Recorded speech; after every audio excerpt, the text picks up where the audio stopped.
The host has perished fulfilling the system's trigger conditions. Now the host's timeline has been rewound to half an hour before the onset of the catastrophe. Time reversal successful. The system has been activated. Henceforth, every roulette encountered by the host will ascend one level and enjoy a doubled chance of spirit core manifestation. Wang Hao heard a mechanized female voice in his mind and suddenly opened his eyes to find himself standing behind the counter of a coffee shop. Surveying surroundings, both familiar and strange, he murmured in confusion, "Isn't this the place where I once worked part-time during college? Wasn't I killed by Yi Fan? Why am I here?" The white-collar workers toiling in the shop, the chatting confidants, the gamers, and indeed everyone in the world never imagined that within a mere half-hour some among them would transform into flesh-craving zombies. In just a few hours, perceptions, shattered societies crumbled, and the world descended into a zombie haven, with humanity plummeting from the pinnacle of the food chain to its very nadir. Using the roulette that appeared alongside the zombies, Wang Hao struggled through 3 years in the apocalypse, evolving from a slight, unassuming college student into a 9-star warrior, while forging steadfast alliances and witnessing the world's darkest depths. As the saying goes, tumult begets heroes. Over these 3 years, numerous renowned warriors and factions emerged, boldly displaying humanity's unyielding might against the monsters. Just as he believed humanity was mounting a counterattack, meteorites descended on the spring festival of the 4th year, claiming many survivors. Worse yet, countless formidable sky beasts emerged from the impact craters. The massacre of many renowned warriors plunged the nascent hope of humanity back into darkness. Reborn. As the fragments of memory in Wang Hao's mind gradually coalesced, and the system's prompt echoed within him, a fierce blaze ignited in his chest. His fists clenched until his knuckles whitened, and he roared, "Yi Fan! Yi Fan! Yi Fan!"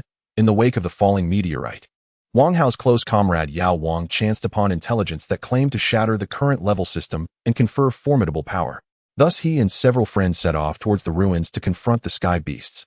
After enduring countless hardships, they finally arrived before the supreme roulette indicated by the intelligence.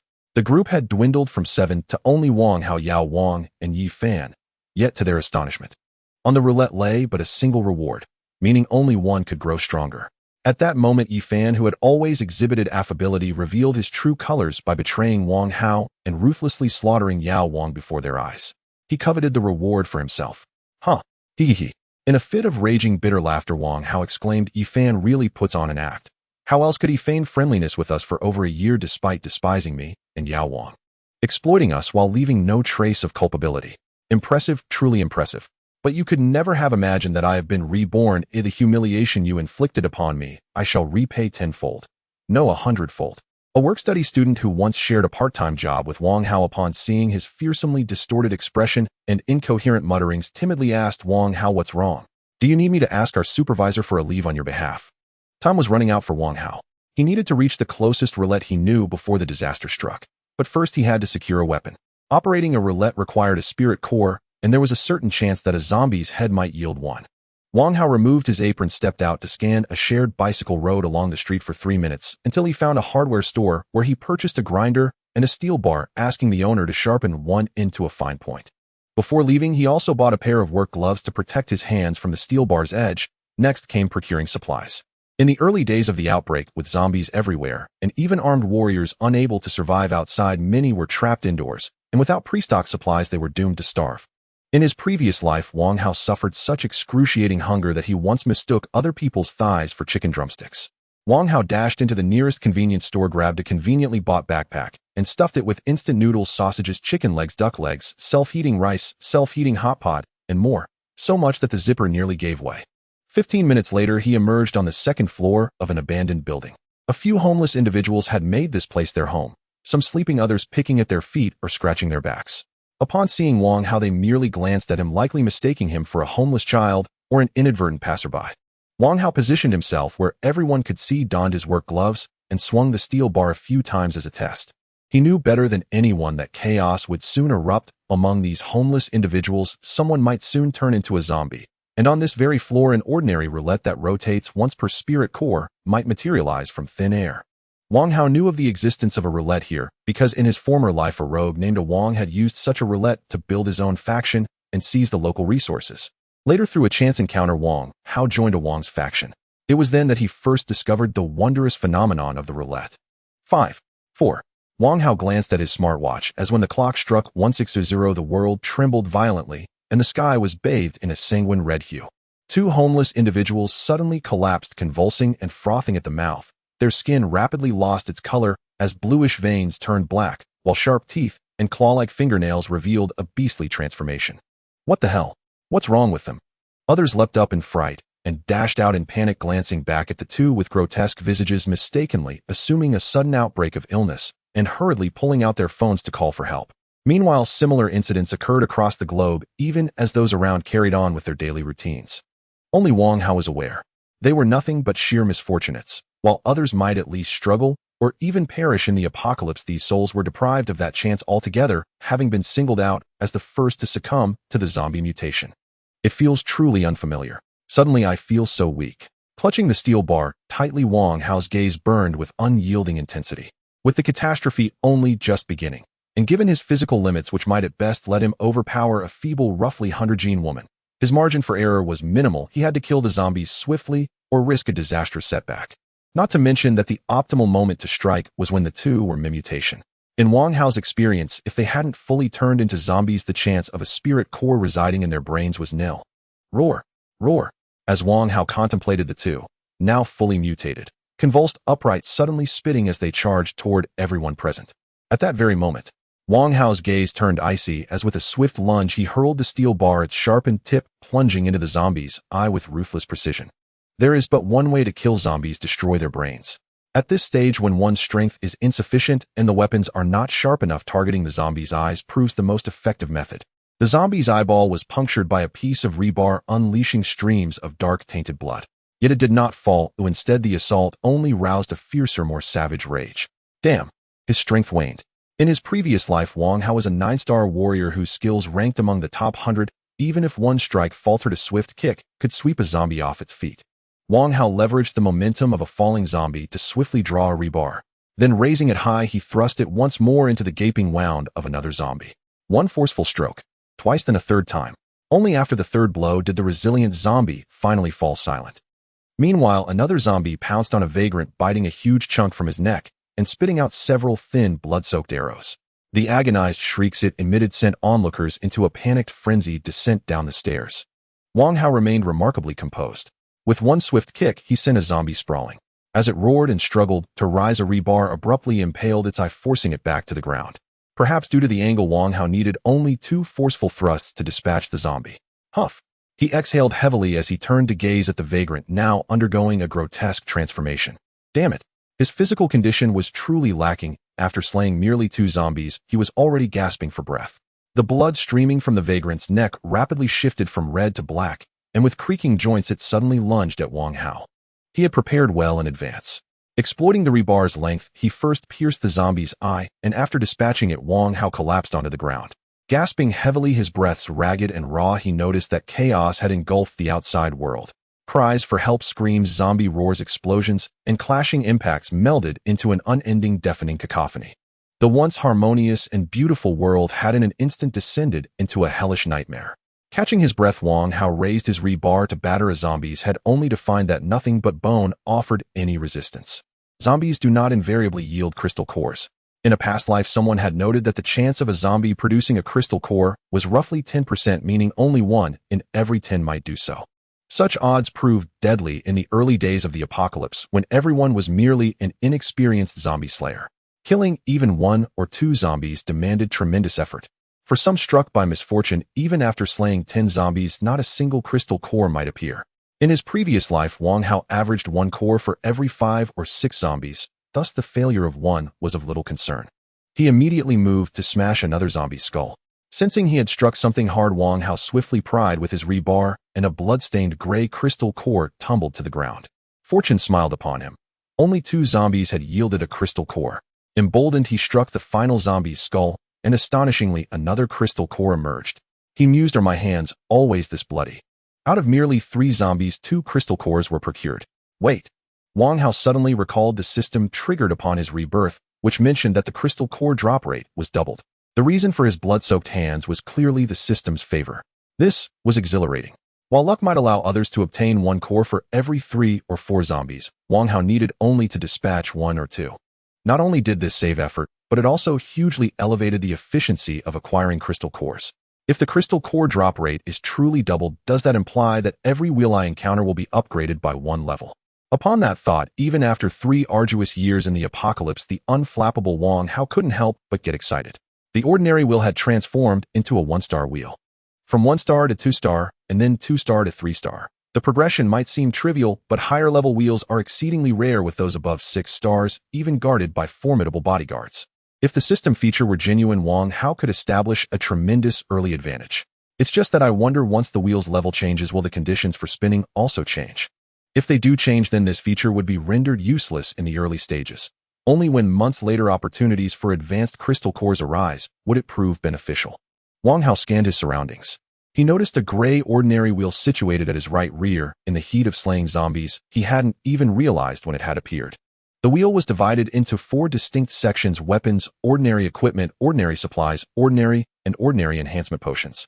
The better the item in a section, the lower the chance that the needle would stop on it.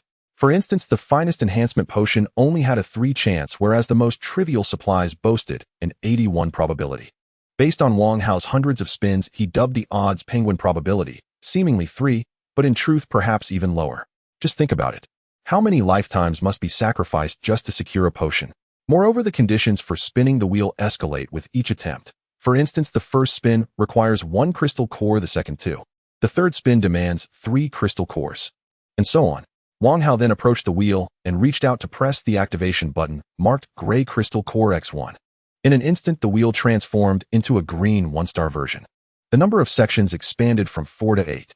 In addition to retaining the original 4 rewards, 4 extra rewards were added: 1-star weapon equipment supplies and a 1-star enhancement potion. The probabilities had shifted as well. The finest reward in the ordinary wheel, the enhancement potion known as Dluo Shintan, saw its odds jump from 3 to 16. The most astonishing part was that the conditions for spinning remained unchanged.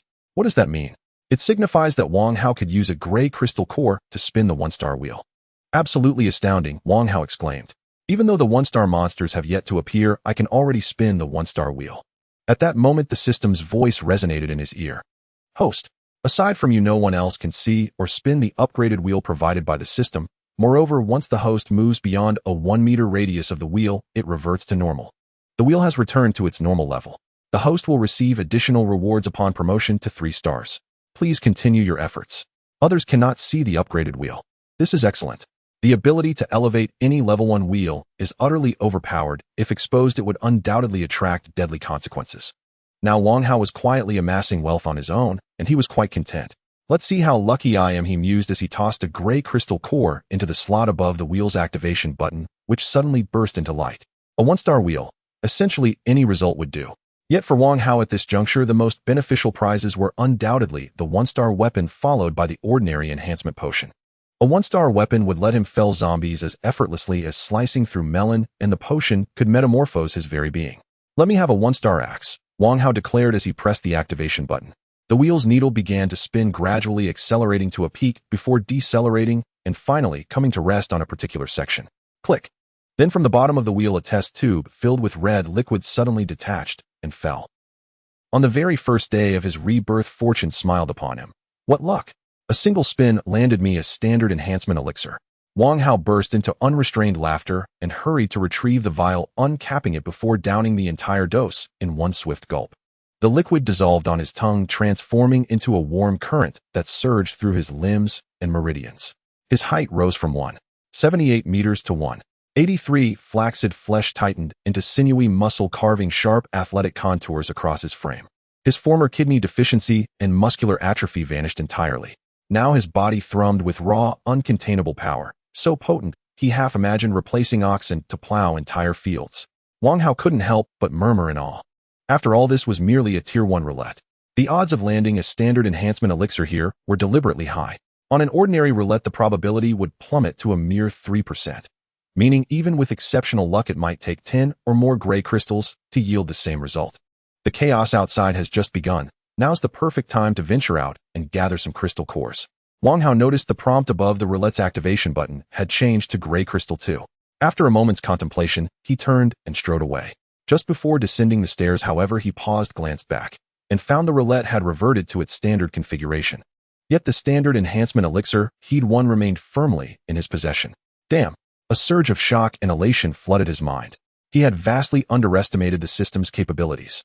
He'd assumed that any reward drawn from the upgraded roulette would vanish from its interface, but reality defied expectation. Instead, the original roulette retained its full inventory of rewards. In essence, he could claim prizes from both roulettes, a staggering advantage. This system is absurdly overpowered. I absolutely love it. As Wang Hao descended the stairs, he hadn't even reached the street when he saw a vagrant, just moments earlier fleeing the building, now reanimated as a zombie lunging violently onto a woman. Ignoring her piercing screams, the creature sank its teeth deep into her shoulder. Wang Hao struck the nearby scaffolding with a steel rod. Clang clang. A zombie sprinting past the doorway instantly whirled, eyes blazing with feral rage, and charged through the entrance, jaws agape, dripping a vile mixture of blood and saliva. Calm and unhurried, Wang Hao raised the rod and drove it straight into the creature's eye. Grr! Its guttural roar died mid-breath, arms collapsing limply at its sides. This, he murmured, a faint smile lifting his lips, is the proper way to dispatch the undead. At last he had shed his feeble, ineffectual physique. Having consumed the standard enhancement elixir, he was no longer an ordinary man. He was now a standard enhanced one. The difference was profound. Where once it took 3 or 4 strikes to fell a zombie, now a single thrust sufficed. He jabbed the rod into the zombie's skull, searching for a crystal core. Finding none, he kicked the corpse down the stairwell. Grr, grr. A zombie slung with a satchel, and another wearing flip-flops, heard the commotion and barreled into the building. Wang Hao raised his steel rod. With surgical precision, he pierced the faster zombie's eye, yanked the rod free mid-collapse, and plunged it into the second before it even staggered fully forward. 3 zombies slain in seamless succession. Not a single breath hitched in his chest. Who could have imagined that just hours earlier killing 3 such creatures would have left him near death? In the narrow stairwell, Wang Hao moved like a battlefield god, relentlessly impaling wave after wave of zombies rushing in like the 7 little monks rescuing their grandfather. Within minutes, the pile of corpses on the lower landing rose half a meter high. Seeing no further zombies approaching, Wang Hao crouched to inspect the bodies for crystal cores. The drop rate was heartbreakingly modest, roughly 1 crystal core per 2 zombies. After scouring every corpse, he collected exactly 10 gray crystals. In his previous life, acquiring 10 gray crystals would have demanded slaying 40 or 50 zombies, at best. Still not enough. Wang Hao knew his luck wouldn't hold for 2 or 3 spins to yield precisely what he needed. While others distracted the undead, he seized the chance to farm more crystals, striking the adjacent iron railing again with his rod. Using the wall of corpses as cover, his efficiency soared. An eerie paradox unfolded while survivors screamed and fled. Wang Hao stood amid carnage, stabbing, thrusting, annihilating without pause. Soon he fought with blood-fueled frenzy, chasing zombies beyond the building itself. The undead blinked in bewildered confusion. What are you doing? Isn't this our scene? When Wang Hao finally returned to the roulette, his hands clutched a sack heavy with gray crystals, his clothes soaked in gore. He exhaled deeply. He inserted 2 crystals into the roulette. At his touch, the Tier 1 wheel spun violently, and within 2 seconds the needle halted decisively upon the supply's standard sector. That sector dimmed instantly and delicate script shimmered into view. Survival Mini Pack contains 5 pouches of compressed biscuits and 2 bottles of purified water. Wang Hao glanced at the items dropped beside the roulette, gave a dismissive pout, then followed the activation prompt, inserting 3 more crystals. Having already packed a backpack full of food and water, he regarded the roulette's miniature supply kit with utter disdain. The needle spun again and settled upon equipment standard. A pair of canvas shoes tumbled out. Standard shoes, waterproof, abrasion resistant. The roulette's craftsmanship surpassed any mass-market footwear. In his prior life, Wang Hao had worn standard shoes for nearly 3 months, through relentless running and grinding wear. Yet they remained 90% pristine by the time he upgraded to Tier 1 gear. Perfect. His own shoes were filthy. He slipped on the canvas pair, then followed the activation prompt once more, inserting for crystals. 3 seconds later, a pair of khaki chino trousers dropped from the roulette. Standard trousers, waterproof, abrasion resistant. Wang Hao donned them, then inserted 5 more crystals as instructed. 2 seconds later, the needle slowed, gliding with deliberate grace across the dial before settling upon equipment Tier 1. Finally, a Tier 1 item. What abysmal odds. Wang Hao immediately pulled on the black tank top that tumbled forth, muttering, "Thank heavens I'm using gray crystals. If I'd needed Tier 1 ones, I'd be vomiting right now." Tier 1 monsters dropped only Tier 1 crystals, and against a standard enhanced one, their victory odds exceeded 80%. Even Wang Hao, armed with the combat mastery of a 9-star warrior, would hesitate to face one heathen without risk of grievous injury. Imagine then the despair of expending 15 Tier 1 crystals for a single Tier 1 item. Just 1 Tier 1 weapon to complete the set. Hope it's a hand axe. He fed 6 crystals into the roulette, whispering, or a blade. Any decent knife would do. Rewards under categories like weapons, equipment, and supplies appeared randomly. Desiring trousers, he might receive a helmet instead. In his past life, Wang Hao wielded a hand axe, valuing its lightness, speed, and lethal precision. This time, he naturally sought the same trusted tool. Yet expecting perfect alignment on the first try was unrealistic. Holy hell. Rigged scam. As the needle neared supplies standard, Wang Hao cursed inwardly, only for it to glide past that sector, bypass both the standard and Tier 1 enhancement elixirs, and land squarely upon weapons Tier 1. Holy pigeon. Is this real? His expression shifted in an instant. And when a silver-bladed, black-handled hand axe tumbled from the roulette, his composure shattered. He burst into delighted, incredulous laughter. 1-star execution platform hand axe capable of cleaving stones and severing iron. The sharpness of the axe blade can easily behead ordinary monsters, precisely breaking through the defenses of 1-star monsters. After consecutively cleaving through the skulls of 3 creatures, it can also gather a surge of axe energy. Note axe energy travels in a straight line with a distance of 1.5 meters. The actual power depends on the level of the cleaved creatures, and there is no time limit for using the axe energy. Simply pressing a point close to the axe blade will release the axe energy. Such luck. It's incredible. Wang Hao spun a total of 6 times, not only landing a 1-star equipment, but also 2 pieces of ordinary gear, and even obtaining a suitable weapon. One might say the luck was extraordinary. In his past life, there were countless instances where people spun dozens of times to get their desired weapons, but ended up empty-handed. Wang Hao picked up the hand axe and swung it a few times, feeling as if he was reuniting with an old comrade, a familiar and warm sensation swelling in his heart. I remember using a 1-star weapon in my past life 2 months later, and it seemed I had to pick up someone else's second-hand item. I never expected that on the very first day of this life, during the onset of disaster, I would get to use a brand new 1-star weapon. Wang Hao sighed. In my previous life, I stood at the pinnacle of humanity as one of the emperors, yet I doubt even they began with such an astounding start as mine. He glanced at his pouch.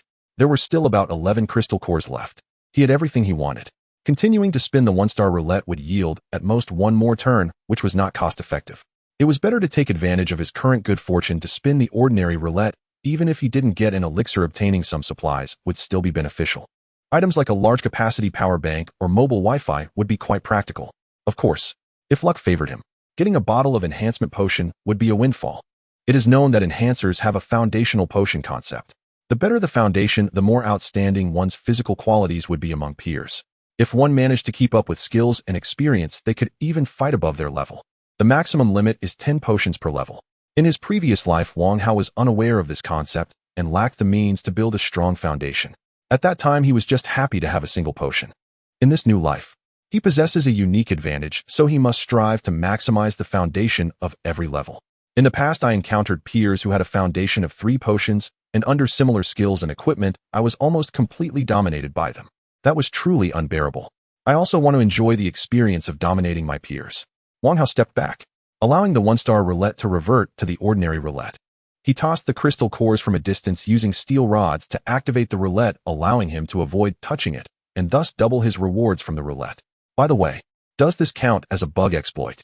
Military Pot Salty and Fragrant Average Flavor Camping Gift Bag contains a single-person tent mattress blanket and Pepis Floral Scented Spray, ordinary women's underwear, brand new non-flavored, comfortable, and breathable ordinary enhancement potion, transformative, strengthening the body, a must-have for killing enemies. Wang Hao spun the ordinary roulette 4 times in total. Admitting he felt a bit anxious during the first 3 spins, he was relieved when the last spin yielded an enhancement potion, perfectly concluding this roulette spin. He drank the potion and felt a clear surge in strength. This camping gift bag is quite timely, so I won't have to sleep on the concrete tonight. Wang Hao discarded the corpses from this level, then thanks to his experience setting up tents, he quickly erected the tent. Sitting inside the tent, he felt like an outsider. No matter how chaotic it was outside, it had nothing to do with him. Wang Hao took out some bread from his backpack, eating it with fermented fish, while contemplating his next plan. The primary objective was undoubtedly to take down Yi Fan. He backstabbed Wang Hao, monopolizing the roulette, and although Wang Hao was outmatched, he had nothing to say, yet he even cruelly killed the Demon King. He brutally murdered Wang Hao's brother. Wang Hao had known the Demon King for a long time. They bonded over being orphans and coming from poor families, which made them especially compatible. Later, they fought alongside each other and grew together with the Demon King, even saving his life twice. One could say, without the Demon King, Wang Hao would have died long ago. Now, thinking about how Yi Fan had slowly dismantled the Demon King, While hearing the latter's anguished cries, he felt a surge of rage. He was filled with an uncontrollable fury. He hated his own powerlessness, helplessness, and the mental torment was 100 times more painful than physical pain. However, Yifan came from a very wealthy background, being the son of the richest man in City C and among the world's top 100 wealthy individuals with a private armed force supported by his family. In his previous life, he was able to rise quickly. 90% of the reason was his family's background. Even if Wang Hao went to kill him now, Yifan had already solidified his position. The gap between them wouldn't be significant, so he must expand his advantages and put distance between himself and Yifan, at least ensuring a full 2-star foundation before seeking revenge. After all, the roulette could also yield firearms.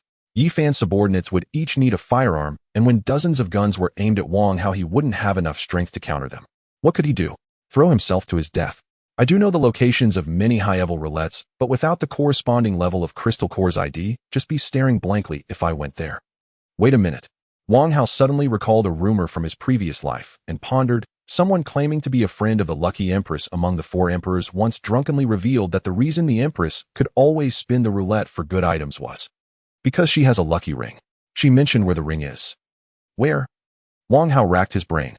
After thinking for nearly 10 minutes, he finally remembered that the person said the Lucky Empress obtained the ring from a high-end community called Starry Sky Beauty Garden in City Z. Based on his own experience, Wang Hao speculated that the Empress must have encountered a very rare random reward in the roulette, yielding the lucky ring by chance. Otherwise, considering the rarity of the ring, it would have been impossible to obtain it through normal means in the early to mid-stages. The Empress had already gained fame when the average human level was at 3 stars. If Wang Hao could obtain the lucky ring coupled with the double drop rate of crystal cores, every roulette he encountered would be upgraded by 1 level. This is incredible. In the early stages, it would render him invincible and further establish an invincible foundation for the later stages. Is it really that coincidental? Wang Hao opened his phone's map and discovered that Starry Sky Beauty Garden was on the way to City C, where Yifan resided. By the time he finished at Starry Sky Beauty Garden, he would likely have reached his anticipated strength. Then he would head to City C to take down Yifan.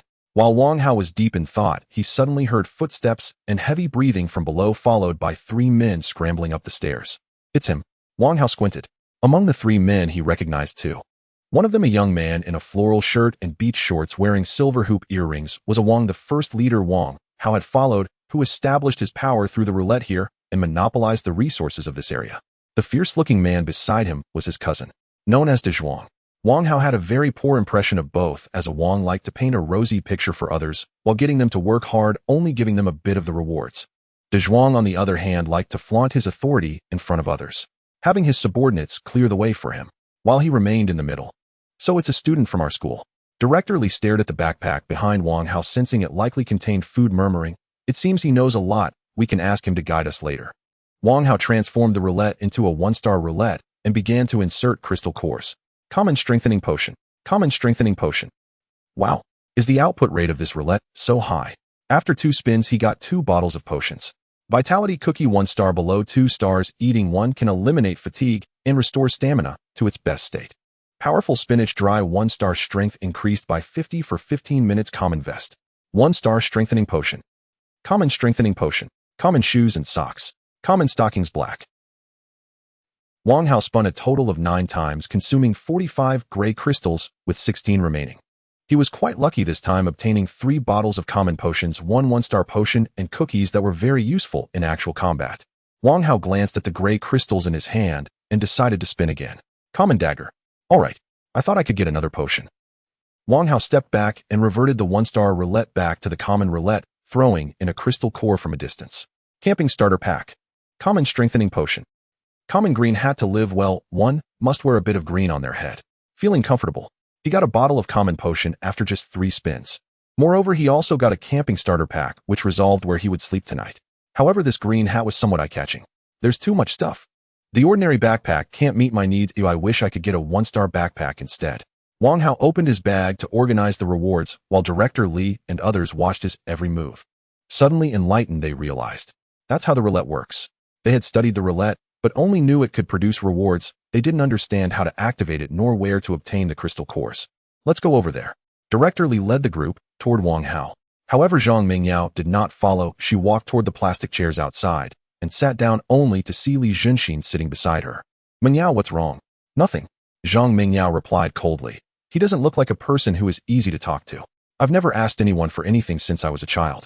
There's no need to follow. Li Jinxin chuckled.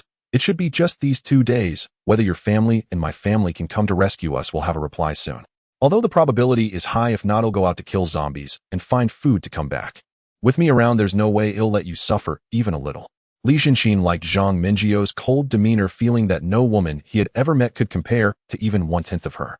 In fact, what man doesn't want to conquer her? She comes from a wealthy family, possesses high intelligence and emotional quotient, and her looks and figure are exceptional. She was hailed as the school belle just 2 days after enrolling. Ordinary people only dared to fantasize about her at night. Those pursuing her were all rich young men and officials. Even Li Jinxin, the top young master in H City, acted submissively in front of Zhang Mingyao. Her feelings towards Li Jinxin were average. They were only together because their families were well acquainted. However, in this perilous environment, hearing such manly words from Li Jinxin still warmed her heart a little. On the other side, Director Li approached Wang Hao, signaling the petite girl who initially didn't understand, but realized after being reminded by others. Wang Hao. The petite girl spoke up. Did you not see me and Xiang Ru? Who are you? Wang Hao turned to look at the petite girl, genuinely unable to recall who she was. However, the name Xiang Ru reminded him of someone. The Mad King. Ranked 7th in combat power, a terrifying presence that struck fear into countless survivors. Later, someone dug deeper into her information. It was revealed that her real name was Xiang Ru. But that was all. There was no more specific information, as the Mad King brutally slaughtered everyone who tried to dig into her information. Classmates. The petite girl pointed at Xiang Ru and awkwardly said, You may not remember me, but you surely remember Xiang Ru. She's our class belle. Wang Hao assessed Xiang Ru. He couldn't tell if Xiang Ru was the Mad King just by looking at her, since he didn't know who had disfigured the Mad King. However, she looked like a vibrant and youthful girl, lacking the insane ferocity that the Mad King possessed. Could it be just a namesake? Oh, Wang Hao replied indifferently, and then, he didn't have many clear memories from his school days, perhaps because most of his time was spent working to support himself. Plus, he had gone through countless events later on, so not recognizing a classmate was quite normal. The petite girl looked awkwardly at Director Li. How should she respond to Wang Hao's words? Although they were classmates, they had never interacted and were not familiar at all. At this moment, she didn't know how to establish a connection. Cough. Director Li interjected. Wang Hao, and the academic director. In these critical times, we should unite as one. Look at how much food you have. Can you share some? At this point, Director Li looked at the others and said, We've been starving for almost a day, but look at how listless they all are. Classmate Chun has fainted from hunger twice. Turn right when you go out, walk a few dozen meters, and there's a small shop. Wang Hao replied coldly. If you want to eat, go get it yourselves. This student isn't very bright. If we could get out, would we need to come looking for him? Director Li smiled. There are many monsters outside. We don't have your capabilities, so how can we dare to go out? Don't think too much, or just because you found food with great effort, why should you share it with us? The greater the ability, the greater the responsibility. You help me a bit, and I'll help you a bit. That's how the older generation did it. A huge pie? Wang Hao would say a few more words, all because of a slight feeling of camaraderie, but it was impossible for Director Li to take advantage of him. I've said all I needed to say. Wang Hao's voice turned cold. Don't bother me. Otherwise, bear the consequences. Director Li looked at Wang Hao's eyes, feeling inexplicably apprehensive, unable to understand how a student's eyes could be so cold. Even the murderers in the legal news weren't as frightening as him. We've come to you in such a large group. Is your heart made of iron? You're still embarrassed to say no? A boy with dandruff all over his head complained. Don't be selfish, all right. If the world is left with just you, what will you do? Go play by yourself. I really admire you. Sigh. It's time to get serious. These people are relentless. Wang Hao walked toward the boy. An overwhelming sense of pressure made those blocking the way instinctively step aside. Although he felt a bit flustered with over a dozen people watching him, he couldn't show weakness and forced himself to say, What do you want to kill me or something? The yellow-haired boy nodded, thinking it would be good for that little brat to live a few more hours. De Zhuang rubbed his fists and stared at Wang Hao with a sinister grin, saying, With that little frame, I can knock him out with one punch. Half an hour later, De Zhuang received a signal from a Wang and quietly approached the tent, while the yellow-haired boy followed closely behind with a folding knife, already planning that when De Zhuang restrained Wang Hao, he would stab his heart with one swift motion, taking his life. De Zhuang focused on Wang Hao.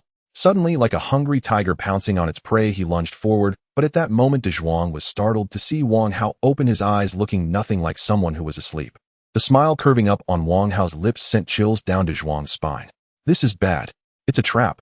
Just as De Zhuang thought this, Wang Hao suddenly swung his axe, slicing horizontally through the heads of De Zhuang and the yellow-haired boy instantly, leaving a trail of blood on their faces. Wang Hao walked past the two. He looked at Wang, his deep eyes shining like stars. Sizzle. Wang Hao's axe moved with incredible speed. A few seconds passed. Only then did their heads spray blood without even having the chance to scream, their faces still holding an expression of confidence in subduing Wang Hao. Wang's expression froze. What just happened? Why were Zhuang and the yellow-haired boy missing half of their heads? Wang suddenly caught sight of the hand axe in Wang Hao's hand. His pupils shrank to the size of a pin. This must be a trick, right? Wang had previously burst others' heads, but with just a steel rod the opponent merely bled and fainted, their skulls suffering no damage. Even with a knife it was impossible to split them in one blow. Yet Wang Hao seemed to slice through the two's heads, as if he was cutting tofu. This feels right. Wang Hao smiled and said, using this hand axe is just so convenient. A devil. This is a devil. Wang was so scared he lost his voice, trembling as he felt warm liquid trickling down his legs. He had thought Wang Hao was just a weakling to bully and mold, but unexpectedly he turned out to be a ruthless killer who did not blink an eye when taking a life. Wang Hao stepped forward. With the axe raised, Wang, who had once dominated this area in his past life and had dozens of subordinates, fell before Wang Hao. The main reason was that he had followed Wang. Back then he was just an inconspicuous lackey in Wang's eyes.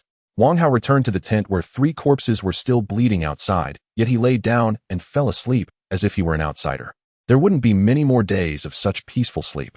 He would sleep whenever he could. When the monster levels increase later, there wouldn't be a safe place in the world. By then, being able to sleep would be a luxury.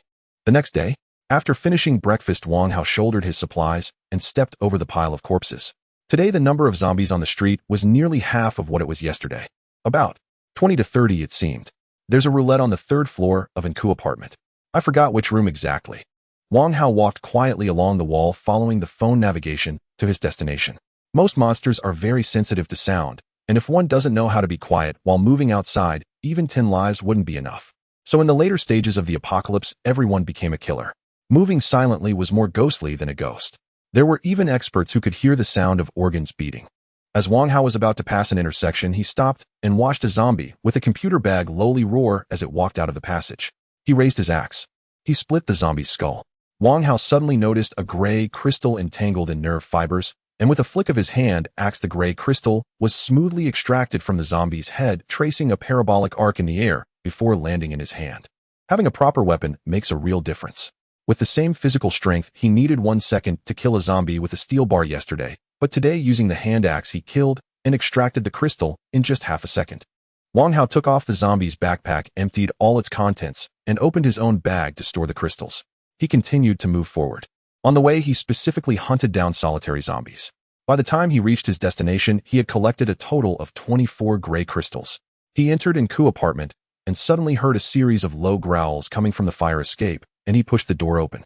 He saw that the corridor, which could fit 4 people side by side, was packed with zombies, particularly blocked at the turning platform between the 1st and 2nd floors. The large amount of blood had dyed the light gray floor tiles and white walls pitch black. The smell of blood was so pungent. Any ordinary person would have their legs turned to jelly at this sight and would have to run away, but Wang Hao smiled as if he had seen a treasure. A bunch of zombies piled up together. I like it. Wang Hao's hand axe had already accumulated a wave of axe energy, perfectly suited for the narrow space of the corridor. No matter how it was used, it was all AoE damage. He casually closed the door and pressed down on the protruding point of the axe blade, causing the blade to glimmer with a cold light, appearing extraordinarily sharp. As he swung down, an invisible wave of axe energy cut a straight line through the air, slicing any zombies it touched, be it body or head, cleanly in half. Blood sprayed onto the nearby zombies. It must be said this kind of power, appearing just a few days after the disaster broke out, was simply over the top. Roar! Roar! This strike from Wang Hao killed at least 8 or 9 zombies, thus creating space in the crowded mass of corpses, allowing a few zombies that had been mangled by their companions to break free, rushing toward Wang Hao with gaping bloody mouths. He stepped forward. The axe in his hand sliced through the heads of one zombie after another, like cutting vegetables with minimal movement. It was about the extent of a hand wave. This was very labor-saving. Even after killing hundreds of zombies, he wouldn't feel tired. This is also why he favored the hand axe, as it allowed him to achieve maximum results with minimal effort. 3 minutes later, the zombies that originally filled the staircase leading to the 2nd floor had turned into corpses, and Wang Hao had added 16 gray crystals to his bag. He stepped over the corpses and ascended the stairs, going directly from the 1st to the 3rd floor. Wang Hao prioritized looking for open rooms, and luckily at the end of the corridor in room 409 he found the roulette situated on the bed. Just as he remembered, this was a regular roulette. His goal was clear: to get ordinary strengthening potions, filling up the basics, and next to obtain some 1-star strengthening potions. Last time I used 10 gray crystals to get 1 potion. Now I have 47 gray crystals. It shouldn't be too much to ask for 3 potions.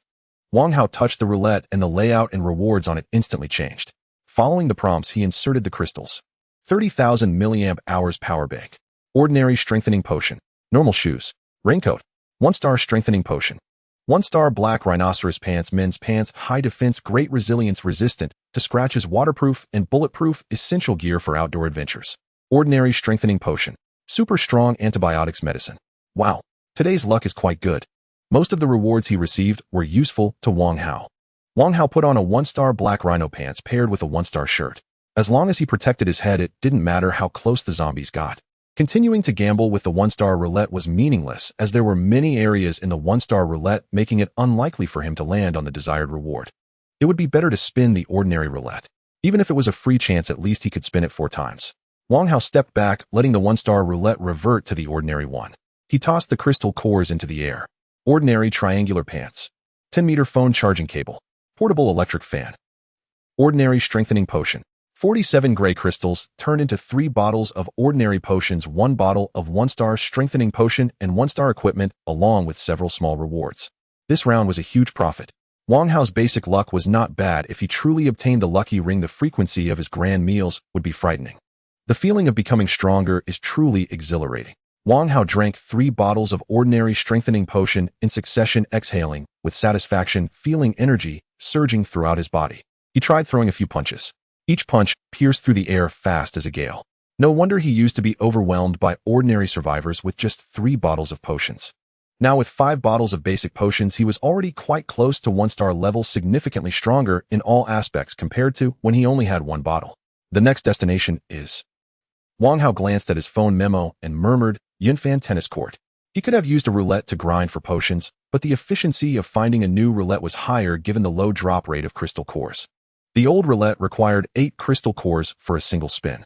Even with good luck, Wang Hao would need to kill a dozen zombies, but with the same number of crystal cores, he could spin the new roulette 3.5 times. He walked out and scanned the area below. There weren't many zombies nearby. He could act a bit recklessly. Wang Hao threw an empty can out from the room, and the sound of it hitting the ground echoed loudly in the silent corridor and stairway. In an instant, dozens of zombie roars echoed from above and below, and the violent footsteps shook the window frames. Then the grotesque zombies rushed into the corridor, pouncing on the rolling empty can, attacking wildly. Wang Hao's eyes flashed. Holding the axe, he advanced and smashed each zombie's head.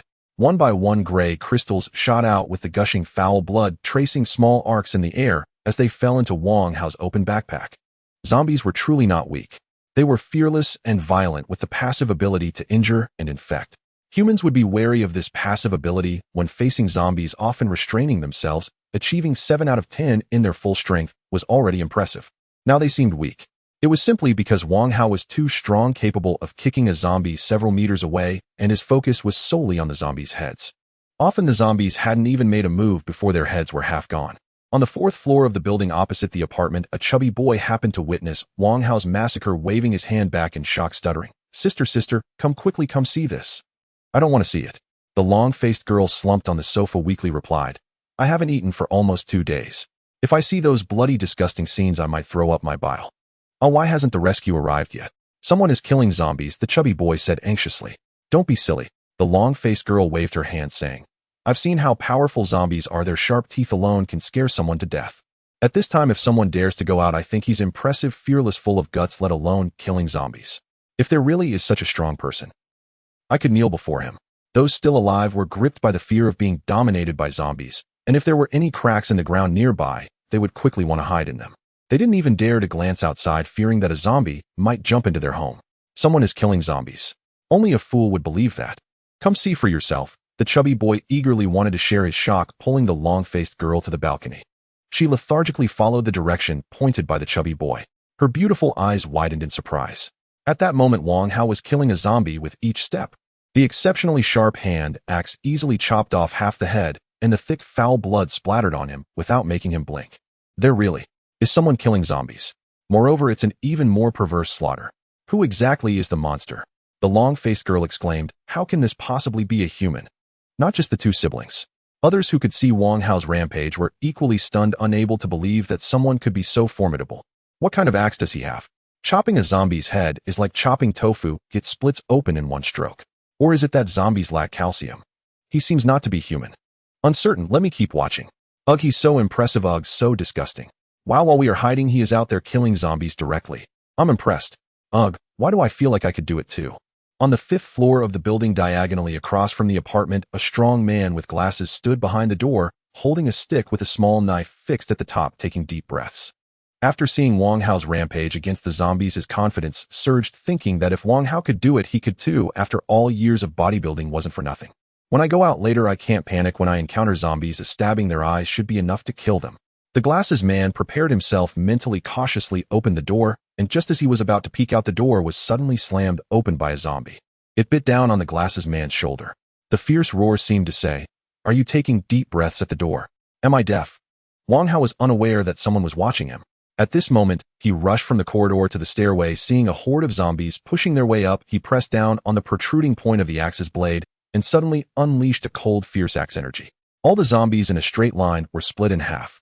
The foul blood splattered down. Wang Hao stepped on the blood in chunks as he descended the stairs, and when he reached the apartment entrance, he quickly turned into the corridor between the buildings on the right. In the apocalypse, one must not linger in battle. The roars of the zombies would attract their companions. If he delayed too long, he would soon be surrounded. Hey, young man.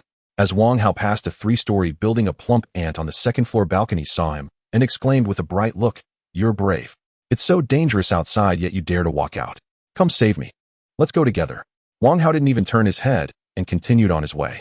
Are you deaf? I'm talking to you. The ant placed her hands on her hips, displeased. If you really can't come to save me, just throw that bag of food up here. I'm over 60 and can't stand being hungry. She chuckled. Since she started speaking, she hadn't used any polite words or requests, as if it was only natural for Wang Hao to save her. The key point was about food. She started by asking for all the food Wang Hao had in his possession. Why was her face so large? How can you be so uncultured?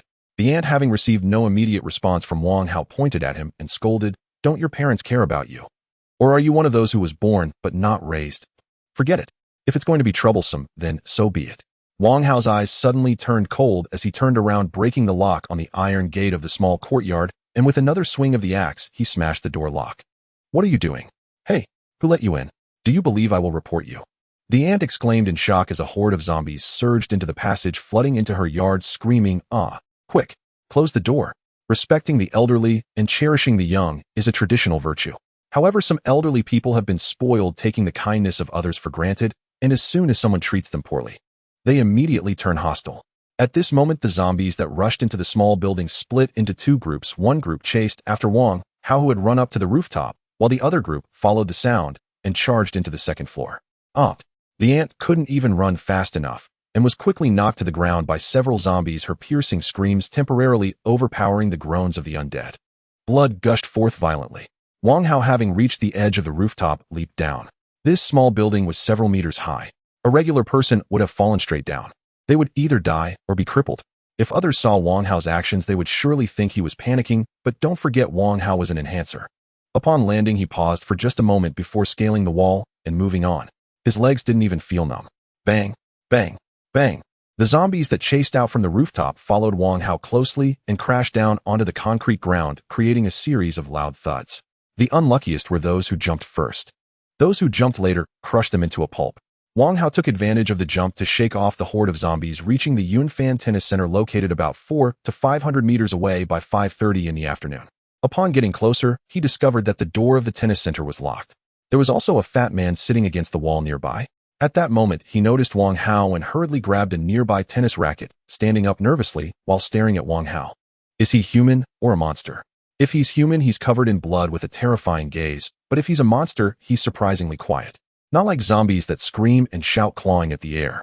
The fat man trembled, glancing nervously into the tennis center, seemingly wanting to call for help, but afraid of alarming Wang Hao, thinking to himself how unlucky he was to encounter such a tough character on his first day on duty, wondering what he should do now. Open the door, Wang Hao spoke, which instead relieved the fat man. He could speak. That definitely meant he was human. Humans are much friendlier than monsters. I don't know if I can open the door for you. The tennis center is under the authority of Director Lee, the fat man whispered. Let me go ask. Wang Hao originally didn't want to damage the door lock, fearing he might be disturbed by the zombies while turning the handle, but he also didn't want to complicate matters. He raised his axe, and the invisible aura of menace emanating from him sent chills down the fat man's spine. I want to open the door. He'll die. He'll open it. The fat man's face turned pale as he twisted the door lock, and even helped pull the door open, watching Wang Hao's axe in his hand, unable to help but tremble as he said, Big brother, please don't kill me. Wang Hao walked past the fat man and turned into the tennis center, where he saw 14 people in the spacious area, along with an ordinary roulette against the wall. The overall cleanliness of the center was notable. There was no blood, let alone corpses, indicating that these people were fortunate. On the day the disaster struck, no one in the center had been unfortunate enough to turn into a zombie. Wang Hao's gaze scanned over the 14 people and paused when he spotted a girl with long black hair, thinking he had encountered a beauty. She had bright eyes and white teeth, her skin like refined jade. Though she had peach blossom eyes, her overall appearance was cold, as if covered by a layer of frost. On a scale of 10, she scored 9.7. In the years Wang Hao struggled to survive in the apocalypse, he had seen countless women. Those who could score above 8 in his eyes could be considered goddesses, while those scoring above 9 were already breathtaking beauties. The fact that Zhang Mingyao scored 9.7 was incredibly stunning. Of course, Wang Hao was not the type to lose control upon seeing a woman. After a few glances, he shifted his gaze directly towards the roulette. At this moment, someone noticed Wang Hao and exclaimed in surprise, him. How did he get in? Others looked towards Wang Hao, all startled by his cold and bloody image, with some timid ones even stepping back.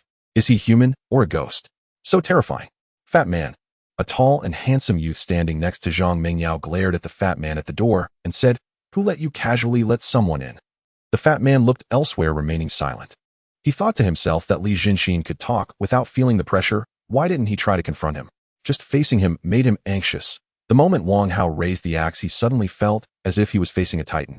It was incredibly intense. The fact that he didn't wet himself could be considered strong.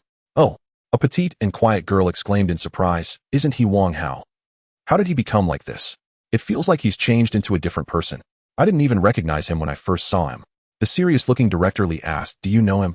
He was in my class, the petite girl said, looking at the beautiful girl next to her with fair skin. Xiang Ru, didn't you recognize him either? Xiang Ru, chewing gum, looked at the unusual Wang Hao with interest and asked, He really is from our class. Yes. They attended the same university as Wang Hao, gathering at the tennis center on the day disaster struck, ready to participate in tennis training. They were trapped in the center afterwards, relying on some food they brought with them to survive until today. Xiang Ru, like Zhang Mingyao, came from a well-off family, scoring 9.1 points in appearance. Due to having numerous pursuers, her standards were relatively high, and she couldn't remember more than 10 people from school, even if they were classmates. She couldn't recognize them all. At this moment, Xiang Ru was a bit puzzled. Logically, someone as cool and attractive as Wang Hao should leave a deep impression, so why did he feel like a stranger? Yeah, the petite girl nodded. He's an orphan. He supports himself through work-study. Playing dumb. Xiang Ru raised the corners of her mouth. She didn't believe that in just a few days Wang Hao could undergo such a drastic change.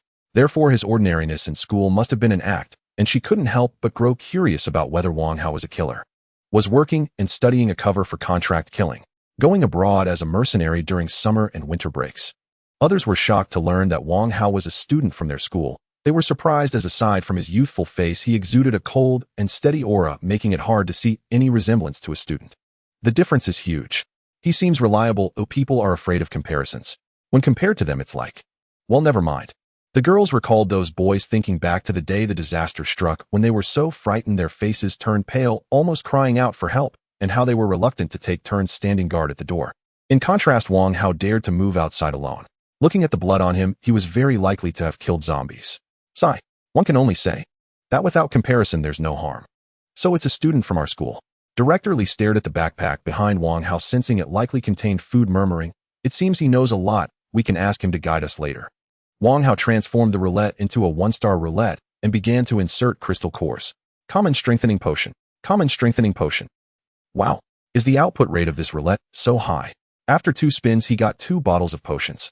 Vitality cookie, 1 star, below 2 stars. Eating 1 can eliminate fatigue and restore stamina to its best state. Powerful spinach dry, 1 star, strength increased by 50 for 15 minutes. Common vest. 1 star, strengthening potion. Common strengthening potion. Common shoes and socks. Common stockings, black. Wang Hao spun a total of 9 times, consuming 45 gray crystals, with 16 remaining. He was quite lucky this time, obtaining 3 bottles of common potions, 1 one-star potion, and cookies that were very useful in actual combat. Wang Hao glanced at the gray crystals in his hand and decided to spin again. Common dagger. Alright, I thought I could get another potion. Wang Hao stepped back and reverted the 1-star roulette back to the common roulette, throwing in a crystal core from a distance. Camping starter pack. Common strengthening potion. Common green hat to live well. 1 must wear a bit of green on their head. Feeling comfortable, he got a bottle of common potion after just 3 spins. Moreover, he also got a camping starter pack, which resolved where he would sleep tonight. However, this green hat was somewhat eye-catching. There's too much stuff. The ordinary backpack can't meet my needs. I wish I could get a 1-star backpack instead. Wang Hao opened his bag to organize the rewards, while Director Li and others watched his every move. Suddenly enlightened, they realized. That's how the roulette works. They had studied the roulette, but only knew it could produce rewards. They didn't understand how to activate it nor where to obtain the crystal cores. Let's go over there. Director Li led the group toward Wang Hao. However, Zhang Mingyao did not follow. She walked toward the plastic chairs outside and sat down only to see Li Zhenxin sitting beside her. Mingyao, what's wrong? Nothing. Zhang Mingyao replied coldly. He doesn't look like a person who is easy to talk to. I've never asked anyone for anything since I was a child. There's no need to follow. Li Zhenxin chuckled. It should be just these 2 days. Whether your family and my family can come to rescue us, we'll have a reply soon. Although the probability is high, if not, I'll go out to kill zombies and find food to come back. With me around, there's no way I'll let you suffer, even a little. Li Zhenxin liked Zhang Mingyio's cold demeanor, feeling that no woman he had ever met could compare to even 1/10 of her. In fact, what man doesn't want to conquer her? She comes from a wealthy family, possesses high intelligence and emotional quotient, and her looks and figure are exceptional. She was hailed as the school belle just 2 days after enrolling. Ordinary people only dared to fantasize about her at night. Those pursuing her were all rich young men and officials. Even Li Zhenxin, the top young master in H City, acted submissively in front of Zhang Mingyao. Her feelings towards Li Zhenxin were average. They were only together because their families were well acquainted. However, in this perilous environment, hearing such manly words from Li Zhenxin still warmed her heart a little. On the other side, Director Li approached Wang Hao, signaling the petite girl, who initially didn't understand, but realized after being reminded by others. Wang Hao. The petite girl spoke up. Did you not see me and Xiangru? Who are you? Wang Hao turned to look at the petite girl, genuinely unable to recall who she was. However, the name Xiangru reminded him of someone. The Mad King. Ranked 7th in combat power, a terrifying presence that struck fear into countless survivors. Later, someone dug deeper into her information. It was revealed that her real name was Xiangru. But that was all. There was no more specific information, as the Mad King brutally slaughtered everyone who tried to dig into her information. Classmates. The petite girl pointed at Xiangru and awkwardly said, You may not remember me, but you surely remember Xiangru. She's our class belle. Wang Hao assessed Xiangru. He couldn't tell if Xiangru was the Mad King just by looking at her, since he didn't know who had disfigured the Mad King. However, she looked like a vibrant and youthful girl, lacking the insane ferocity that the Mad King possessed. Could it be just a namesake? Oh, Wang Hao replied indifferently, and then, he didn't have many clear memories from his school days, perhaps because most of his time was spent working to support himself. Plus, he had gone through countless events later on, so not recognizing a classmate was quite normal. The petite girl looked awkwardly at Director Li. How should she respond to Wang Hao's words? Although they were classmates, they had never interacted and were not familiar at all. At this moment, she didn't know how to establish a connection. Cough. Director Li interjected. Wang Hao, I'm the academic director. In these critical times, we should unite as one. Look at how much food you have. Can you share some? At this point, Director Li looked at the others and said, We've been starving for almost a day, but look at how listless they all are. Classmate Shun has fainted from hunger twice. Turn right when you go out, walk a few dozen meters, and there's a small shop. Wang Hao replied coldly, If you want to eat, go get it yourselves. This student isn't very bright. If we could get out, would we need to come looking for him? Director Li smiled. There are many monsters outside. We don't have your capabilities, so how can we dare to go out? Don't think too much, or just because you found food with great effort, why should you share it with us? The greater the ability, the greater the responsibility. You help me a bit, and I'll help you a bit. That's how the older generation did it. A huge pie? Wang Hao would say a few more words, all because of a slight feeling of camaraderie, but it was impossible for Director Li to take advantage of him. I've said all I needed to say. Wang Hao's voice turned cold. Don't bother me. Otherwise, bear the consequences. Director Li looked at Wang Hao's eyes, feeling inexplicably apprehensive, unable to understand how a student's eyes could be so cold. Even the murderers in the legal news weren't as frightening as him. We've come to you in such a large group. Is your heart made of iron? You're still embarrassed to say no. A boy with dandruff all over his head complained, don't be selfish, all right. If the world is left with just you, what will you do? Go play by yourself. I really admire you. Sigh. It's time to get serious. These people are relentless. Wang Hao walked toward the boy, an overwhelming sense of pressure made those blocking the way instinctively step aside. Although he felt a bit flustered with over a dozen people watching him, he couldn't show weakness and forced himself to say, what do you want to kill me or something? To kill you. Wang Hao lifted his deep-set eyes and said, what's wrong? Suddenly feeling as if he were being stalked by a beast, the boy broke into a cold sweat and involuntarily swallowed, saying, killing someone will land you in jail. I advise you to think it over, it's not a big deal. Just correct it in time, he replied. Oh. Wang Hao slapped the boy's face with a backhand, not putting in his full strength. His neck twisted awkwardly, his body remained still, yet his head turned horrifically from front to back, his eyes strangely raised. Director Li and the others were stunned. Only Xiang Ru's eyes shone like light bulbs. Oh, this man is incredibly handsome. Oh. The people behind the boy covered their mouths and screamed, fearfully collapsing to the ground, while others also woke up, retreating in fright. Whoever screams dies. Wang Hao coldly said. 3. The tail end of the 3 hadn't even finished before the scream was immediately choked out by fear, and the eyes looking at Wang Hao were filled with panic, their legs shaking uncontrollably. Who said that? Who the hell said he was a student? What student can kill without blinking? A student from the assassination classroom. Wang Hao noticed that Xiang Ru was not afraid at all. Instead, her eyes were filled with excitement, and he asked in surprise, aren't you afraid it'll go into a killing frenzy? Why should I be afraid? Xiang Ru smiled and said, to slap someone's head 180 degrees sideways is super cool, don't you think? Wang Hao frowned. What Xiang Ru said made her seem more like a mad king. Given the current situation, even a person with a high psychological quality would not be able to excitedly say that Wang Hao's actions were super cool while looking at a still warm corpse. This was illogical. It felt more like there was something wrong with her. However, if Xiang Ru were truly a mad king, Wang Hao would prefer to keep his distance. The title of Mad King was built upon a series of reckless actions. Meeting her, she could strike at any moment just upon a glance. What are you staring at? What are you looking at? Then the two just started to fight. The key point is that the Mad King's combat power is extremely high, as evidenced by Wang Hao's ranking of 24th in combat power as a 9-star warrior. They had crossed paths before, and at that time, when Wang Hao saw the Mad King, he panicked and thought about how to escape, but in the end the Mad King simply bypassed him with the words, you're too weak, delivering a mental blow. It can be said that the Mad King is an existence that Wang Hao needs to look up to. Wang Hao ignored Xiang Ru and set up a tent in an empty area while she stood awkwardly, feeling her enthusiasm cool. This man is truly cold-hearted. Xiang Ru's interest in Wang Hao deepened. She thought that if she followed him, she would definitely encounter a lot of exciting things. The men I have encountered, regardless of age, all rush to reveal their dirty thoughts to me. Even the gay one still glances at me, but he treats me like air, completely ignoring me. Not just me. Even Zhang Mengyao, who is prettier than me, he didn't even give a second glance. Xiang Ru had loved adventure and challenges since childhood. To that end, she learned skills like fighting rock, climbing, skydiving, diving, and parkour. Wang Hao's uniqueness and ruthless demeanor deeply attracted Xiang Ru, much like the bad boys who are immensely popular among girls. An outrageous thought suddenly emerged in her mind. Meanwhile, Wang Hao finished setting up the tent and went out to fetch 2 buckets of bottled water, using the tent as a screen to wash away the blood and grime on his body. The cleaning ability of a 1-star equipment is quite decent. Dirt doesn't stick to the gear, and a quick rinse makes it look brand new, and then just a shake saves the step of drying. He entered the tent and sat down. After taking a few sips of the 4 newly acquired ordinary enhancement potions, a surge of power filled his body. Although his muscles didn't change much in size, he could clearly feel them becoming more solid and sturdy, and his brain and senses were also enhanced. Many previously blurred memories became clear.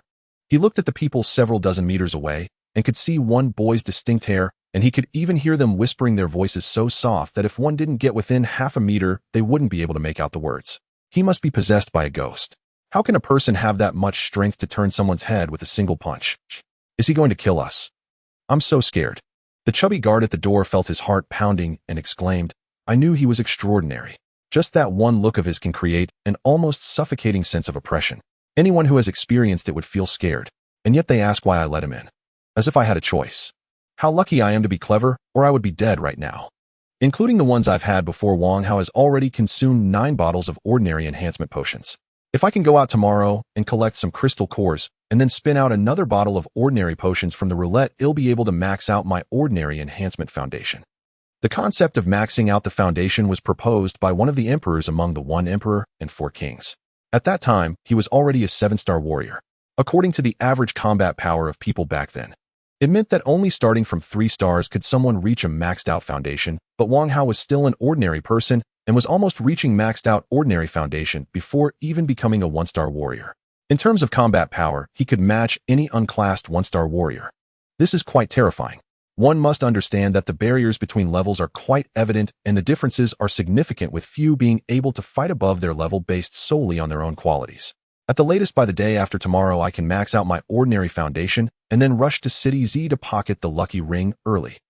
Wang Hao looked at the notes on his phone, confirmed his route for tomorrow, and reached into his backpack to take out the portable gas stove that came with the military pot. This thing can be understood as a portable gas burner. After running all day, he was so hungry that his stomach felt uncomfortable. Wang Hao poured water into the small pot, waited for it to boil, then added sauce packets, vegetable packets, meat packets, cheese, and a large piece of dough. Wow, it smells so good. Where is that aroma coming from? Just as everyone had just escaped panic, they caught a whiff of the sauce aroma wafting from the small pot, and they couldn't help but turn their heads in unison, their eyes landing on the small pot as saliva instantly filled their mouths. They couldn't help but swallow, desiring a taste. My God. Does Wang Hao's life have to be this good? He can still support a pot at this time. They had been hungry for a day or two, their stomachs feeling acidic and painful. Now if they could just have something to eat, they would be grateful to heaven. How could they even dare to hope for hot food? Wang Hao's life. Their dream. Rustle, rustle, rustle. Wang Hao broke apart a pair of disposable chopsticks, rubbed them against each other, and then plunged them into the boiling noodles with a stormy whirl, taking a big mouthful. So satisfying. The food intake of enhancers is generally 2 to 3 times that of ordinary people. After finishing the military pot, Wang Hao was still unsatisfied. He casually found a spot, poured out the soup from the small pot, then took out 2 boxes of self-heating hot pot, opened the packaging, and tossed everything into the pot. Several boys looked at the steaming soup on the ground.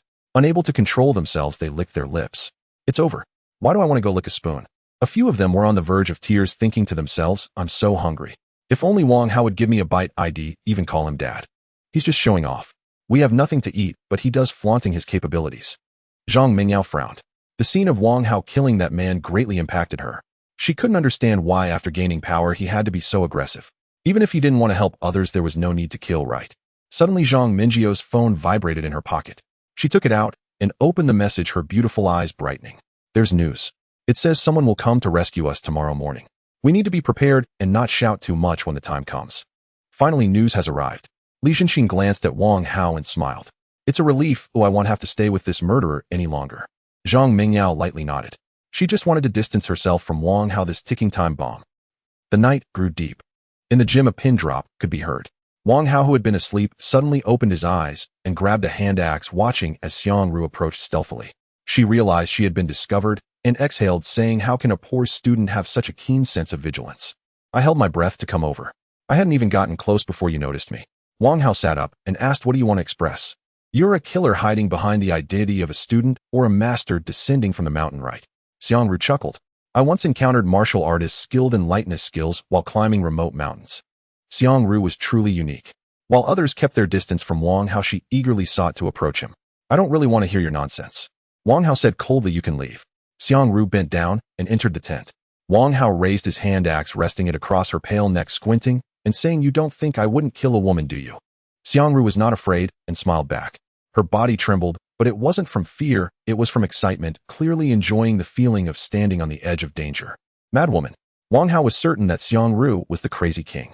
This unpredictability and fearless madness reminded Wang Hao of the first time he met the crazy king, when he found it utterly disgusting just to be associated with him even before the fight began. Indeed, it's disgusting. Many people aren't afraid of fierce dogs but fear mad dogs, because mad dogs are unpredictable and their attacks are erratic. Would you kill someone who willingly offers themselves? Xiang Ru wrapped her arms around Wang Hao's neck, her bright eyes clear and sparkling. Or rather, you want to be a coward who pushes me away? Wang Hao looked at Xiang Ru's delicate and tender face. Faced with her provocation, he couldn't be bothered to argue and pushed her down. Coward. Xiang Ru was the future crazy king, ranked 7th in combat power, an existence Wang Hao had to look up to in his past life. Consuming Xiang Ru would cost him no more than the protein he would expend, a definite blood profit. The people in the gym were suddenly awakened by a violent noise, staring blankly at the tent. Xiang. The petite girl looked around hesitantly, asking, where is Xiang Ru? Everyone's pupils shook.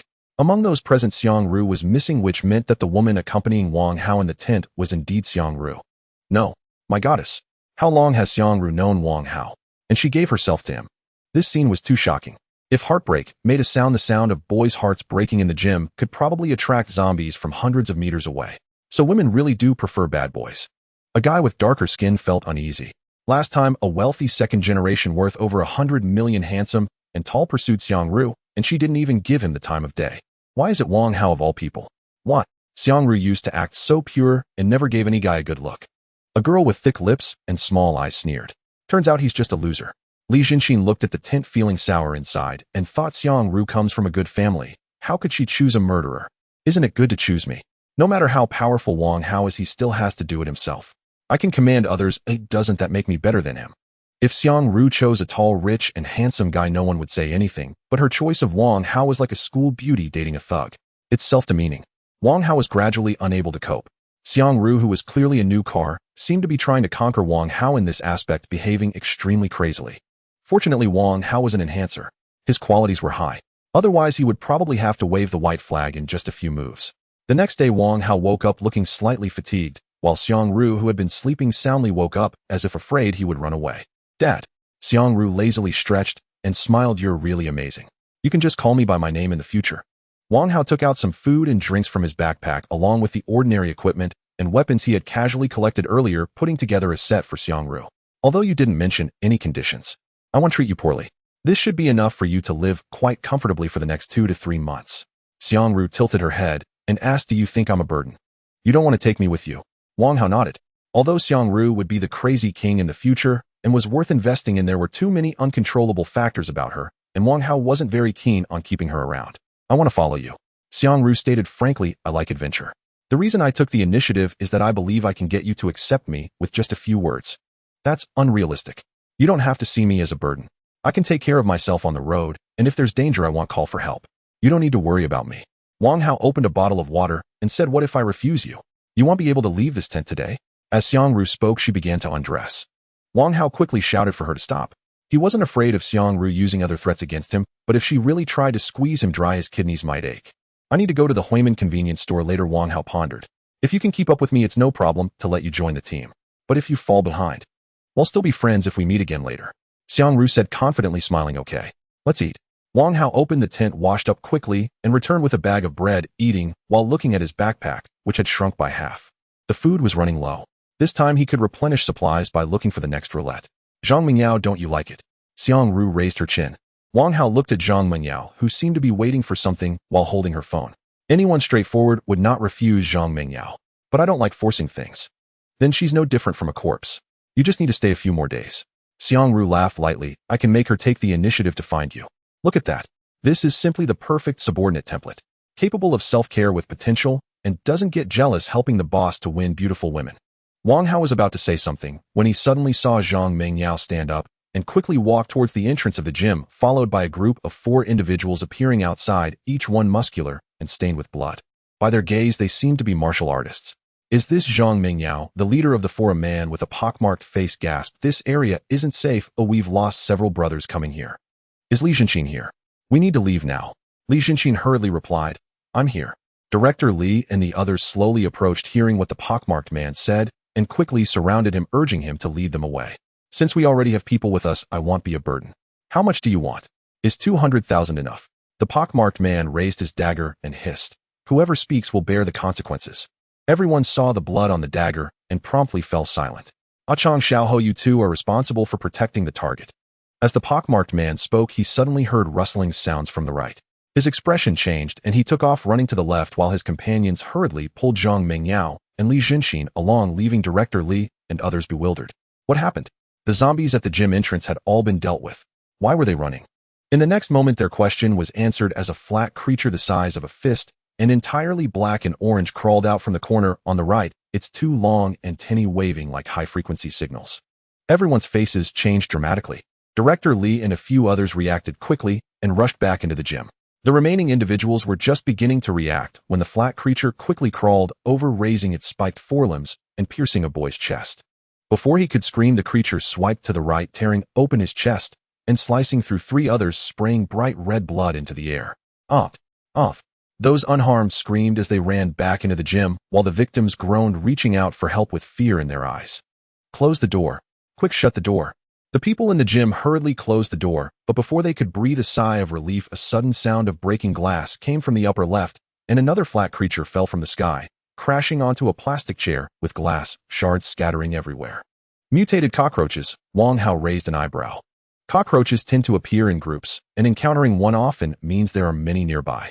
The most terrifying aspect is that they carry a multitude of germs. If one injures you or your wound comes into contact with them, without healing agents, it could lead to a painfully slow death. It is worth mentioning that mutated animals are inherently stronger than zombies like tigers, leopards, and bears, and can even fight above their level. These creatures only appeared after the people who came to rescue Zhang Mengyao arrived. It feels like they were lured here by them. Xiangru frowned. Her guess was not wrong. Those who had been in contact with cockroaches would leave traces of their scent, which the creatures could track. In his past life, many powers had fallen victim to this. It seems we need to set off early. Wang Hao shouldered 2 backpacks and adjusted his hand axe. At that moment, the cockroach that had crashed into the gym quickly crawled in, raising its forelimbs to pierce a girl's back. The others in a panic tried to flee, but collided with the cockroach that had just finished killing at the entrance. Don't chase me. Director Li stumbled towards Wang Hao, pointing at him in terror. Chase him. He's young as meat, is much more delicious than mine. Quick, chase him. This was amusing. Just a moment ago, the director was pleading for food for the students, and now he was leading the trouble away from himself, directing the cockroaches towards Wang Hao. On a hot day like this, why are you running?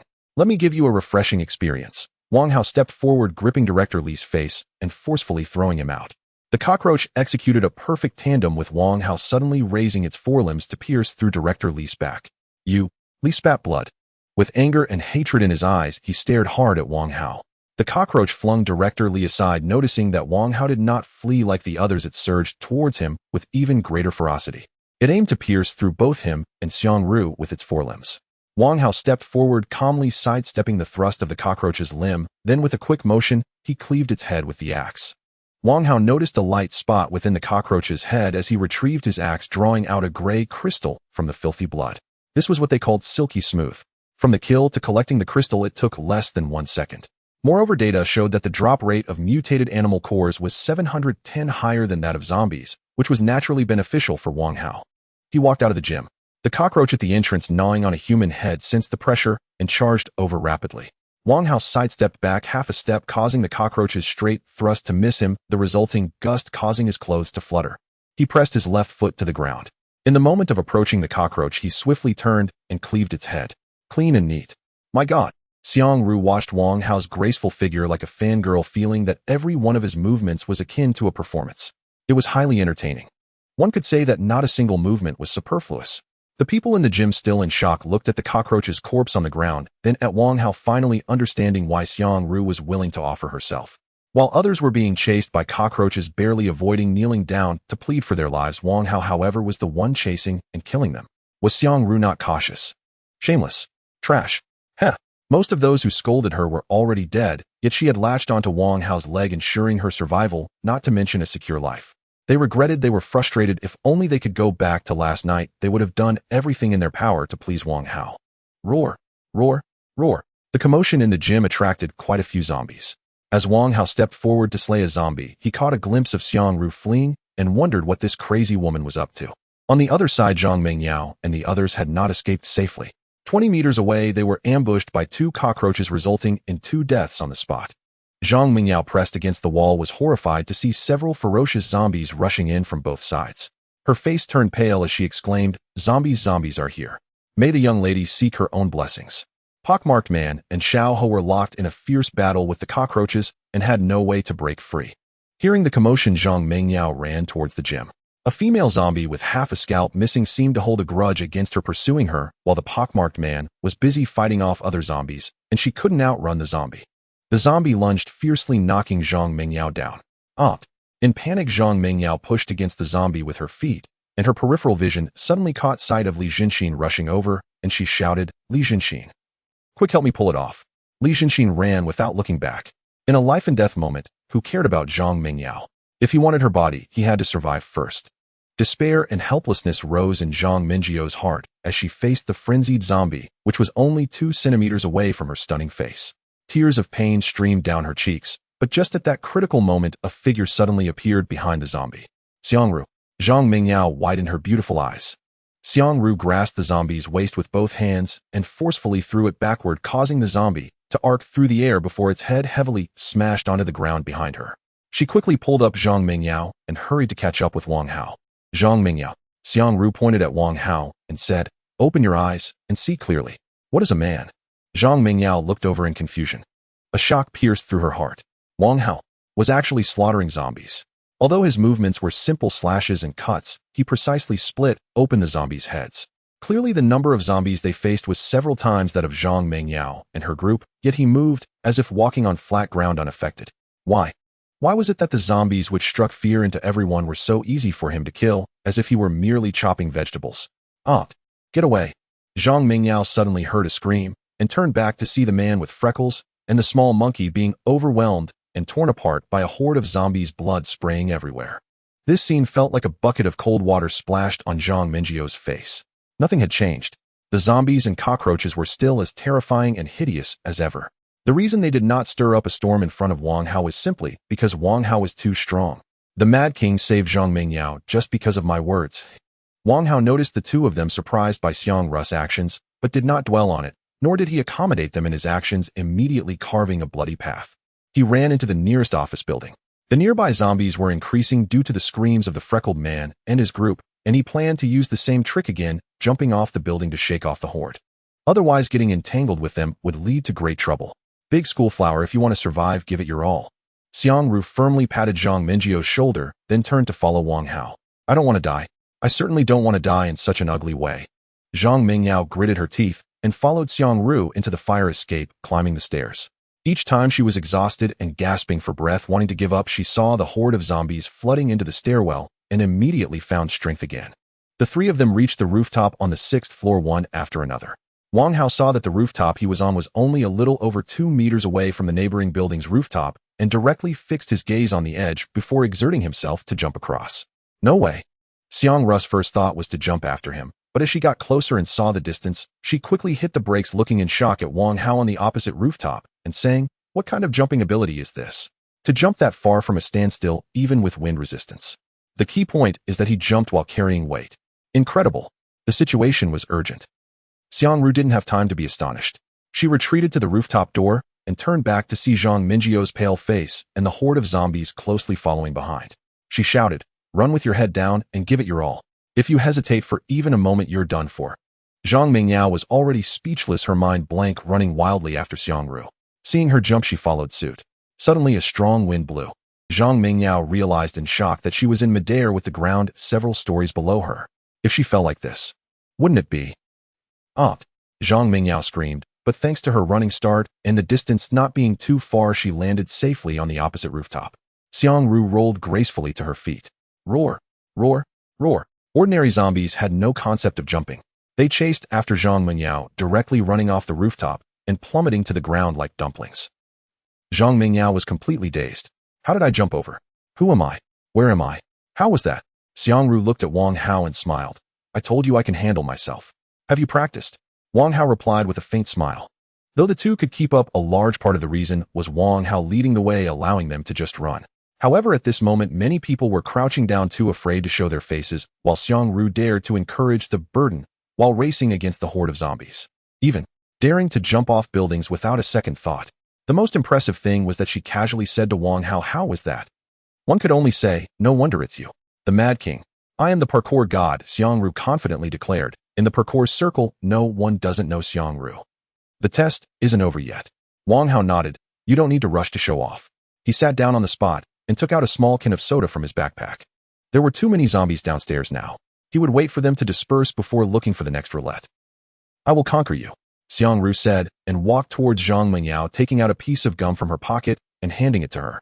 "Big schoolflower, wasn't that thrilling just now? Here, this is all I have to eat for now. You should replenish your energy first." "Thank you." Zhang Mingyao, pale with hunger, felt dizzy and did not bother to be polite with Xiangru. Chewing the gum, she said, "This kind of madness really isn't suitable for me. I hope there won't be a next time."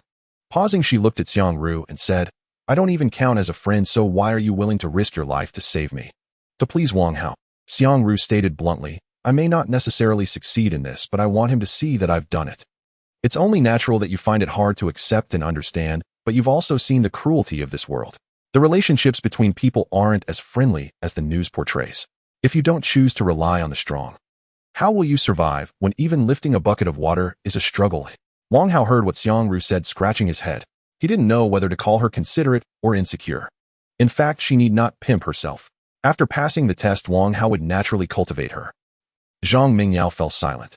If Xiangru's words were spoken yesterday, Zhang Mingyao would certainly have refuted her and scolded her for being shameless. However, after experiencing the life and death speed earlier, she understood that what Xiangru said was true. In this world, strength is paramount. If you can't fight back, you have to die. Very realistic. There's no rush to make a decision. Xiangru smiled. We still have to pass his test. If we don't pass, everything is in vain. Zhang Mingyao nodded, taking the opportunity to quickly rest more. 2 hours later, a sound came from somewhere, scattering some zombies downstairs. Wang Hao saw it was about time and got up to go downstairs. He didn't deliberately wait for the two of them. Following his own pace, he made his way along the wall to the Huimin convenience store about 600 to 700 meters away, and from a distance, he could see the roulette inside. His speed was very fast. Ordinary people couldn't keep up with him even if they ran, let alone in such a perilous environment. So the two of them were left far behind, not knowing whether they were alive or dead on the way. Wang Hao entered the convenience store where 3 people were already shopping inside. Upon suddenly seeing him enter, they all looked at him warily. Among them, a beer-belly man in denim shorts was eyeing his hand axe with a glint of greed in his eyes. That axe is beautiful. It feels sharper than the fire axe in my hand. Daring to go out at this time means he probably, like me, dares to kill zombies. Trying to forcefully grab it could lead to trouble, but he's a young man, easy to deceive. I'll get close to him and find an opportunity to take him down. Little brother. The portly man smiled amiably, saying there's plenty to eat here. Even 10 people could share. Take whatever you want. Wang Hao walked past the 3 of them and approached the ordinary roulette. The portly man, seeing his clear intentions, leaned in and asked, "Do you know what this is for?" Wang Hao couldn't be bothered to reply. He took out a gray crystal from his bag and tossed it into the hole above the startup button of the already transformed one-star roulette. The spinner began to whirl rapidly. It gradually came to a stop in a designated area. Mini generator 1-star, powered by a crystal core. It generates electricity when plugged in, providing a stable power supply for rooms up to 300 square meters. The maximum consumption is 1 gray crystal per night, safe, efficient, and energy saving. This thing is incredibly useful. In a few days, power outages will occur worldwide, and having a generator will mean one doesn't have to endure the heat while resting. It's essential to have someone around who can cook. The portly man felt ignored by Wang Hao and was in a bad mood. Did he dare go out and kill zombies and still let someone give him this kind of treatment? Then he saw Wang Hao pick up a palm-sized square black box that had fallen from the bottom of the roulette along with the crystal core from Wang Hao's open bag, and began to understand that the crystal core could spin the roulette and yield rewards. This roulette is something I can't even break with an axe. It must be something remarkable. If I snatch those small cubes from his bag, I might just get rich. The portly man became increasingly tempted and exchanged glances with his companion. This wasn't their first time robbing someone. They pretended to shop around. They moved closer to Wang Hao. After all, the outside world was in chaos. Committing crimes didn't mean going to jail. The world would belong to those like them who dared to kill zombies. Wang Hao collided with them. What a stroke of bad luck for him. In this environment, we need to help each other. The portly man quietly raised his fire axe as if he could already envision Wang Hao being split in half by his blow, a cruel glint in his eyes as he said, "Don't you agree?" The portly man swung the axe down towards Wang Hao. He was still young and didn't take precautions against the 3 of them, allowing the portly man to approach. Wasn't this akin to a sheep entering a tiger's den with their lives no longer in their control? But at that moment, Wang Hao raised his hand and caught the fire axe. The portly man's malicious smile froze. The 2 others ready to pounce on Wang Hao were stunned. Empty. Catching a blade with bare hands. Was this a dream? The fire axe could cleave through a zombie's head, yet it was effortlessly caught by Wang Hao with one hand. Your speed. Even an old lady in a wheelchair could dodge that. Wang Hao forcefully seized the fire axe and hurled it at one of the 2. The man turned in terror to flee, but was struck in the back by the spinning fire axe, his eyes wide as he fell toward the ground. The other person had just started to react when he saw Wang Hao turn and approach, kicking the man outside the shop. Puff! The man hit the ground and spat blood, his face turning red as he tried to lift his head, but couldn't help but spew another mouthful of blood, collapsing back to the ground lifeless. The portly man was filled with dread. This young man had unexpectedly killed 2 people in the blink of an eye and used methods that defied logic. Kicking someone several meters away. This couldn't be a joke. 2 made a mistake. I won't dare again.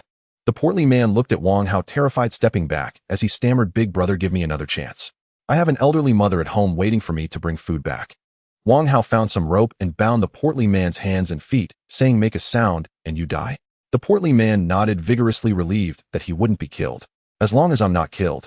Wang Hao had seen many like the portly man who thought they could easily kill a few zombies and became arrogant. They often ended up dying miserably. In the face of the apocalypse, one must maintain a heart of reverence. Wang Hao continued to spin the roulette. Cool boiled water, X5. Fresh fruit basket. Ordinary enhancement potion. 1-star enhancement potion. Ordinary shirt. 1-star adventure backpack appears as an ordinary backpack, but contains 10 cubic meters of space. Adding items does not increase weight. Ordinary prickly knuckle. Ordinary enhancement potion. The backpack came just in time. Wang Hao had been thinking that the space of an ordinary backpack was too small, and that he would have to discard some items if he spun the roulette again later. Now he had a 1-star backpack. This temporarily solved his issue of insufficient space. He twisted open a bottle of ordinary enhancement potion, gulped it down, and a surge of energy instantly rushed through his body, warm and very comfortable. Is this the feeling of being fully enhanced? Wang Hao clenched his fist, excitedly exclaiming, "So freaking satisfying." After drinking 10 bottles of ordinary enhancement potion, he had clearly reached the baseline limit of an ordinary enhancer, feeling that his physical fitness, senses, and other aspects had far exceeded those of ordinary enhancers. Based on his understanding of 1-star enhancers, he could now easily defeat anyone with a single bottle of basic 1-star enhancement. It was already terrifying enough to fight above his level, yet he could still crush opponents. After reaching 1-star, one can change professions and gain stronger powers, but profession scrolls are particularly rare. It's nearly impossible to encounter them on the same level roulette. Despite spinning so many 1-star roulettes, I haven't encountered a single scroll. The chances of encountering a higher level roulette are relatively higher. Wang Hao mused, "By the way, I really don't have any information about 1-star profession scrolls. In my past life, I traded my scrolls with others. I do know a thing or two about 2-star scrolls. It's frustrating. My growth rate is too fast, far outpacing the development speed of the apocalypse. Even if there are 1-star monsters now, their numbers are very few, making it impossible for me to freely spin 1-star roulettes, so seeking 1-star roulettes is meaningless. When encountering roulettes with profession scrolls, I can only stare in frustration." Wang Hao thought it would be great to encounter the rumored crystal core refiner, so he could exchange lower-grade crystal cores for higher-grade ones. However, crystal core refiners are 10 times rarer than profession scrolls. In my past life, only a few factions possessed them. Wang Hao wanted to find one, but had no idea where to look. Suddenly, he heard the sound of panting from outside. He turned to see Xiang Ru, dirty and disheveled, carrying Zhang Mingyao. The two must have crawled through a garbage bin or sewer. They smelled awful. Huimin convenience store. Xiang Ru set down Zhang Mingyao, smiling, "I'm here." Xiang Ru was indeed strong. Even while carrying a burden, he could complete Wang Hao's test. He knew he couldn't put Xiang Ru in a difficult position when he jumped off the building. It was destined that he would take in the Mad King. He nodded and said, "From now on I allow you to follow me, but that doesn't mean you can rest easy. You still have to rely on yourself. Now let me give you a lesson." With that, Wang Hao tilted his head towards the portly man and said, "You go and take him down." Xiang Ru was momentarily taken aback. Kill someone. Wang Hao, a reborn individual, could make decisive choices in killing, but Xiang Ru and the others were still bound by the constraints of order, their understanding trapped in a peaceful era where even slapping someone could lead to imprisonment. Erasing a life with their own hands was no easy feat. It was like Wang Hao's first murder. He was tormented by guilt. However, this was a necessary lesson for every survivor. Hesitation and mercy could not only harm oneself, but also jeopardize companions. "She will spare you," Wang Hao said to the man with the beer belly, "and you will live. Please, I beg you, spare my life." The beer belly man bowed to Xiang Ru, his voice trembling. "I have an elderly mother at home, over 70, waiting for me to bring food back.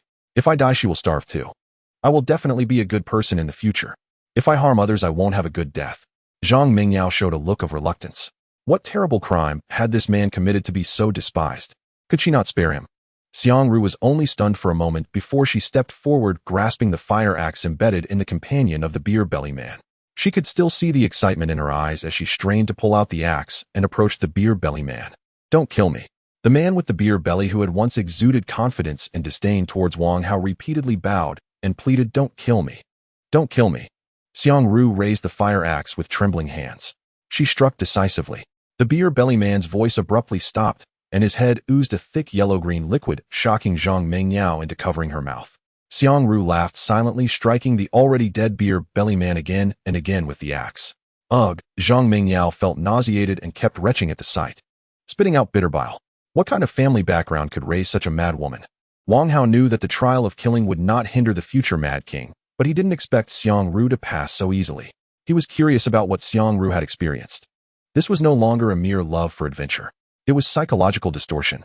Xiang Ru eventually set aside the bloodied fire axe, glanced at the dismembered body on the ground, her eyelids fluttering and her brow furrowed slightly, before casually stating, "This axe is not good, it feels unbalanced. Try this." Wang Hao tossed over the newly acquired gauntlets. They were covered in short metal spikes capable of inflicting wounds while punching an opponent, but required a certain level of skill. With poor skill, using these gauntlets for close-range attacks would be disadvantageous. Wang Hao actually had other weapons, but he offered the gauntlets because in his past life the Mad King used similar weapons. Xiang Ru donned the gauntlets, swiftly striking a few times in a fighting stance, then landed several punches on the beer-belly man. Seeing the unclosable wound, she exclaimed, "This weapon suits me but feels just right." "I understand you," Wang Hao smiled. Xiang Ru also smiled. This man was quite strange. He gave her the feeling that he seemed to know her. "If you want to vomit, just do it. There's nothing shameful about it." Noticing Xiang Ru's earlier subtle expression, Wang Hao tossed her a bottle of ordinary enhancement potion and said, "You smell too bad. Take a shower, eat something, and then drink this potion." "I don't want to vomit." Xiang Ru's constantly rolling throat betrayed her stubbornness, but it was normal, recalling her earlier actions after the excitement. She would definitely want to vomit. After all, not everyone was as seasoned as Wang Hao in this apocalyptic world. Zhang Mingyao, after throwing up and sweating profusely, noticed that Wang Hao hadn't mentioned her at all. She guessed he was different from other men, not treating her like a sycophant due to her appearance, and couldn't help but take the initiative to say, "I want to join you." "Xiang Ru has already demonstrated her value," Wang Hao replied nonchalantly. "What about you?"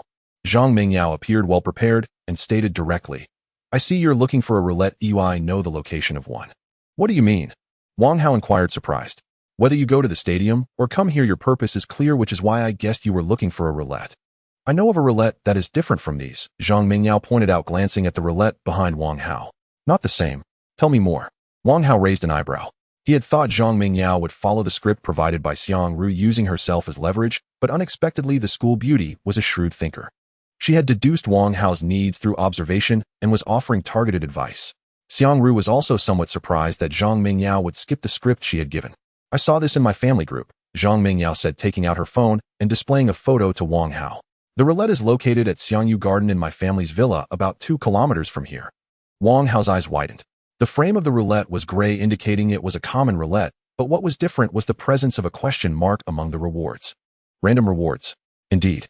The question mark was the random reward from the Lucky Queen's ring. This reward might be rare, due to a certain probability of yielding good items, something Wang Hao had never encountered in his past life. "Now that the Mad King is mine, every ounce of her strength is an added boost for me. Even if I go to Zhang Mingyio's house and don't get anything good, I can still obtain a few potions to lay a foundation for her. After all, it's only 2 kilometers. Wang Hao said, "The roulette is at your house, so you can just go home, no need to follow me." "The situation is quite complicated. According to the information I saw in my family group, my home might have been occupied by strangers," Zhang Mingyao replied helplessly. "I'm not looking to exchange anything by giving you the roulette's location. Once you see the roulette, whether you leave me behind or take me with you, I can accept whatever decision you make. The initiative is always in your hands." Retreating to advance. A clever woman. As for what she said about strangers, Wang Hao paid little mind to it. After all, with his strength, he could still say with low-key confidence, invincible. Even if the other party wielded firearms, he wouldn't flinch. Wang Hao nodded and said, "You only have 20 minutes of rest time. I'll say it again, if you want to survive, rely on yourselves."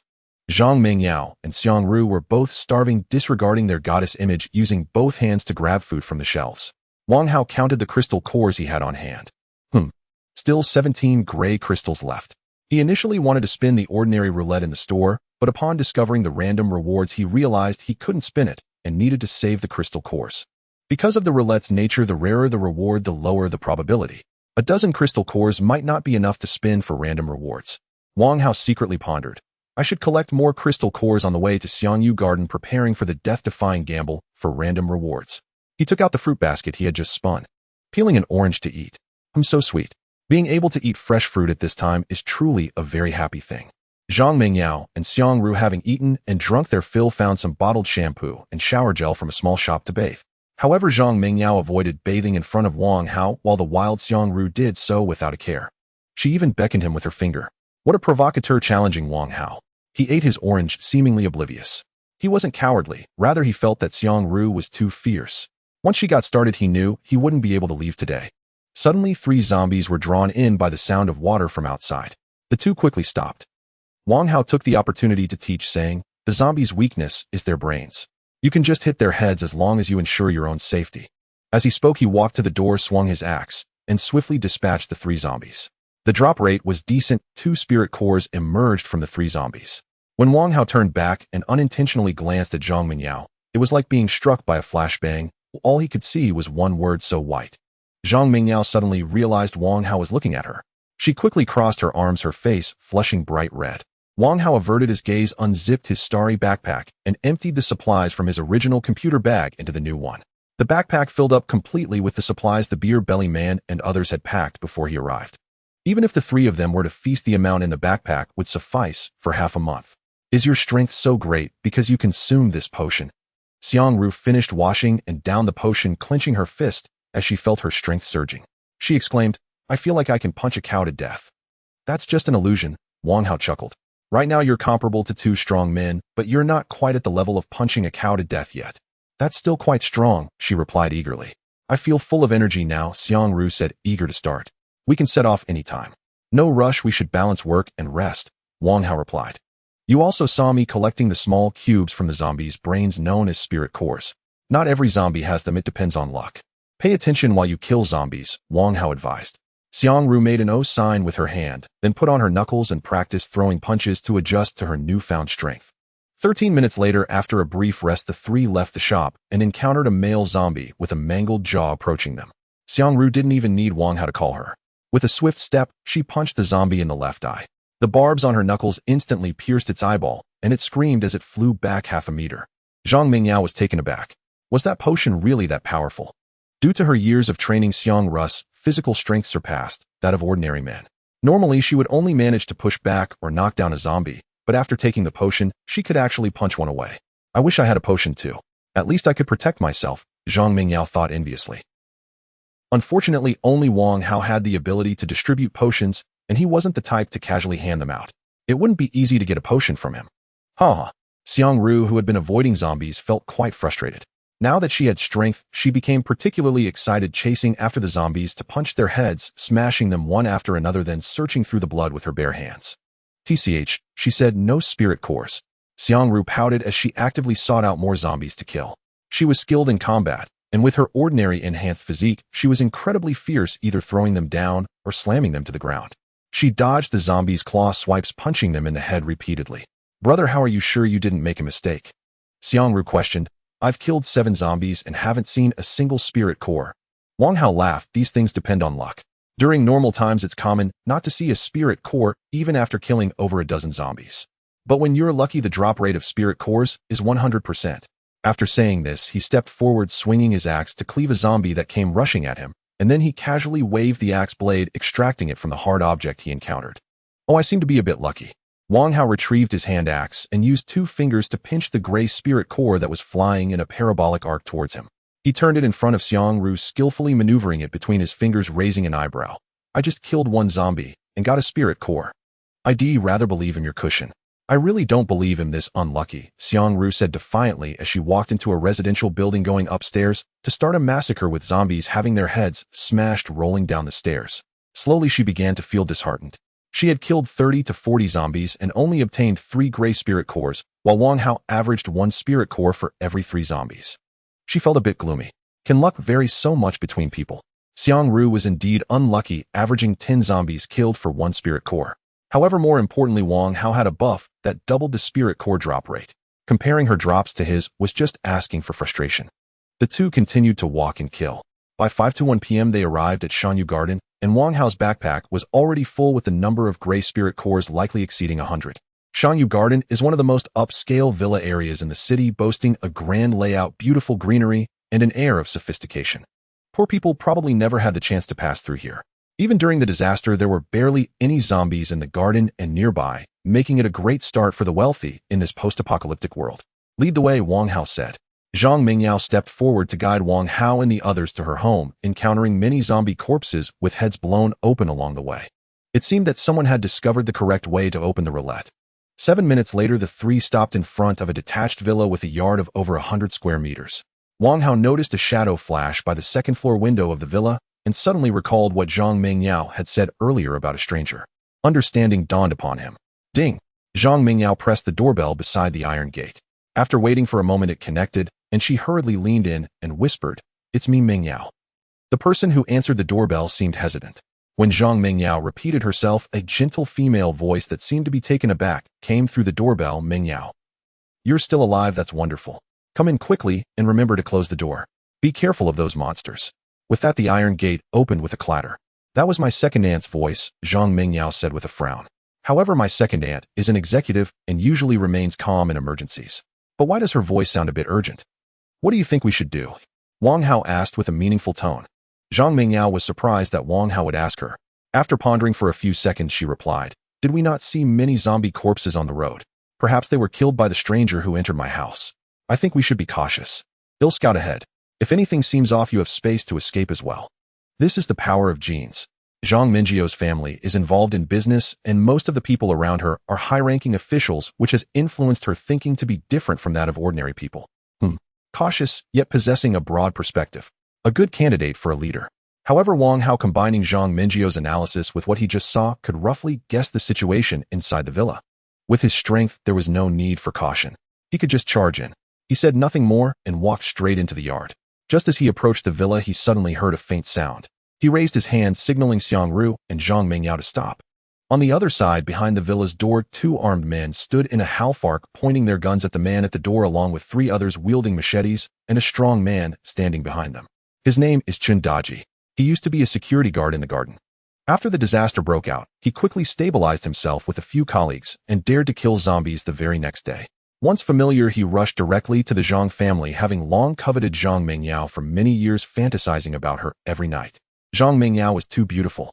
Her background was excellent and her temperament was outstanding. Every time she returned home, Chen Daji would gaze longingly at her car, dreaming of having her. Even Chen Daji had not harmed her family in order to lure Zhang Mingyao back. "I earn 6,000 a month, oh why should I be able to have someone as exceptional as Zhang Mingyao?" Chen Daji seemed to envision himself having Zhang Mingyao grinning uncontrollably, his heart unable to suppress its excitement. "The apocalypse is just perfect for me. Now I have gained power through the roulette. I will have whatever I desire in the future." Chen Daji was also a ruthless person. Upon learning from a companion on the second floor who was responsible for observing the surroundings that Zhang Mingyao had brought back two seemingly formidable strangers, he decisively arranged for all companions to give the three a grand welcome. Chen Daji knew well that those who dared to go out at this time were not ordinary. He was not naive enough to let Wang Hao in, and persuading Wang Hao to leave would be troublesome, so he decided to use Wang Hao's life to intimidate Zhang Mingyao. To make Zhang Mingyao understand that obeying Chen Daji was her only chance to survive. "Mingyao."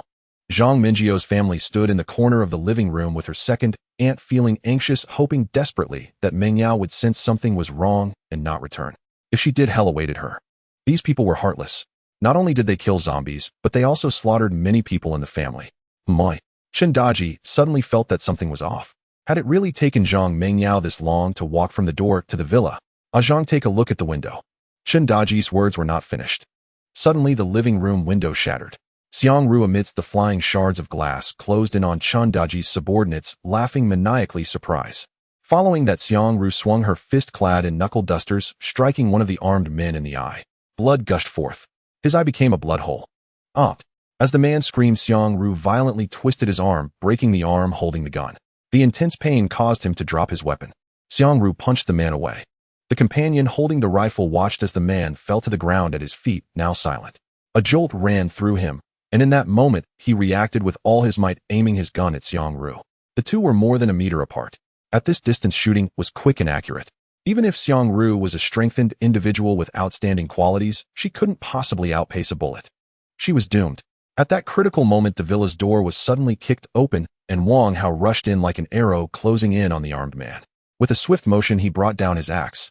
Before the armed man could react, the axe blade smoothly cleaved from his crown to his chest, a torrent of blood spraying into the air.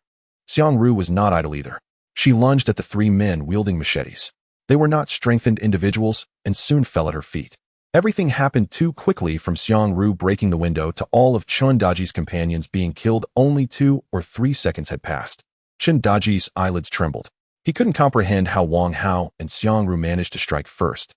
They had clearly not exposed themselves. The second Aunt Zhang Mengyao and the others looked terrified. They were so scared they were gagging. They thought Chen Daji and his men were ruthless enough, but unexpectedly two even more ruthless individuals arrived. In mere moments, only Chen Daji was left alive, and they barely realized what had just happened. I am also a strengthened individual. Chen Daji drew a handgun from behind his waist and shot at Wang Hao, declaring, "My reaction is much faster than theirs." This shot from Chen Daji was quick and decisive, leaving no room for a response. Moreover, given the proximity of the two, he didn't need any particular skill to hit Wang Hao. Xiang Ru realized that despite her superior vision, she still couldn't see the bullet, let alone respond. She knew that if she were in Wang Hao's position, she would be shot before she could react. What does this indicate? It indicates that in the face of firearms, strengthened individuals and ordinary people are equal. Wang Hao Xiang Ru's eyes lit up, and rather than worry for him, she was very much looking forward to it. Can you dodge this bullet? Firearms are indeed lethal to ordinary strengthened individuals. Unfortunately, Wang Hao was not an ordinary strengthened individual, but one with a solid foundation and far superior combat power. To him, the bullet was as if slowed down 4 times. Oh! Wang Hao's gaze sharpened as the bullet was about to hit him, and he swung his axe to cleave the bullet in two. The split bullet fell to the ground, making a loud thud, which was particularly jarring. Wang Hao stepped closer to Chen Daji, speaking calmly. So what now? Chen Daji's scalp tingled. As a strengthened individual, he couldn't fathom performing such a miraculous feat as cleaving a bullet in half. Wang Hao is a monster. A monster? Why should Wang Hao dodge? The bullet is coming, he can just cleave it. Xiang Ru was so excited that her expression lost all restraint. This man was incredibly handsome. Wang Hao swung his axe, slicing through Chen Daji's head, then stepped back a few paces to avoid the splatter of blood that might stain his clothes. Second Aunt Zhang Mengyao rushed in to embrace Qin Lian, her eyes reddening as she said, "It's so good to see you alive." She then hugged familiar relatives and friends while the younger ones couldn't hold back their tears. "Where are my dad and mom?" Zhang Mengyao quickly asked, "And my grandfather?" When the incident happened, your dad, your mom, your grandfather, and your third uncle were all in one room discussing matters. Suddenly your grandfather turned into a monster and bit your dad. By the time the bodyguards from our neighboring villa rescued us, everyone had turned into monsters. They are dead, Qin Lian said bitterly after seeing the corpses of Chen Daji and the others. After that they broke in. The bodyguards and housekeepers in the house were all killed by them. As Qin Lian spoke halfway, Zhang Mengyao was already crying uncontrollably. In just a few days, the once thriving Zhang family was left with only a few women. It was a blow that anyone would find hard to bear. Wang Hao walked up the stairs. In a guest room on the 3rd floor, he saw the roulette. However, the question mark he had seen in Zhang Mingjio's phone photo was nowhere to be found, causing him to furrow his brow as he had searched layer by layer. If there were another roulette, he would have encountered it long ago. Where did the question mark go? Had it really disappeared? In his past life, the rumors about random rewards stated that the question mark belonged to a one-time reward vanishing from the roulette once activated. It was never mentioned that the question mark would disappear after a certain period. Wait a minute. A one-time reward. Wang Hao exclaimed in surprise. Damn. That fool I killed had such good luck managing to turn a random reward with just a few dozen crystal nuclei. Not everyone is like Wang Hao, able to recklessly kill zombies with a high explosion rate of crystal nuclei. Given the size of Chen Daji's team, being able to explode dozens of crystal nuclei during this time would be considered exceptional, and it might be even less. He was able to obtain the best rewards at the lowest cost. His luck was indeed remarkable. So, what random reward did Chen Daji get? Wang Hao turned and went downstairs, nervously searching Chen Daji's entire body. Wang Hao was certainly anxious.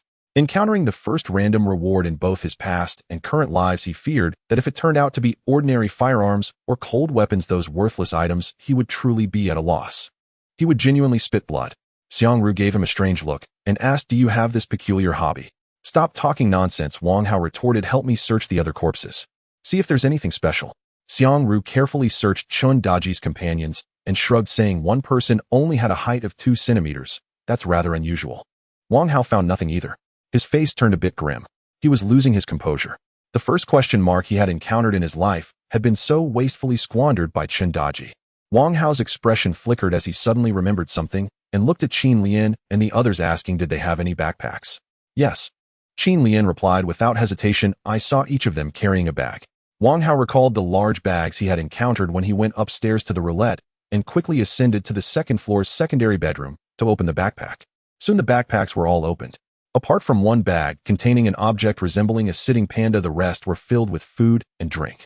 He pulled out the object and saw that the bamboo the panda was holding had several lines of small text written on it. Crystal nucleus refining device. Please follow the refining ratio when using it. Place the crystal nuclei in front of the panda and wait a few seconds to obtain the corresponding result. PS1. This machine can refine low-level crystal nuclei into high-level ones, but not the other way around. 30 gray crystals ordinary can be refined into 1 green crystal 1 star, 10 green crystals 1 star, into 1 blue crystal 2 stars, 20 blue crystals 2 stars, into 1 purple crystal 3 stars, 25 purple crystals 3 stars, into 1 orange crystal 4 stars, and 30 orange crystals 4 stars, into 1 gold crystal 5 stars. Damn, damn, damn. Wang Hao was so excited that he nearly jumped up. Shindaji had prepared an astonishing gift for him. The crystal nucleus refining device. He had previously been worried that his growth was outpacing the development speed of the apocalypse, causing the levels of crystal nuclei to lag behind, preventing him from spinning the 1-star or above roulette, wasting the information he had about several roulettes in this area. Unexpectedly, he had obtained the rumored crystal nucleus refining device. Its rarity was comparable to the Medal of Honor that only an emperor could possess. In his past life, the Survivor Paradise ranked 17th among the 30 major forces in the world, used it to make a profit while establishing a tremendously influential force. However, this was not the biggest benefit the refining device brought to Wang Hao, at least not at this moment. Having the refining device meant he could now access roulettes that were previously out of reach and gain powers that would only emerge in the future. The refining device is too rare. To rely on a random reward for a breakthrough is simply inconceivable. If I were to spin it, given my past luck with potions, I would definitely not get anything. That guy must have used up a lifetime's worth of luck. Wang Hao grinned widely. I thank his ancestors for 8 generations. His current mood was one of soaring from hell to heaven. He had thought that Chundaji had squandered the question mark, but it turned out that this question mark was meant for Chundaji to spin. If Chundaji knew the value of the refining device, he would probably cry to death. The refining device I risked my life to obtain ended up being a wedding dress for Wang Hao. How strange. Even if he didn't know the value of the refining device with his strength, he wouldn't die in the short term. Eventually, he would come to realize the immense treasure he had obtained. But why had I never heard of him before? Using the refining device to establish a force. That's still quite easy. Wang Hao pondered, could it be that he encountered some unforeseen circumstances midway? This question at present no one could answer. He opened the 1-star backpack, took out some food, placed it into the refining device, and then went outside, standing at the railing while looking at Xiangru below, saying, go out to the yard and dig a hole to bury these corpses. Xiangru looked surprised. Since when had Wang Hao become so merciful? Not only did he kill, but he also buried. You've done a good deed. Indeed, good people are rewarded.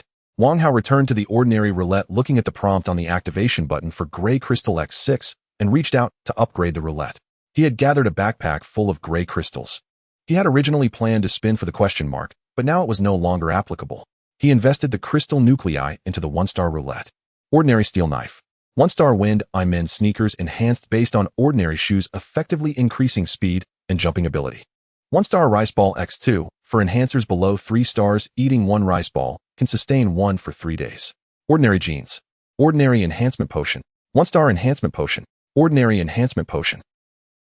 Antidote. After drinking it, can eliminate any poison below 2 stars and effectively alleviate poisons above 2 stars and below 5 stars. Ordinary steel gun.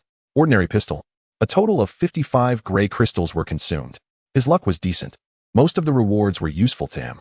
Wang Hao kicked off his ordinary shoes and put on the 1-star shoes, which had originally been a bit large, suddenly shrank to fit his size perfectly. The equipment produced by the roulette has this function. Otherwise, if the rewards were specified down to size, it would be too unfriendly to survivors. He stepped in the shoes and remarked, I only switched to 1-star shoes after nearly 3 months in my previous life, and now I've done it in less than half a month. Wang Hao dug out a 1-star enhancement potion from his bag along with the one he just turned, totaling 4 bottles in his hand, and promptly opened one, downing it in 1 gulp. The medicinal liquid instantly transformed into a warm current surging through Wang Hao's limbs and meridians. Unlike the soothing comfort of previous elixirs, this time brought excruciating agony, as though a colossal wooden mallet relentlessly hammered every single cell in his body, forcing his fists to clench tight. Fortunately, he had endured it once before, and thus braced himself mentally. Anyone else would have screamed in terror, collapsed to their knees, pounded the ground in anguish, or even fainted outright. After all, this torment felt akin to having one's bones shattered inch by inch. Gritting his teeth, Wang Hao withstood wave after wave of the elixir's assault, until 3 minutes later a profound sense of lightness washed over him, as if he had just emerged from an invigorating sauna. He couldn't help but let out a low, guttural groan. Ugh. TSK. Wang Hao examined his transformed physique and exclaimed with delight, I've ascended to 1-star status with maximum foundational attributes, and my strength dwarfs that of my past self who achieved the same rank with merely standard foundations. To the uninitiated, I'd easily be mistaken for a 2-star cultivator. Every star ascension shatters the boundaries of human potential. Pain is inevitable. Ascending stars was deceptively simple. Consume an enhancement elixir matching the target rank. A novice drank a 1-star elixir to ascend from baseline, a 1-star cultivator drank a 2-star elixir to ascend further, and so on. Yet this path ranked lowest among all, mere sustenance for the weakest tier of enhancers. The entire enhancer hierarchy comprised 4 strata. The first tier consisted of those with high foundational attributes and elite professions, the second high foundations paired with common professions, the third average foundations with specialized professions, and the fourth average foundations with no profession at all. This hierarchy dictated dominance in combat. Skill equipment and other variables held negligible sway, unless one possessed overwhelming, even crushing superiority over the opponent. Yet there existed a far superior path, the one tread by the sovereign, the peerless apex among humanity's legendary one sovereign 4 emperors, a path founded upon high foundations, elite profession, and the glorious medallion. The glorious medallion was the decisive factor. The sovereign wielded it to utterly subjugate the 4 emperors. Alas, Wang Hao knew nothing of the glorious medallion, not even its existence. In his prior life, critical intelligence about it remained scarce. No true master would recklessly divulge such secrets. Doing so conferred no advantage and only betrayed foolishness. The few explosive revelations that did surface came inadvertently from former comrades or classmates of the sovereign himself. Wang Hao turned his gaze toward the wall. Curling his hand into a claw, he gouged out a chunk of concrete, then crushed it effortlessly like crumpled paper, letting fine grains of sand trickle between his fingers. The raw power granted by Star Ascension was terrifyingly immense. To ordinary observers, he would appear monstrous, provoking instinctive fear and distance. Wang Hao then consumed the remaining 3 1-star enhancement elixirs, triggering another surge in his physical prowess. Now with 4 1-star elixirs absorbed, his foundation stood complete. He could slay 1-star abominations without effort, and even 2-star horrors would fall before him with ease. I'd originally planned to solidify my baseline attributes fully before heading to City Z, but now that I possess the refinement device, I must first monetize the 1-star roulette within this known region. Venturing beyond City H would leave me blind to local intelligence. Having spent years in City H during my past life, I hold abundant knowledge here, knowledge ripe for conversion into tangible gains. Best to extract every last advantage. He suddenly recalled his closest friends and cherished confidants. They rarely spoke of their pasts, so much so that even now Wang Hao had no idea where to find them. No matter, he thought. If we haven't crossed paths, yet then fate has not yet aligned. Wang Hao descended the stairs. Zhang Mingyao and the others had just finished weeping, their eyes swollen and red. Upon seeing him descend, all except Zhang Mingyao recoiled in fear and anxiety, instinctively retreating behind her. Truly remarkable, Zhang family genetics ran strong. Every member was stunning. The elders exuded mature allure, the younger ones possessed pure, refreshing beauty. Even the least striking among them possessed elegance exceeding eighths of perfection. Brother Hao, Zhang Mingyao and Xiang Ru addressed him thus, then gestured toward Qin Lian. This is my second aunt. She then indicated the quiet, bespectacled young woman beside her, and this is my cousin Zhang Yeshu. Only after introducing all 5 present did Zhang Mingyao turn to them and say, this is Wang Hao, my fellow student at school. The 5 froze in disbelief. A classmate. The ferocity with which Wang Hao had slaughtered Qin Daji and his ilk bore no resemblance to any ordinary student. If anything, they'd sooner believe he was a notorious tenfold evil fugitive. That notion would have seemed more credible. Not spotting Xiang Ru, Wang Hao sat on the sofa and asked, has Xiang Ru returned yet? She just told me she went out to hunt zombies for fun. Zhang Mingyao replied. That madwoman. Seems she's grown enamored with slaughter. Noticing Zhang Mingyao's hesitant pause, Wang Hao nodded understandingly. You, or all of you, may accompany me. But understand this, I do not sustain idle mouths. Your privileges will be earned solely through contribution. Think it over carefully before deciding. Wang Hao urgently needed capable hands. At the current refinement ratio, 30 gray crystals per 1 green crystal, he'd need to slaughter until his arms went numb just to spin the roulette 3 or 4 times. And even then the process would consume considerable time. Though ordinary survivors yielded far fewer crystals than he did, collective effort multiplied results. Many hands gathering little by little inevitably surpass solitary labor. Moreover, training costs remained minimal. Hunting zombies demanded only courage, not exceptional physique or martial skill. and offering a common enhancement elixir, a commodity soon to flood the market, as reward would further incentivize diligent performance. In truth, a far more efficient method existed for this stage, acquiring an AoE-capable zombie-slaying artifact via the Roulette, a tactic employed by numerous factions in his past life to harvest crystals en masse, gorging themselves on spoils. Yet the odds of obtaining such an artifact remained exceedingly slim. Relying solely on luck was unwise. For now, Wang Hao intended to cultivate a loyal cadre. Future utility was assured. Zhang Mingyao exchanged a gleeful glance with Qin Lian. In fact, they'd already reached consensus before Wang Hao descended, eager to follow him, yet fearful he might reject them. As privileged women and used to hardship, they had no clear next step, thus in their eyes. Learning to slay zombies was not frightening. What terrified them was the possibility that Wang Hao wouldn't grant them the chance at all. We've made our decision, Zhang Mingyao declared resolutely. From now on you'll lead them. Wang Hao unscrewed a bottle of Bao Kuang Li and took several swallows before continuing. Let me state this plainly: absolute obedience to my commands is non-negotiable. No independent agendas, especially none born of misplaced compassion. Mercy toward others is cruelty toward oneself. And should you forget that, I shall ensure you learn its meaning in full. A chill gripped them all. Wang Hao's deep glacial gaze, coupled with memories of his ruthless efficiency, left them no choice but to engrave his words into their very souls. My second aunt serves as general manager of the group. She's better suited than I am to lead us. Zhang Mingyao hadn't finished speaking before Wang Hao cut her off, lifting his eyes to meet hers. Are you instructing me on how to govern? He preferred cultivating a blank slate over mentoring a seasoned schemer. Zhang Mingyao paled. No. I mean, tomorrow I'll have Xiang Ru take you all onto the field. Wang Hao retrieved from his backpack a steel-sworded dagger, a steel spear, and other standard weapons he'd gathered earlier. Choose what suits you best, and tonight practice fundamental motions: swinging, slashing, thrusting.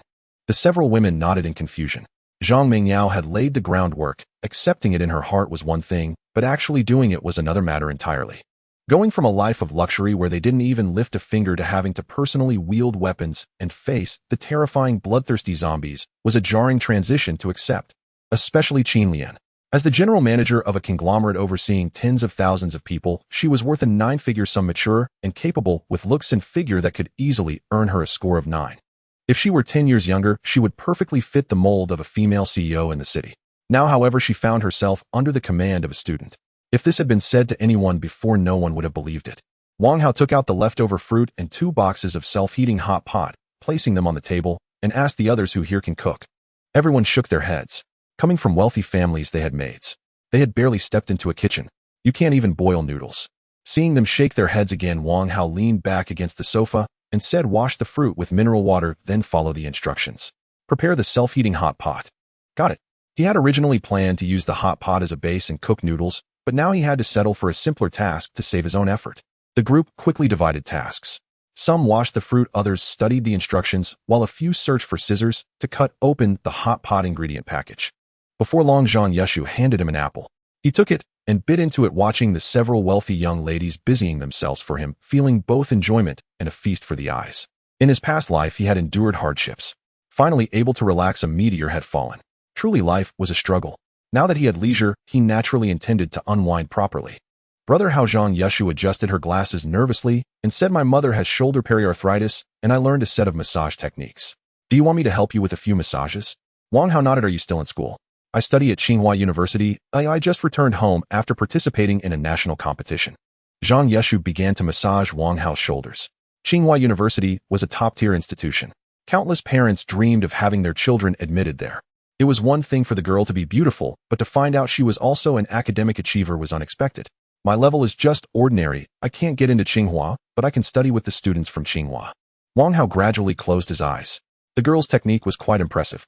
Meanwhile, a group of over a dozen individuals armed with various cold weapons stealthily entered the night-shrouded Shangyu garden, coincidentally encountering a stunningly beautiful woman with snow-white skin who leaped onto the road and delivered a heavy punch, knocking a zombie to the ground. As the zombie, filled with ferocity, attempted to rise, it was met with the woman's swift strikes, its head smashed to pieces and fluids splattered everywhere. Damn, this woman is fierce. I can't believe I have no thoughts about such a remarkable woman. The group was adept at slaying zombies, and several were enhanced individuals, yet they had never seen someone so ferocious. Moreover, she was a woman. When they looked at Xiang Ru, they felt as if they were being eyed by a beast, instinctively becoming vigilant and not daring to relax. I'm Sun Yan. The sturdy figure with a buzz cut wearing camouflage pants was the leader of this group. He approached Xiangru and said, "We are the paradise of survivors, each of us an elite. Are you interested in joining us?" "Not interested. You all feel pitifully weak compared to my man." After saying this, Xiangru walked past Sun Yan. Her words were quite jarring to the ears of the group. Pitifully weak. I really want her to experience my strength. She probably hasn't encountered many formidable individuals. Our Yangu has taken a few bottles of potions and is now so strong that no one can defeat him. If she were to meet her man, Yangu would definitely beat him to a pulp. Sun Yan did not pay much attention to Xiangru and shouted, "All right, let's find a place to spend the night.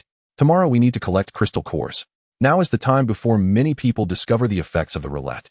Let's spin the roulette a few more times." The group nodded in agreement. They then headed away from the direction where Wang Hao was. Since Xiangru couldn't find zombies in the garden, she went out hunting and was busy until midnight before slowly returning to her residence. Thus, she was considered a madwoman.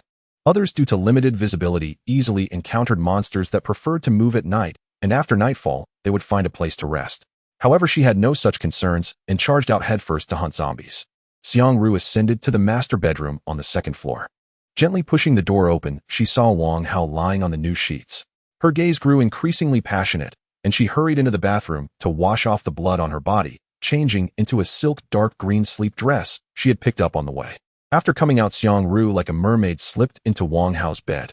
He had woken up when Xiangru went upstairs, and smelling the pleasant aroma of her shower gel, he said, "Tomorrow you'll teach Zhang Mingyao and the others how to kill zombies, but don't kill them. I still need them to help me collect crystal cores. I just brought you back over 10 crystal cores." Xiangru traced circles on Wang Hao's chest with her finger and said, "Come on, behave yourself.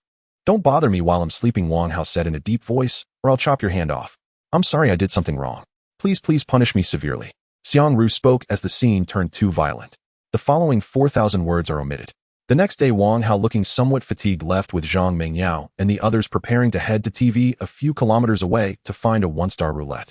Their faces bore varying degrees of tension. Even Qin Lian, who had seen much, was similarly anxious. After all, the frenzy of the zombies was well known, and their combat power far exceeded that of ordinary men. A slight mistake could lead to dire consequences. As Wang Hao exited the garden, he encountered several zombies wandering on the road. Approaching with an axe, he swiftly cleaved their skulls open, his movements quick. The zombies did not even notice someone approaching until their deaths. He extracted the crystal cores from the zombies' heads and made his way toward the 10 o'clock direction, dispatching another 3 zombies along the way. He soon vanished from Xiangru and the others' sight. Zhang Mingyao was accustomed to the scene of Wang Hao recklessly slaughtering zombies and felt nothing unusual, but it was the first time for Qin Lian, Zhang Yushu, and the others. They were profoundly shocked. Were those blood-soaked corpses on the ground really the zombies that had relentlessly hunted humans, terrifying and frenzied? Why were they so weak? In front of Wang Hao, they didn't even have a chance to fight back. It wouldn't be an exaggeration to say they didn't even know how they died. "Is he really your classmate?" Qin Lian exclaimed. "Although the truth is astonishing, it is indeed the truth." Zhang Mingyao glanced at Xiangru and said, "She is still Brother Hao's classmate." When they first encountered each other, they were like strangers, not recognizing one another. Not recognizing indicates how utterly mediocre Wang Hao is. Qin Lian was eager to understand Wang Hao, wanting to know what circumstances could transform a student who had yet to enter society into a decisive killer, a being akin to a war god, in just a few short days after the apocalypse erupted. The weakness of zombies lies in their brains. Xiang Ru's voice pulled several people back to reality from their shock. Zombies have a single style of attack. Overcoming your fear of them will reveal that killing them is not difficult. I will demonstrate how to kill them using your weapons. After that, it's up to you." The group nodded seriously. A night's psychological preparation was all for today. Wang Hao moved smoothly between the buildings, successfully reaching Xingzue TV, which was adjacent to the road, where about 10 zombies were at the entrance. After easily dispatching a few zombies blocking his way, he entered the TV station, immediately hit by a strong smell of blood mixed with decay and dampness. Every few meters on the ground lay a corpse with a decayed face. In his memory, the TV station was occupied by a small force. The Awang faction, including Wang Hao, had eliminated them. At the time, their leader had said they had only recently arrived, which was later confirmed by the prompts on the roulette starter button, thus confirming the timeline. This TV station was in a state of being unclaimed. Wang Hao carefully examined the wounds on the corpses and noticed that the shapes resembled claws with smooth edges, and there were no signs of a struggle at the scene. This indicated that the adversary had sharp claws. They were adept at ambushes and moved quickly. The only monsters that fit these criteria in the early apocalypse were. Wang Hao understood and moved forward, climbing the stairs to the second floor. On the way, he encountered about 10 corpses that looked the same. Some were people, and some were zombies. It was clear that the opponent regarded this as its territory. Whoever came would be killed. Wang Hao walked straight into the third private room on the right, where he saw a roulette with a green frame tilted on the sofa and floor. Just like the ordinary roulette that Wang Hao had upgraded before. There were a total of 8 sections on it. Molly Hong. I hope to get a 1-star profession scroll. Wang Hao reached out to touch the roulette starter button, and the frame immediately turned blue. The number of sections remained unchanged, but the rewards changed. In addition to retaining the 4 rewards of the 1-star roulette, the ordinary roulette rewards were removed and replaced with 4 new rewards. They were weapon type 2-star, equipment type 2-star, supplies type 2-star, and 2-star enhancement potion. The probabilities also changed. The best reward in the 1-star roulette 1-star enhancement potion, the probability increased from 1 to 6, 7, while the next best weapon type 1-star increased from 8, 9 to 13, 2. 1 roulette 1 king. The probability of the 2-star enhancement potion was even lower than that of the previous 1-star enhancement potion, only 1, 9. It felt like a gamble with his lifespan.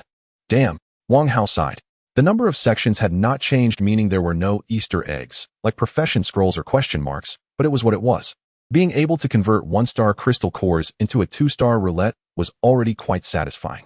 Wang Hao took out the crystal refining device and proportionately took out 180 gray crystals from his backpack, placing them in front of the refining device. Start. The panda eye shot out 2 beams of red light enveloping the pile of crystals. Soon after, the gray crystals began to disappear at a visible speed. After they completely vanished, about 10 seconds passed, and specks of green light appeared within the red light. These light points formed 6 complete green crystals. After all that hard work, I only exchanged for 6 green crystals. Wang Hao did not complain. It was just a bit painful. After all, it was already quite good to have something to exchange for. Others wishing to exchange for green crystals would find it impossible, even with a truckload of gray crystals. This just indicated that expanding the team was still very necessary. Wang Hao put away the refining device, took 1 green crystal, and activated the roulette again. The needle began to accelerate. Suddenly, it stopped on the section representing equipment type 1-star. 1-star adventurer eye white duckbill hat enhanced based on the ordinary hat, prevents falling off during high-speed movement. Wang Hao picked up the hat that had fallen from the roulette and put it on. This way his head was also protected, covering the only visible weakness. It's no exaggeration to say that if several ordinary firearms were to fire at him simultaneously, they wouldn't even be able to scratch his skin, let alone kill him. Not bad. The first spin landed on a practical piece of equipment. Wang Hao took out 2 green crystals and prepared to spin again. This time the needle stopped on the section representing supplies type 1-star. 1-star healing potion enhancers below 2-star will heal upon consumption. 2 to 3-star enhancers will recover faster. Above 3 stars, consumption of this potion is ineffective. Not bad. Wang Hao was no longer anxious about his injuries. Just as he was about to spin for the 3rd time, a sudden cold wind swept from behind. In the dim light, it turned out to be a mutated cat larger than an ordinary cat, with pitch-black eyes striking directly at the back of Wang Hao's head. The mutated cat attacked when people were relaxed, quick, and without warning. No wonder so many people and zombies had died at the TV station. There was no way to defend against it, as you had no idea when it would strike. Unfortunately for it, it encountered Wang Hao, who was aware of its movements. At the moment it attacked, Wang Hao turned and swung his axe down. The mutated cat seemed to have crashed into the edge of the axe, its body split in 2. When Wang Hao's axe blade hit something hard, he casually picked up a gray crystal, and then glanced at the half-gray, half-black claws of the fallen mutated cat, raising an eyebrow, and saying, "If I had come a little later, it would have almost evolved to 1-star. He felt a bit absurd. While others feared mutated cats, he was thinking about nurturing one. Wang Hao nonchalantly turned around, took out the last 3 green crystals, and activated the roulette for the 3rd time, the needle spinning swiftly. Spinning rapidly. Let's get a bottle of 2-star enhancement potion. Let's get a bottle of 2-star enhancement potion. The 1-star enhancement potion he currently lacked could be obtained through the ordinary roulette, but getting it from the 2-star roulette would definitely be a loss. However, if he could get a 2-star potion, he could seamlessly transition at maximum base 1-star, promoting to 2-star on the spot. He watched as the roulette needle slowed down from fast to slow, gradually passing through equipment type and 2-star enhancement potion. But just as the needle was about to stop at the section representing the 2-star enhancement potion, he exclaimed, "Nice." The needle stopped next to the potion, landing on the section representing weapon type 2-star. 2-star fireline gun. When used, it sprays a straight line of flames, and any target that comes into contact with the flames will ignite within seconds. Using crystal cores for energy, the higher the crystal core level, the stronger the fireline gun's power. Although the outcome was somewhat different from what he expected, the fireline gun was a godsend for clearing zombies, and its efficiency increased in narrower spaces. Wang Hao had once seen a team using fireline guns to clear zombies. Hundreds of zombies were burned to death in mere seconds. At that time, he had seen the crystal cores exposed among the corpses. He was envious. This is quite a pleasant surprise. I wanted a bottle of 2-star potion, and I got a fireline gun instead. Wang Hao slung the fireline gun, which looked like a rifle, over his shoulder, and left the TV station thinking about finding a place to test the power of the fireline gun. Wang Hao's gaze fell upon the 5-story building at the 9 o'clock direction. This is the one. With shorter buildings on either side, he could escape by jumping if anything were to happen. Wang Hao slipped into the corridor, but just as he was about to turn onto the adjacent street, he suddenly heard a deafening roar followed by a voice deliberately lowering its volume, shouting not to panic, just a zombie accompanied by frantic footsteps. The zombie's voice isn't that intimidating. Could it be? Following the sound, Wang Hao saw a wide street that could accommodate 3 cars side by side, where a group of 4 was facing a fierce zombie, its muscles larger than human heads making its head appear relatively small, a grin involuntarily forming on his lips. Indeed it is it. 1-star zombie frenzied. The strength of a frenzied is several times that of an ordinary zombie, capable of punching through concrete walls, and the most troublesome aspect is its method of attack. Like a storm, its attacks come relentlessly. If one feels slightly fatigued, they could be pulverized by it. At this moment, the 4 tightened their grips on their iron rods and knives surrounding the frenzied zombie. One thin young man, as skinny as a bamboo pole, nervously said, "I'm agile. I'll lure it away while you guys find a chance to kill it." The other 3 nodded. The young man tapped the ground with his iron rod, intending to attract the frenzied zombie, which immediately turned towards him and charged with a loud roar. Oh! The young man was startled by the frenzied zombie's speed. Just as he was about to dodge, he stepped forward, and the zombie punched him away. The bones beneath his skin cracked. The young man flew into a nearby shop, knocking over several large wooden tables, and there was no sound for a long time.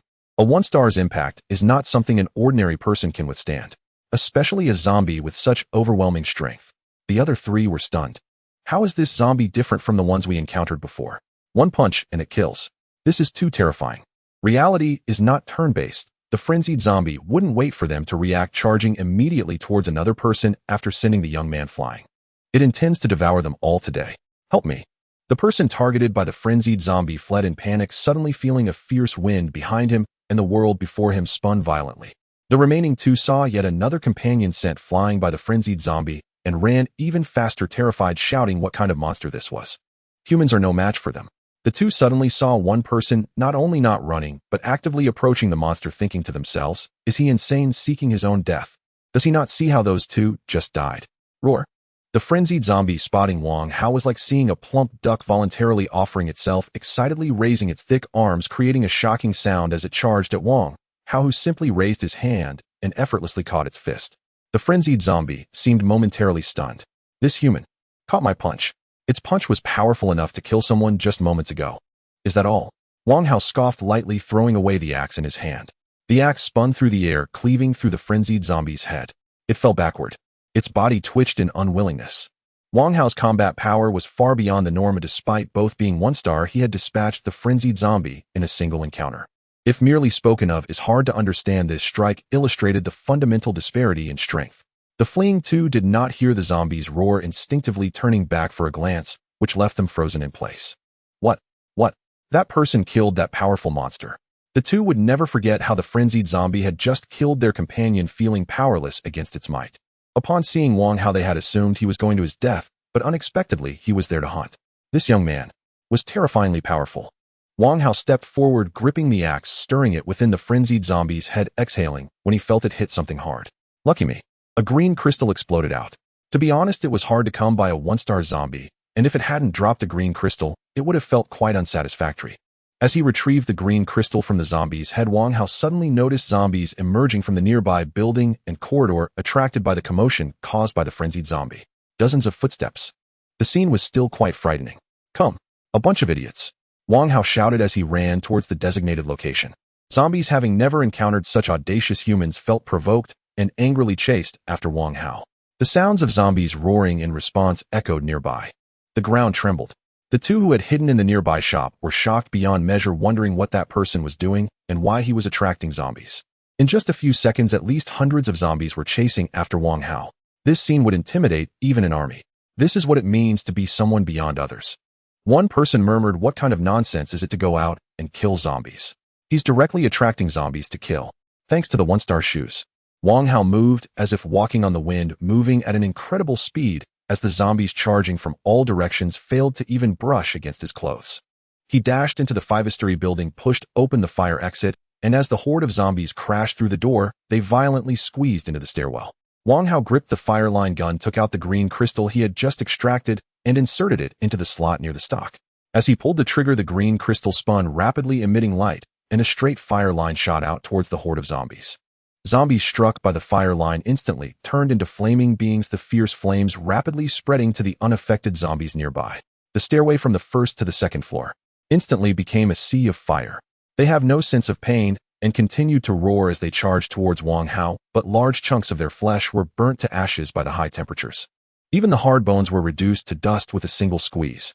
After just 2 steps, they all collapsed. Indeed, the fireline gun appeared just under a month after the outbreak of disaster. This is really unfair. The fireline gun is a 2-star weapon combined with the green crystal. Its power is so great that even 2-star monsters would need to endure a few hits to escape, let alone these ordinary zombies. It's like a level 20 player fighting a level 1 player in an online game. How on earth can that work? Roar, roar, roar. Zombies continued to pour into the stairwell from outside the building, being dragged into the sea of flames by their still burning companions. Wang Hao looked at the glowing crystal core amidst the flames, his smile nearly splitting his face. In his past life, he watched others farm zombies, enjoying the thrill of it. Now he was experiencing the joy of farming zombies himself. Once no more zombies entered, Wang Hao ceased fire, waiting for the flames in the stairwell to subside before starting to pick up the crystal cores from the remnants. In this zombie farming session, he had killed at least several hundred zombies. After working hard for nearly an hour, he tossed the collected crystal cores onto the platform between the first and second floors and took out the refining device. Aimed at the pile of crystal cores, he activated it. Red beams shot from the panda's eyes, enveloping the crystal pile. After about 10 seconds, the original pile of crystals had vanished, transforming into 6 gray crystals and 26 green crystals. Damn! Wang Hao exclaimed in surprise. Is the drop rate really this impressive? Almost 800 gray crystals from less than 1,000 zombies. One must know that the drop rate for zombie crystal cores is only around 10. It is considered normal luck to obtain a crystal core from every 10 zombies, yet Wang Hao's drop rate was nearing 100%. Had the powers that statistically analyzed probabilities in his past life known about this, they would surely have shouted, "There must be a cheat. With this kind of rate, I must hunt a few more batches, otherwise I wouldn't be doing justice to the early acquisition of the frontline gun." Wang Hao pocketed the crystal cores and stepped out while drinking a Red Bull. Half an hour later, he arrived 1 kilometer away and shouted to attract groups of zombies into the pre-selected office building. Nearby survivors witnessing this scene assumed Wang Hao had gone mad, believing he was courting death by attracting so many zombies. Sigh.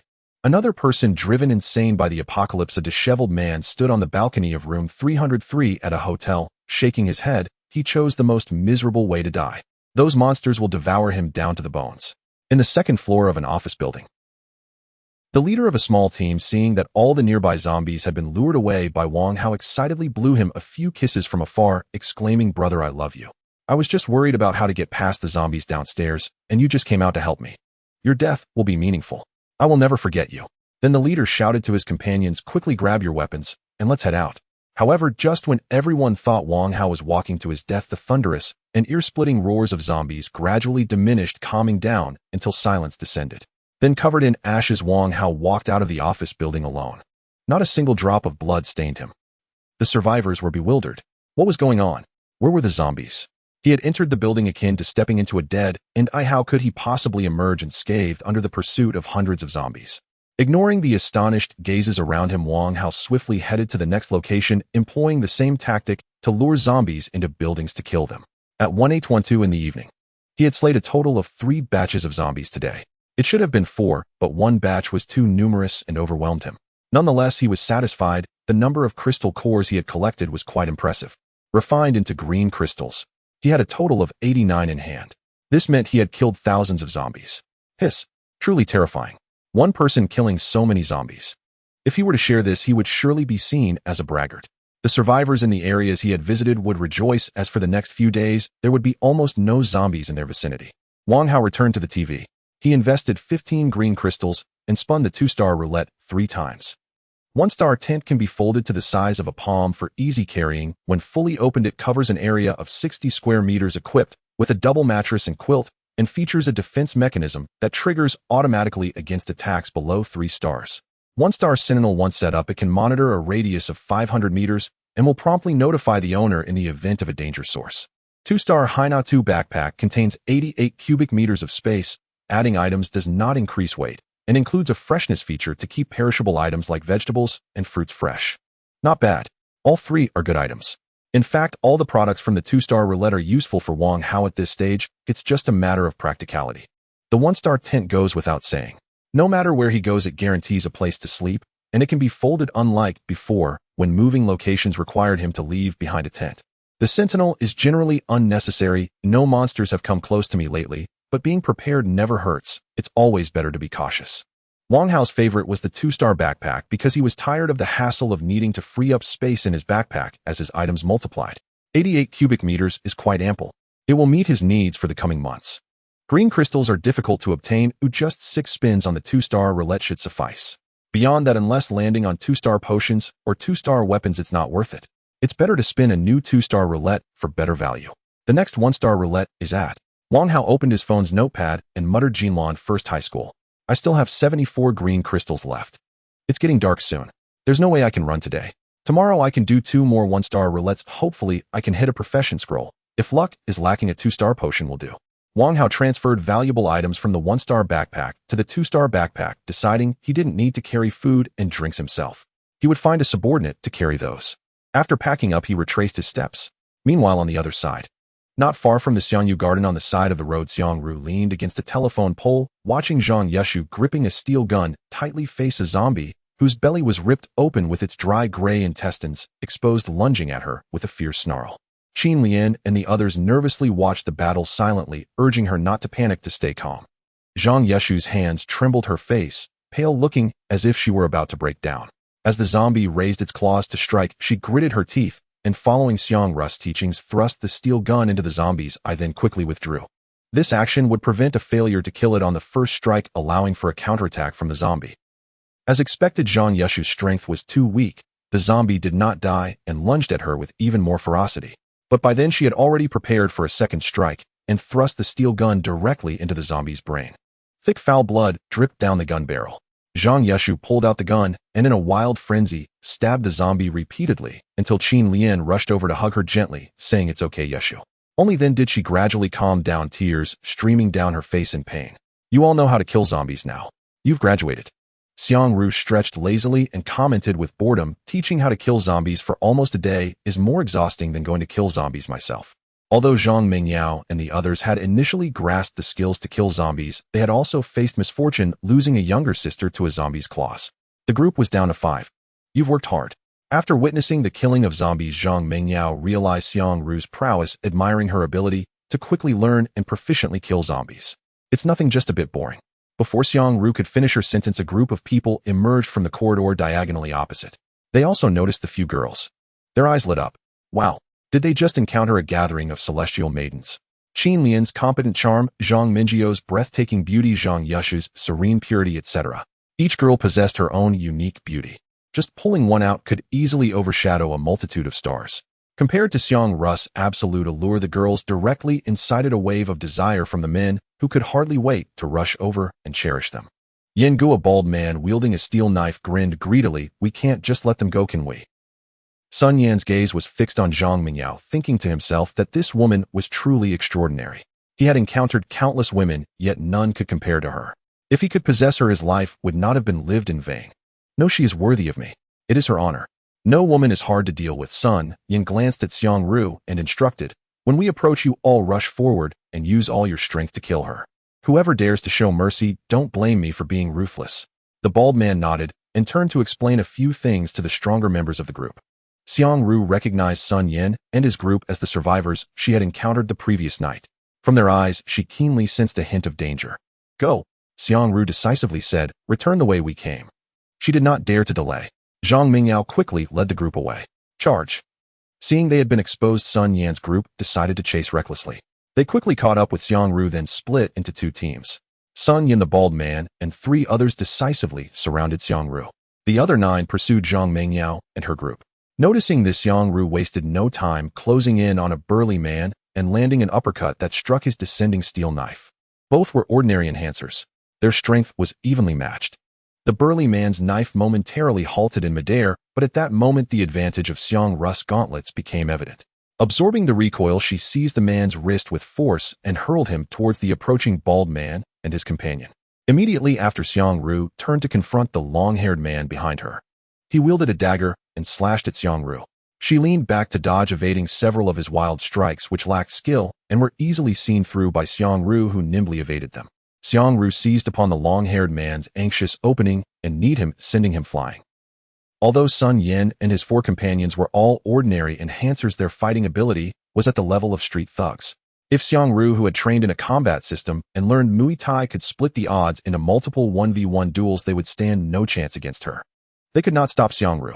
Seeing Sun Yan's group close in on Zhang Mengyao and her companion, Xiang Ru hurriedly attempted to run over to help.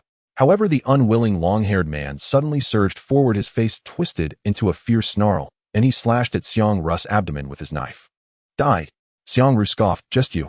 As she moved in close to the long-haired man, she tilted her body, allowing her hand to slide past the dagger he held, creating sparks, and then she punched him hard in the abdomen. He spat out blood and stumbled backward, clutching his agonizing stomach.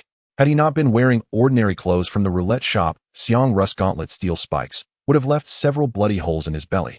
Xiang Ru turned to assist, but was suddenly attacked by Sun Yin, who charged in and kicked her several meters away, slamming her onto the ground. Oof! Xiang Ru felt her neck throb, with veins her body curled up in pain, wondering if he was a higher-tier enhancer. How could he be stronger than others? Xiang Ru's instincts were correct. However, Sun Yin was not a 1-star enhancer. His strength surpassed Xiang Ru's because he had consumed 4 bottles of ordinary enhancement potions. 4 basic ones and 1 foundation. The difference was significant. Wait! The bald man and his companion rushed to kill Xiang Ru.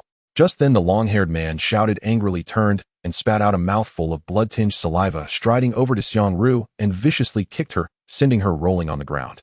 The long-haired man also had his pride. As a man, being beaten by a woman twice in a row was unacceptable.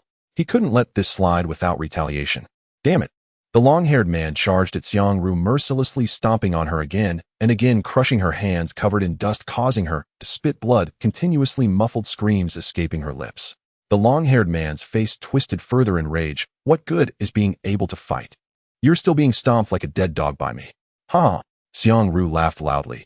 Is this the impotent fury of a worthless man? This statement undoubtedly struck a nerve with the long-haired man, who suddenly aimed a kick at Xiang Ru's face. In that moment, Xiang Ru sprang up, unable to use her hands. She bit into the long-haired man's cheek, tearing away a large chunk of flesh. Blood sprayed onto Xiang Ru's face. The long-haired man pushed Xiang Ru away in agony. Ha ha ha! Xiang Ru spat out the flesh from her mouth, laughing madly. If you want to vent, you should know your own strength. You idiot! I told you not to give this crazy woman a chance, Sun Yin said in a deep voice. You all hurry up and kill her. The bald man and his 2 companions fell to chill, seeing Xiang Ru's frenzied appearance, but the numbers gave them courage, and they all raised their blades to strike. Xiang Ru stood firm to resist. She was wearing only ordinary clothes. After enduring 2 strikes, the 3rd blow cut through, leaving a deep gash that exposed bone, blood gushing forth, staining much of her body red. Die! The bald man swung his knife to cleave down on Xiang Ru's head. Brother Hao will probably laugh at me now, Xiang Ru murmured fearlessly. I can't even protect a few people. Just as the bald man was about to cleave Xiang Ru to death, a loud bang resonated, causing blood to spray from the bald man's head as he fell to the side, eyes wide in shock. The long-haired man and his companions froze for a moment. What? Was that a gunshot? Bang! Bang! Just as the 3 reacted, another 2 deafening gunshots rang out, causing the 2 remaining members besides the long-haired man to spray blood and collapse. Xiang Ru looked on in confusion. A handsome cold man was walking towards her with a handgun. Brother Hao, Xiang Ru said, infatuated. It's my first time meeting you. You look so cool. It'll be the last time I see you. You still look so cool. Indeed, the man was Wang Hao. He had just returned and encountered Xiang Ru and the others in danger. Because of the distance, he decisively drew the handgun given to him by Chen Daji. However, to be fair, he hadn't used a gun in almost a year. His aim was still precise. I just went out for a bit. Someone almost stole from my house.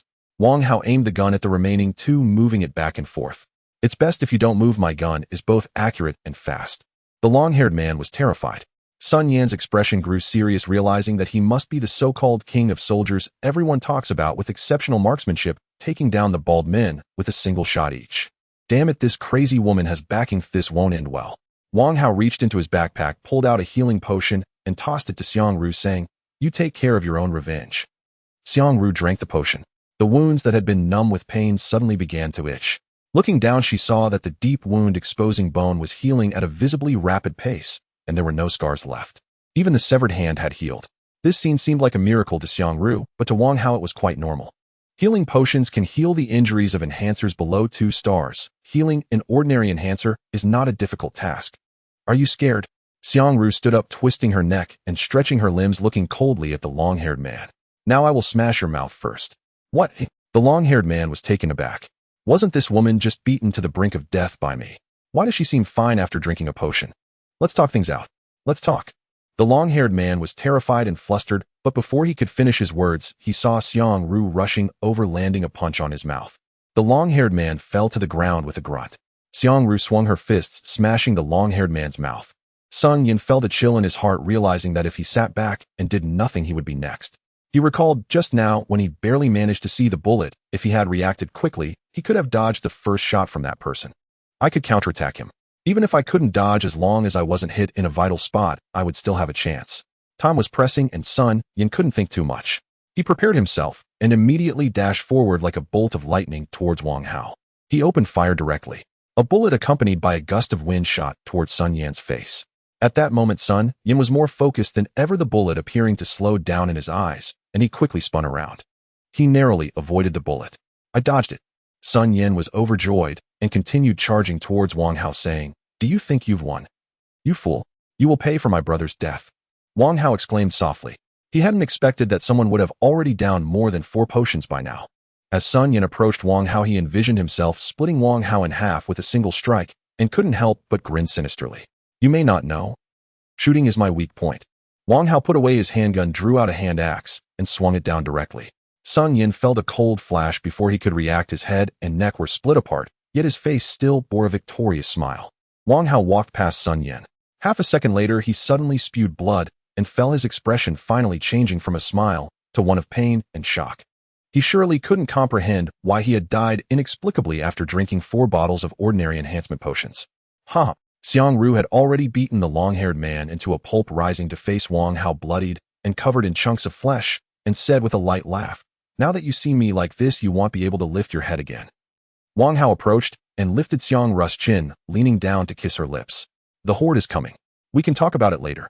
Wang Hao caressed Xiang Ru's face, then turned to walk towards Zhang Mingyao and the others, while Xiang Ru bit her lip, feeling greatly moved.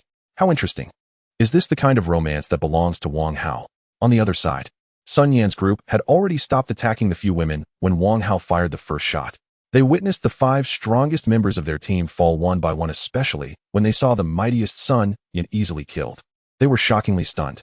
The Sun Yan who was slaughtering zombies was considered the strongest in their eyes. Even retired soldiers had to bow their heads before him. Now Sun Yan was actually killed in an instant. Run! Quick run! The 9 of them didn't dare to hesitate and panically scattered, but the gunfire echoed too loudly in the silent street, a blatant provocation to the zombies, causing them to charge out frantically from all directions. The 9 encountered zombies wherever they went. They were not enhancers, and their ordinary gear couldn't withstand the assault of dozens of zombies. Soon they were all knocked down one by one. The faces of the women turned pale. What should we do with so many zombies? It seems like anywhere we go we will become the zombies' dinner. Let's head to that building. Zhang Mingyao maintained her composure, glancing around and pointing at the nearest 3-story building. Quick! The 4 of them hurriedly ran towards the building, only to encounter a zombie with its legs mangled, swinging its claws at them at the entrance.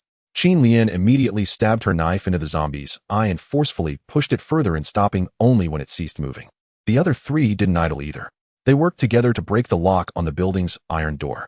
After a day's training, they had clearly developed a preliminary ability to take care of themselves. You 3 go upstairs and block the zombies coming down. After giving the instructions, Qin Lian waved at Zhang Mingyao by the door and hurriedly said, "Mingyao." Zhang Mingyao stabbed a pursuing zombie with her dagger, and upon hearing the call ran to the door. At that moment, Wang Hao and another person approached. "Xiang Ru," Wang Hao said, "you go and lure the zombies over." "What?" Zhang Mingyao and Qin Lian were stunned. "Lure the zombies over." With the deafening noise now, there must be hundreds of zombies. Luring them over would surely leave them as nothing but scraps. You are crazier than I am. Xiangru excitedly agreed to Wang Hao's plan, and after a few seconds returned with a backpack and a horrifying horde of animated corpses. Just looking at them, Zhang Minjiu's legs felt weak.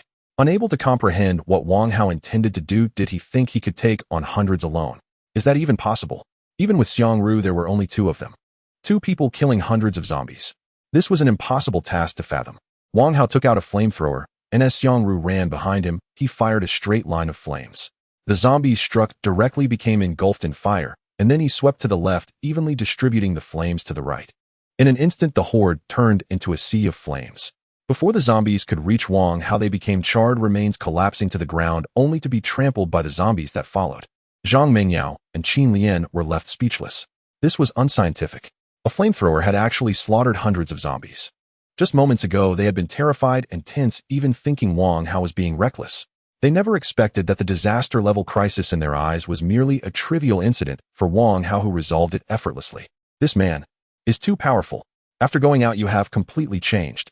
Xiangru looked at Wang Hao and said, before you would kill them one by one. Now you are killing them in groups. This is a small scene, Wang Hao replied nonchalantly. Mingyao, wait until the fire is out, and then go collect the cores. Move quickly, Zhang Mingyao responded, and went with Qin Lian to help the people inside the building deal with the zombies coming down. How did you run into that group? Wang Hao brought a chair from the nearby store and sat down while Xiangru sat on his lap smiling as she said, I ran into them in the garden last night. They even invited me to join them. They didn't bother me because I seemed tough to deal with, but today it might be because Zhang Mingyao and the others were too eye-catching, so they came straight at us. By the way, Wang Hao added, they have another name called the Survivor's Paradise. Wang Hao's eyes widened. Are you sure it's the Survivor's Paradise? That one called Sun Yin introduced himself right away. How could I not be sure? Xiangru was surprised to see Wang Hao react this way, asking what? Is the Survivor's Paradise some formidable underground force? Wang Hao confirmed that the Survivor Paradise he encountered was indeed the one that ranked 17th in his past life, as their leader was named Sun Yin. He hadn't recognized it earlier, mainly because at Wang Hao's level it was impossible for him to have any intersection with Sun Yin. After all, being a 9-star warrior sounded impressive, but in reality, it was just a basic level comparable to an average profession and would only be considered mediocre in a few years. Wang Hao chuckled. In his previous life, he had not even qualified to meet Sun Yin. Yet today it felt as though he had just eliminated a minor character, having taken down Sun Yin, the leader of the future 17th ranked Survivor Paradise among all factions. I wondered why Qin Daji, who possessed such an excellent item as the crystal nucleus refining device, would remain obscure. It turned out he had crossed paths with Sun Yin. Wang Hao sighed inwardly at the unpredictability of fate. Had he known earlier how formidable Sun Yin was, he wouldn't have let him die so rashly. But then again, it was Sun Yin's bad luck. During his early development, he had encountered a super advanced powerhouse. It's nothing. Wang Hao changed the topic. What is that backpack you picked up? I took it off one of their bodies on the way. Xiangru pulled the backpack from the ground, unzipped it, revealing it was filled with gray crystals. As Wang Hao casually glanced inside, he suddenly noticed something unusual among the crystals and reached out to grab it. It turned out to be a beautiful purple crystal. Wow! The purple crystal originated from a 3-star monster. At this time, it was uncertain whether there were any 3-star monsters around. How did Sun Yin and the others acquire this purple crystal?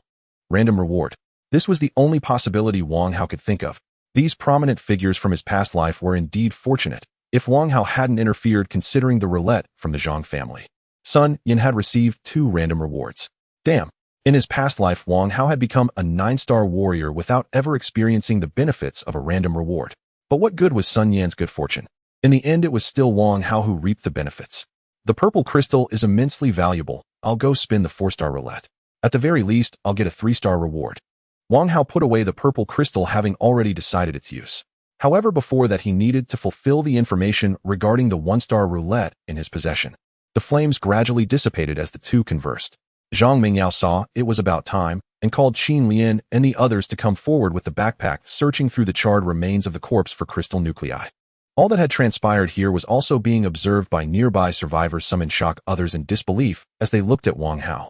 Did we starve ourselves into hallucinations? He all alone had wiped out a horde of zombies. If they hadn't witnessed the zombies drinking blood and devouring flesh with their fierce combat power, after seeing Wang Hao's actions, they would have thought that zombies were just experienced babies, and that there was no difficulty in taking them down. What does this mean? Is he the chosen one?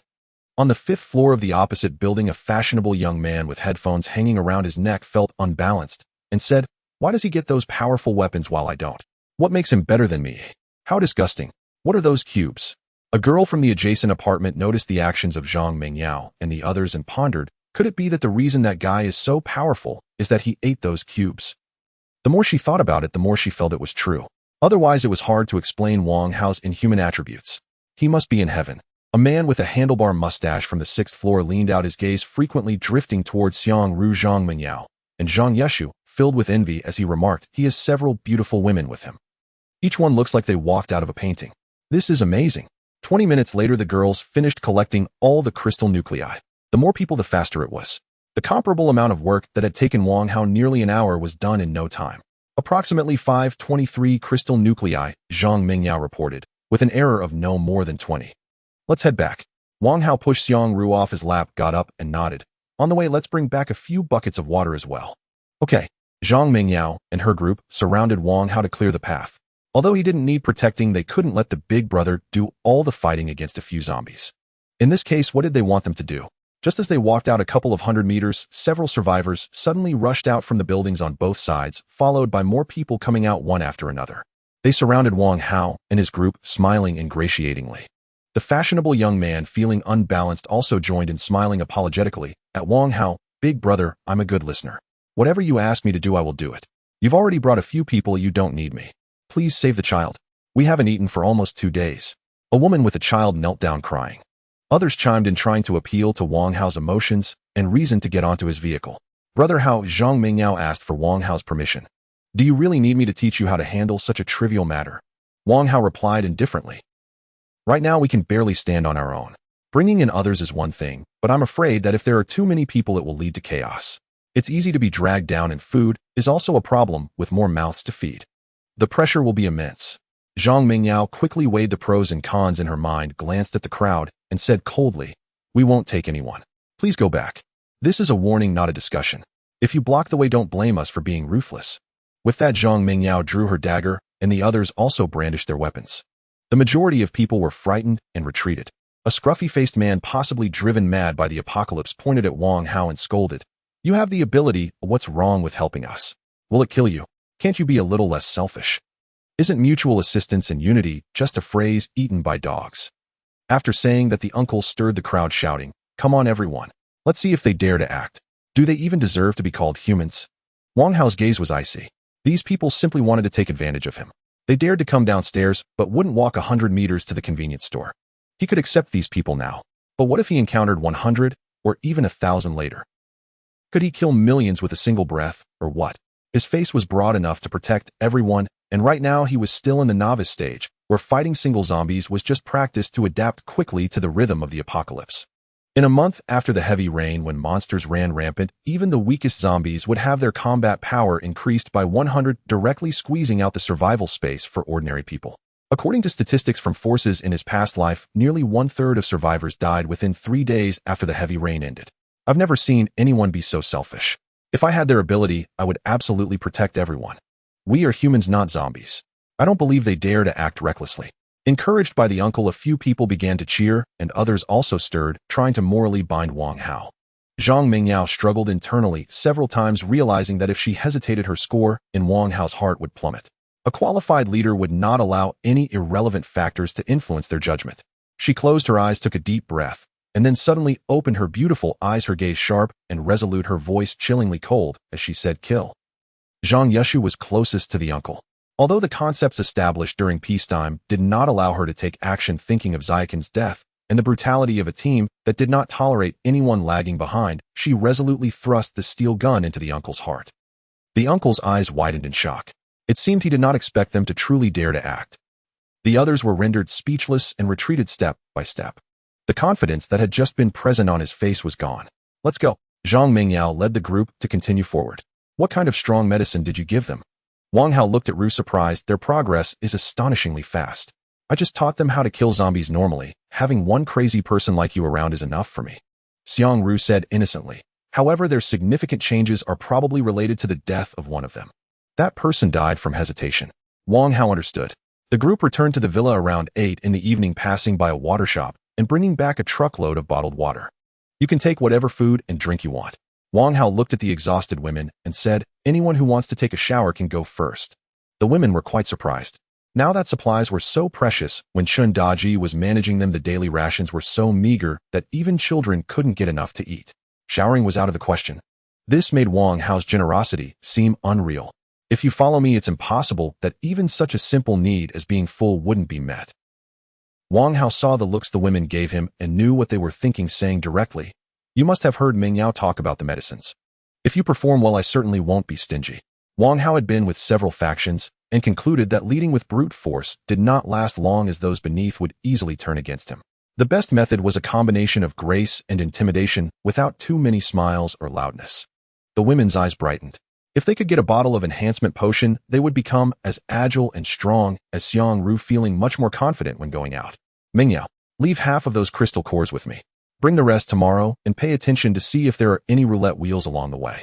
Wang Hao instructed, if the disc frame is gray, go ahead and spin it. About 10 spins will suffice. Continuing to spin is not cost-effective. If there is a different roulette, we'll take a photo and show it to me. Then Wang Hao left a starry backpack and said, Xiang Ru, take this bag with you. Zhang Mingyao nodded earnestly. Wang Hao asked Zhang Yushu to prepare dinner for him, then went upstairs into the bathroom to wash off the blood from his body. However, halfway through, he suddenly sensed someone entering the room and struggled a bit, saying, you almost got beaten to death today. Aren't you tired? Xiang Ru pushed the door open, entered, and splashed a scoop of water on her face, grinning mischievously. You have to thank the potion you gave me. Ooh, I now feel invigorated. Or are you scared? You can surrender, it's okay. Am I scared? Wang Hao let Xiang Ru lean against the door. 2 hours later, Wang Hao came downstairs and saw that only Zhang Yushu remained in the hall. The others must have succumbed to sleep. Zhang Yushu stood by the window, sensing someone coming downstairs. When she turned around and saw Wang Hao, she hurriedly said, Brother Hao, the rice is cooled down. Let me heat it up for you. No need. Wang Hao was famished. He picked up the self-heating rice and started eating. He casually grabbed a braised duck leg and took a big bite. Xiang Ru was too annoying. She wouldn't call him dad. Wang Hao couldn't leave. After finishing his meal and drinking a chilled Coke, he leaned back against the sofa and said, did Meng Yao leave you here to keep watch? Yes, I will keep watch until midnight, and she will come to replace me. Zhang Yushu smiled wearily. Mainly, I can't sleep. When I close my eyes, it's Xiaoqin. My mind is filled with the zombies. I've killed those people yelling for me to pay for their lives. You will get used to it. Wang Hao had a similar experience and empathized, saying, if you are not ruthless, the ones yelling for your life will be you.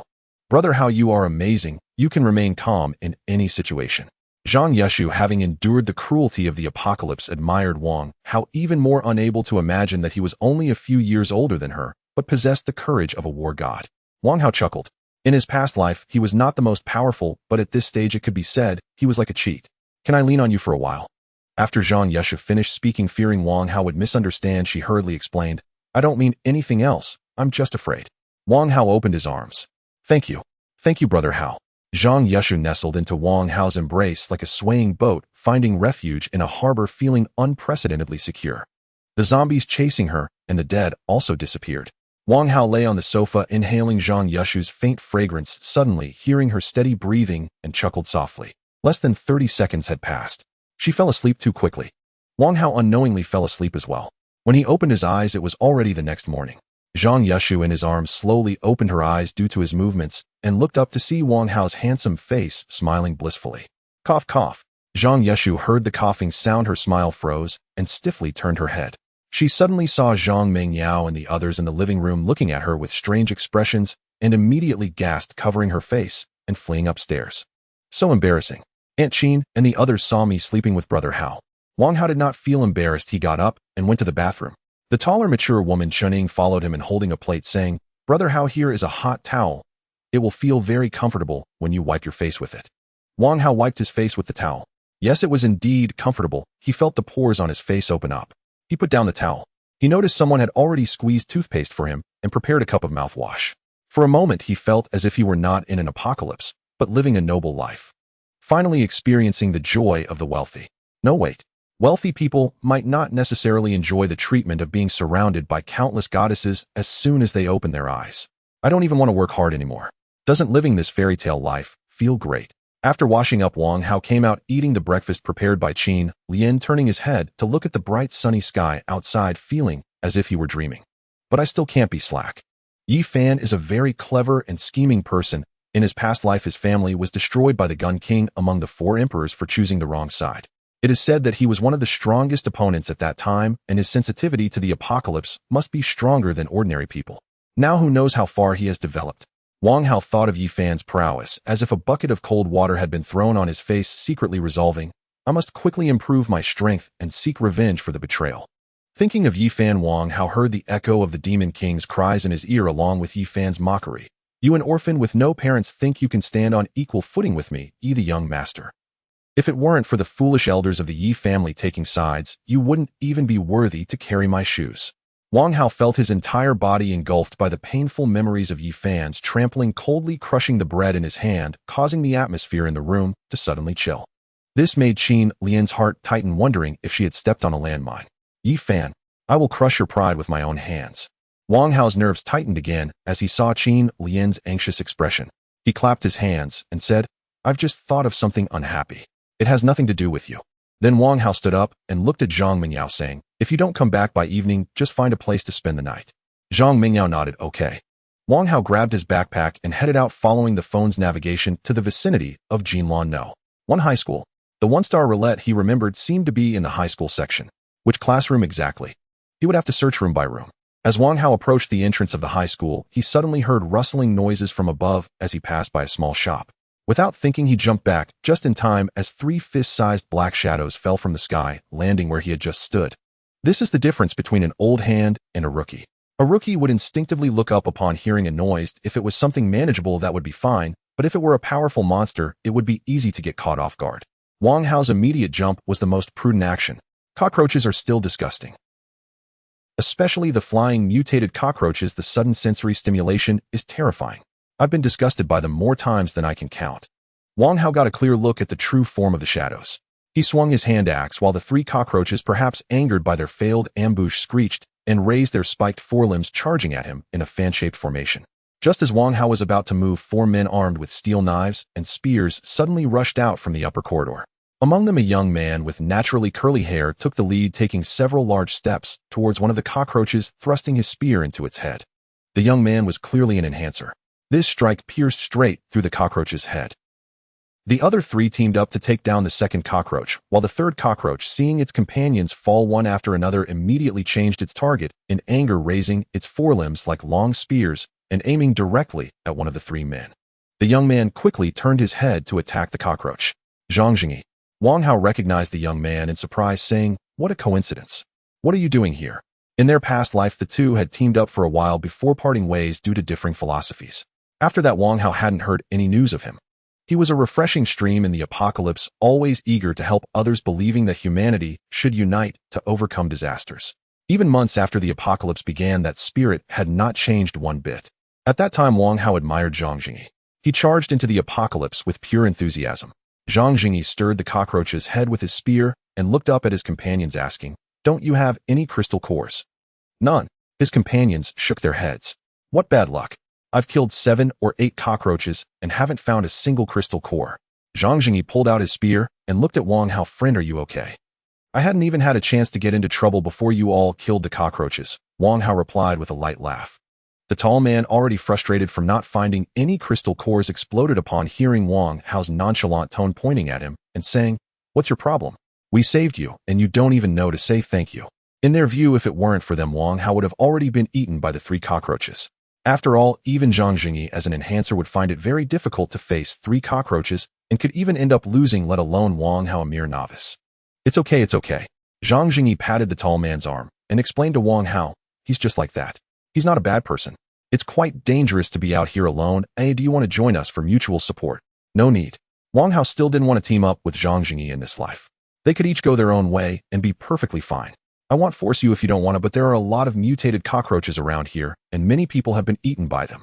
If you don't have anything special to do, you'd better hurry and leave, Zhang Jingyi said, beckoning his companions to move on. Are they also going to know? 1 high school. Wang Hao noticed the direction Zhang Jingyi was heading, raised his eyebrows, and then crept into No. 1 high school, along the wall, heading straight for the high school section. What he didn't know was that shortly after he left, a swarm of cockroaches crawled out from the darkness, moving around the corpse of the cockroach Zhang Jingyi had killed, their antennae waving like antennas before all suddenly turning to look in the direction of No. One high school. Wang Hao walked up to the second floor.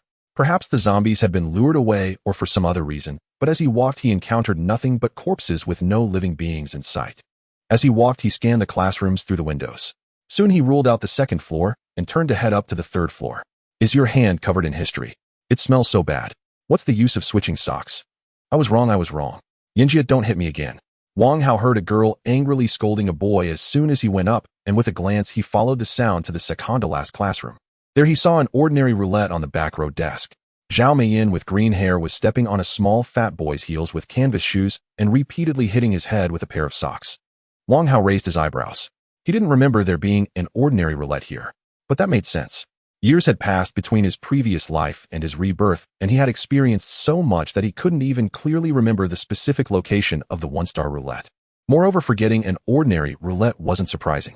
As Wang Hao entered the classroom, the timid yellow-haired girl behind Zhao Meiyin saw him and nervously tugged at Zhao Meiyin's sleeve. Yinjia, someone is coming. Zhao Meiyin looked at Wang Hao and immediately noticed the hand axe in his hand, instinctively stepping aside, saying, "Pretty boy, your outfit is quite impressive." Wang Hao ignored her. He touched the roulette, upgrading it from ordinary to 1 star, and then took out a gray crystal from his backpack and tossed it into the roulette. Zhao Meiyin's eyes widened as she saw Wang Hao's backpack full of crystal cores. Wow, where did this god come from? They had collected their crystal cores from the survivors that had been eaten by the cockroaches, totaling only 4, while Wang Hao had at least dozens in his bag. This was the stark contrast between the poor and the rich. Pretty boy, you're impressive, having so many blocks by yourself. Zhao Meiyin's earlier arrogance when scolding the small fat boy had vanished, and she smiled at Wang Hao to the point of wanting to kneel and lick his shoes, hurriedly pulling the yellow-haired girl over. This is my cousin. Although it's not my first time, my experience definitely doesn't exceed 2 people. Can you manage to exchange 5 blocks in an hour? Wang Hao asked Zhao Meiyin. I can do it too, Zhao Meiyin chuckled, but I need 10 blocks in an hour. The chubby boy stared in shock at Zhao Meiyin.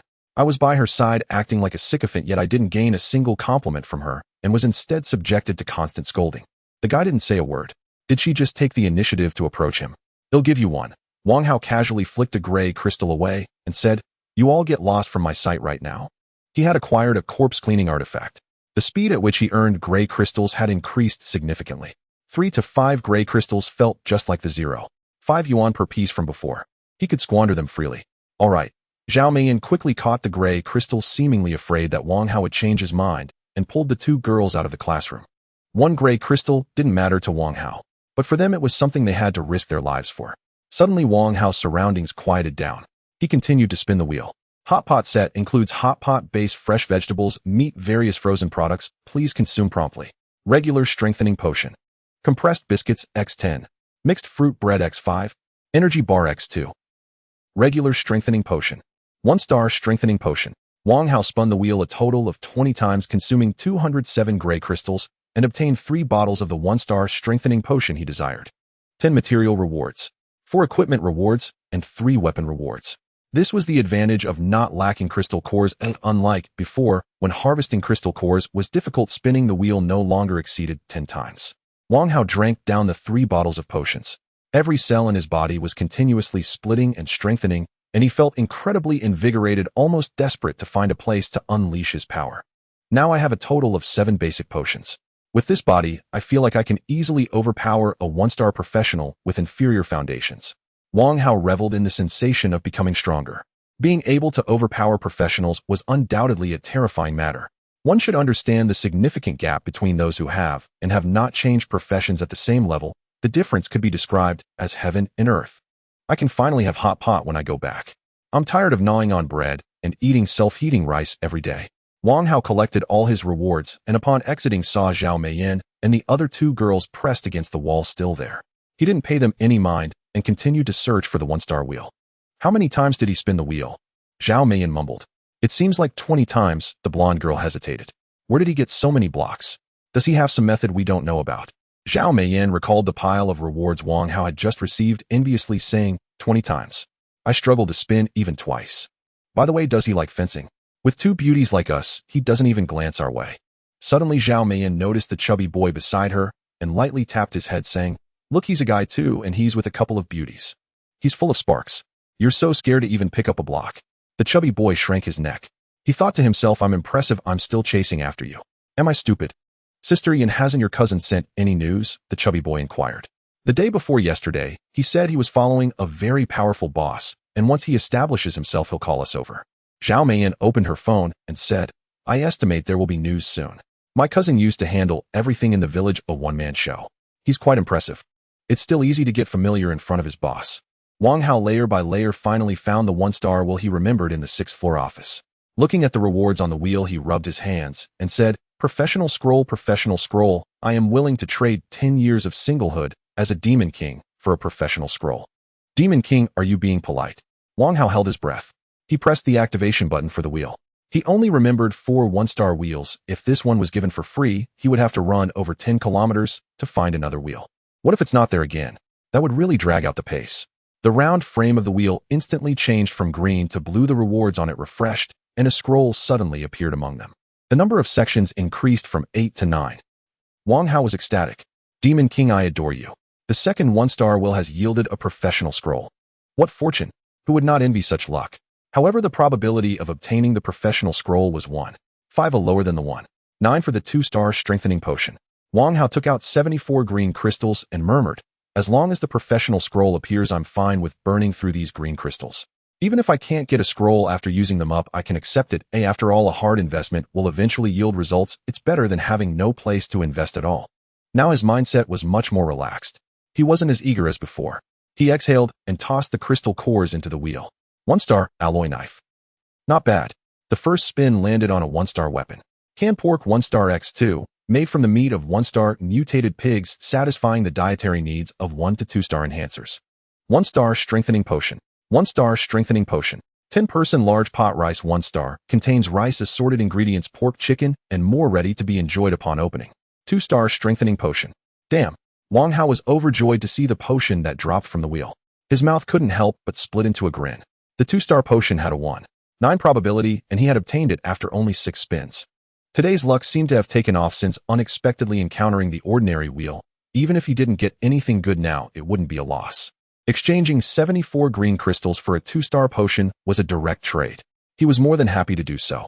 After all, at this stage, 2-star potions were considered advanced rewards, very different from those that would start appearing months later.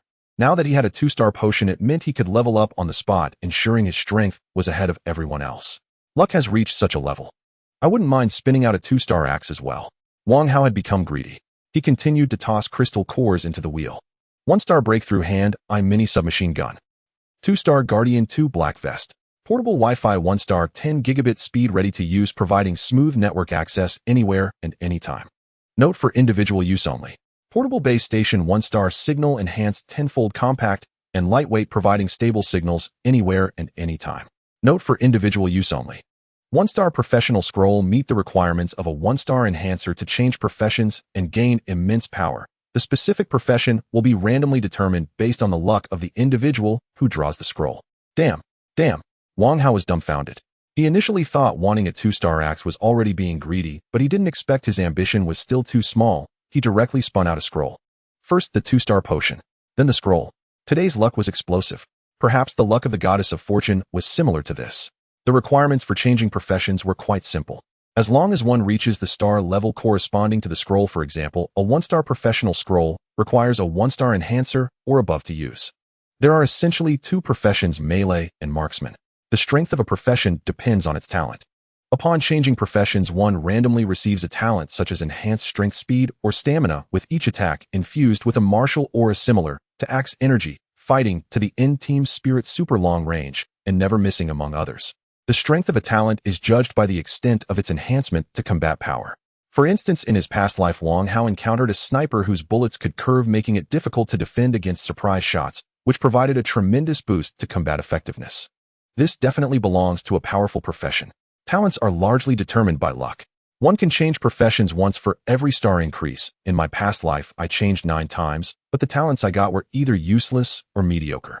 Wang Hao recalled randomly receiving a ridiculous talent of defense enhancement while empty-handed against blades at 5 stars, and couldn't help but laugh.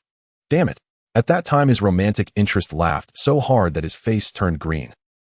The profession scroll from the wheel has a 50 chance for melee or marksman. With my luck being so good right now, I can't possibly get the marksman profession scroll. Wang Hao thought as he clicked on the shimmering icon on the wheel. Suddenly, a white scroll that resembled metal dropped down. He felt a bit nervous.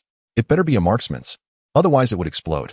Taking a deep breath, Wang Hao slowly opened the scroll, and several lines of black text immediately rose. Melee profession scroll, sign your name at the end to change professions to a melee fighter, using weapons such as swords, spears, and axes, while randomly acquiring a talent and having a certain chance of obtaining accompanying equipment. Nice.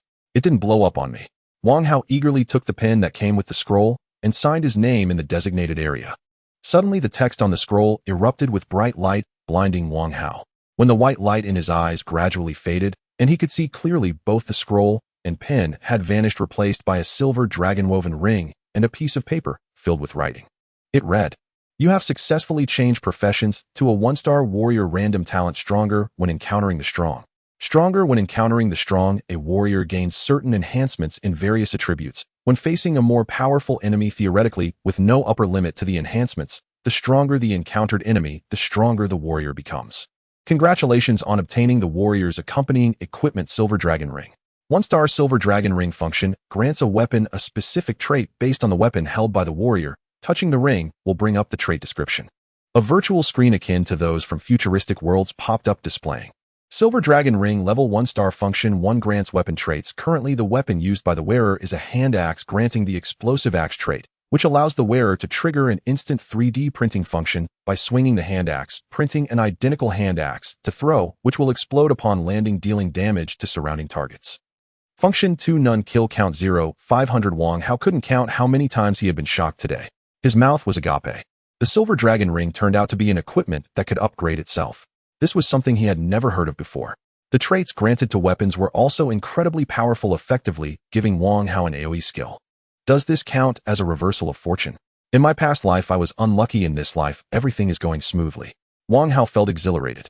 First, he obtained a 2-star potion, then the profession scroll, and now a strong talent along with an upgradable accompanying equipment. Now he had a solid foundation. He had a powerful profession. He was firmly at the top of the enhancer food chain.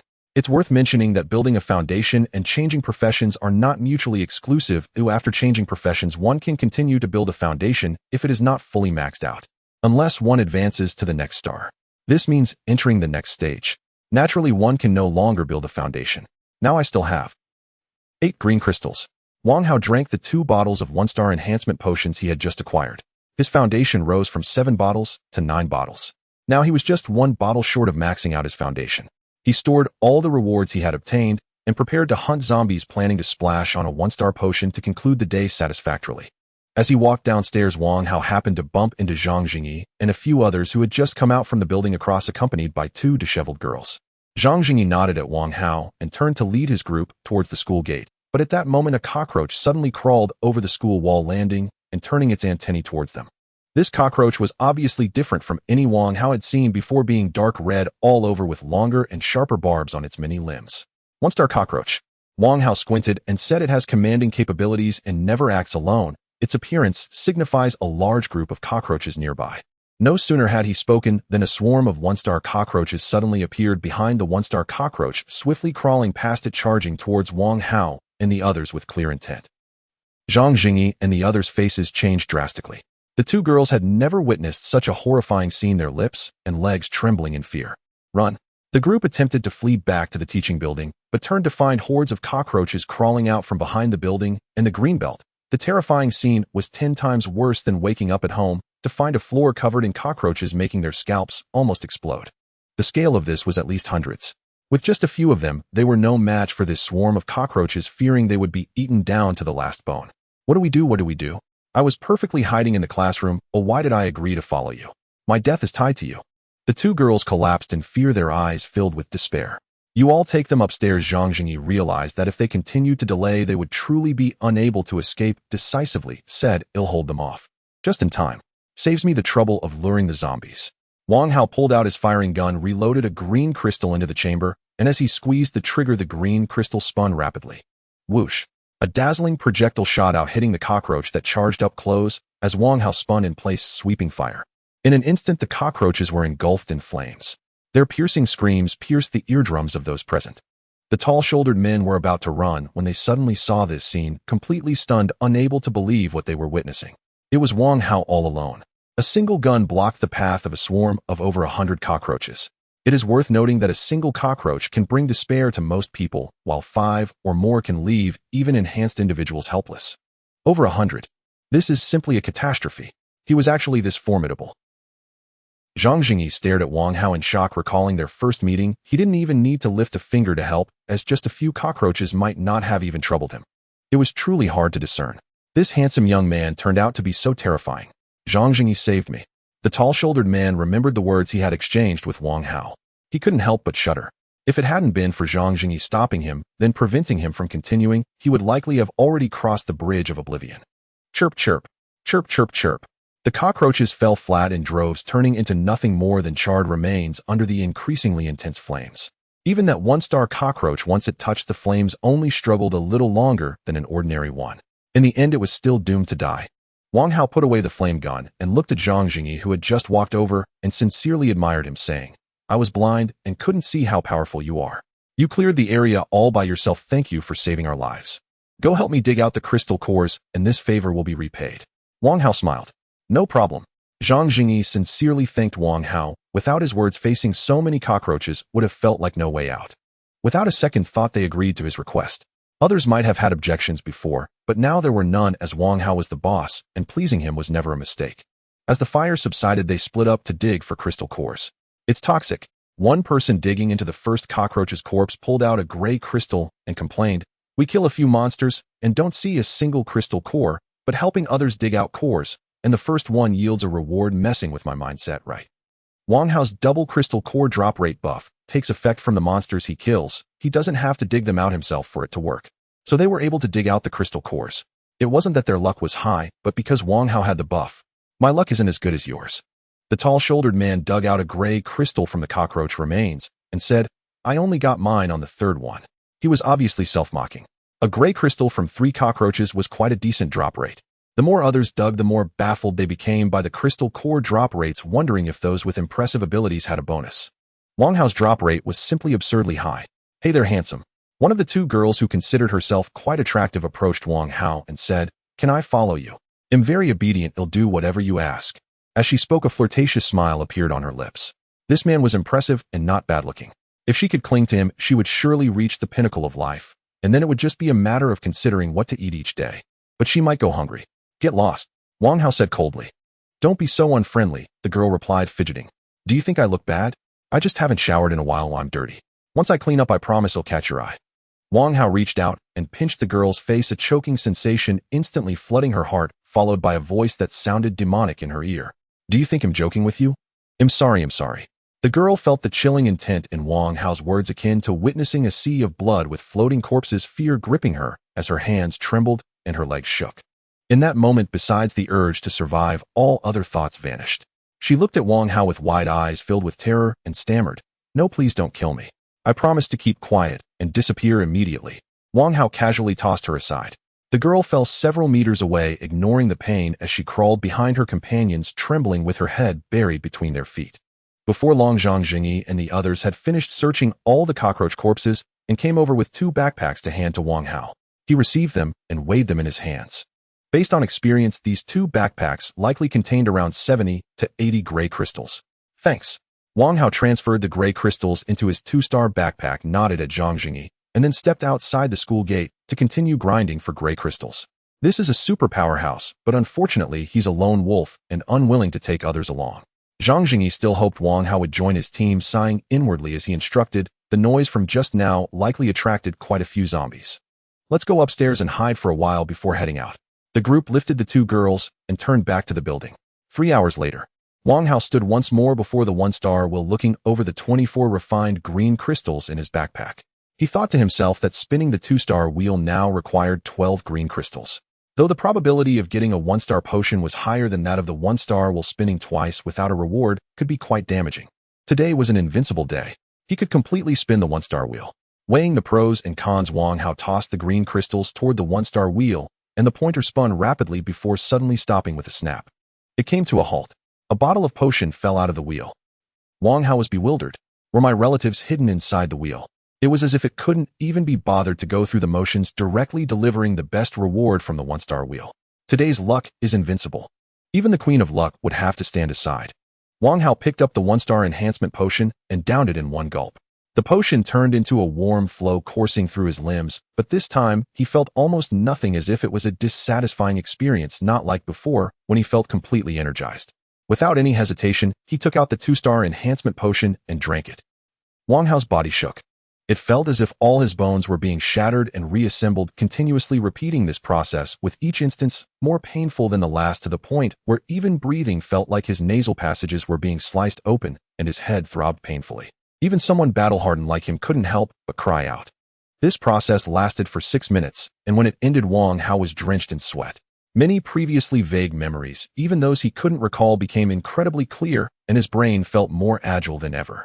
His senses, his perception, all upgraded. With a full 1-star foundation advancing to 2-star, his strength had undergone an epic transformation. The disaster has only erupted for 12 days, and I'm already at 2-star. On this day in my past life, I believe, I was still worrying about going out from the coffee shop.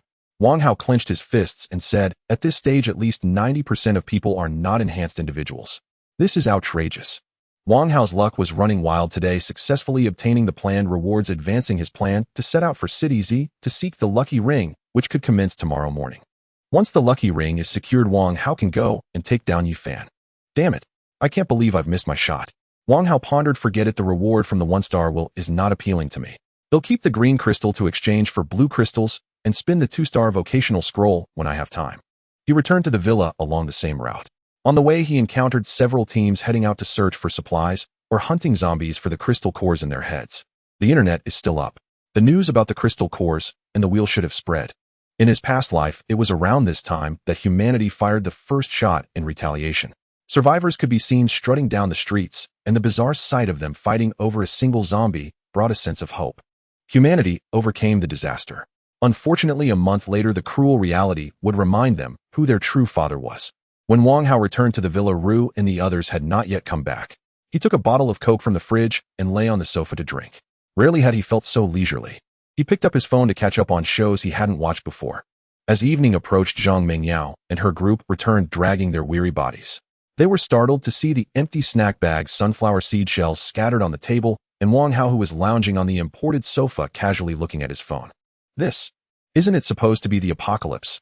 How can he be so comfortable like a homebody from before? Brother Hao. Zhang Mingyao walked over to Wang Hao's side and said softly, let me report on the gains from our outing. No rush. Let's chat while eating. It's too easy for enhancers to get hungry on ordinary food. Wang Hao cracked a spicy sunflower seed and stood up to take out a hot pot set from his bag, saying, call me when you have the pot ready. We just happened to find some fresh vegetables and mushrooms. Zhang Mingyao finished speaking and urged the others to get moving. Upon hearing there was hot pot, they immediately sprang into action.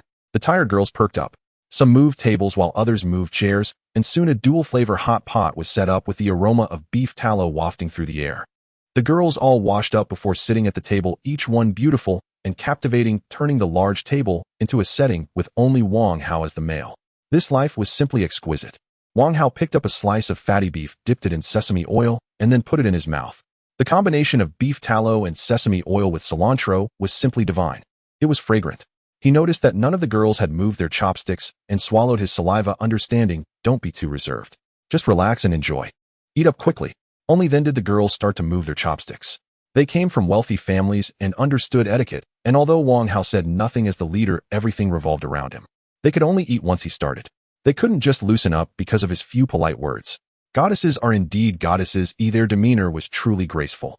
Even when they were hungry, they ate elegantly and slowly. In contrast, Wang Hao was a rough man. You can speak now, he said while munching on a lettuce leaf. This time we collected a total of 31 crystal cores and found 2 ordinary wheels. Zhang Mingyao could talk while eating, but she still put down her chopsticks to report, we spun the wheel as you instructed. We landed on a bottle of ordinary enhancement potion, 5 pieces of ordinary equipment, 2 weapons, and some vegetables and mushrooms. Wang Hao nodded and asked, what is the average strength now? Everyone can now face 2 or 3 zombies individually, Zhang Mingyao replied. Achieving this level meant they had been making serious progress. This was their limit after all. Women have their physiological issues, and their physical fitness can't compare to that of men. Wang Hao took out a bottle of ordinary enhancement potion and several pieces of equipment from his backpack, placing them on the ground. There's no need to count for Ru. With the one you have in hand, you can distribute these 2 bottles and equipment yourselves. Thank you, Brother Hao. Zhang Mingyao said excitedly. Although the ordinary enhancement potion was dispensable for Wang Hao at this point, receiving the enhancement potion and gaining strength was something they had always looked forward to. Now that their dream had finally come true, they were overjoyed. Brother Hao. Zhang Yeshu dipped a spoonful of duck intestines and placed it in Wang Hao's bowl. Look how thoughtful my sister is, Wang Hao said, and out of the corner of his eye he suddenly saw Ru smiling as she picked up seafood mushrooms. Also, Wang Hao pretended not to see, saying, "We will set off for City Z tomorrow morning." The girls had no objections to Wang Hao's destination. However, when Ru heard City Z, her expression changed, and she put down her chopsticks, standing up to say him full. "You all eat." Wang Hao noticed something was off with Ru. After finishing his meal, he went upstairs and saw Ru sitting on the swing on the balcony. She was gazing at the moon, which was mostly obscured by clouds. It was the first time Wang Hao had seen Ru so earnest since they met. "It seems you have thoughts about my trip to City Z," Wang Hao stated directly. "Is it possible not to go to City Z?" Ru frowned in distaste, saying, "I have bad memories there. I have my reasons for needing to go. If you don't want to go, then wait for me in City C." Wang Hao did not ask about her bad memories. It's foolish to bring up someone's scars. Ru wanted to say something, but naturally she would. Some things still need to be faced. Can I avoid it for a lifetime? If possible, I want to slay those beasts. Ru thought for a long time and looked up at Wang Hao, saying, "I'll go with you to City Z to prevent you from being bewitched by those seductive women. Forget about me. You drank the 4 bottles of potions I left on the table outside." Wang Hao waited for Ru to leave and then sat on the swing playing with his phone. While playing, he suddenly heard some noise. He looked up to see Ru approaching, her lips painted in a dazzling yet tasteful red. She wore a blue silk coat, but what caught the eye was the black stockings with English letters. Goodness, Balenciaga, especially with the swing adding to the effect. This little fairy was definitely in a mood for mischief tonight. The next day, Wang Hao and his group set off. Since it was a cross-city trip, the fastest and safest route was naturally the highway. If all went well, they would reach City Z by evening. Last night, Zhang Mengyao distributed the 2 bottles of ordinary enhancement potion according to contributions to Qin Lian and Chen Ying, who were the most formidable at killing zombies. Qin Lian surprised Wang Hao. He had thought that as the only elder in the team and having once held a high position, she would take time to adjust to the disparity. He didn't expect. She quickly adapted to the rhythm of the apocalypse and displayed decisiveness from her time as a general manager, efficiently dispatching zombies. While others did not receive potions, they did get equipment, providing at least 2 or 3 chances to make mistakes during outings. How strange. The youngest in the team, Zhang Chaoying, looked at the survivors on the street in surprise, saying, "There are more people on the road than zombies. Today there are indeed more people than yesterday." However, the reason there are more people than zombies is that Wang Hao had cleaned up the area. Otherwise, with the original number of zombies, these people would definitely be hiding with their tails between their legs. Who would dare to wander around? The people on the street were suddenly captivated by a few women, their beauty ensnaring their eyes, rendering them unable to look away, even forgetting the environment they were in, lost in admiration. At this moment, there were zombies nearby. These people would soon experience the meaning of beauty brings disaster. However, when they saw Wang Hao surrounded by several women, they felt an intense pang of jealousy, as sour as biting into a lemon. This kid has quite an appetite. One person accompanied by 6 stunning beauties. In this environment, he dares to be so ostentatious. If he runs into a tough character later, he won't even know how he died. The ruthless one is here. At that moment, someone shouted, and the others turned to look at a group of people emerging from the passage between the buildings ahead. I said he would come out at noon, otherwise something bad would happen. Look, someone is going to teach him a lesson. He's unlucky running into the ruthless one. This guy used to be a thug in this area, known for breaking limbs and causing injuries, and has been to the palace several times. After the apocalypse, he became quite the hotshot. Everyone saw the scruffy figure among the 5 who appeared. They relished in the misfortune. The fact that the ruthless one is well known and feared in this chaotic environment shows his strength at least above the average person. In their eyes, Wang Hao was about to encounter the ruthless one. If he was smart, he would play along. If not, then he might as well wait for death. The ruthless one wore a cold expression and strode directly towards Wang Hao while the women tightened their grips on their weapons, waiting for Zhang Menjiao's command. Brother, what a coincidence. The ruthless one broke his cold demeanor with a smile, eagerly pulling a pack of cigarettes from his pocket, offering one to Wang Hao as he said, "I'm the ruthless one. I had the fortune to witness your impressive operations the other day, and I specifically came to pay my respects." The crowd prepared for a show was stunned. What was happening? Was this really the ruthless one they knew, the heartless and merciless figure? Why was he acting like a sycophant? The ruthless one, who had appeared fierce, seemed to be craving the attention of the women and seeking trouble with Wang Hao, yet unexpectedly it turned into a scene of flattery. This truly left everyone dumbfounded. Wang Hao understood that the ruthless one was referring to him, clearing out zombies. He stepped forward, took the cigarette from him, and casually tucked it behind his ear, saying, We're in a hurry, let's talk next time. All right. The ruthless one smiled and stepped aside saying, have a good trip. After Wang Hao walked away, one of the ruthless one's lackeys leaned in and asked, those women are more beautiful than stars. Boss, are you really just letting them go? You fool. Are you trying to get yourself killed? The ruthless one slapped the lackey's head hard, saying sternly, do you know why the zombies in this area decreased by half overnight? He killed them. Huh? The lackey exclaimed in surprise. Was it during the zombie outbreak the other day? I thought the noise from elsewhere drew them away. He acted quickly, you couldn't see it normally afterward. The ruthless one nodded and said, I happened to be by the window and saw him lure a large group of zombies away. He is still alive, but the zombies are gone. So who do you think killed them? Hiss. The lackey gasped in shock. Who would have guessed that the seemingly delicate young man was so formidable? Right. It was indeed wise for the ruthless one to pay his respects. If he were to seek trouble, it would be like looking for death in a public restroom. The others began to piece together what was happening. A young man with tangled hair said in fear, the ruthless one isn't sick. Why would he suddenly kneel and flatter? That person must have done something that scared the ruthless one, prompting him to want to build a good relationship. Lucky him, all talk and no action. Almost caused a problem. Damn, he must be among the elite in the apocalypse. A young man in hip-hop pants looked at him with envy, saying, surrounded by a bunch of beauties, even the notoriously ruthless one in this area doesn't dare to raise his voice against him. The others couldn't help but feel envy. They could barely step outside due to the fewer zombies in the vicinity, while Wang Hao dared to bring several girls out for a stroll. Shining CC Bar. Not long after the disaster broke out, this place was liberated by a team led by Zhou Peng, and they later established a foothold. The scale expanded to dozens of people. They even built simple defensive structures at the entrance. At this moment, behind a car blocking the entrance, a young man, wearing bean shoes, waved his small knife in front of Zhao Meiyin and the others, bragging, this knife is sharper than an ordinary cleaver, it cuts through zombies like paper. I go out and take down a zombie with one slice. Brother Ping thinks him impressive and says he wants to cultivate me. You guys don't need to worry about safety as long as you're with me. Yes, the young man was Zhao Meiyan's cousin. He joined the team to find supplies and happened to pass by a middle school where he insisted on taking the three of them along. Cousin, you are amazing, Zhao Meiyin exclaimed in admiration. The blonde girl beside her looked starry-eyed. One slice, one zombie. Wow, so impressive. That's nothing. Cousin raised his chin proudly, saying Brother Peng's group is the real deal. They are enhancers. Do you know what enhancers are? They can punch through walls and run faster than athletes. Last time someone who fought in underground boxing didn't believe Brother Peng. Brother Peng kicked him away. That person had no idea what hit him and ended up spitting blood as he flew out. The three of them were stunned. Was the power described by Cousin even possible for a person to have? Oh, just as Zhao Meiyin was about to say something, she noticed a group of people walking down the street from 100 meters away, instantly recognizing one of the men and exclaimed, what's that great god doing here? Who? Cousin looked over. The great god we met in the middle school. He somehow got a ton of blocks and seemed to have spun the roulette about 20 times.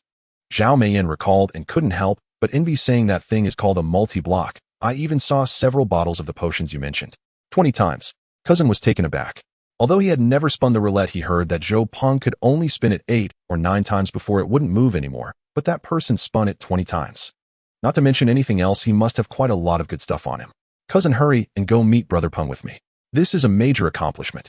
Cousin excitedly dragged Zhao Meiyin into the bar, telling Zhou Peng about Wang Hao's situation, which made Zhou Peng's eyes light up.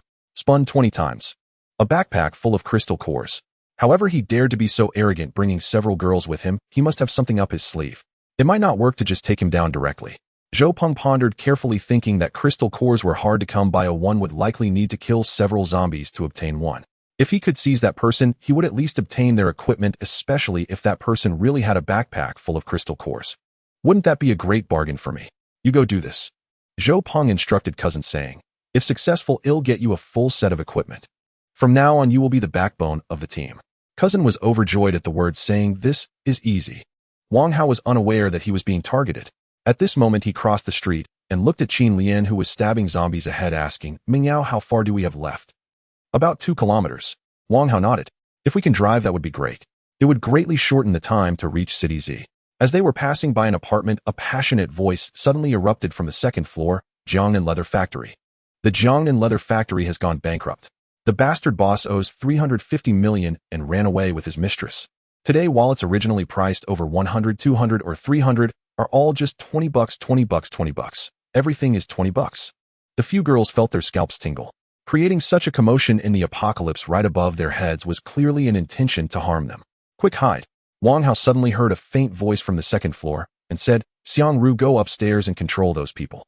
Following him, he picked up a stone from the ground and smashed the speaker on the second floor, turning back to the girls and saying, upstairs. Xiang Ru kicked the iron door of the apartment forcefully. She kicked it open with determination. This made the few girls who were not enhancers realize the power of an enhancer secretly deciding to align with Qin Lian and Chening. To be honest, if it had been them kicking the door, they might have broken their feet without being able to open it. Roar, roar, roar. As the girls went upstairs, zombies began pouring out from every direction, rushing towards them. It took only a few seconds. The originally empty road was filled with zombies. One must admit Zhou Peng was truly cunning, devising such a scheme to use others as a knife, achieving his goal without losing a single soldier. The ones who were trapped had no way to escape. In the end, they could only be miserably devoured by the horde of corpses. Although I don't know who set me up, I have to thank him for doing me a good deed. Wang Hao stood in front of the apartment elevator, swinging the fireline gun he had slung over his shoulder into his hand, aiming it at the doorway that could barely fit two people side by side. In the next moment, the horde of corpses crazily surged into the apartment, saliva flying everywhere, and the terrifying sight of them roaring with their mouths full of sharp teeth was too frightening. Ordinary people would likely be scared to collapse and have weak legs. Wang Hao pulled the trigger. A straight line of fire immediately shot out, hitting the fastest zombie, rapidly infecting the surrounding zombies. In an instant, the entrance of the apartment turned into a fire scene. The frenzied, roaring zombies ran a few steps before turning into blackened corpses, falling to the ground and scattering bits of flesh. Zhou Peng's methods were indeed impressive. Unfortunately, they encountered the advanced version of Wang Hao. What would have been a deadly horde of zombies became a gift delivered to his door. Brother Hao is so handsome. Zhang Xiaoying looked at Wang Hao's back and said like a fan, it is our fortune to encounter such a boss. Although the few girls had seen Wang Hao's skills, no matter how many times they witnessed such a shocking scene, their hearts couldn't remain calm. Others found it hard to disagree with Zhang Xiaoying's words. Wang Hao's demands were high, but he was genuinely good to them. He kept his finger on the trigger of the fireline gun until the outside roars of the zombies diminished to just a few before he stopped and headed upstairs. On the second floor, Zhao Meiyin and the others looked at their cousin curled up on the ground, then at the cold-faced Xiang Ru, feeling anxious. What should they do now? If they had known, they wouldn't have followed their cousin to meddle. He boasted too much, saying he could take down a zombie with one strike, but he couldn't even handle a woman. Wang Hao walked into the room, and seeing the familiar Zhao Meiyin, remarked in surprise, you are quite brave, knowing I'm powerful, yet daring to provoke me. Big brother, this has nothing to do with us. Zhao Meiyin pointed at her cousin, decisively selling him out. When I saw you, I told my cousin about your roulette business, and he told his boss that it was them who wanted to provoke you. What could I do as a woman? Intent on profiting. Wang Hao narrowed his eyes and asked, who is his boss? Where is he? His boss is Zhou Peng. Zhao Meiyin quickly replied, at the Shining CC bar. Wang Hao frowned slightly. Zhou Peng was an old acquaintance. He was the second boss Wang Hao followed after leaving a Wang, having stayed under him for 2 months at most. The relationship between Wang Hao and Zhou Peng, or rather the relationship between Wang Hao and most of his previous bosses, can be succinctly described as that of a worker and his employer. Wang Hao worked hard. The boss provided food. It was that simple. There were no complicated feelings involved. To put it bluntly, the boss wouldn't care about a regular underling drinking and toasting. Wherever he stood, the underling would naturally rush to curry favor.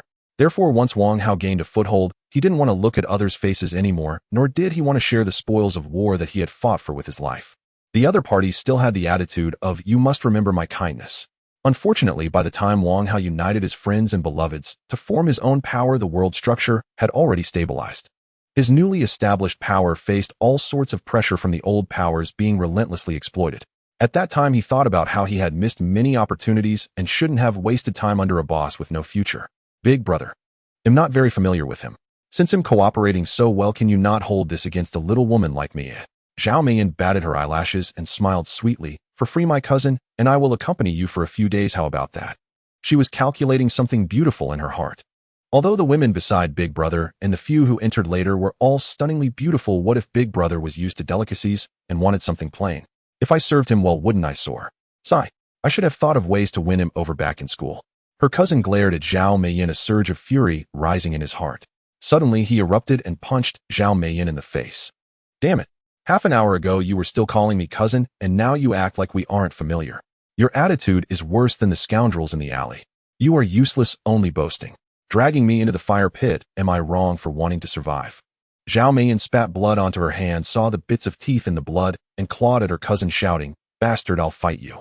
Wang Hao pulled back his faraway thoughts, glanced at the two who were at each other's throats, then turned and gave Xiangru a look before leading the others downstairs. Excitement danced in Xiangru's eyes as she rubbed her fists and laughed. "Dare to harm brother Hao? I'll have fun with you."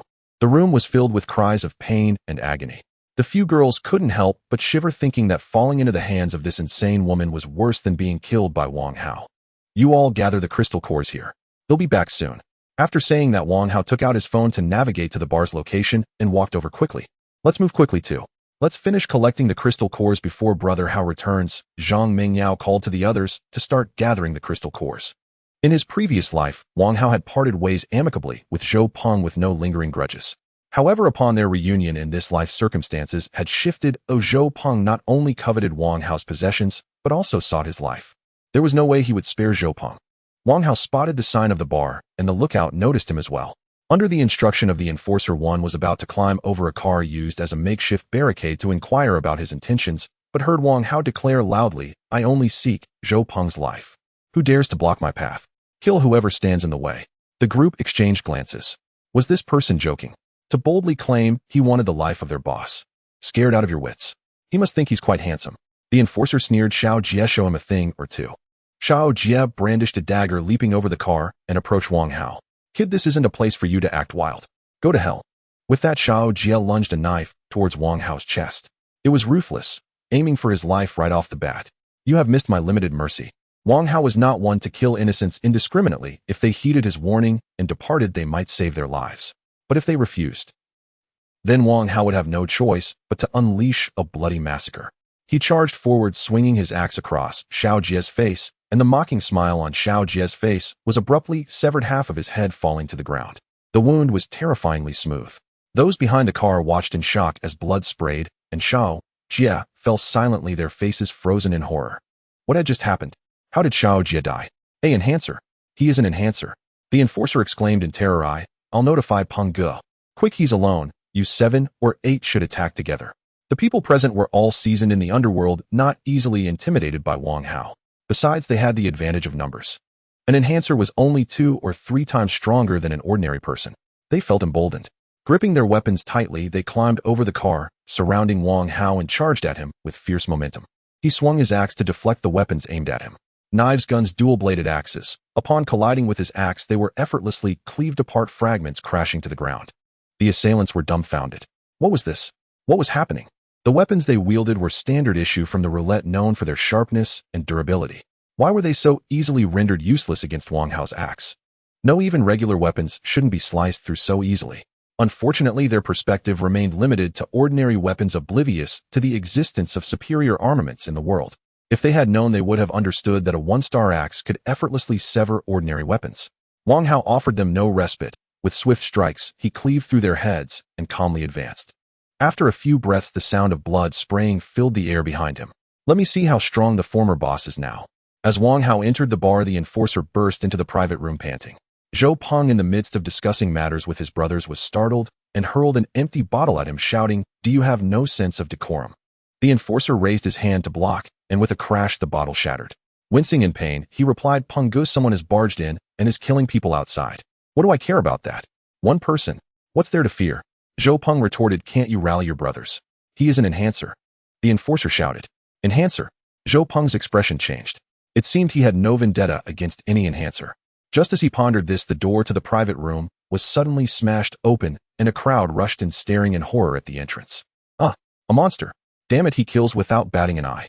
Zhou Peng looked at Wang Hao, who wore a baseball cap, and stepped into the room silently, yet an overwhelming sense of oppression surged toward him. Zhou Peng was no novice. Having seen countless scenes, he suddenly felt a wave of intense unease.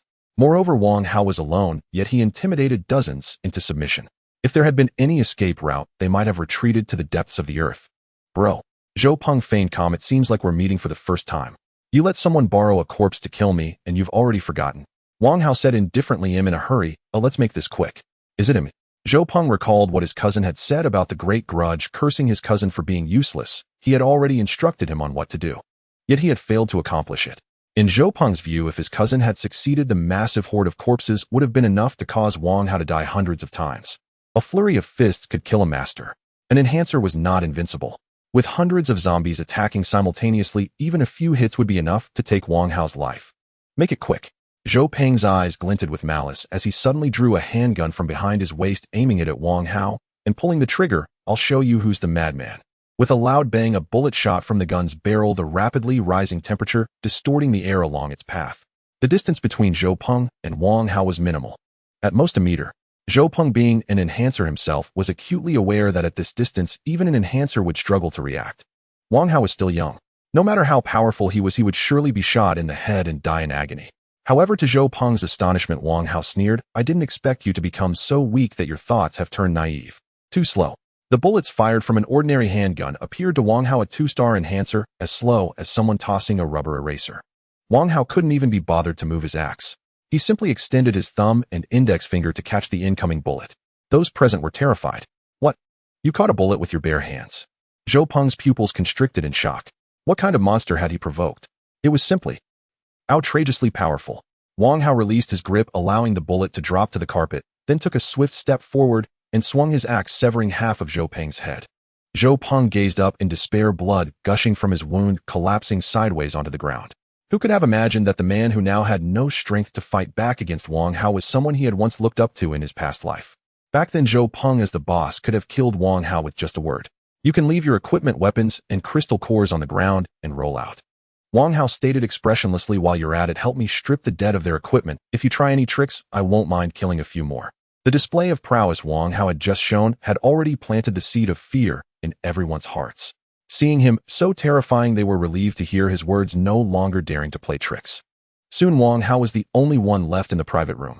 He gathered all the spoils from the ground and collected the loot from the corridor, roughly calculating that there should be 13 pieces of ordinary equipment, 16 common weapons, and 36 gray crystals, enough to arm a small team. The corridor was strewn with over a dozen corpses, each with green blood flowing from their heads. It was no wonder that those who had fled into the private room were so terrified of Wang Hao. Who wouldn't be afraid of someone who could kill so cleanly? Who wouldn't be afraid? Wang Hao ascended the stairs, opened the door of a storage room, and saw a 1-star roulette inside. He chuckled, I was originally prepared to cash in on this roulette, but unexpectedly, I found the class scroll I wanted in the first place. I hadn't planned to cash in today. Haha. It seems that fate has destined this roulette to be spun by me. Wang Hao knew about this roulette because he had followed Zhou Peng, and in his past life, it was how he became a 1-star enhancer ahead of others. He quickly expanded his influence and became the boss of this area. In fact, powers tend to prioritize establishing territories around the roulette, which is akin to monopolizing a gold mine. Thus, after a few months, aside from the roulettes that had been visited by others, there were rarely any unclaimed roulettes. If Wang Hao wanted to cash in, then it would definitely not be as easy as it is now. Wang Hao burned the cockroach horde and still had 23 green crystals left. Initially, he thought about exchanging them for blue crystals, but since he encountered a 1-star roulette now, he decided to cash in first. He made the roulette transform into a 2-star version, still with 8 zones, and did not hit the class scroll, then immediately invested the green crystals. 1-star healing potion. Canned pork, 1-star X3. 2-star storm, 2 pants style selectable. 1-star enhancement potion. 2-star pruner. 1-star alloy gun. Wang Hao clicked on the area representing 2-star equipment, chose the style of black casual pants, and the roulette dropped a pair of pants. After putting them on, he already had 2 pieces of 2-star equipment. In a time when 1-star monsters were not rampant, even getting injured was a difficult task, as monsters could not break through his defenses. Moreover, the pruner was very practical. It could automatically cut hair, just covering the head would suffice, or it could be used for styling a certain area. He could let Xiangru use it later. Her hair was dense and messy. Wang Hao put away all the rewards and returned to the original place.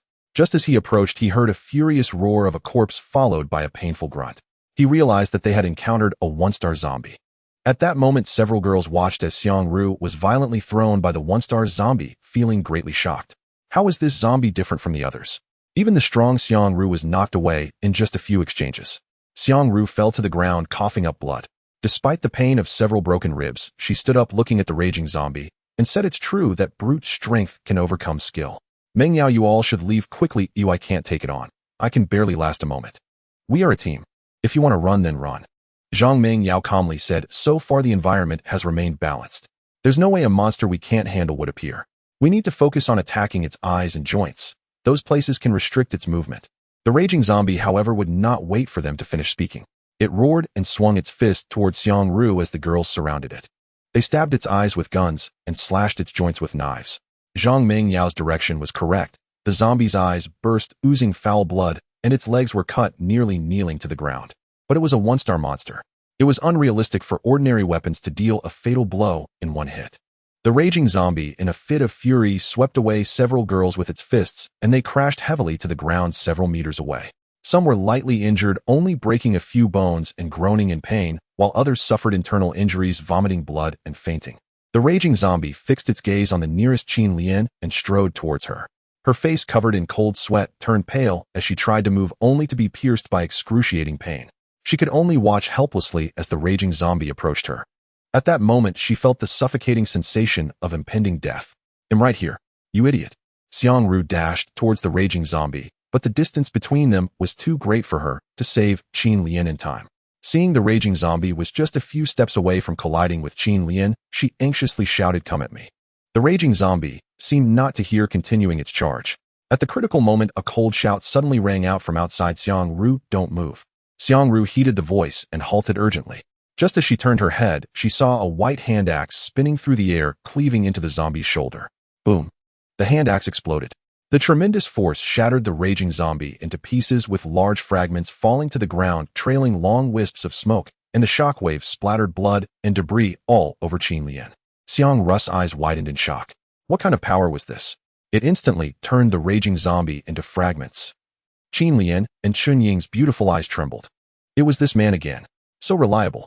The raging zombie had challenged everyone, including Xiangru, with 3 enhancers among them strong enough to make one tremble. Yet Wang Hao came and eliminated it instantly. Wang Hao, who arrived in time, looked at the dissipating black smoke in the air, genuinely feeling how powerful the inherent equipment features were. He thought to himself that this move explosive axe was suitable for both killing enemies and controlling movement. If he were to encounter a master in the future, the explosive axe could really annoy them.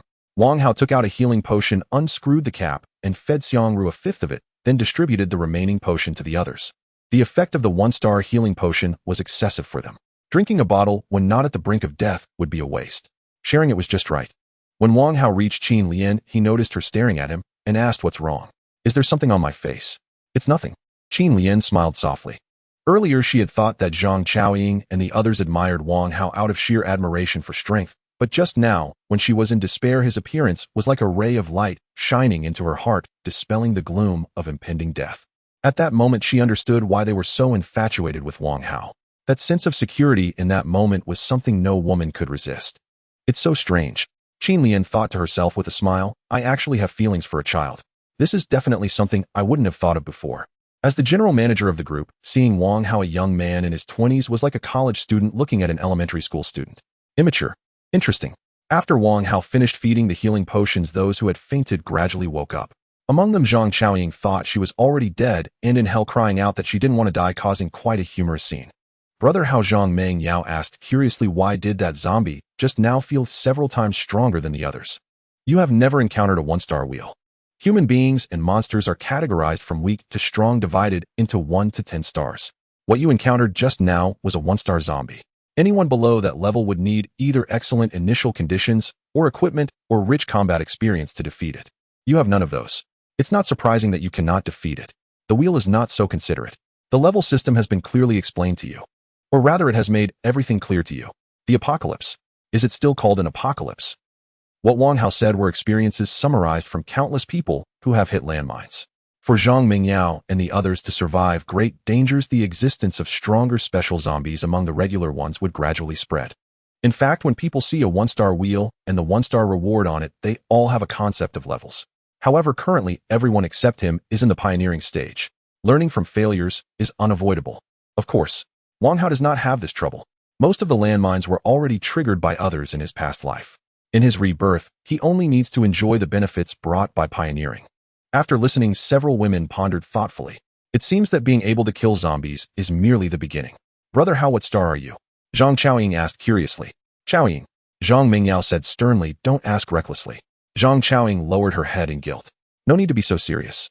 "I am a 2-star, Wang Hao smiled. Knowing the leader is powerful increases the confidence of the subordinates.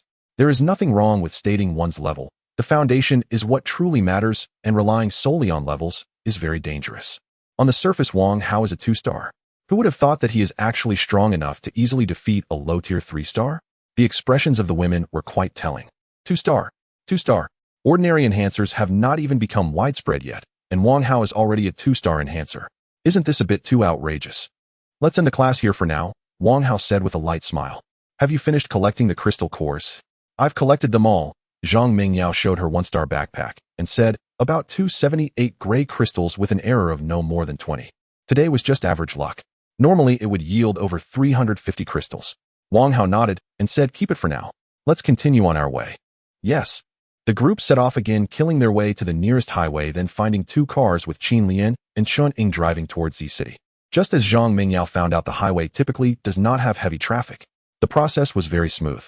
As the sun was about to set, the 2 cars entered the range of Z City. Just as they were about to exit the highway, they saw 2 armored vehicles blocking the curve, causing Qin Lian in the front car to slam on the brakes and call Wang Hao in the back car. He also noticed the situation ahead and thought who would casually park their car here. Could it be that some force has sealed off this area? Xiang Ru beside him saw the armored vehicles. Her heart sank. Should I be overthinking it? What are the chances of encountering the person I dislike the most right after arriving in Z City? Get out of the car first. You all stay behind the car and wait for the right moment. Wang Hao opened the car door and got out, cautiously approaching the armored vehicle. At that moment, a group of fully armed men jumped out of the armored vehicle. The leader, a square-faced man holding a rifle and chewing gum, looked at Wang Hao with his chin raised. This appearance could be described as quite arrogant. Xiang Ru's face turned pale, her hands trembled uncontrollably. The moment she saw the big man, all her previous hopes shattered and countless memories of being beaten by him flashed through her mind. Zhang Mingyao noticed Xiang Ru's abnormality and hurriedly asked, Xiang Ru, what's wrong? No, it's nothing. Xiang Ru shook her head absent-mindedly. Zhang Mingyao frowned, thinking that Xiang Ru was fine just now. Why suddenly like this? This is the first time I've seen her so nervous. This area has already been sealed off. The square-faced man spoke. Everyone stand in a row to the side for inspection. Wang Hao's eyes flickered slightly, then calmly said, since it has been sealed off, we won't be getting out. I am notifying you, not discussing this with you, the square-faced man said while chewing gum. Cooperate obediently, or you will die a miserable death. The men behind the big man all raised their guns, aiming at Wang Hao, while one of them walked past the big man towards the women. Their speech and actions were quite domineering. Wang Hao nodded. Initially, he wanted to walk away first and deliberate on the situation, but since the big man was pressing him, he naturally would not allow himself to be treated as a plaything. Miss Xiang. Suddenly, a surprised voice came from behind Wang Hao. Turning around, he saw one of the big man's companions facing Xiang Ru, hastily lowering his gun. Do they know each other? But why does Xiang Ru's face look so bad? So frightening. Xiang Ru. The big man tilted his head to see Xiang Ru, his mouth curling into a strange arc as he smiled and waved. I have been so worried about you lately. Come over here and let me see. Xiang Ru's body trembled, completely abandoning her previous defiance, walking towards the big man like a well-behaved girl, so obedient that one would think the big man possessed some form of witchcraft, effortlessly transforming Xiang Ru with just a few words. Wang Hao's eyes narrowed slightly. He recalled Xiang Ru's reluctance to come to Z City. Rong-gu. Xiang Ru looked down, her hands trembling, as if instinctively afraid of the man before her. You should have seen me earlier. Xiang Rong grabbed Xiang Ru's hair forcefully, tilting her head back to meet her terrified expression, grinning malevolently. Who gave you the courage to pretend not to know me? Wang Hao's gaze turned icy, exuding a terrifying, killing intent that he had never shown since his rebirth. Xiang Ru is Wang Hao's woman. That dog of a man. How dare he treat Xiang Ru like this? Tu didn't. Xiang Ru stammered. He'll settle the score with you later. Xiang Rong threw Xiang Ru to the ground disdainfully, then lifted his head to look at Wang Hao, only to be shocked to see him charging over like a cannonball, bringing a tremendous sense of oppression, causing his heart to tighten suddenly. Instinctively wanting to dodge, but his legs felt as heavy as lead, unable to move. No. To be precise, Xiang Rong's reaction was mind-bogglingly quick. Wang Hao approached Xiang Rong, swinging his hand to slap him across the face. Although he held back, even a fraction of a 2-star enhancer's strength is not something an ordinary person can easily withstand. He immediately let out a scream and flew backward. His crooked mouth spewed blood mixed with shattered teeth, crashing to the ground in a heap. Wang Hao charged forward again, swinging his axe down, and the nearest companion of Xiang Rong had yet to react before his head was cleaved in two. Immediately afterward, Wang Hao bared his fangs at the other companions of Xiang Rong. In just a few breaths, they did not even have time to pull the trigger before Wang Hao cleanly and decisively slaughtered them. Not to mention the ordinary and 1-star full basics. Just the inherent qualities of a 2-star are far beyond theirs, even if they are well trained and able to take on 3 at once. Useless. Everyone below the enhancer level is trash. Those who recognized Xiangru witnessed this scene with trembling pupils, unable to fathom how Wang Hao could move with such ghostly speed. Is this a speed achievable by a human? He could no longer afford to be shocked, and quickly turned his gun to aim at Wang Hao, but just then a cold wind swept in from behind. Damn it! How many monsters are there among this group of people? Xiang Rong's companion swiftly turned around only to see Qin Lian had already approached, leaving him no room to respond. Before he could take any further action, Qin Lian swiftly swung her knife and cleaved his head. He fell down with eyes full of unwillingness. After training for over 10 years and participating in dozens of real combat missions, he never imagined he would be killed in an instant by a woman. It's such an infuriating death. Xiang Rong grimaced in pain, blood frothing from his mouth as he spoke. You've become quite capable, haven't you? You found a lackey to hit the Xiang family's face. Now you ask him to kneel before me, or else your mother and sister will die. Wang Hao smiled. Xiang Rong had been arrogant since childhood. Even at this moment, he still dared to shout. Wang Hao turned around and stepped on Xiang Rong's hand. He let out a muffled grunt and glared at Wang Hao in anger, saying, "Half of Z City belongs to the Xiang family. You will." Oh. Wang Hao twisted his foot forcefully. The pain of flesh tearing and bones on the verge of breaking made Xiang Rong scream like a slaughtered pig. He struck Wang Hao's foot with all his might, roaring, "Let go, you dog! Let go!" Unfortunately, Xiang Rong's strikes were merely scratching Wang Hao.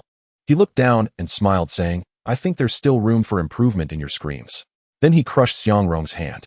Following that, he twisted his foot, continuing to grind down on Xiang Rong's shattered bones. Oh! Xiang Rong's shrill screams shattered the silence near the highway. Even a few women couldn't help but draw in a sharp breath. Unexpectedly, Wang Hao's decisive killings were the greatest mercy towards his enemies. When he became ruthless, it truly made life worse than death. "Give me a quick end."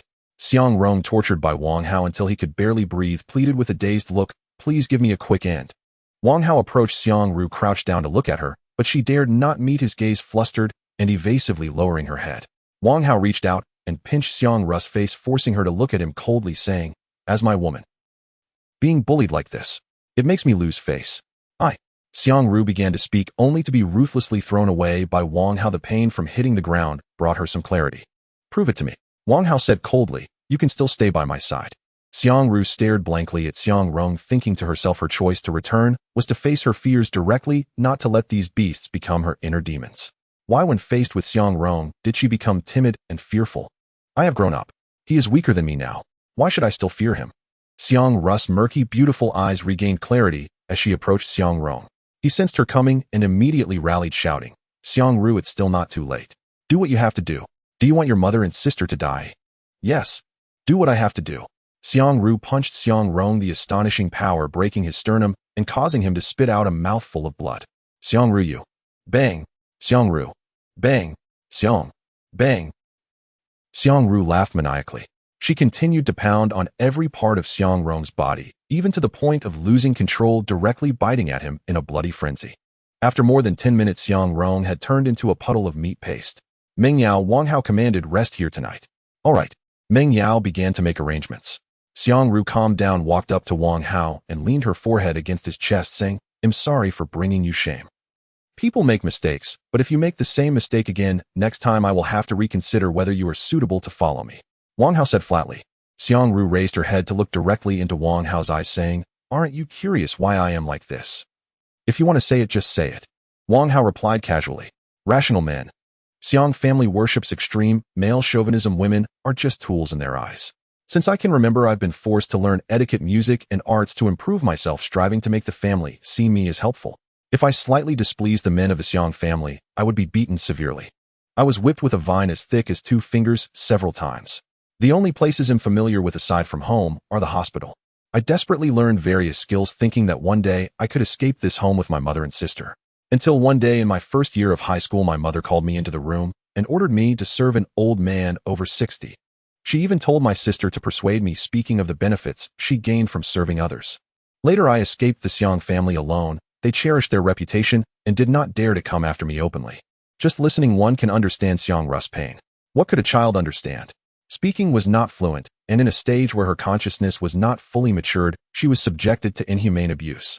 The most brutal part was that when she mastered the skill to escape, and wanted to take her mother and sister, who share similar tragic experiences, away from the clutches of the Xiang family. The two instead conspired to push her into the abyss. This psychological blow was far more painful than physical harm. No wonder Xiang Ru would become a madwoman and eventually grow into a tyrant. All this had its reasons. The Xiang family is your inner demon. Wang Hao embraced Xiang Ru, saying, "Once I finish my own matters, I will take you to destroy the Xiang family." He was protective. If Xiang Rong dared to hit Wang Hao's woman, Wang Hao would dare to annihilate the Xiang family. Moreover, since the Xiang family was Xiang Ru's inner demon, as long as it remained, Xiang Ru could not transform. Thus, in every aspect, the Xiang family could not survive. "Thank you." Xiang Ru clutched Wang Hao's clothes with both hands. The resolute and frantic side of her revealed a woman's tenderness for the first time in front of Wang Hao, sobbing. "Thank you for following you without hesitation. It is the most correct thing I have done in this life." Xiang Ru grew tired. Soon her breathing became steady. Wang Hao carried Xiang Ru into the car and laid her on the reclined seat, then jumped onto the armored vehicle, gazing at the dark expanse of Z City. There were few places with lights. The power supply system of Z City must have been damaged. He had never been to Z City in his past life, only hearing a few related rumors, such as the monsters of Z City going mad for some reason. They collectively went berserk. Their combat power was 12 times that of monsters of the same level, comparable to ordinary zombies capable of unleashing nearly 1-star combat power. Even more deadly is the fact that the crazed monsters carry a virus. Simply coming into contact with them can result in severe illness, even without visible wounds. Monsters are generally stronger than ordinary enhancers, and life is already difficult enough without adding the disgusting passive effect of zombie infection. How on earth are we supposed to deal with this? Thus, Z City has become a dead city. However, in this hellish environment, Z City has also produced many powerful individuals, the most famous of whom is naturally the Lucky Empress. Next is a godly Ryn, the king of strength. Wang Hao recalled what Xiang Rong had said, contemplating that the Xiang family likely aimed to seal off Z City to clear the area for themselves, but they are certainly still in the deployment phase and have not yet implemented it.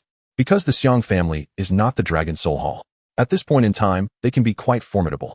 Wang Hao is likely to enter Z City smoothly, but one must be cautious. Tomorrow's actions cannot be as reckless as in H City. Z City's waters run deep. Time to eat. Wang Hao's stomach growled as he sat down and took out a can of 1-star pork, pulling open the metal tab to reveal the solidified grease inside. Not everyone enjoys this kind of food.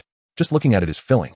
However, like durian or stinky tofu, it may not look appetizing, but one bite reveals its tender and flavorful nature, surpassing even the tastiness of a big pork knuckle. Wang Hao proudly displayed 2 cans. In the end, he rolled his lips. In fact, as time went on, enhancers could only consume star-rated food because even when standing still, their energy consumption is several times that of ordinary people. Regular food cannot satisfy their needs, and they become hungry quickly. The higher the star rating, the greater the energy consumption. The most exaggerated instance for Wang Hao was when he had just eaten to his fill a few minutes ago, and just a few minutes later his stomach growled again. Meanwhile, dressed in a black tight-fitting suit, Yun Bing, with short hair reminiscent of Ada Wong from the movie Resident Evil, sprinted down the silent street, closely pursued by several muscular men. One of them, a bearded man, shouted deliberately, "You dare steal our crystal nucleus? If I let you get away today, I don't deserve the surname Wong." Yun Bing dashed through an alley, and suddenly several zombies covered in black spots charged out and collided with the men. Wang Zhun initially planned to attract zombies with his voice to block Yun Bing. He didn't expect to shoot himself in the foot instead. Damn it, this bitch is so lucky she has narrowly escaped danger several times. Wang Zhun called for help to deal with the zombies while he and 2 others continued to chase Yun Bing, fixated on her fleeting figure, feeling extremely agitated. "Just don't let me catch you. Otherwise I will make you regret ever coming to this world." Wang Zhun held his breath and pushed himself to chase, but just as Yun Bing ran past a manhole cover, they caught up to it, and the cover was suddenly pushed aside by 2 putrid bloated rats that had rotting patches on their bodies oozing pus. They squeaked and charged at the 3 men. "FCK, get the hell away from me." Wang Zhun was tangled up by the mutated rats and glared at the distant figure of Yun Bing, saying, "I don't believe your luck can always be this good. This isn't over. This isn't over." Wang Zhun had stolen from Yun Bing several times and let her escape each time. As a farmer, he couldn't just keep shearing the same sheep. It was no longer a simple personal grudge, but it escalated to a matter of dignity. Wang Zhun would not let Yun Bing go. There would be no peace in his life. The next day, having slept well, Xiang Ru returned to her old self, disregarding others' feelings and forcefully dragging Wang Hao onto the armored vehicle for class. The armored vehicle, with a very stable chassis, jolted constantly. Although they had never experienced it, had they never seen pigs run or eaten pork. Imagining strange scenarios made them particularly awkward. Aunt Qin, Zhang Chaoying asked curiously. Is that kind of thing enjoyable? Why does Sister Xiangru always look for brother how to do such things? The well-informed Qin Lian was momentarily at a loss for words. Chaoying, your question touches on Aunt Qin's knowledge blind spot. Xiaoning interjected slyly. She used to be too busy with company matters with so many pursuing her, she wouldn't even give them a chance to have a meal together. She is just like you, a lifelong single. Qin Lian feigned calmness and said, aren't you the same? I'm young, not having any romantic experience is quite normal. Chening said sarcastically, but Aunt Qin, you. Oh, you've grown wings and dare to mock me now. Qin Lian's face flushed, and she pounced on Xiaoning, tickling her. She laughed uncontrollably, wrong. The others also chuckled. 2 hours later, Zhang Mengyao took out her phone following the navigation to the Starry Beauty Garden as Wang Hao had instructed, but the map popped up an exclamation mark. I have no signal on my phone. Zhang Mengyao asked the others, what about you? None. I rebooted and still have none. The girls shook their heads. The power is out. There should be backup power, so it must be an issue with the base station itself. Wang Hao was not too surprised. Electricity, internet signals, water, etc.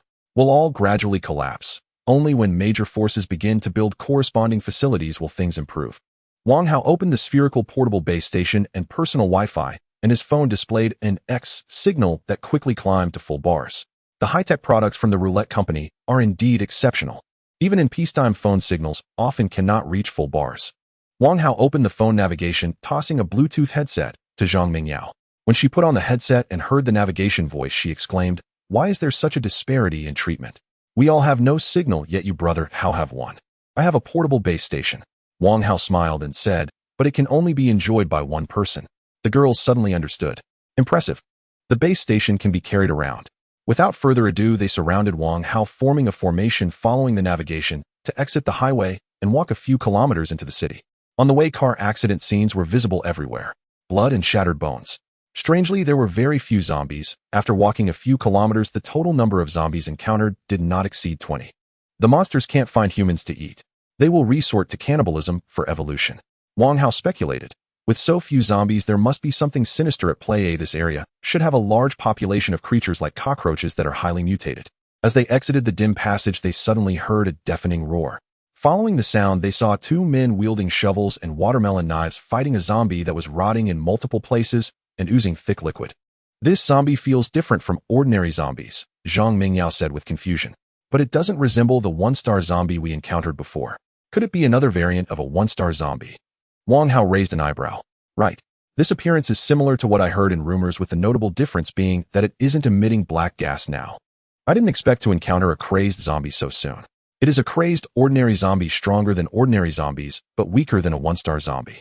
Wang Hao shouted, Xiangru, you handle it. But be careful not to let any part of your body come into contact with it, including its breath and clothing. The girls felt a chill in their hearts. They have encountered a tough opponent again. Xiangru silently smiled as she darted toward the frenzied zombie. At that moment, it swatted the iron shovel swung by the man, making a clang sound and forcefully knocking the shovel away. The man was taken aback. Damn, how could this zombie be so strong? Taking the opportunity, his companion raised a watermelon knife high and struck the zombie on the back of its head. However, contrary to expectations of splattered goo, only a gash was made in the zombie's skull. It was far from being enough to kill the zombie. The zombie, enraged, turned and pounced on him, its foul saliva splattering onto his face as it roared and attempted to bite him. In a critical moment, Xiangru appeared beside the zombie, delivering a powerful kick to its chest, sending it flying several meters away. The 2 survivors were dumbfounded. What? Is she serious? Xiangru picked up the shovel from the ground, charging at the zombie to repeatedly jab its eyes until it convulsed and ceased its rampage. That's not supposed to be touched. Xiangru discarded the shovel and said, that's quite unfriendly to me. At that moment, Wang Hao and the others approached. The 2 survivors widened their eyes upon seeing them, unable to believe their luck. Had they fallen into a paradise filled with beautiful women? Beauty, you just stunned me with that kick. One of them looked at Xiangru in awe, instinctively thinking she was the leader of Wang Hao's group, and said, you seem to be a team, can my brother and I join? We are quite capable, having dealt with zombies before. The companion wiped the zombie's saliva from his face and puffed out his chest. Xiangru nodded toward Wang Hao, saying, you'll need to ask him about that. Both men stared at Wang Hao in shock. This woman is terrifying. In the whole world, only a few could achieve what she just did, kicking a zombie several meters away. She actually wants to hear from this man. The floor is hot. I suggest you find a cooler place to lie down, Wang Hao said, walking past them without waiting for a response. Xiang and the others followed closely behind. He's acting all high and mighty, the companion grumbled. If we can't get in, just say so. What makes us feel like we're being overly coveted? Just as one was about to speak, the companion suddenly spat out blood, his eyes wide as he collapsed onto the hot ground, clutching his chest while trembling uncontrollably. Don't scare me. One of them knelt to help his companion, panicking you. Suddenly he too spat out blood, stiffening and falling down. This was the terrifying aspect of the virus within the frenzied zombies, capable of inducing diseases in humans within a short time. If there were no antidotes or healing potions nearby, one should quickly find a cool place to await death. At the very least, they could feel the refreshing breeze before dying. 1621. Wang Hao and his group successfully arrived near the Starry Sky community, encountering a few more frenzied zombies along the way, all of which were dealt with by Xiang. You all wait for me here. I'll finish my business and come back. Wang Hao instructed the girls at the park, unaware of where the Wheel of Fortune for the Lucky Queen was. Taking the girls along would reduce mobility. It was unnecessary and a waste of time. Okay, Zhang Mingyao replied. Wang Hao quickly slipped into the nearest building. The Starry Sky community was a high-end residential area divided into 3 buildings, A, B, and C. The lowest had 11 floors and the highest had 16, with countless rooms. He searched room by room meticulously, ensuring no place that could accommodate the wheel was overlooked. Amidst opening doors, fighting zombies, and dealing with the entanglements of survivors, he was utterly exhausted. Damn it. If I had known I would be reborn, I should have taken those rumors more seriously back then. After searching for 2 hours, Wang Hao finally found the wheel in room 404 of Building C at dusk, but someone was already spinning it. Wang Hao looked at Yunbing. Even surrounded by several beautiful women, he was still captivated by her stunning appearance. She exuded a cold aura distinct from Zhang Mingyao's approachable coolness. Hers was a commanding chill. Cold and alluring. Yes, the kind that feels distant and captivating. Wang Hao had never seen the Lucky Queen before, but he was certain that Yunbing was her due to her aloofness and the bow she wielded. These two characteristics matched the rumors about the Lucky Queen from his past life, and given that she was right there, it made the suspicion even stronger. However, Wang Hao was truly lucky. If he had arrived even a moment later, Yunbing might have already spun the lucky ring and vanished without a trace, making his trip a complete waste. After confirming multiple times, Wang Hao felt it was untrue to say he felt nothing. The Lucky Queen was one of the top 5 strongest individuals in his past life. Even those in the top 5 combat power rankings might not have the chance to see her true form. Wang Hao was not belittling himself. He hadn't even seen her. Even if he wanted to learn more about the Lucky Queen, he had no means to do so. Yunbing was also sizing up Wang Hao. Her intuition told her that this man, who appeared younger than herself, was very dangerous. He seemed like a fierce tiger, motionless, but once it moved, it would precisely strike at the enemy's vital arteries. Those who see shall share. Wang Hao replied calmly. Recently, I've encountered many zombies that are fiercer than those I encountered before. If we engage, it might not end well and could draw trouble. How about we peacefully share this wheel? Sure. Yunbing clearly didn't want a direct confrontation with Wang Hao. She cautiously maintained her distance and said, each of us spins once. I've spun once already. Now it's your turn. Wang Hao looked at the question mark on the wheel and took out more than a dozen gray crystals from his backpack. I've been quite unlucky lately. I spent dozens of crystal cores on the last wheel without getting a single potion. I'd like you, this beautiful lady, to help me spin it. If nothing comes out, it'll be on me. If something does come out, I'll reward you with 20 crystal cores. The question mark represented a random reward. Although it was certain that Yunbing's lucky ring was spun out from a question mark, Wang Hao's attempt might not yield the same result. What if he received a different reward? That would be disastrous. Hence, he wanted Yunbing to spin for him. Yunbing found Wang Hao strange. He was overly friendly, unlike those she had encountered before, who either wanted to exploit her or covet her possessions. Although she had no solid basis for her feelings, her recent experiences and woman's intuition led her to believe that Wang Hao had ulterior motives. However, Wang Hao was offering far too much. 20 crystal cores meant that even if Yunbing had exceptional luck, she would have to kill 20 to 30 zombies. In other places with her abilities, killing that number of zombies wouldn't be too difficult, but here in Z City, it was a different story with the presence of frenzied zombies. Ordinary zombies were scarce. The difficulty of obtaining crystal cores was 2 to 3 times that of other locations. First, give the crystal cores. Yunbing tossed out a small wallet-like pouch, her eyes casually sweeping over the window on her right as she spoke normally. If nothing comes out, I'll return it to you. She is very cautious. Afraid that I might play tricks, she has even planned her escape route. Wang Hao noticed the subtle expression on Yunbing's face and casually picked up the small pouch. Upon opening it, he discovered it was a piece of ordinary equipment with a few cubic spaces, thinking to himself that the Lucky Queen is truly fortunate even this item was released. Due to the advanced level of technology, the small pouch has a decent drop rate on a 1-star wheel, but on an ordinary wheel the probability of it being produced is even lower than that of enhanced potions. Confidence comes from strength, and Wang Hao is not worried about Yun Bing running off with the money. He stuffed 35 crystal cores into the small pouch and casually tossed it to Yun Bing. She adjusted the archery gloves she was already wearing, reached into the pouch, took out 2 gray crystals, and tossed them into the wheel from a distance. Then she pressed the activation key on the compound bow. From start to finish, she never exposed her back to Wang Hao.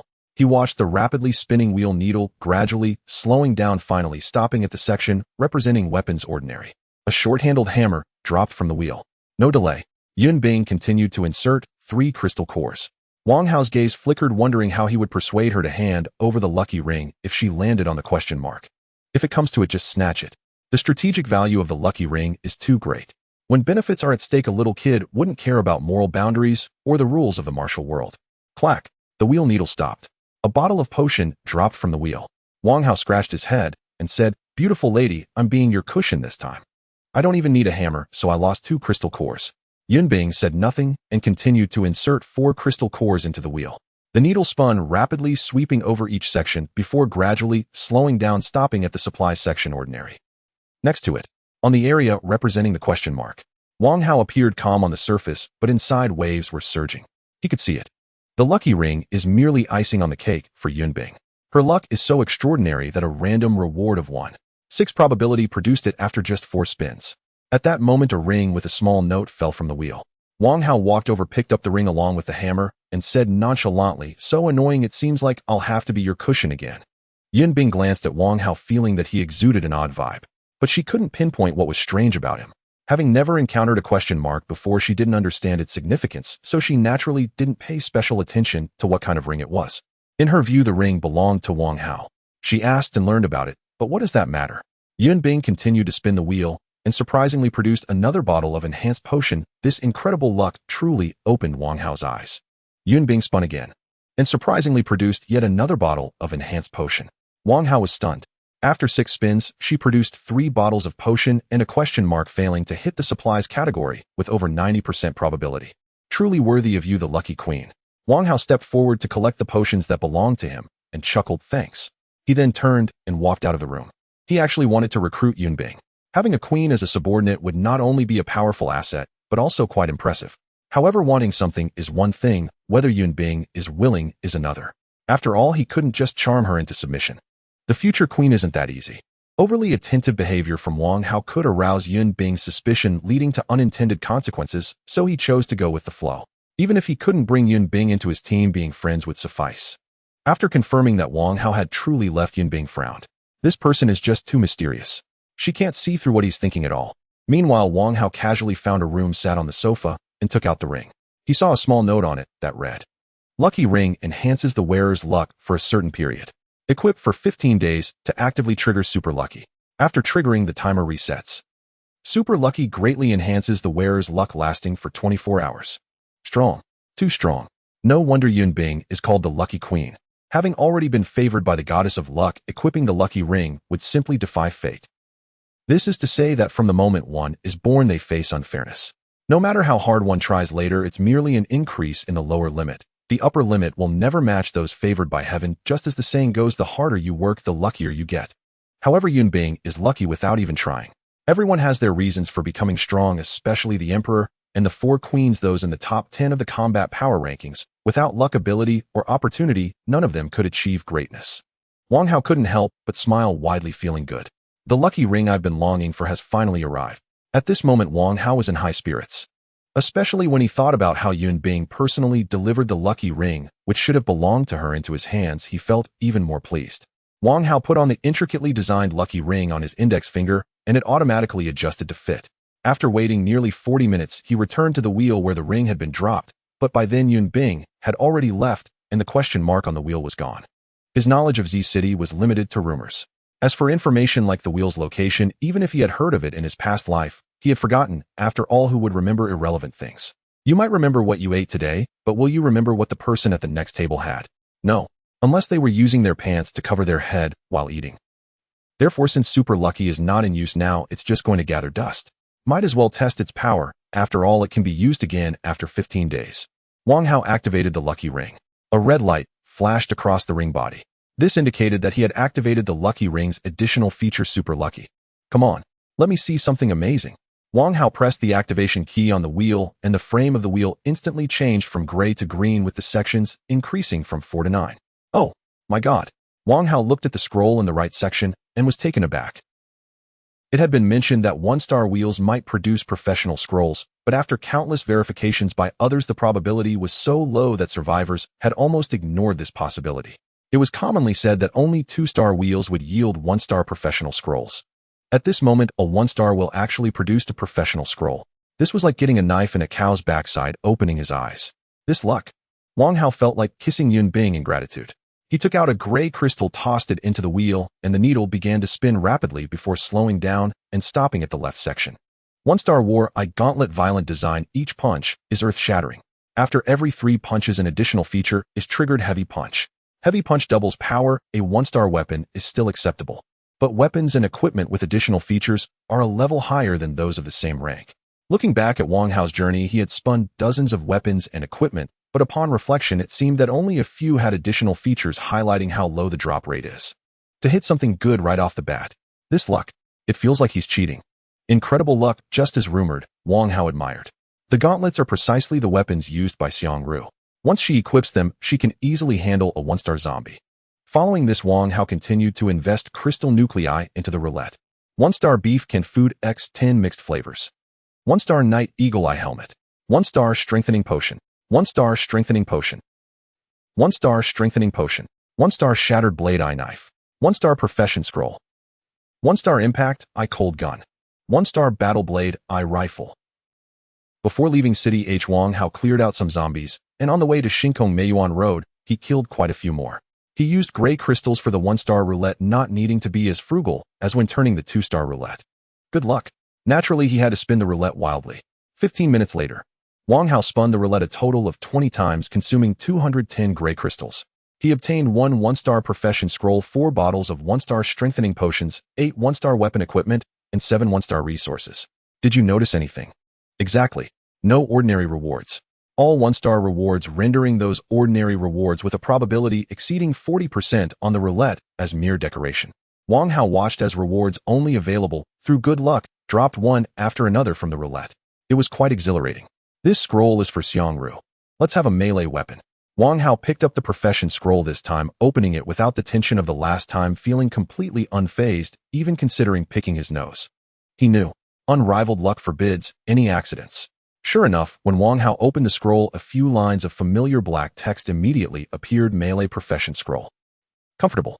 Wang Hao took Yun Bing's lucky ring, akin to an ordinary person walking the path of a genius, soaring straight from the mortal realm to heaven. He recalled encountering a roulette that someone else had spun on his way, quickly gathering all the rewards and heading to building A room 301. He reached out to touch the activation button. The roulette instantly transformed from a gray frame to a green frame. Wang Hao's eyes widened in surprise as he noticed an additional area on the roulette, yet the reward icon was neither a scroll nor a question mark. Instead, it was a card sleeve. Random card. It was not as rare as a scroll or a question mark. Even in his previous life, he had encountered it multiple times. Its function can be simply understood as a one-time functional card, such as a summoning card that can summon a fighter when used. For example, a stirrup card. Using it can upgrade a weapon or equipment by 1 star. In fact, there are many other random surprises like scrolls and card sleeves. For instance, Wang Hao had heard of secret realms, dungeons, welfare monsters, equivalent exchanges, etc. Whether one can encounter them depends on luck. However, the higher the level of the roulette, the greater the probability of surprises. The chance of surprises appearing in low-level roulettes like ordinary and 1-star is extremely low. The card sleeve has a 4.1 probability, more reasonable than a scroll, Wang Hao thought, with over 200 gray crystals left in his hand. Additionally, I could use a few more ordinary strengthening potions. 1-star can come with fewer bottles. I don't need them anymore. If others heard this, they would surely say he was boasting. 1-star potions are hard to come by for us. How can you complain about having too many? However, to be honest, Wang Hao at this stage is progressing slowly due to the version being too advanced and can focus on cultivating his subordinates. Indeed, 1-star potions are not in short supply. This seems even more boastful. Wang Hao thought about investing crystal nuclei into the roulette. 1-star seafood noodle set. 1-star sweeper eye machine gun. 1-star strengthening potion. 1-star strengthening potion. 1-star strengthening potion. Random card. Wang Hao stopped after spinning the roulette 14 times. Is it so difficult to get an ordinary strengthening potion? 14 spins. Not one bottle. He had initially planned to spin for 1-star rewards and to get some ordinary potions, but that was no longer feasible. He could only revert the roulette back to ordinary. Continuing to spin. Ordinary strengthening potion. Ordinary strengthening potion. Wang Hao finished spinning the remaining crystal nuclei. He ended up with a total of 6 bottles of ordinary strengthening potions. Sometimes good luck can also be a burden, Wang Hao said, gathering all the rewards and looking at the card in his hand that resembled a shiny card. There was a large question mark on the card. He shook it, and the question mark instantly transformed into a hammer icon, with several lines of white text appearing at the bottom explaining its function. Star up card. After using it on a weapon or equipment, it upgrades it by 1 star, but only for weapons or equipment below 3 stars. Wonderful. This card was perfectly suited for Wang Hao. Without hesitation, he pressed the card against his hand axe, and new prompts immediately appeared with the axe blade flashing with a cold light. Star up complete. 2-star guillotine 2 hand axe. The 2-star guillotine has been significantly enhanced based on the 1-star guillotine, with the original additional function of slicing the heads of 3 creatures to accumulate axe energy, changed to martial energy. When the user swings the axe, it triggers martial energy, causing the axe blade to emit a faint red light, increasing attributes such as strength and sharpness. New additional function: Spirit Battle. The longer the user fights, the lighter and more dexterous the hand axe becomes. Impressive. The upgrade effect of the hand axe can be simply summarized as an increase in combat capabilities, theoretically making it more powerful the longer it is used. Paired with high-star equipment, Wang Hao becomes a reaper on the battlefield. The trouble of being invincible. I want to test the power of my profession's talent in the new hand axe, but unfortunately, there are no opponents. Wang Hao checked to ensure he had missed nothing and prepared to meet up with his subordinates, but just as he descended the stairs, he saw Yun Bing being surrounded by a group of people in the open space in front of the building. There were 5 of them, all enhancers, fierce in their zombie-killing prowess, wielding their weapons with great force. Yun Bing's personal quality was clearly superior to theirs. According to Wang Hao's experience, she had at least 6 bottles of basics, but 2 fists are no match for 4 hands, and with Yun Bing using a bow, she was at a disadvantage in close combat, making it more difficult as the fight progressed and exposing more flaws. You little bitch. Do you think you will have good outcomes after offending us? Wang Zhen seized the opportunity, striking Yun Bing's right hand with his sword. Although the equipment blocked the blade, saving her hand, the impact passed through the gear, hitting her hand, causing her to wince in pain and lose grip on her arrow. The others followed suit. Whether with a knife or a gun, they pierced Yun Bing's composite bow that she raised for defense, and the combined force made her hand numb, causing the bow to drop to the ground. Finish her off. Wang Zhen sneered, leave her gasping for breath. Wang Zhen had been lurking around this area all night, sacrificing 2 brothers for this, and finally managed to corner Yun Bing. Tonight, Wang Zhen intended to vent all the humiliation he had endured and the pent-up anger on her. Not letting her be ruined. Not allowing her to regret coming into this world. That alone would not suffice to quench his hatred. Wang Zhen's companions displayed gleeful smiles, unable to contain their excitement at the thought of soon tasting the exquisite Yun Bing. They raised their weapons again. They struck down fiercely. Even in the face of this near-death situation, Yun Bing remained calm. As countless thoughts flashed through her mind, her peripheral vision suddenly caught sight of Wang Hao watching from a distance. Considering the feeling he had given her, she shouted loudly, "Help me. I promise you one request." As the words left her lips, the weapons of several people struck Yun Bing, causing her to curl up in pain. Blood spurted from her mouth. The sound of bones cracking sent shivers down one's spine. The equipment on Yun Bing's body had already suffered several rips. If they continued to attack these openings, she would truly be finished. This is not a place for you. Wang Zhen finally noticed Wang Hao and coldly said, "Get lost." Saying this, several people grimaced and struck down their weapons again. Wang Hao neither intervened nor left. He was actually waiting for Yun Bing to call for help, which would allow him to propose a request. Otherwise, what was the point of acting? Just to be a sycophant hoping for a thank you from Yun Bing and sneaking home with a smile. Stop messing around. Wang Hao wasn't that foolish. Where I go is not for you to dictate. As he spoke, Wang Hao took out a 1-star rifle, casually inserted a green crystal into the magazine, and fired at the people surrounding Yun Bing. 1 shot, 1 headshot, 4 shots for 4 people. Never waste energy. Firearms with star ratings use crystal cores as ammunition, and silencing is a basic function. The higher the grade of the firearm, the greater the energy consumption per shot. Without the corresponding crystal core, one wouldn't be able to fire many rounds. A 1-star rifle uses a 1-star crystal core. Firing a few rounds is no problem. But if using a regular crystal core, at most 1 or 2 shots could be fired. Yun Bing's beautiful eyes widened. This marksmanship. So precise. Wang Jun was momentarily stunned, clearly not expecting someone could take down 4 enhancers in an instant. Wang Hao adjusted the rifle's aim towards Wang Jun, causing him to feel a chill down his spine as he raised his hands in panic, saying, "Sir, please don't shoot. Let's talk properly. You shouldn't be familiar with her. This woman is treacherous and cunning. No matter your reason for helping her, it's like carrying a time bomb." Before Wang Jun could finish his sentence, he suddenly felt a powerful wind rushing from behind. As he turned around, he saw Yunbing holding an arrow had closed in. She shot an arrow directly into Wang Jun's eye, piercing through to his brain. "Damn it, you bitched." Wang Jun roared, about to explode in rage, but suddenly everything went black, and he fell silent. Yunbing pulled out the arrow, trailing a stream of thick blood, then painfully collapsed to the ground, with Wang Jun falling beside her. One of his intact eyes stared directly at her. Wang Hao put away the rifle, approached Yunbing holding an axe, and said, "Wang Hao." "Yunbing," she replied as she raised her gaze, "thank you for saving me.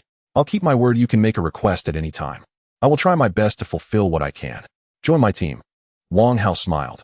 "We are comrades, so I won't force you to do anything. If after a while you feel uncomfortable or your principles don't align, just let me know and you can leave." This line is delivered so smoothly. Yunbing felt like she was being maneuvered by Wang Hao, but without his assistance, she would likely have been in dire straits. "He is very strong. The way he looks at me is not filthy. Following him seems like it could be an interesting endeavor." "All right." Yunbing lightly nodded her head. Wang Hao smiled. One of the 4 emperors had become his subordinate. In his past life, he wouldn't have dared to dream such a dream. At this moment, it felt so good. He took out a bottle of ordinary healing potion and handed it to Yunbing, saying, "Drink this, your injuries will heal." Yunbing held the potion. She hesitated a bit. Wang Hao understood her concern and said, "You don't need to be wary of me. If I wanted to keep an eye on you, even your wish to commit suicide would be a luxury. Indeed, it would be easy for him to kill me, an injured person." Yunbing unscrewed the cap of the potion, and just as she was about to drink, she suddenly saw a shadow leaping over the greenery, rushing towards Wang Hao with an eerie growl. Upon closer inspection, it turned out to be a big black dog with multiple rotting spots on its body. Its speed was the fastest of all the monsters Yunbing had encountered. The oncoming sense of impact made one involuntarily panic. Yunbing was certain that while she could dodge the first strike of the mutated dog, she absolutely could not avoid its second strike. Truly, its speed was too fast. "Be careful." Yunbing hurriedly drank the potion, did a roll to grab the composite bow on the ground, and as she knocked the arrow and drew the string, the mutated dog was already less than 2 meters away from Wang Hao, ready to pounce with its sharp claws. However, in the next moment, Wang Hao turned around. With a swift motion, his axe cleaved the mutated dog from its head to its abdomen, and with the force of its charge, it split in half and rolled away on the ground. A green crystal covered in filthy blood fell to the ground with a thud. For a basic level Yunbing to feel a tremendous threat, the mutated dog must have been a 1-star entity. If it had gone after anyone else at this stage, no one would have been able to withstand its sudden assault. Unfortunately, it had charged at the 2-star Wang Hao. That was just pure generosity. Yunbing was frozen. This Wang Hao. He took down such a powerful monster with a single axe. Based on his previous steady, precise, and ruthless actions, Yunbing was sure that marksmanship was not his strongest skill. "What are you doing?" Wang Hao picked up the green crystal and turned to see Yunbing in a bow-drawing pose, saying, "Striking a pose." Yunbing felt a bit embarrassed. The extremely tense situation for her seemed like a small episode to Wang Hao. Even more so, Wang Hao's expression had not changed since the moment the mutated dog appeared, as if everything was under his control. "What did you do before?" Yunbing, seeing Wang Hao was so young, truly couldn't think of any profession that could cultivate his clean and decisive skills. "You can talk after all," Wang Hao chuckled lightly. "While we were at the roulette, you said less than 5 sentences to me." Yunbing was momentarily at a loss for words. Asking questions wasn't really her style. "I'm a student," Wang Hao replied casually. "A student? How could a student have such good skills and marksmanship?" The problem was, if he were to lie to me, it seemed to have no significance. Yunbing's bright eyes were filled with confusion as she thought to herself that she increasingly couldn't understand Wang Hao and wanted to clear the fog surrounding him. "Let's go. The others in the team are still waiting for me." Wang Hao glanced at the corpse of the mutated dog as he walked, pondering how in his past life Yunbing had resolved her deadly crisis without him. It felt likely that the mutated dog had appeared to stir the situation. Yunbing took the opportunity to escape. As Wang Hao approached the park, he saw from a distance not only a few girls, but also 4 other women he recognized. Agli Blade, one of the well-known female teams from his past life. There were 6 members, each ranked in the top 20 of the combat power list. It was said that due to being betrayed by a faction they once joined, they refused to join any faction, even when invited by the forces of the 4 emperors. Wang Hao had dealings with Agli Blade. He was straightforward and unpretentious. At that time, Wang Hao admired how the women, despite not having physiological advantages and facing stereotypes, could not only empower themselves, but also all rise to the combat power rankings, making countless men feel inferior. He couldn't help but think how small Z City was running into a gun, wondering if it was a stroke of super luck. Zhang Mingyao spotted Wang Hao returning. As she approached, she noticed Yun Bing. Even beautiful Zhang Mingyao couldn't help but admire Yun Bing's stunning looks, while Qin Lian and the others couldn't help but glance at her a few more times, curious about where Wang Hao had brought back this breathtaking ice mountain. How gu? Zhang Mingyao didn't forget the matter at hand and whispered to Wang Hao, "Those people over there are very polite to us. It seems someone is injured and wants to use a crystal core of a color I've never seen before to exchange for medicine that can heal that person. I think it might be useful to you." Wang Hao nodded and walked towards the four, noticing one young girl whose complexion and lips were frighteningly pale. However, there were no obvious external injuries. "My name is Agon," said a tall, sturdy girl with short hair and a round face, hurriedly stating, "The girl, just now, said you have a way to save my sister. She turned like this after killing a few rats. Please help her and he'll give you this." Agon then pulled out an orange crystal core from her pocket and added, "If you find it unsatisfactory, you can name any conditions." Wang Hao felt a stir in his heart and took out a bottle of 1-star healing potion, saying, "You are lucky to have met me, otherwise if it were any later, she would have lost her life." The injured girl had no external wounds, likely having encountered a frenzy-inducing monster, which was why she had managed to hold on without falling ill until now. It was mainly because she was an enhancer. Her qualities were stronger than those of ordinary people. Agon quickly took the potion and fed it to her companion, watching her expression and asking, "How is it?" "Much better. The burning sensation is gone." The companion exhaled in relief, saying, "This medicine works. It's immediate in effect." "Damn, you scared me to death." Agon slapped her companion's shoulder hard. She was already weak and nearly fell to the ground, helplessly saying, "Be careful, big sister. I didn't die from the rats. I might be broken by your slap." "Hee. I was too happy and didn't pay attention." Agon chuckled foolishly, then turned back and stuffed the orange crystal into Wang Hao's hand, shaking his hand excitedly. Thank you so much, big brother." Wang Hao smiled. This was a huge profit. The orange crystal came from a 4-star monster and could be directly used to spin a 4-star wheel. In his hands, it could spin a 5-star wheel. Even if it could only be spun once, it at least guaranteed a 4-star reward. He exchanged a bottle of 1-star healing potion for the minimum 4-star reward, hoping for a chance at a higher level reward. Definitely a steal. It was like trading a vitamin for a gold bar. This was the advantage of being a prophet. Other people would know the value of the orange crystal and would likely cling to the healing potion. They might even think Agon was being unrealistic, trying to trade an unknown crystal core for precious medicine. Wang Hao, considering Agon's generous nature, felt there was no need for beating around the bush and directly asked, "Where did you get this crystal core?" "From a wheel." Agon recalled, "There was a crystal core with a question mark on it, and after I spun it, this crystal core fell out. To be honest, I've tried this crystal core. I tossed it into the gray wheel, the green wheel, and the blue wheel, but it didn't react at all. If you think it's a loss, you can return it to me. We sisters owe you a favor." "Loss?" Wang Hao's expression was like that of a capitalist chuckling lightly. Encountering his fate, a little loss is nothing to worry about.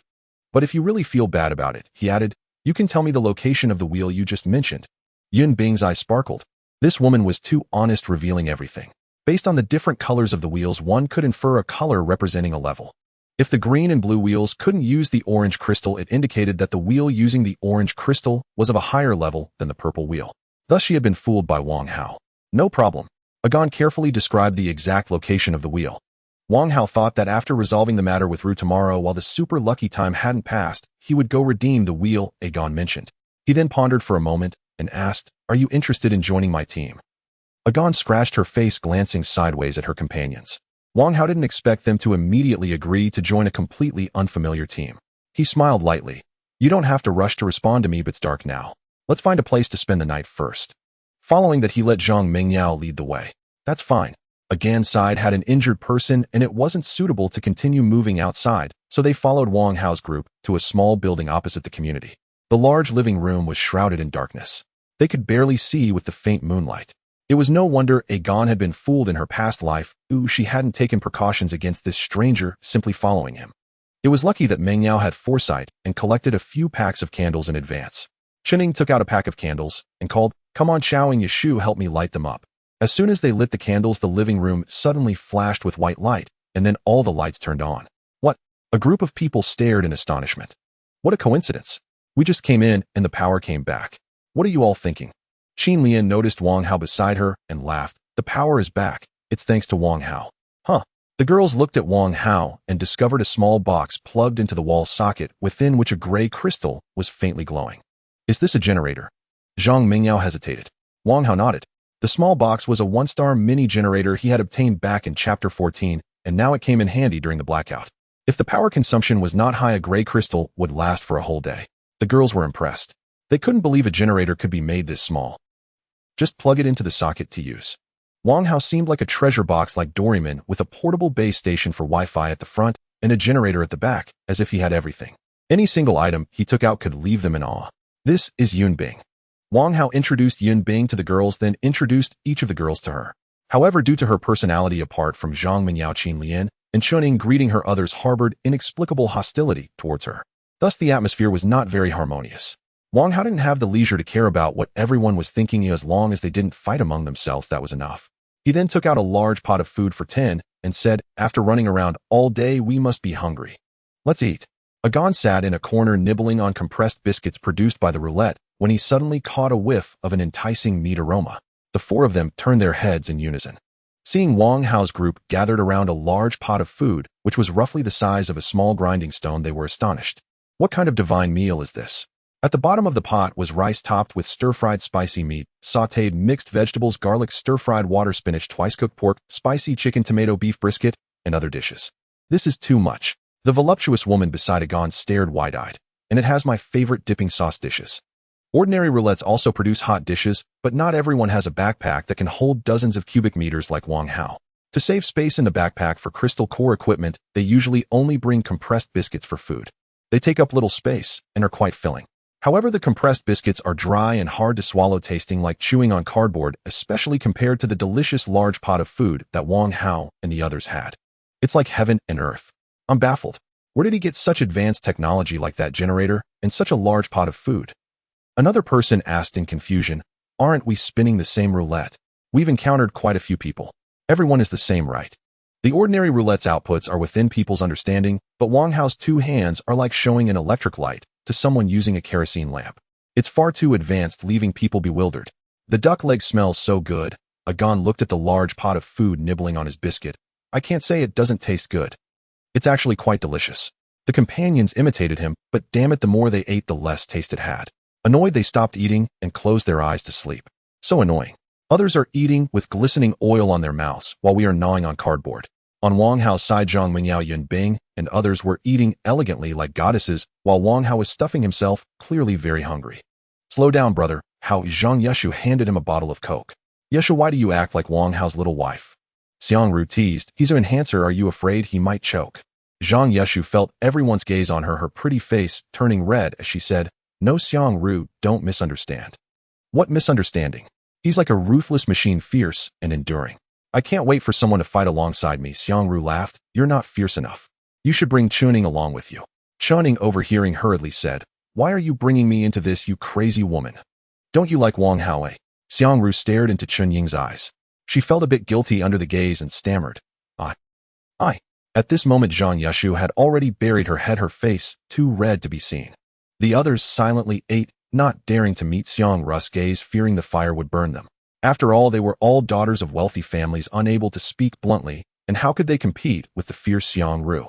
After eating and drinking to their fill, Wang Hao took out 4 bottles of ordinary enhancement potions and placed them on the table, saying, Mingyao, Chaoying, Yeshu, Qin, Lian, each of you take one.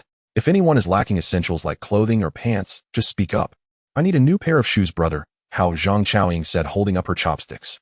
Wang Hao tossed her a pair of ordinary canvas shoes. Wow, this is the style I like.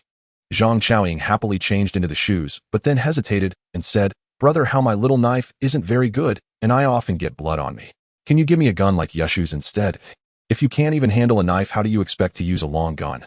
Wang Hao pondered for a moment, then took out a regular submachine gun along with a bag of bullets and tossed them to Zhang Chaoying, saying, this gun is silenced. Just practice your shooting skills when you have time. If you run out of bullets, come ask me for more. I have so many extra clips that I find them taking up space. Oh, feel free to craft your own. Just look at that tone, like a wealthy tycoon. A life-saving weapon, yet he considers it too much. Zhang Chaoying picked up the submachine gun, which suited her petite frame perfectly, and she loved it, constantly posing with it. Thank you, brother Hao. Zhang Chaoying ran over to Wang Hao, leaned down, and pecked his cheek, shyly saying, "That's my first kiss." After saying that, she bashfully returned to her spot, adorably sipping her water. Wang Hao smiled, having not experienced such a sweet kiss in a long time. "You all argued for so long," Xiang Ru chuckled, "and let Chaoying steal a march on you." Zhang Yushu secretly glanced at Wang Hao, noticing that he seemed unbothered. "Am I? It's essential to have weapons that suit you. If you feel they don't fit, change them quickly. Once you choose, practice hard. What you learn is yours." Wang Hao finished speaking, and the others gradually supplemented their equipment, but no one wanted to change weapons. Agon and the others watched the whole process, astonished by Wang Hao's generosity, not only making several women enhancers, but also equipping them with weapons. If they weren't suitable, they could be exchanged. It's worth noting that Agon and the others were particularly ruthless when killing zombies, yet until now they hadn't equipped themselves properly, let alone whether the equipment was suitable. There was no other way. The more times you spin the roulette, the more crystal cores you need. However, the rewards from spinning aren't necessarily what you desire. Don't be fooled by Wang Hao spinning the roulette like drinking water. That's just his prowess. For others, spinning twice takes immense effort, and they only get a few crystal cores. They might have to kill dozens of zombies. Gone Gu, the voluptuous woman, whispered, "Those girls don't seem to be faking it. He's genuinely generous, and we have nowhere else to go." "What now?" Agon looked at the other companions and said, "I also can't figure it out. How about we follow the majority? If you want to join, raise your hand." The three of them almost raised their hands at the same time. They wanted to have some backbone too, but the treatment on Wang Hao's side was simply too good. "All right." Agon stood up and walked towards Wang Hao, scratching his face with a smile. "Buddy, our sisters want to follow you. What do you think?" "Welcome." Wang Hao chuckled lightly. "You all get to know each other." Agon and the four greeted Zhang Mingyao warmly. The voluptuous woman was called De Mei, and the other two were named Xiao Hui and Xiao Mei. Zhang Mingyao explained Wang Hao's rules, and the four naturally had no objections. "Rewards based on contributions. No problem. This is too unreal. In my past life, I would never have dared to hope for such good fortune." Wang Hao looked at Yun Bing and the four from Agon, feeling elated. 5 in total. One of the 4 emperors and 4 strong fighters on the strength ranking. As for Yun Bing, Wang Hao had never had the qualification to approach her in his past life, but he had encountered Agon and the others before. Although they had not been arrogant at the time due to the gap in strength, he had always felt inferior. Today they all willingly joined Wang Hao's side. Having eaten enough, Wang Hao walked onto the second-floor balcony. Suddenly, 2 delicate hands hugged his waist from behind, followed by a sweet and charming voice. "You only attract girls. Are you busy?" It seems that way." Wang Hao shrugged and said, "Perhaps it's because I'm not eye-catching." Xiang Ru was amused. Wang Hao took out the last 2 bottles of ordinary enhancement potions and 1 bottle of 1-star enhancement potion, handing them to Xiang Ru while saying, "Drink them in the order I gave you and don't mix them up." "Okay." Xiang Ru drank the potion. After successfully advancing to a 1-star enhancer, she changed her class to close combat. Wearing the 1-star boxing gloves handed to her by Wang Hao, she threw a combo punch on the spot, exclaiming, "What did you give me to drink?" "The enhancement is significant. You are now a 1-star enhancer." Wang Hao roughly explained the food chain of enhancers, but deliberately blurred the basic concepts. Although Xiang Ru grew stronger, it meant greater help for Wang Hao. However, being too strong posed a potential threat to him, so he only helped Xiang Ru with 6 basic potions before allowing her to advance. This ensured that Wang Hao would always be stronger than Xiang Ru. Even if she were to betray him in the future, he wouldn't be worried. "You are so good to me, always giving me the best. I don't know how to thank you enough." Xiang Ru looked at him with enthusiasm and said, "Tonight, I want to reward you well." "No need. There's no need for rewards. You've earned this yourself. I treat you all equally." Wang Hao suddenly remembered something and curiously asked, "What is your class talent?" He had enough resources to form a 20-member 1-star team, but he only provided Qin Lian and the others with ordinary resources because giving them 2 advanced weapons and equipment could lead to dependency, which would be detrimental to their growth. For Xiang Ru, her skills and judgment had reached the requirements. "Berserker," Xiang Ru revealed a small note saying, "It roughly means the more excited I am, the stronger I become." This talent sounded tailor-made for her. Xiang Ru's frenzied fighting style already put invisible pressure on her opponents, and now with the addition of Berserker, it could only be said that whoever faced her would lose first. Wang Hao's thoughts wandered. The more excited. Wouldn't that imply something in that regard? You were absolutely right in what you just said. All of this is earned by me. Xiang Ru seemed to see through Wang Hao's thoughts, jumping onto the guardrail, and with a charming smile she said, "We haven't tried outside yet. Come on, baby, I want to gain more benefits." This crazy woman. It was pitch black outside, and who knows how many zombies might come rushing out. She actually wanted to hunt. But Wang Hao had no way out. Fight, fight, fight. The Xiang family built a very large villa area in Z City with over a dozen standalone villas, and even gave it a rather extravagant name. Qinxiang. They were luckier than the Zhang family. On the day the disaster broke out, not many people in the area mutated, and with someone in the family holding a high position in the military, they quickly sent people to provide support, allowing them to stabilize their footing. The villa area was surrounded by dozens of people on guard. There were snipers at the high points. The defenses were extremely strict. At this moment in the villa located at the center adjacent to an artificial lake, the head of the Xiang family, Xiang Jinglong, heard the report from his subordinates and frowned, say that again Xiang Rong was killed by murder. The situation is very strange. Among those who accompanied Xiang Rong, except for one person with a relatively normal wound, the wounds of the others were unusually smooth, as if they had been cleaved open by a sharp weapon. However, to my knowledge, there is no sharp weapon in the world that can achieve this level. Even weapons produced by the Roulette cannot be that sharp. It's not that sharp. The subordinate hesitated. The methods used against Xiang Rong were very brutal, not like a monster's work, but more like that of an enemy. Xiang Rong's caliber is quite high, and there are several elites by his side. How could they not even fire a single shot? Xiang Jinglong's eyes flickered. This is definitely not human, or it must have been a monster that ambushed them. The subordinates also believed that what happened to Xiang Rong and the others did not seem human. The speed required for a human to instantly kill them would be unimaginable, allowing them to not fire a single shot. Even if the Soldier King was 10 times more powerful, he couldn't reach such a terrifying level, but the experience of the subordinates told them that the wounds on Xiang Rong and the others were caused by sharp weapons, likely a dagger or hand axe. The situation in Z City is becoming increasingly severe, Xiang Jinglong said with a headache. Let's set this aside for now and investigate later. Has the research team made any progress on the enhancement potions yet? The enhancement potions are precious. Although they had confirmed the authenticity of the potions with those who had become enhancers, they were still concerned about the possibility of failure and irreversible side effects. Losing the already small number of subordinates was not an option, and if they captured someone to experiment on, it would waste the potions. Thus, Xiang Jinglong found a bunch of researchers to come back. If Wang Hao knew about Xiang Jinglong's considerations, he would surely be surprised that he had never thought of this layer before, and then say people in the greenhouse think too much. Not yet, the subordinate replied. Useless fools. Xiang Jinglong shouted angrily. A bunch of useless fools. It takes them so long to reach a conclusion on a few simple questions. It seems they don't understand the current environment unless I put some pressure on them. Tell them that if there's no result within 3 days, they can all get out. After a pause of a few seconds, he instructed, go remind the guards to stay alert. Not even a fly should be let in, or else if something happens, the first to die would be them. The subordinate nodded and turned to leave. The next day, Wang Hao, lying on the large bed at the foot of the bed, suddenly opened his eyes, got up, and opened the door, startling Zhang Mengyao, who was about to knock, causing her heart to tighten.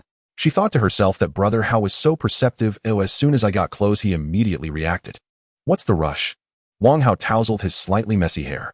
Come and see. Zhang Mengyao remembered why she had come, and quickly led Wang Hao to the balcony, pointing at the broken tree 100 meters away and the cracked ground, saying, this is what we found when we got up this morning. Could it be that a terrifying monster appeared last night? After speaking, Zhang Mengyao noticed Wang Hao's strange expression. A one-star zombie wouldn't make such a big noise, so one could imagine how powerful that mysterious monster was, but he seemed. How could he not care at all? Wang Hao had a reason for not caring.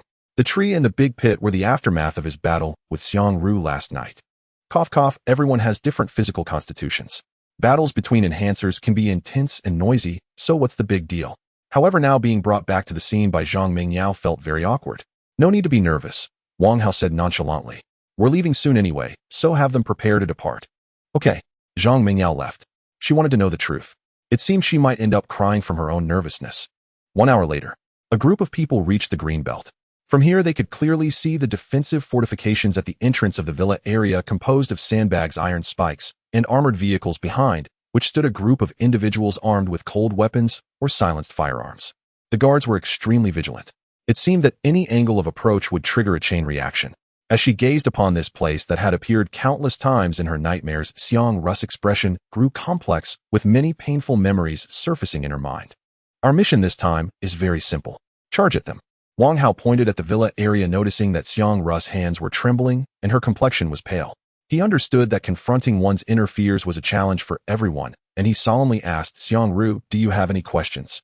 Xiang Ru took a deep breath and replied firmly, no. It was time to put an end to this. To become strong, one must strive to be impeccable. Moreover, I am Wang Hao's woman. On the highway was the first time I held him back, and it will be the last.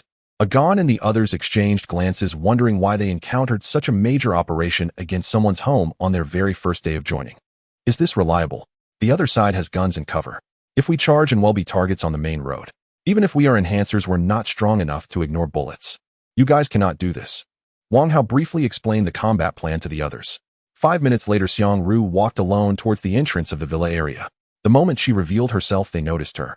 Please do not take another step forward, one of the guards shouted, or you will bear the consequences. I am Xiang Ru, the daughter of Xiang Jinglong. Xiang Ru feigned terror, crying out in fear. I have returned, let me in quickly.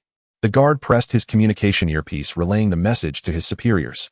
After a while, the earpiece transmitted the instruction, confirmed it is the boss daughter. Let her in, the guard waved his hand. Another person swiftly crossed the fortifications to bring Xiang Ru back. As she faced the gazes of the guards, she suddenly stopped, excitement making her shoulders tremble, and a radiant smile appeared on her face as she said, Thank you. I know how to proceed from here.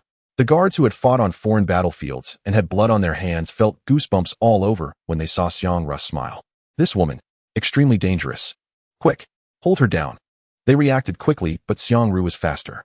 She punched the leading guard in the face with a fist imbued with power, brutally shattering his face and skull, sending him screaming and flying away. He fell to the ground, convulsing violently.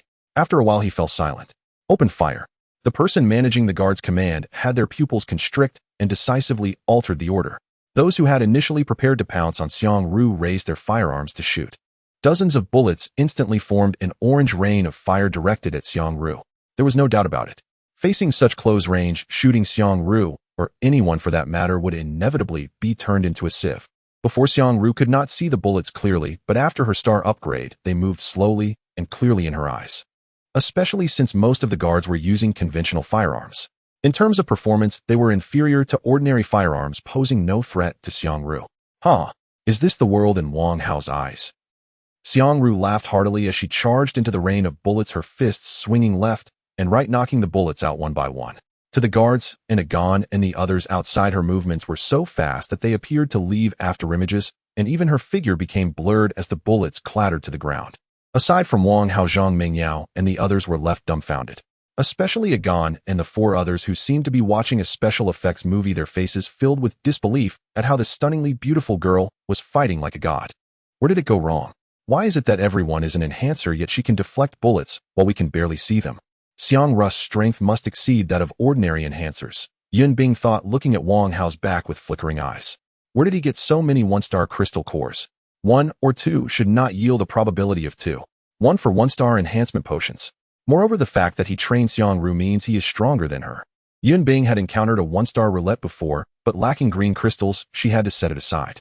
Thus, after witnessing Xiang Ru's performance, she clarified her thoughts. Enhancers have levels among them. She had previously thought that her good luck would allow her to lead others, but after meeting Wang Hao, she realized how naive she had been. While Yun Bing did not know where to obtain green crystals, Wang Hao had already been able to turn the 1-star roulette. Not only did he grow stronger, but he also trained another strong individual. Zhang Mingyao and the other enhancers were astonished, let alone the guards, who looked as if they had seen a ghost, their eyes wide open. It was astonishing enough for Xiang Ru to shoot 1 bullet, but to be able to withstand a rain of bullets was even more unbelievable. One must understand that bullets in large numbers, when dodged, are not simply a matter of 1/12. Just as the moment was fleeting, Xiang Ru frantically batted away bullets, closing in on the nearest guard. Under his terrified gaze, she delivered a fist to his face. His head instantly twisted 90 degrees. His lifeless eyes startled his teammates behind him, causing them to tremble. Xiang Ru snatched the gun from the guard's hand and laughed as she began shooting at the other guards. Though Xiang Ru had never handled a real gun at such a short distance, and with the opponents clustered so closely, she could hit, even with her eyes closed, so there was no need to consider marksmanship. In an instant, sprays of blood blossomed in the air as several guards fell to the ground, their chests soaked in blood. Support. Request heavy weapon support. The villa's communication channel erupted in chaos, filled with cries for help, gunfire, sounds of being hit, and laughter, all mixed together in a jarring cacophony. Xiang Jinglong received reports from his subordinates almost immediately. After confirming that the woman at the entrance was Xiang Ru, he was filled with shock. He could not accept that the daughter he had despised since birth was now slaughtering at the entrance like a monster. I knew that not killing her at birth was the biggest mistake I ever made. After raising her for so many years, providing her food and clothing, she shows no gratitude and dares to come and undermine our family's prestige. Xiang Jinglong roared in fury, "Kill her! Kill her at all costs. His subordinates nodded. They hurried to mobilize all the forces of the Xiong family. On the other side, Xiong Ru discarded the empty magazine of her gun and was about to pursue the retreating guards when a sudden chill ran up her spine and a cold air surged from her feet to her head. Without a second thought, she dodged. At her previous position, a sharp bullet struck the ground. Was this a sniper rifle? Xiong Ru's eyes turned icy cold. Her first thought was to hunt down the old six perched on the high ground and smash his head, but she recalled Wang Hao's instructions and decided to vent her frustrations about the sniper onto the nearby guards instead. Meanwhile, guards from other areas of the Xiong family gathered together, some even wielding rocket launchers. However, just as they were about to surround Xiong Ru, a white axe suddenly flew in from outside the fortifications, spinning through the air and embedding itself in the ground amidst the crowd. The center of the group had yet to react before being blown to pieces, while those nearby, though they realized what was happening, suffered casualties. Thanks to their close formation, the damage of the explosive axe was maximized. Dozens of people, almost half, were gone in the blink of an eye. The injured guards on the ground, or those who had narrowly escaped, looked in utter terror at Wang Hao, who stood majestically atop the armored vehicle, their hearts struck by a tremendous shock. This is a monster. It silently killed a dozen or 20 trained elites. It was the first time Gan and the others witnessed Wang Hao in action. They were utterly shocked.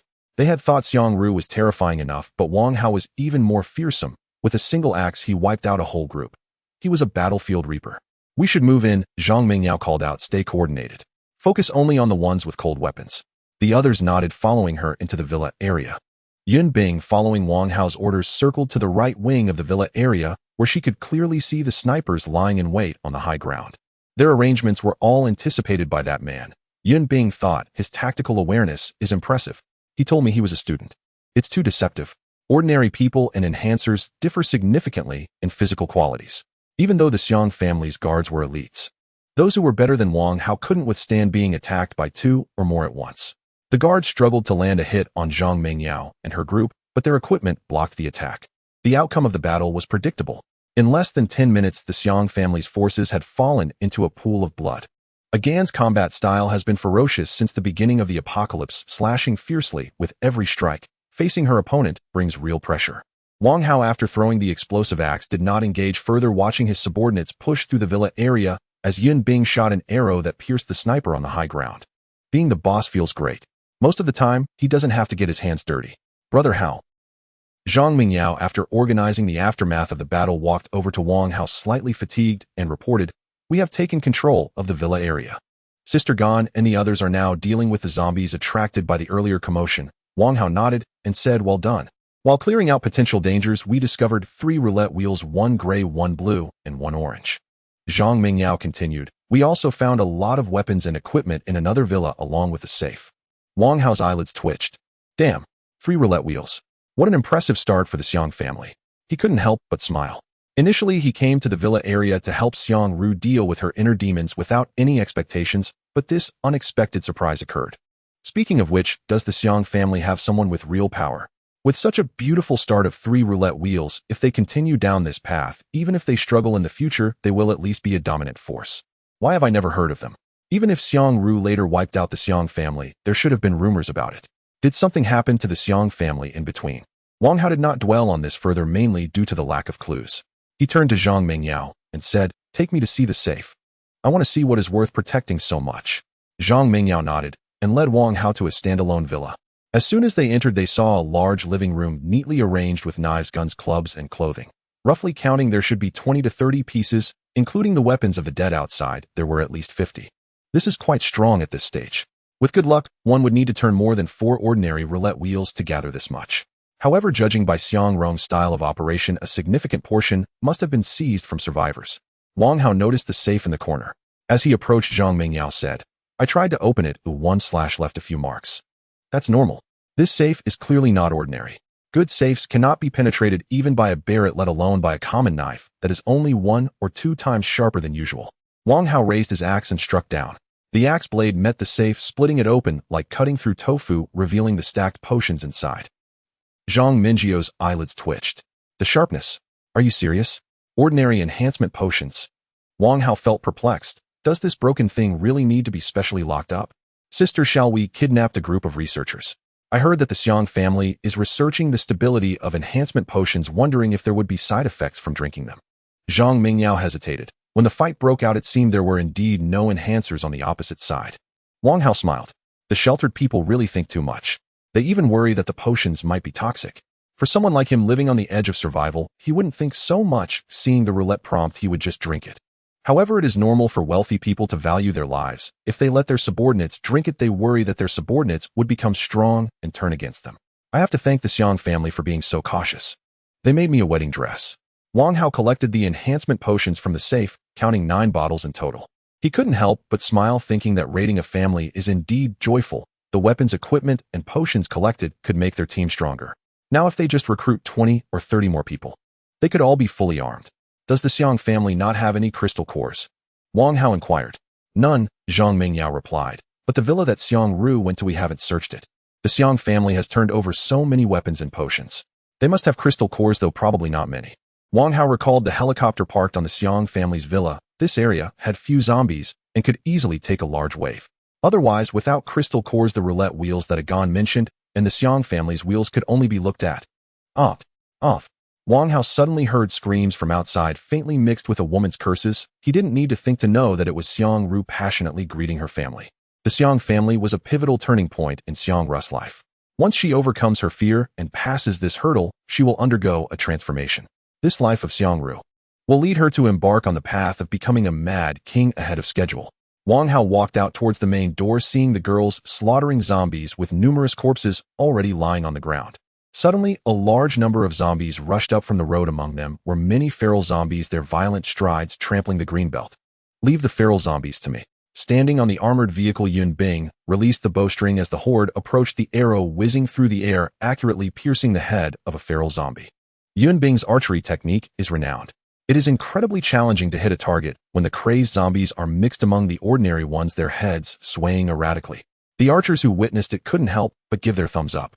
Yun Bing drew an arrow from the quiver on her back, pulled the bowstring, and released it. The arrow whizzed past the ear of an ordinary zombie, piercing the skull of the crazed zombie behind it and knocking it to the ground. Qin Lian and her group did not hesitate either. They stepped forward to slash at the ordinary zombies. As enhancers, they found dealing with ordinary zombies to be a simple task apart from the troublesome, crazed zombies carrying a large amount of viruses. Wang Hao watched for a while before preparing to leave.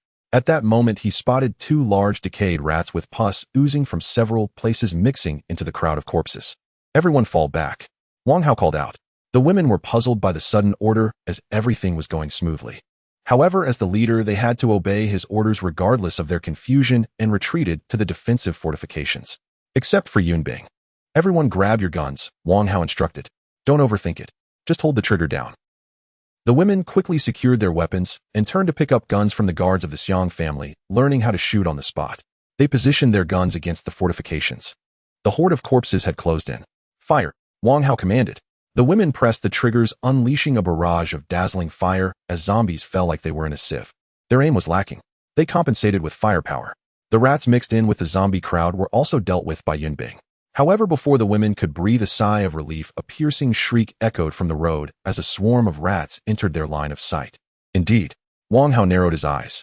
Rats often appeared in groups, and when you saw one, there could be a whole swarm nearby. Qin Lian and the others felt a chill in their hearts. Thankfully, Wang Hao had foreseen this. They learned from the nearly dead Xiao Mei that the mutated rats, like the crazed zombies, carried a large amount of viruses. If Wang Hao hadn't called them back, they would be in serious trouble facing a horde of mutated rats. They hurriedly changed their magazines. The firepower was relentless. The mutated rats were essentially ordinary mutated animals, and as long as they maintained their distance, conventional firearms would still be lethal. Squeak, squeak. The rats charged through the hail of bullets, advancing frantically. One by one, the rats fell into pools of blood, but there were too many of them. Their aim was poor. While it normally took 23 shots to kill a rat, they needed 6 or 7. As a result, the rats took advantage of their magazine changes and rushed forward. If they got too close, it would be troublesome. Wang Hao swiftly drew his fireline gun and shot a straight line of flame, hitting the rats charging over the corpses of their companions. The dazzling flames rapidly engulfed the rats behind. In the blink of an eye, a wall of fire formed. They had expected the rats behind to charge into the flames like the zombies before, but unexpectedly the rats came to a sudden halt. They deliberately avoided the fire. The rats were indeed cunning. With Wang Hao acting as a buffer, the pressure on the women decreased significantly as they swept fire at the rats, circumventing the flames, gaining the upper hand. But just then misfortune struck. A sudden scream and cries of distress came from behind. Wang Hao turned to look and was shocked to see a horde of large black rats rushing from behind the villa. He suddenly understood why the Xiang family had a beautiful start but fell silent later. They had encountered a rat tide. With so many disgusting and fast rats rushing in from all directions, forming a pincer attack regardless of which faction, it was even fully armed enhancers would face a catastrophic disaster in the early stages. The start was good. Unfortunately, they had chosen the wrong location. The women also sensed the situation behind them and felt a tightening in their hearts. There were only about 10 of them in total. With Wang Hao in front, they barely held off the charge of dozens of mutated rats. Now with a larger wave coming from behind, they were caught in a pincer, adding fuel to the fire. This was life-threatening. You all handle the monsters in front of you. Leave the ones behind to me. Wang Hao's calm voice became the strongest encouragement to the women. Brother Hao is still here. What do we have to fear?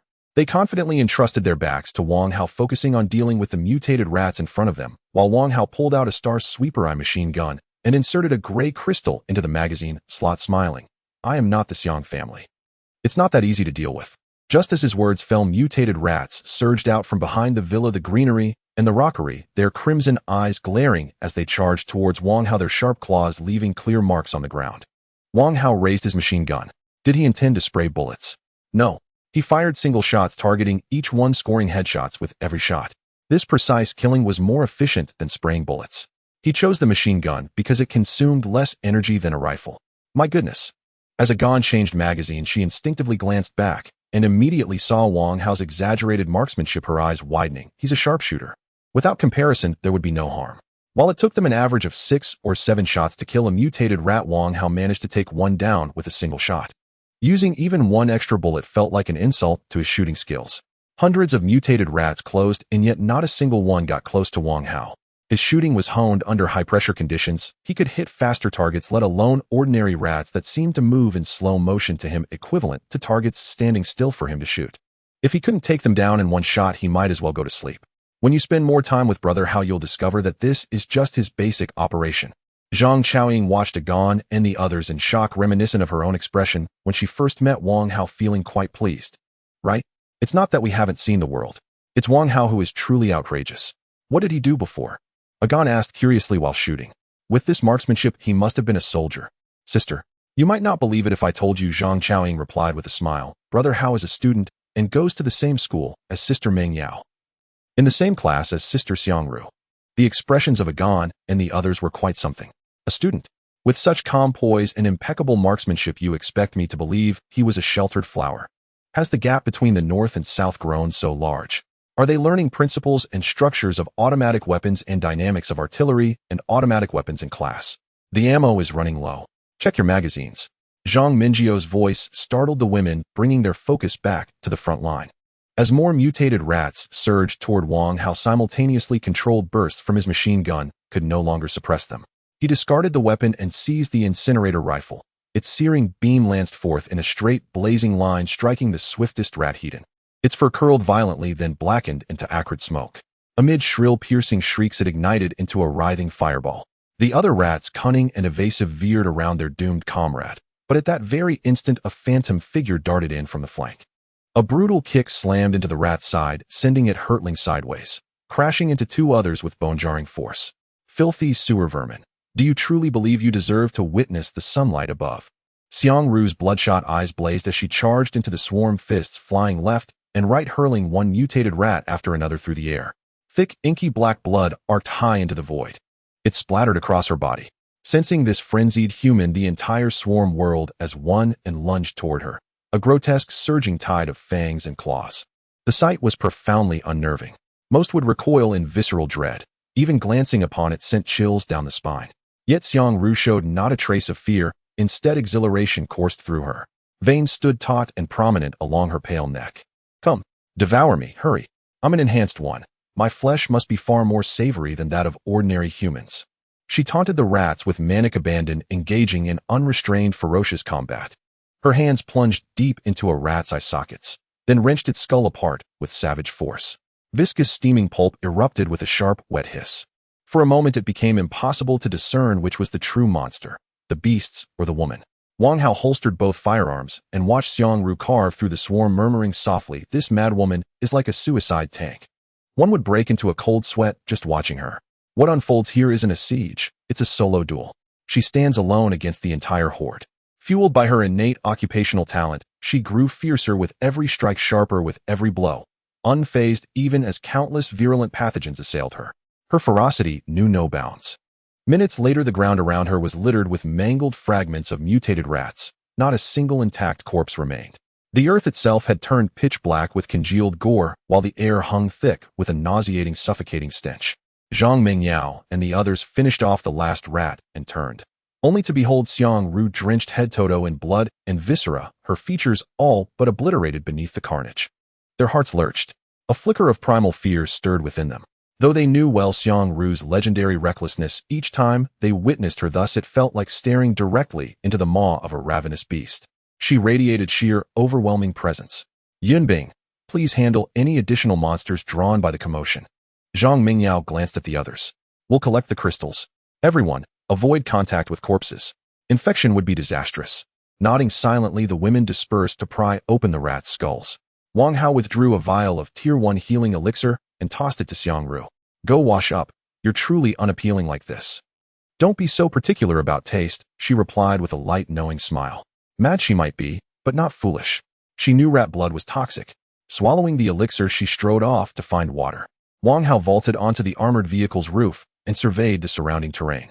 When confronted with the same rat tide, different people yielded vastly different outcomes. In his past life, the Xiang family had been utterly annihilated, or reduced to ruins, by such a swarm. Yet Wang Hao's group, far smaller in number, eradicated them without a single casualty. Indeed, the entire engagement resembled less a desperate defense, and more a one-sided slaughter orchestrated by Wang Hao and his companions. Zhang Mingyao's team spent nearly half an hour excavating crystals, but due to Wang Hao's minimal kills, they retrieved only 174 gray crystals. So many. Gon exclaimed. Enough for over 10 spins on the roulette wheel. Not quite, Chenning frowned. Hauge usually yields over 200 crystals when eliminating comparable numbers of zombies. Mutated rats are stronger than zombies, so factoring in ammunition and effort, this operation was marginally unprofitable. Gon froze, then glanced at the others. From Qin Lian's expression and those of the rest, he saw the same quiet agreement reflected in their eyes. Gon's thoughts reeled. Is my squad truly this formidable? To deem over 100 crystals insufficient? Consider how in earlier days harvesting double-digit crystals in a single day had felt like celebrating Lunar New Year. They used to rejoice over merely 10 or 20 crystals in a day, as if receiving a festive gift. Mengyao, Wang Hao instructed, take your team to locate nearby survivors. Offer supplies, grant crystals if requested, and recruit them to dig a deep transverse trench along the road leading from the main gate to the street. Heavy machinery, excavators if available, would expedite matters. Move swiftly. Complete it within 2 hours. Without question, Zhang Mingyao led her team away to execute the order. Wang Hao sought to spin the azure roulette, a feat requiring vast quantities of gray crystals. The rat tide's yield fell far short. Thus, he intended to capitalize on Z City's low zombie density and launch a relentless high-yield culling campaign. Gurgle, I haven't exerted myself much, yet I'm already ravenous again. Wang Hao sat atop the vehicle's roof, opened a can of Sichuan peppercorn-flavored beef, and pulled the ring tab, releasing an aromatic, numbing fragrance. One bite confirmed it. The vibrant, tingling heat of green Sichuan peppercorns locked the rich meatiness onto his tongue. He devoured 3 cans, each with a distinct flavor, so voraciously that Yun Bing, seated nearby, found herself ravenous too, her stomach betraying her with an audible, undignified rumble. Yun Bing wondered, could a single can truly be this exquisite? Wang Hao tossed her a can. I'll step out for a while. When Mingyao returns, assist her. Yun Bing caught it deftly. As Wang Hao crossed paths with Xiang Ru, who had just emerged freshly bathed, he settled beside her atop the vehicle. Her poised, battle-worn silhouette stood in stark, arresting contrast against the field of carnage. An unexpected, haunting beauty emerged from the juxtaposition. Yun Bing pried open the can, then paused.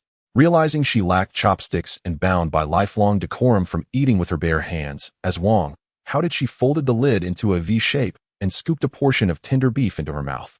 The bright tang of tomato collided exquisitely with deep umami richness. She swore this was the finest tomato beef she had ever tasted. She ate bite after bite, unable to stop, then savoring the final morsel, gently licked her lips. Suddenly recalling her lapse in poise, she glanced left and right, relieved to find no witnesses, before exhaling in quiet relief. Who would have guessed? Beneath her composed exterior lay a true Epicurean, and that duality, Her fastidious image paired with such unguarded delight was unexpectedly charming. Wang Hao and Xiang Ru ascended to the rooftop terrace of the central villa. Before them loomed an armed helicopter. Its controls should resemble civilian models closely enough. Care to test it? How do you know I can pilot a helicopter? Xiang Ru tilted her head, a wry smile playing on her lips. Skydiving, rock climbing, scuba diving, surfing, parkour. Wang Hao counted off on his fingers.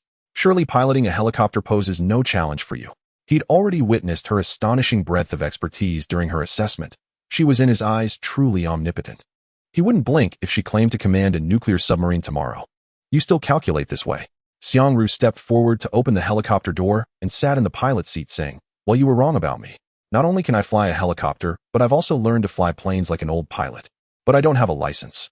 Now flying a helicopter out should not attract any attention, right?" Wang Hao sat in the co-pilot's seat and stated succinctly, "My idea is for you to act as bait, attracting a large number of zombies over here. Is this difficult for you? It's simple. Flying at low altitude, the sound of the rotor blades will ensure the zombie horde remains hooked." Xiang Ru glanced at all the buttons in the helicopter and said, "The difference between military and civilian models isn't that much, it's just that there are a few more military systems. As long as you know how to fly, that's enough." Wang Hao nodded. "Is your requirement for me this low?" Xiang Ru chuckled softly, saying, "I'm a female driver. Are you not afraid I'll drive you into a ditch? Am I too late to get out now?" Wang Hao raised an eyebrow. "It's too late. The door has been welded shut." Xiang Ru started the helicopter, saying, "Don't worry, I've flown helicopters a few times and have never received a bad review." As she spoke, the rotor blades began to spin rapidly. Bad reviews? Can the dead even provide feedback? Xiang Ru was just saying her skills were still up to par, taking off smoothly and flying to the square 3 kilometers away, as Wang Hao instructed. This place had already been abandoned. There were hardly any zombies in sight. The helicopter hovered in the air with the gust from the rotor blades striking the surrounding buildings, creating a loud noise. Suddenly, the air was filled with furious zombie howls as zombies gathered from the building's corridors and streets, converging towards this direction. Among them were also the shadows of elite zombies. In just a few minutes, a massive horde of zombies had gathered below the helicopter. "Isn't it better to just kill them directly?" Xiang Ru questioned. "Why deliberately lure them to the villa area to kill? Aren't there going to be people to collect the crystal cores after we kill them? With the noise we're making, who knows what monsters might be attracted to us? What if Zhang Mingyao and the others get overwhelmed? That would endanger our own people." Wang Hao explained, "I'm in urgent need of crystal cores. It's better to be stable and avoid any issues, as wasting time would be even more problematic." Her super lucky buff was about to expire. Time was tight and the task was heavy. At this moment, any delay would be problematic. Her mindset would explode. "You really are calm," Xiang Ru remarked, realizing, "You don't act like a young person at all." Wang Hao had already made all the mistakes that young people typically do. To make the same mistakes in this life would be pure foolishness. Wang Hao looked at the zombies below and commanded, "Once the square is filled with zombies, we'll start leading them towards the villa area. We're just waiting now, or it seems we haven't even tested this in the helicopter yet." Xiang Ru said, her eyes shining as she licked her lips. Wang Hao replied speechlessly, "Are you that addicted? Coming here every day?" "I'm here to accept surrenders," Xiang Ru provocatively said. "Come on, shout for your mom. It's usually fine to go crazy with you, but today's situation isn't appropriate." Wang Hao said seriously, "Do I need to say more?" Xiang Ru pouted. "TCH. Boring man." As time passed, the number of zombies in the square increased, crowded together, raising their claws and constantly waving at the helicopter. They don't have a brain, so they don't care who's nearby. Oh, when excited, they scratch at their companions, leaving them with horrific scars. Some skins were worn away layer by layer, revealing ghastly bones. Seeing it was about time, Xiang Ru controlled the helicopter to fly at low altitude along the predetermined route. Countless zombies surged from the square into the streets, chasing after the helicopter's tail, their chaotic yet powerful footsteps echoing. The ground walls and windows around vibrated with a buzzing sound. All the way, this death squad gathered by Wang Hao absorbed a good number of zombies and cockroaches. The scale expanded from hundreds to thousands. "Oh my God! Oh my God!" Nearby survivors heard the commotion, poked their heads out to look, and were immediately scared back, hurriedly finding a place to hide. It was terrifying. Just imagine what it feels like to have thousands of people charging at you. With the crazed and ferocious momentum of the zombies, this feeling would be amplified tenfold. If you weren't scared to the point of wetting yourself, that would be impressive. They couldn't understand why the people in the helicopter were drawing away so many zombies. What were they trying to do? Could it be that the local armed forces were going to begin reorganizing order and launching a purge action? It should be so. Besides them, who would have the audacity to act so recklessly? On the other side, with great rewards come brave men. Zhang Mingyao and others brought a large group of survivors from nearby, and a drilling excavator, then distributed shovels, hoes, and other tools made by the Roulette factory. Working together, they quickly dug out a trench more than 3 meters deep. After finishing, Zhang Mengyao disbanded the survivors, or rather they heard the furious roars of thousands of corpses getting closer from the 10 o'clock direction. There wasn't a second to spare. They turned and ran, disappearing without a trace. This commotion. Zhang Mengyao and her team stood behind the fortifications with Xiaomei feeling uneasy, saying, "Could it be that Hao Gu caused this?" "Be more confident. It was definitely caused by Hao Gu," Zhang Chaoying said matter-of-factly. "Who else could create such a big commotion?" Aegon and the others glanced at one another, seeing shock, helplessness, confusion, and other complex emotions in each other's eyes. This commotion. There must be at least 800 or 900 zombies. What is Wang Hao trying to do? He didn't mention that the first mission would be to charge into the enemy's stronghold before they joined the team. They initially thought this situation was already frightening enough. They didn't expect Wang Hao to actively provoke such a large-scale horde of zombies. If anything went wrong, they wouldn't even have a place to run. The horde could devour them to the point of leaving no bones behind. Others were calmer. The old people had become numb. Only the newcomers were shocked. After all, it wasn't the first time Wang Hao had done something unbelievable. They were actually not sure in their hearts. How could a single trench block hundreds of zombies?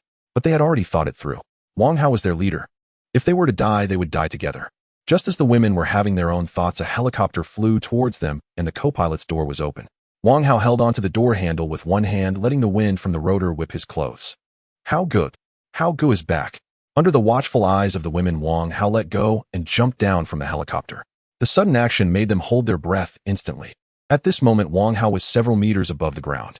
He jumped down from the helicopter without slowing down, with the ground being hard concrete.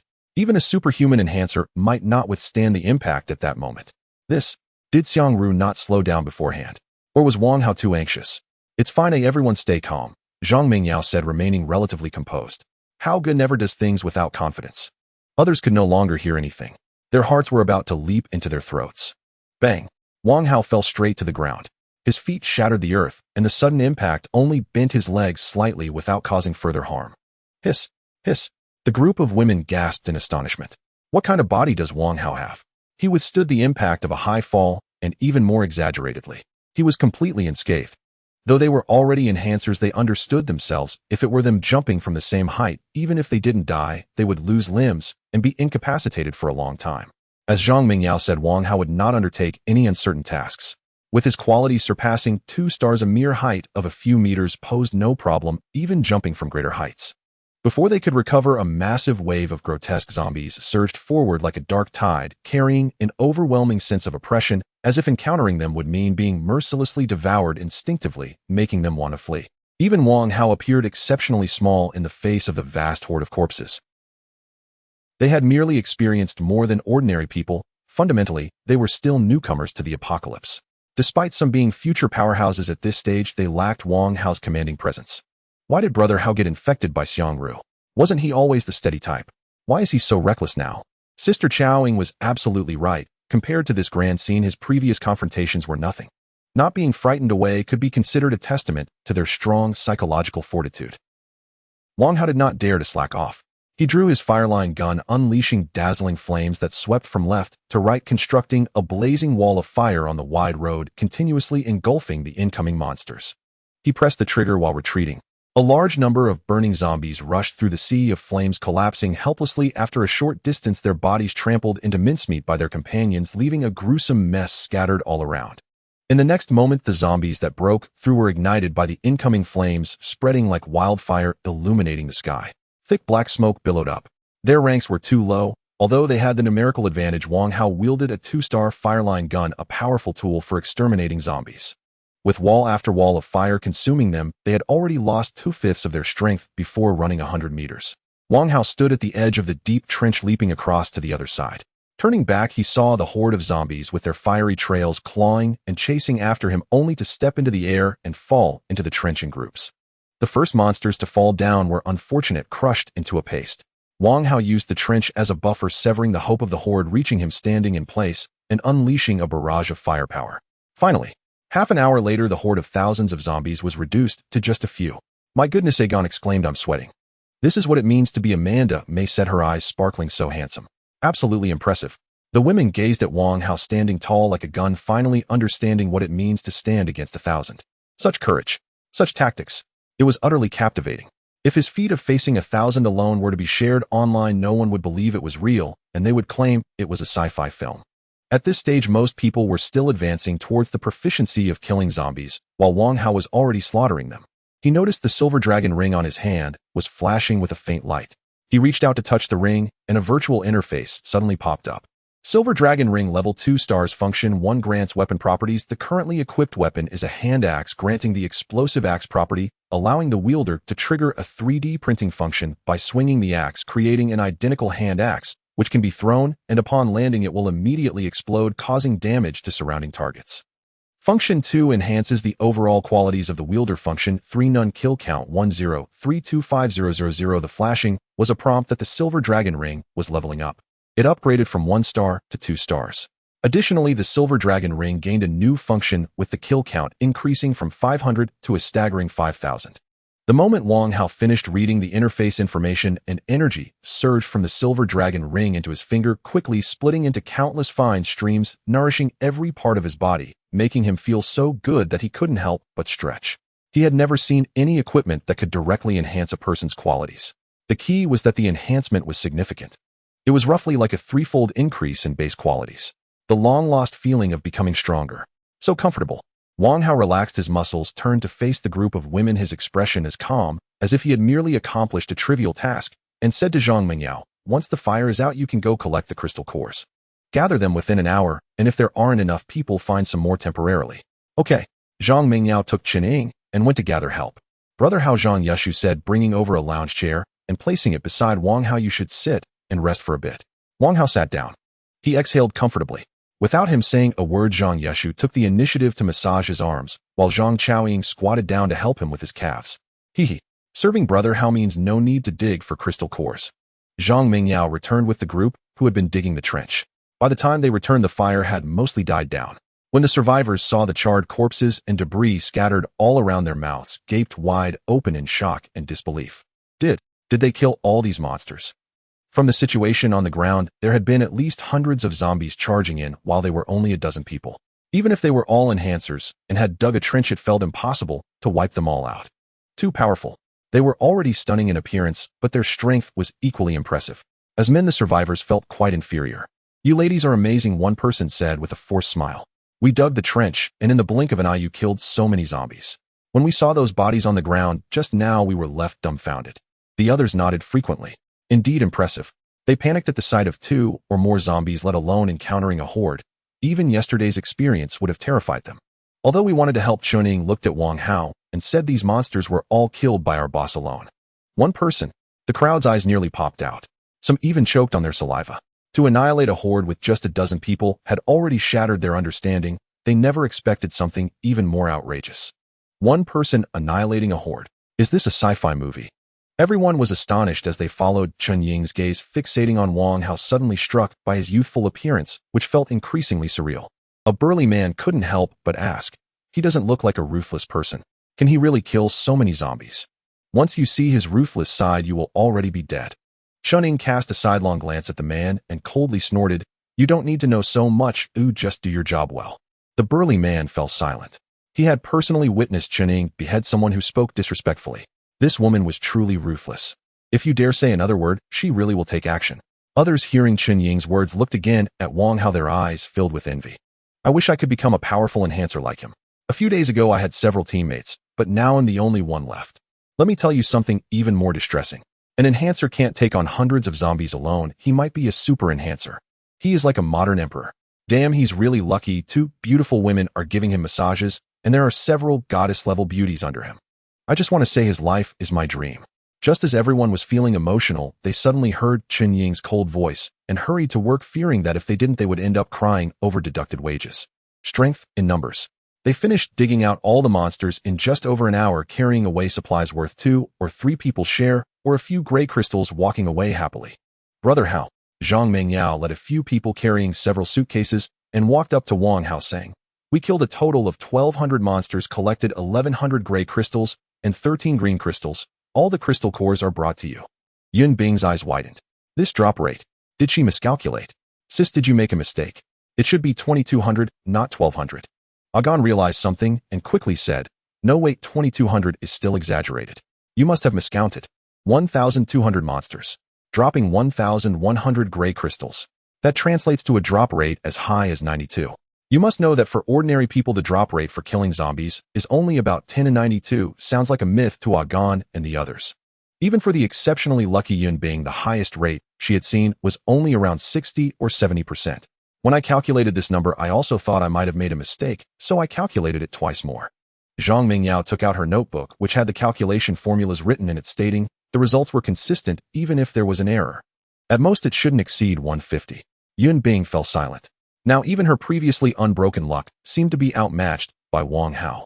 Agon and the others didn't know what to say, pondering whether Wang Hao was the father of the monsters so biased towards him. This wasn't to say they were unhappy about Wang Hao taking the crystal cores. It was mainly too disheartening. On average they would get 34 cores for every 10 zombies they killed, while Wang Hao could get 89 cores. In fact, Wang Hao was also quite surprised. He had anticipated that the combination of double drop rate and super luck would bring some surprises, but he never expected it to be this outrageous. A drop rate of 92. This made him, who had been unlucky in his past life, feel as if he was dreaming. That's enough for today. Thank you for your hard work. Wang Hao strung together several suitcases with a rope, nodded at the women, and single-handedly carried a suitcase towards a standalone villa, entering the master bedroom on the second floor. A blue-framed will quietly sat by the balcony.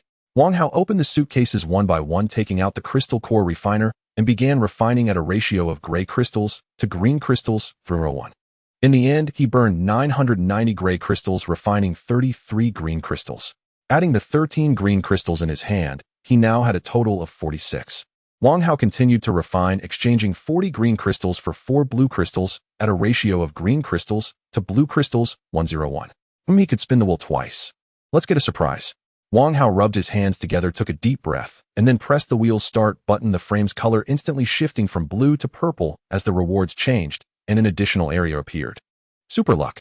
Unexpected events truly aren't allowed to happen. Wang Hao immediately recognized this surprise as the one from Agon, a pure black block with a white question mark in the middle. Random crystal cores.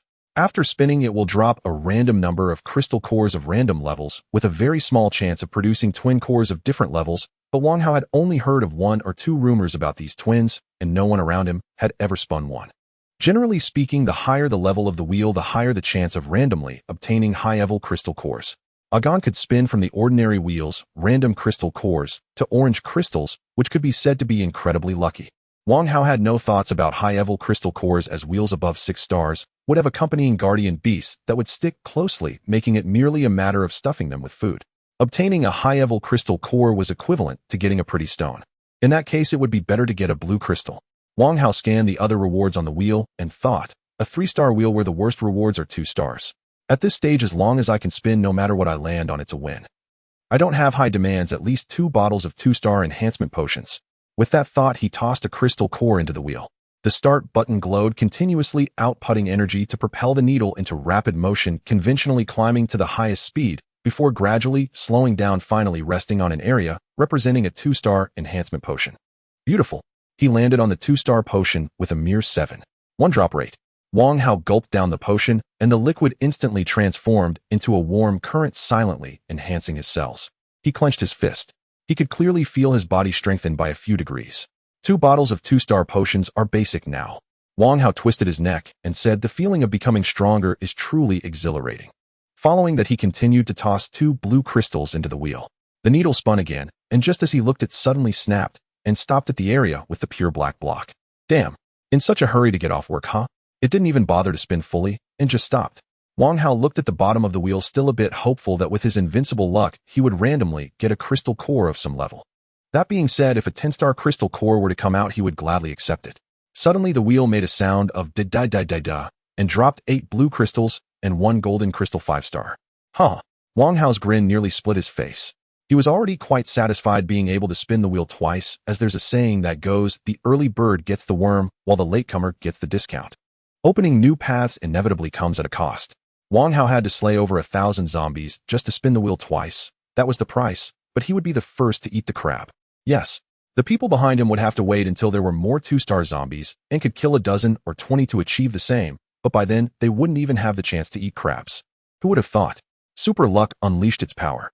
He randomly obtained the rare twin cores. Even more unexpectedly, one of the two different colored crystal cores was precisely the blue crystal Wang Hao needed the most right now.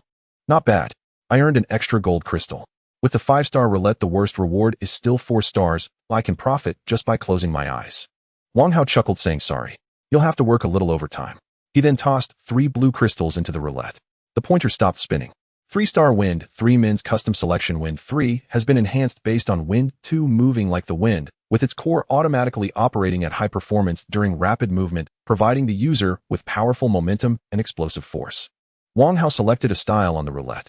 A pair of black low-top canvas shoes suddenly fell out of the roulette. 3 stars. That's excessive. Now not even ordinary equipment has been widely distributed. He was already using 3-star gear. Wang Hao replaced his Wind I shoes, jumping in place, feeling as if he were stepping on the wind light and unburdened. He began to move left and right. His speed increased rapidly. Eventually, after moving, traces of his path appeared. This was still the result of him deliberately restraining his own qualities. If he fully unleashed them, his speed could increase by 2 or 3 times. 3-star gear is indeed different. Refreshing, Wang Hao said with a grin. Pure speed. Wind 3 has at least elevated me by 1 level.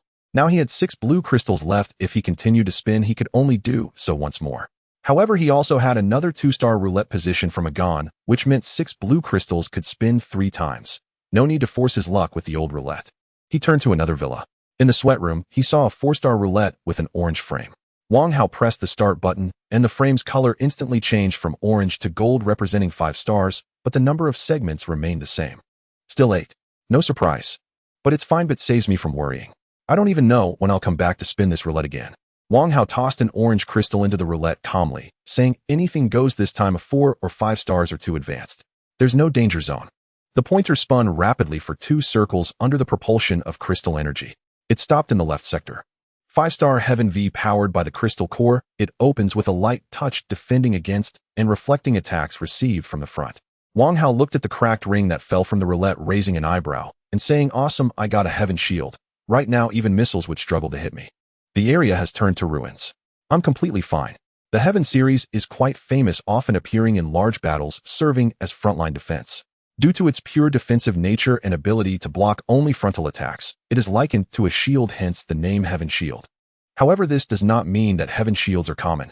Even in the mid to late game, a force of 100 might possess only 1 Heaven shield. If Wang Hao had a Heaven shield back, then he would have been warmly welcomed by many forces. Not to mention that now only a short time has passed since the disaster broke out. There are hardly any 1-star zombies, with only a handful among the 1,000 monsters he killed. 5 stars. Capable of defense and countering attacks. The Heaven shield at this stage is like a cheat. Wang Hao picked up the ring and slipped it onto his ring finger. Now one hand has 3 rings, each of which could cause quite a stir if shown. Just looking at them, they exude an extraordinary vibe. With the Heaven shield, how can Yi Fan compete with me? A flame of vengeance ignited in Wang Hao's eyes. Now his own strength had reached expectations, and he had a strong team under him, and now he had also obtained the Heaven shield. It's time. Go to City C and take down Yi Fan. Wang Hao turned and went to the villa rooftop where the helicopter was parked, jumping into the co-pilot's seat. Knowing he was in a hurry, Ru quickly took off, powering up to the max, reaching the destination in just 7 or 8 minutes. It was a lingerie store. The blue roulette that Agon mentioned was located right in front of the cash register. When Wang Hao walked into the store, he saw 3 scruffy men sitting there munching on compressed biscuits. Their vigilance was high. They immediately noticed Wang Hao and quickly grabbed nearby weapons, watching him as they slowly got to their feet. The resources outside are limited. As more and more daring people ventured outside, resources have become insufficient. Those with nothing to eat could only resort to stealing and scheming. As of today, it's no longer uncommon to lose lives over a bag of bread. A natural trust crisis has arisen between people, though it's impossible to get close, let alone be accepted. Fearing betrayal, the 3 looked at Wang Hao, who was clean and odorless, wondering how someone could still be so clean in this day and age when tap water is contaminated. They hadn't bathed for weeks. Even from several meters away, one could smell them. Seeing Wang Hao walk straight towards the roulette, the 3 suddenly realized his intentions. One of them, a young man with a mole on his lip, whispered, in this environment, those who can remain this clean are tough guys. Even if they are tough, they can't spin the roulette. Another person scoffed, saying the last batch was much stronger than us. Our boss was even an enhancer, and he tried for a long time, but in the end he couldn't spin it and left. This 2-star roulette is quite conspicuous. They had only been here for 3 or 4 hours and had encountered 4 or 5 groups of people, but none had managed to spin the roulette. Wang Hao? Most likely the same result. He touched the start button, and the roulette instantly became 3 stars. All rewards changed, but the number of segments remained the same. No surprise. Not troubled, Wang Hao took out a blue crystal and tossed it into the roulette. 2-star enhancement potion. 3-star enhancement potion. 3-star Yama 3 Min's custom selection Yama 3 has been enhanced based on Yama 2. When attacked, it releases flames that scorch the opponent and can embed a crystal core to trigger the function Yama. Yama, when triggered, the equipment spews out large amounts of flames, indiscriminately incinerating targets within a radius of 10-20 meters, with the specific power determined by the level of the embedded crystal core, consuming the entire crystal core in a single use. Alright, spin 3 times. All 3 rewards are useful. Now obtaining the 3-star enhancement potion will save quite a bit of trouble. When Wang Hao's 2-star basics are maxed out, he can directly upgrade. No need to say, searching everywhere for potions. The Yama series is disgusting. Wang Hao thought of a foolish person he had encountered in the past who was weaker than him, boasting in front of his crush. At that time, he didn't understand Yama. When he swung an axe at the opponent, flames suddenly erupted from the place he struck. The result was, the opponent ran away proudly. He had to drink 2 bottles of healing potions to recover. I can't stand such disgusting equipment. If you can't beat them, join them. Given that he already had clothes, Wang Hao chose the black coat style of Yama on the roulette, as it would also protect his hands. Constant temperature is one of the basic functions of star-level equipment. No need to worry about temperature issues. The eyes of the 3 individuals nearby flashed with large question marks. What is going on? Isn't this roulette supposed to be immobile? Why is he able to spin it? Wang Hao ignored their gazes and exited the shop to head to the next place. The young man hurriedly approached the roulette, took out a gray crystal, and placed it into the hole on the activation button, but as soon as he tossed it in, it was immediately ejected. Why is that? Isn't it all just a roulette? The young man kicked the roulette in frustration and said, why can he spin it, but we cannot? He must be enjoying himself. I just saw him land 2 potions. Another person said enviously, this roulette only has 1-star and 2-star potions. Drinking the starred ones is definitely better than those enhancers. The young man listened, feeling even more frustrated. Under the same roof is the gap between people this vast. Wang Hao is enjoying himself while they can only watch. Apartment building 404. Wang Hao pushed open the door, which had been broken down, and in front of the television, he saw the green roulette that Agon had mentioned. He stepped forward and touched the activation button, causing the 1-star roulette to instantly transform into a 2-star one, with the number of areas also changing. Awesome. No surprises from 2 consecutive roulettes. If this continues, he would start doubting whether his super luck had expired prematurely. This surprise is good. Wang Hao looked at the new area marked with X2 and exclaimed, combined with super luck, I can take off directly. Others did not understand what this meant, but he did from his past life. X2 represents double rewards. To put it simply, after landing a surprise within the next half hour, the rewards would drop out in double portions. For example, if he landed on a 2-star enhancement potion, normally he would receive 1 bottle, but with the X2 boost, he would get 2. Wang Hao took out the crystal core refining tool, refining the gray crystals. Finally, after evaporating 270 gray crystals, he obtained 9 green crystals, and with the 6 he had left over, he now had a total of 15 green crystals. Immediately, he tossed them into the roulette. 2-star enhancement potion. 2-star enhancement potion. 2-star enhancement potion. 2-star electric blade 2. 2-star radiance 2 integrated combat suit. A scene of 6 bottles of potions continuously dropping from the roulette. It was truly a delight to watch. Adding the ones he had previously landed, Wang Hao now had a total of 7 2-star enhancement potions, and he directly twisted off the caps to drink them one by one. Energy flowed through his entire body. Every cell screamed with excitement. He felt so comfortable that he couldn't help but squint his eyes, as if he had just experienced a perfect battle, lingering in the sensation even after it faded. He savored the feeling of becoming stronger. 9 bottles of 2-star base. Wang Hao clenched his fist. Now he was confident that he could easily defeat a 3-star standard class. Such terrifying combat power that transcends levels would make people shudder even a year or 2 later, making him a guest of honor among various factions. Moreover, only half a month had passed since the day of the calamity. It must be noted that currently enhancers are still considered national treasures. 99% of people do not know that there are levels among enhancers, and even a small portion of people do not know what enhancers are. As Zhang Mingyao and the others would say, they could claim to be 1 version ahead in the major cycle. Wang Hao, he is at least 2 seasons ahead. Wang Hao collected all the rewards and returned to the helicopter. By this time, it was already dark outside. He noticed that the lucky ring on his hand flashed with a faint light, likely indicating that his super luck time had ended. Just in time. He wanted to dawdle a bit. Today might end with some regrets. Xiang Ru noticed Wang Hao smiling and smiled back, saying, It seems you've encountered quite a lot of good fortune. Your smile is about to split open. Recalling today's harvest, it was hard not to smile. Wang Hao had first obtained the 3-star Windwalker and the 3-star Yama, so he could be said to be incredibly luxurious now. Not a single item on him was below 1 star. To be modest, he could stand still and let anyone chop at him. They would tire out their hands without inflicting any real harm. Moreover, he had obtained the Heaven's Shield, a team battle weapon that could withstand missiles without budging. Its defense was maxed out, and there was more. Finally, encountering an X2 surprise made his 2-star base stack up to 9 bottles, and the experience had been maximized. It felt exhilarating. He had already begun to look forward to the next super luck. Xiangru. Wang Hao exhaled. Huh. Xiangru turned her head in confusion only to see Wang Hao charge over and domineeringly cover her mouth, not giving her a chance to breathe. Her eyes widened. Then she slowly squinted with affection, thinking Wang Hao had gotten bold, no longer feeling pain in his waist, daring to provoke her. Xiangru was never one to be passive. She suddenly countered Wang Hao. The following scene was too violent, so considering the physical and mental health of the readers, it has been automatically omitted by 30,000 words.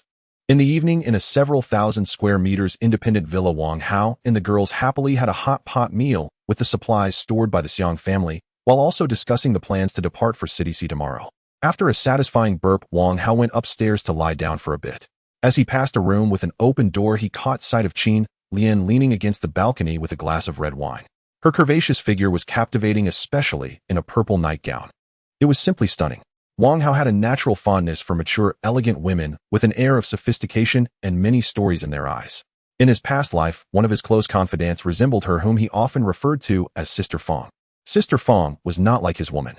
She felt more like a guardian, more like an older sister, because Sister Fang's care for him could be described as meticulous. Unfortunately, as Wang Hao thought of this, a trace of sadness flickered in his eyes. The meteor shower that fell during the spring festival of the 4th year was too sudden and too fast. At that time, while Wang Hao was having dinner with a group of friends and close confidants, they didn't have time to defend themselves before the meteor struck, instantly vaporizing the core individuals. Wang Hao could hardly escape calamity himself, but at a critical moment, Sister Fong gave up her lucky 10-star equipment to help Wang Hao block the fatal blow while she vaporized before him with a smile. Every time he recalled it, his heart felt as if it was being suffocated with pain. In my past life, I was so focused on becoming stronger that I ignored so many people and things, even failing to truly understand my closest friends and confidants. Only after losing them did I realize my regret was too late. Wang Hao silently vowed, I will not allow those I care about to die before my eyes again. In this life, I will rely on foresight and awareness. I will establish an iron base capable of resisting the second disaster. Wang Hao remembered a lot about the roulette and information about the strong, but he could not recall where his friends and confidants were. If he were to speak of it, others might not believe him or think he shouldn't, so these became his regrets. Fortunately, the system gave him the opportunity to live another life. In this life, he will not allow regrets to repeat. Wang Hao pulled his wandering thoughts back and suddenly noticed Qin Lian gazing at him with quiet curiosity. He stepped confidently onto the balcony and asked, "Would you mind sharing a drink with me?" "That would be my honor," Qin Lian replied, stepping inside to fetch a wine glass. She poured a small amount of red wine and handed it to Wang Hao, adding, "I used to enjoy a glass now and then when I had spare time. Today, seeing the Xiang family's collection, I couldn't resist." Wang Hao took a sip. Bitter and unrefined. He nodded thoughtfully, as if having reached a profound conclusion. "Why didn't you ask Chenning to join you? I passed by just now. You looked rather lonely." "She's on night duty today." Leaning against the balcony railing, Qin Lian stood bathed in silvery moonlight, her posture poised, and her presence magnetic. With a gentle smile, dimples faintly appearing at her cheeks, she said, "Before I managed the entire group, I bore responsibility for countless matters. Now that Meng Yao has taken over, since I've stepped back, I've realized how monotonous my life has been. No close friends, no romantic relationships." Wang Hao spoke calmly. "Men only slow down your sword-drawing speed. And yet I've never seen you slow down." Qin Lian smiled softly. "Everyone's constitution differs." Wang Hao replied seriously, "In my case, lowly attacks, Yujia mature woman attack speed, Shenu veteran woman critical strikes, and sister pair synergy bonuses." Qin Lian paused, startled. She hadn't expected this irreverent side of Wang Hao. Brushing a strand of wind-blown hair from her face, her cheeks flushed with a charming wine-warmed glow, she asked, "So, what category do I fall into?" "It depends on the specifics." Wang Hao studied Qin Lian, intense, captivating. No wonder seasoned travelers preferred fruit already ripened. "How exactly do we analyze the specifics?" Qin Lian smiled faintly. "Step 1 begins like this." Wang Hao drew near. A rich masculine aura washed over her like ocean waves, quickening her heartbeat. Her eyes darted away. Her cheeks deepened in hue.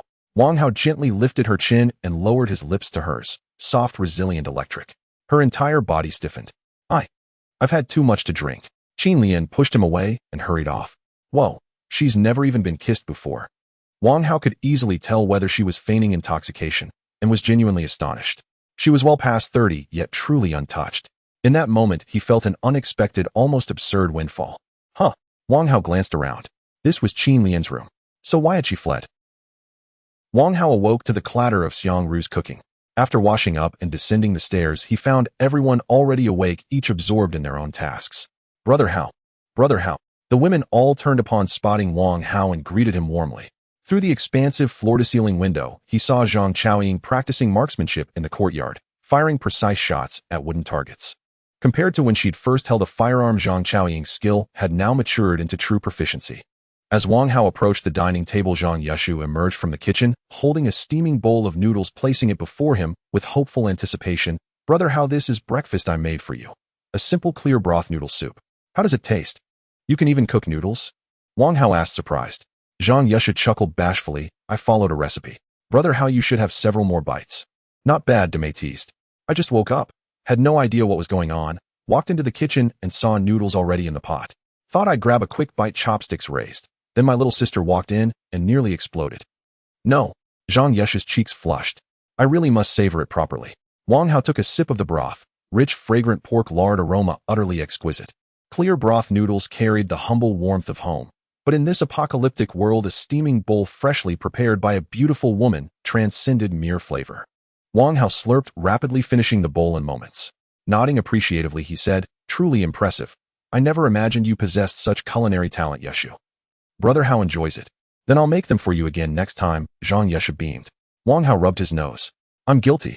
My mind went astray. Hey sis. Demei winked playfully.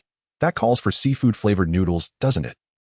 The others initially looked puzzled, then slowly caught on, bursting into laughter. Zhang Yushu, noticing their expressions, sensed she'd stumbled into some linguistic trap and asked, bewildered, what does seafood flavor mean? The subject herself had spoken, and the group instantly lost composure, laughing harder than ever. This light-hearted morning interlude warmed the team's atmosphere. Soon after, Wang Hao and his companions finalized preparations and set out for City C, following their planned route. Since it lay conveniently along their path, they'd originally intended to take the expressway towards Z City. Instead, they traveled along the main road, where they encountered numerous survivors, some even fighting viciously over scraps of food. Help! Save me! A terrified cry erupted from around the corner ahead. The women watched as a man in a polo shirt scrambled desperately toward them. Moments later, a mutated rat lunged from the same alley, leaping high to slash its claws across his back. His flesh split open like soft tofu. Blood hissed forth in twin jets. He collapsed with a shriek, thrashing wildly as the rat closed in. But the gulf between their strengths was absolute. The man became the rat's meal. As the creature feasted, a shadow suddenly stretched across the pavement. Then head raised, it met the gleaming arc of a descending greatsword. A gun cleaved the rat's skull in two. Sensing it still twitched, he delivered 2 more decisive blows. Reaching into the ruined cranium, he fished out a gray crystal, shook off the blood and grinned. Today's first kill. A lucky omen. You wore red underwear today. No wonder your hands are so red, Xiao Hui quipped, then abruptly froze as eerie crimson light flared from a nearby dark passageway. Her expression hardened. Watch out. 3 rats exploded from the corridor, swift, savage, relentless. Oh my god. Giant black rats. So many. Agon steadied his grip on the greatsword, waited for the perfect opening, and struck down the lead rat in one clean stroke, then kicked aside another lunging mutant. The rest rushed in, hacking the remaining 2 to pieces in swift, coordinated fury. We've slain hundreds of mutated rats, Chuning mused, perplexed. How can we possibly encounter so many again all at once? Wang Hao felt the same unease. While mutated animals were generally scarce, creatures like cockroaches and rats, already abundant before the cataclysm, had naturally undergone widespread mutation. Yet encountering dense clusters repeatedly in the same zone, especially after eliminating hundreds, defied logic. Adding to the anomaly, few zombies roamed this area. It suggested the emergence of a high-tier mutant, an alpha capable of commanding a pack. Rounding the bend, they found a chaotic intersection. Vehicles crashed in pairs or chained, several zombies pinned beneath twisted metal, snarling and slashing with razor-sharp claws. Agon moved to finish them. when from a nearby urban village a piercing rapid-fire chorus of SSSSSS erupted. Into view burst two men, backpacks slung tight, hotly pursued by a seething tide of mutated rats, swift, frenzied, overwhelming.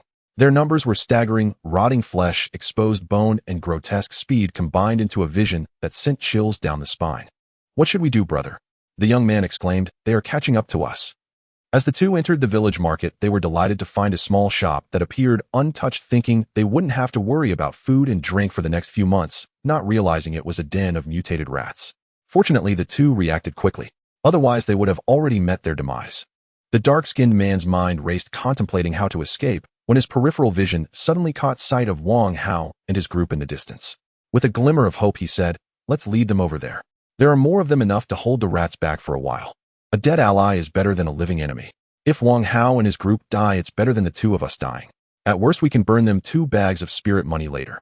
The two ran towards Wang Hao's group, drenched in sweat, and quickly squeezed into a vehicle huddling in the footwell.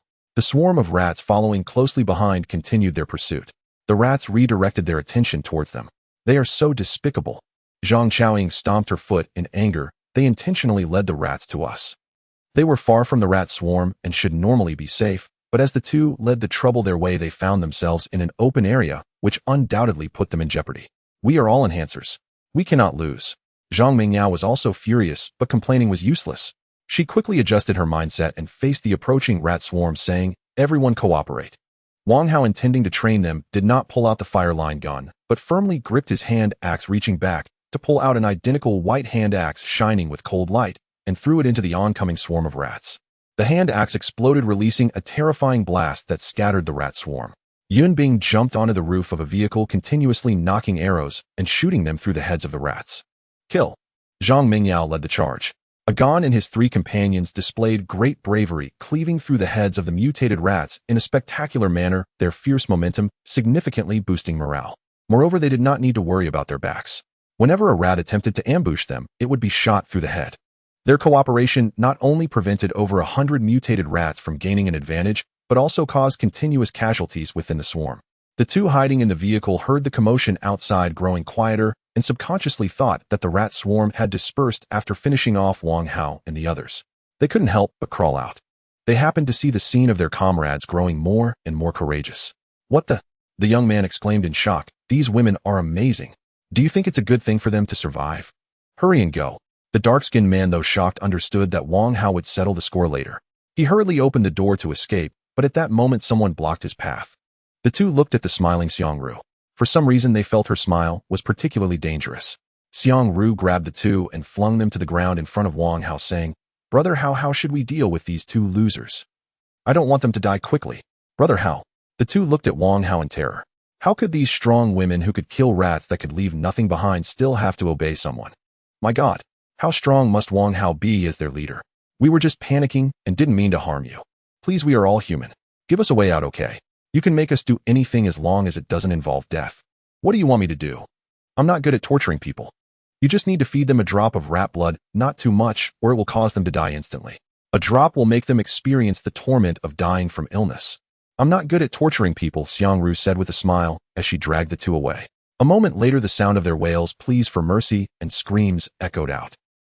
Agan's blade skills are truly fierce.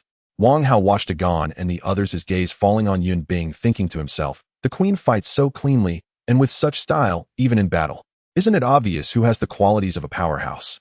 In fact, the signs could be seen from the beginning. Like Agan, a future powerhouse on the strength ranking, and Yun Bing, one of the 4 queens who could fight without needing Wang Hao's guidance like Zhang Mingyao. The most profitable thing he gained from coming to Z City this time was bringing in 5 people. All of them were enhancers, their quality slightly better than the mutated rats. With good cooperation, exterminating the rat swarm was naturally not a huge problem. In less than 5 minutes, they were covered in blood and panting heavily, with rat carcasses littering the ground, the spilled dark blood staining the cement floor.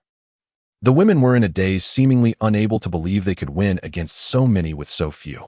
"First, rinse off the blood on your bodies."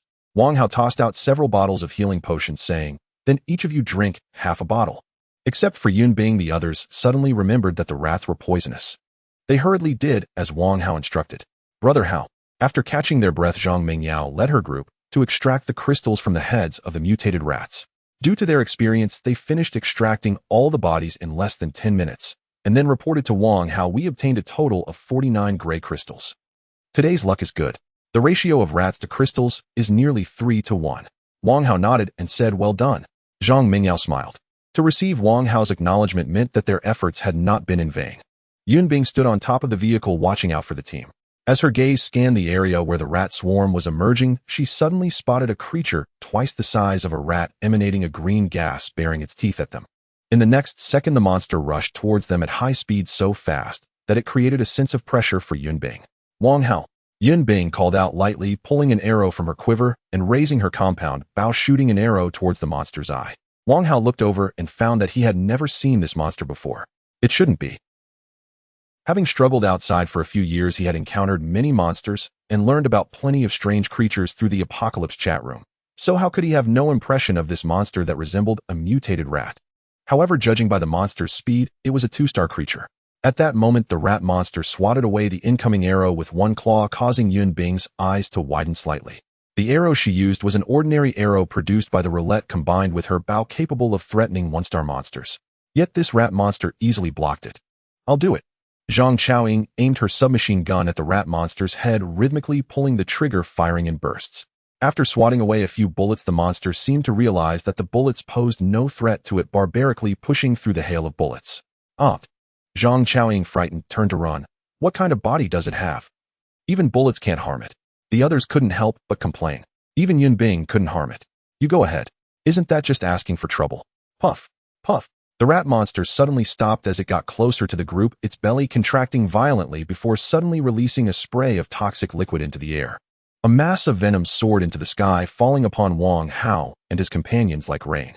They had only encountered monsters that attacked up close before and never expected the rat monster to unleash this, causing them to scatter in panic. Demei suddenly felt a chill running down her spine. She had this feeling the last time when a mutated bird ambushed her from behind. Without a moment's hesitation, she turned around and was startled to see a mass of venom hurtling toward her, instinctively raising her knife to split the venom in two. The venom splattered onto the ground beside her. The cement surface visibly melted, creating several holes. Demei watched the blade of her knife, now corroded with a significant gash. She swallowed hard. Luckily, her sixth sense was strong. She had narrowly escaped. Otherwise, being hit by the venom would have left her disfigured at the very least. On the other side, the venom splattered onto the car and the ground, causing severe corrosion everywhere. Even the zombie trapped under the car was struck by the venom, leaving several horrifying blood holes on its body, emitting a nauseating smell. At first glance, the blood holes resembled the rotting spots on a frenzied zombie. Roar! Roar! Several zombies hit by the venom suddenly became agitated, slowly rising to their feet, even forcing over the car. Wang Hao raised an eyebrow. Goodness! The rat monster can make ordinary zombies frenzy. Thinking bigger, it could very likely be the source of the plague that turned Z City into a dead zone in my past life. You are not just the source of the plague, but also the leader of those rats. Wang Hao wielded his hand axe, approaching the rat monster with piercing eyes, saying, "I'm about to leave and you're still provoking me. Truly, those who court death will find it." Eek! The rat monster sensed the danger emanating from Wang Hao, becoming agitated by its innate unease, and suddenly lunged its claws toward him. As long as it killed him, that unease would vanish. The rat monster was indeed a 2-star creature, its speed so fast that its claws left afterimages in Russ' eyes. In the blink of an eye, he could be dead, while Yun Bing and the others wouldn't even realize what had happened until it was too late. Ru was certain that if she were in Wang Hao's position, even if she dodged the rat monster's strike, she wouldn't have it easy. Fast! Wang Hao's lips curled upward. He swung his axe, cleaving through the rat monster's head. Sorry, but he was even faster. Though the rat monster and Wang Hao were of the same level, he had 9 basic bottles along with his profession and powerful talents, putting him at the top of the food chain. In contrast, the rat monster relied solely on its natural advantages as a mutated animal. Therefore, in terms of actual combat power, Wang Hao was at least 1 star stronger than the rat monster. Its speed in Wang Hao's eyes was as slow as a child's waving hand. The rat monster's claws froze in midair. Half of its head, dripping with viscous fluid, slid to the ground. Wang Hao's eyes flashed as he raised his axe, extracting the blue crystal wrapped in the rat monster's brain tissue before stepping back a few paces. In the next moment, the rat monster collapsed, spraying blood. The girls stared in disbelief. What had just happened? How did such a strong monster lose half its head out of the blue? Such a fast axe. Yun Bing, with a stronger foundation than the other girls, was not blind to Wang Hao's move. She pondered uneasily, how many stars higher is he than me? And that monster is also significantly stronger than us. If anyone else had encountered it, they wouldn't stand a chance. He shines like the sun. Zhang Yeshu looked at Wang Hao's standout figure, her heart racing. Wherever he is, that's where the focus lies. Wow! Zhang Chaoying exclaimed in admiration. Brother Hao is amazing. The others began to realize what was happening, marveling at Wang Hao's prowess. The rat monster's arrows missed, bullets failed to penetrate, and the venom it sprayed could even dissolve iron. They never expected it would die so hastily. This is the meaning of my hard-earned foundation. Same level. None of them could fight back. Wang Hao gazed at the rat monster's corpse, thinking, if it really is the source of the plague, does that make me the savior of Z City? No one could answer Wang Hao's question. He turned to scan the girls, asking, is anyone hurt? They had just distanced themselves from the rat monster. Reacting quickly, they had escaped unscathed. My knife is ruined, Demei said, displaying her blade. Can it be reimbursed? Wang Hao had plenty in his bag. He casually took out a knife and tossed it to Demei, saying, if nothing's wrong, let's set off and try to reach our destination by tonight. Understood.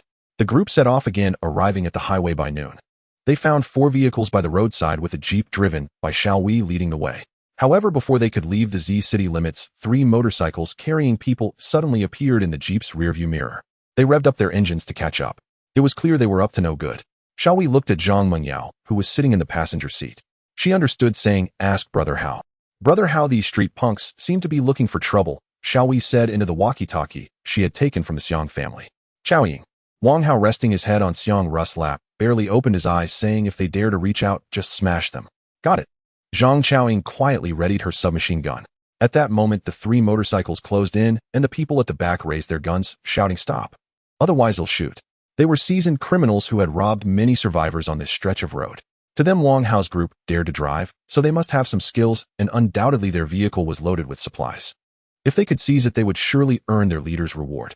As for whether they had skills, they were armed with real guns, and if Wang Hao dared to move recklessly, he would be shot dead. They had encountered tough opponents before, and this was how it was resolved. Just then, the back window of the second BYD slowly rolled down, revealing Zhang Chaoying's somewhat youthful face. The people on the motorcycles were taken aback. Wow, so beautiful. Especially the woman sitting next to the young girl, whose looks and figure were even more stunning than a star. A goddess of this caliber. They had never been worthy of being a sycophant before. Now if they could just have a taste of her, it would be exhilarating. Just as their thoughts were racing, Zhang Chaoying suddenly raised her submachine gun, the cold barrel making their pupils dilate. Goodbye. Zhang Chaoying pulled the trigger, sweeping from left to right, the bullets piercing through the people on the motorcycles, causing them to scream as they fell onto the road. Yay, all hit. Zhang Chaoying lowered her gun, saying, Brother Hao really understands me. Guns are indeed my true calling. The motorcycle incident was just a minor episode. It did not affect the group's progress. The 4 vehicles continued to drive on the highway unknowingly, leaving the Z City limits, encountering no obstacles along the way. Even zombies were seldom seen. Sister Xiaowei, Zhang Mingyao pointed at the offline map on Wang Hao's phone, saying, there's a service area ahead, oh, let's turn in for fuel. Alright. Xiaowei chewed gum, and after a while she spotted the service area sign, and turned in only to see a row of cars blocking the way into the gas station, along with several armed individuals moving in the back. Mingyao, did you see the motorcycle parked nearby? They seem to be in cahoots with those street thugs we encountered earlier. Xiao Hui pointed at the wall beside the car, saying, we want to refuel peacefully. That feels unrealistic. Although I have a plan B, it doesn't necessarily mean we have to refuel at this station, but why should we avoid them? Zhang Mingyao picked up the walkie-talkie, saying, Xiang Ru, the other party has guns, I'll need your assistance. Just in time. Xiang Ru stretched and said, I'm tired of sitting in the car. On the other side, the people in the service area also noticed the newcomers, and the tattooed man in charge shouted, looks like a big boss has arrived. You go get Brother Shua, others point guns at them. Shao Kong, you go find out what they're up to. Shao Kong approached the jeep with a handgun, feeling no fear. After all, there were so many brothers behind him. If these people dared to act recklessly, they'd be turned into Swiss cheese. Suddenly, he saw the door of the middle car open, and a woman with fair skin and a graceful figure stepped out. Her beautiful and exquisite face left him dumbfounded. So beautiful. Could you put down the gun and have a proper chat with me? Xiang Ru smiled radiantly and walked gracefully towards Shao Kong. He chuckled, you're so beautiful that I can't put down my gun. Is that so? Xiang Ru suddenly kicked Shao Kong right in the middle, her smile growing even brighter. Let me help you. Shao Kang's manhood burst, and with it his bones were shattered by Xiang Ru's kick, the excruciating pain reddening his entire face. He glared at Xiang Ru with bloodshot eyes. The beautiful fantasy he had of her instantly turned into a nightmare. This woman is incredibly ruthless. Xiang Ru slapped Shao Kong away, and the tattooed man shouted, shoot. Shoot. The few people holding guns immediately opened fire. The bullets flew out like a torrential rain of deadly projectiles aimed at Xiangru. This level of attack won't kill me. Bring someone stronger. Xiangru laughed loudly as she dashed forward, effortlessly swatting away the incoming bullets, the sparks and clanging sounds stunning the onlookers. Is this a monster? Barehandedly swatting away bullets. Even their boss as an enhancer isn't this abnormal. Xiangru leaped over the car, kicked one person away and landed brutally, smashing the other's, blood splattering everywhere. She forcefully kicked away the obstructing car and turned to glare at the few people who had just walked out of the convenience store, among them a stout man who was their leader, Chen Shuo. The others felt as if they were being targeted by a hunter, chills running down their spines, especially upon seeing the remains and blood around Xiangru, gasping in disbelief at what had transpired in such a short time. Xiangru grinned as she rushed towards them. Those idiots. Where did they find this female ghost? Chen Shua's heart sank, and he urgently pushed his subordinate's shoulders, saying, "Stop her. Quickly block her." Following that, Chen Shua turned to flee. He was indeed an enhancer, but he knew he couldn't kill his armed subordinates, let alone deal with them in a short time. Facing Xiangru, he feared he wouldn't even know how he died. Gulp. A few subordinates looked at Xiangru, swallowing hard. The more they looked, the more uneasy they felt. As she drew near, they were so frightened by the pressure she exuded that they couldn't hold their ground. They didn't even dare to shoot. They turned and ran. The 4 vehicles drove into the gas station through the gap created by Xiangru's kick, and Zhang Mengyao signaled for people to start refueling. What's going on?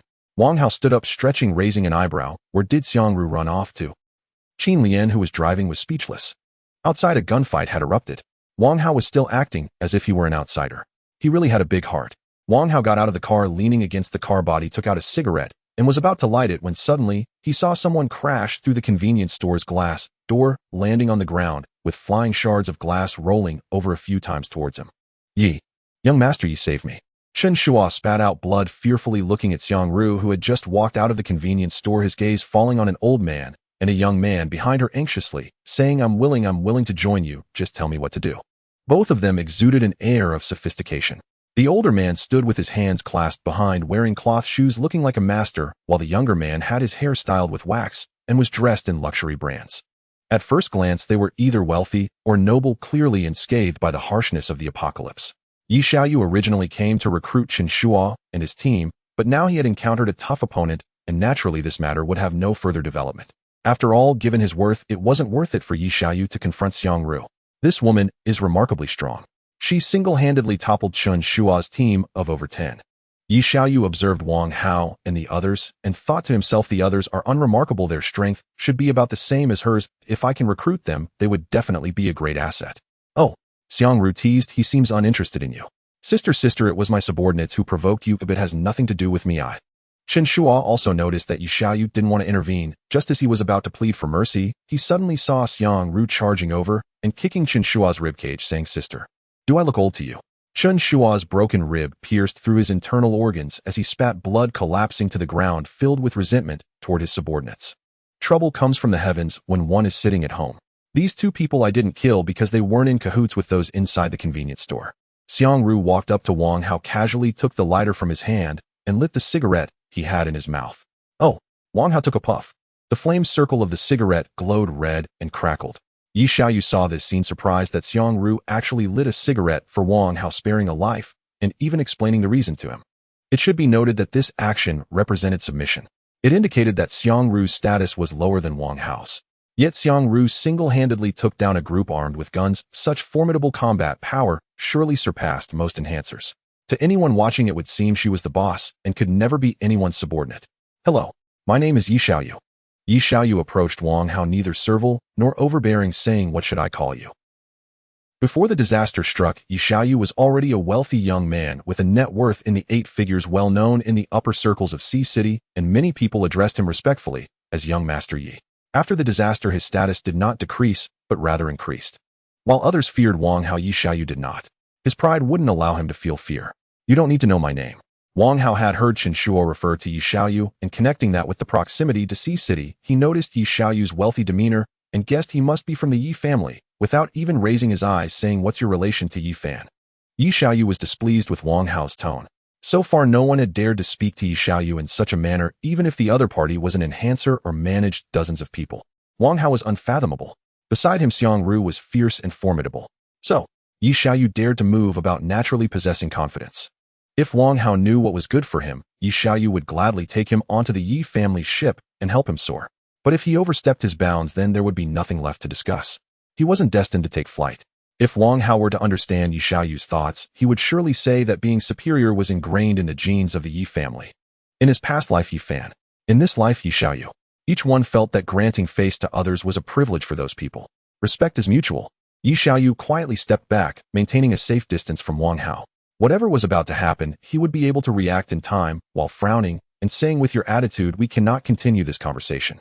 How could you think I was negotiating with you?" Wang Hao laughed. These wealthy individuals were living too easily, unable to distinguish their circumstances. Xiang Ru looked at the two and displayed a radiant smile, while the elder beside Yi Xiaoyu immediately sensed the dangerous aura emanating from Xiang Ru, stepping in front of him with slightly bent legs, clearly gathering strength. If they did not fight, it would be fine. But once a hand was raised, the elder would gain the upper hand in an instant. I advise you not to act recklessly. Yi Xiaoyu remained unfazed by Xiang Ru's imposing presence, calmly stating, "There are many in this world whom you cannot provoke."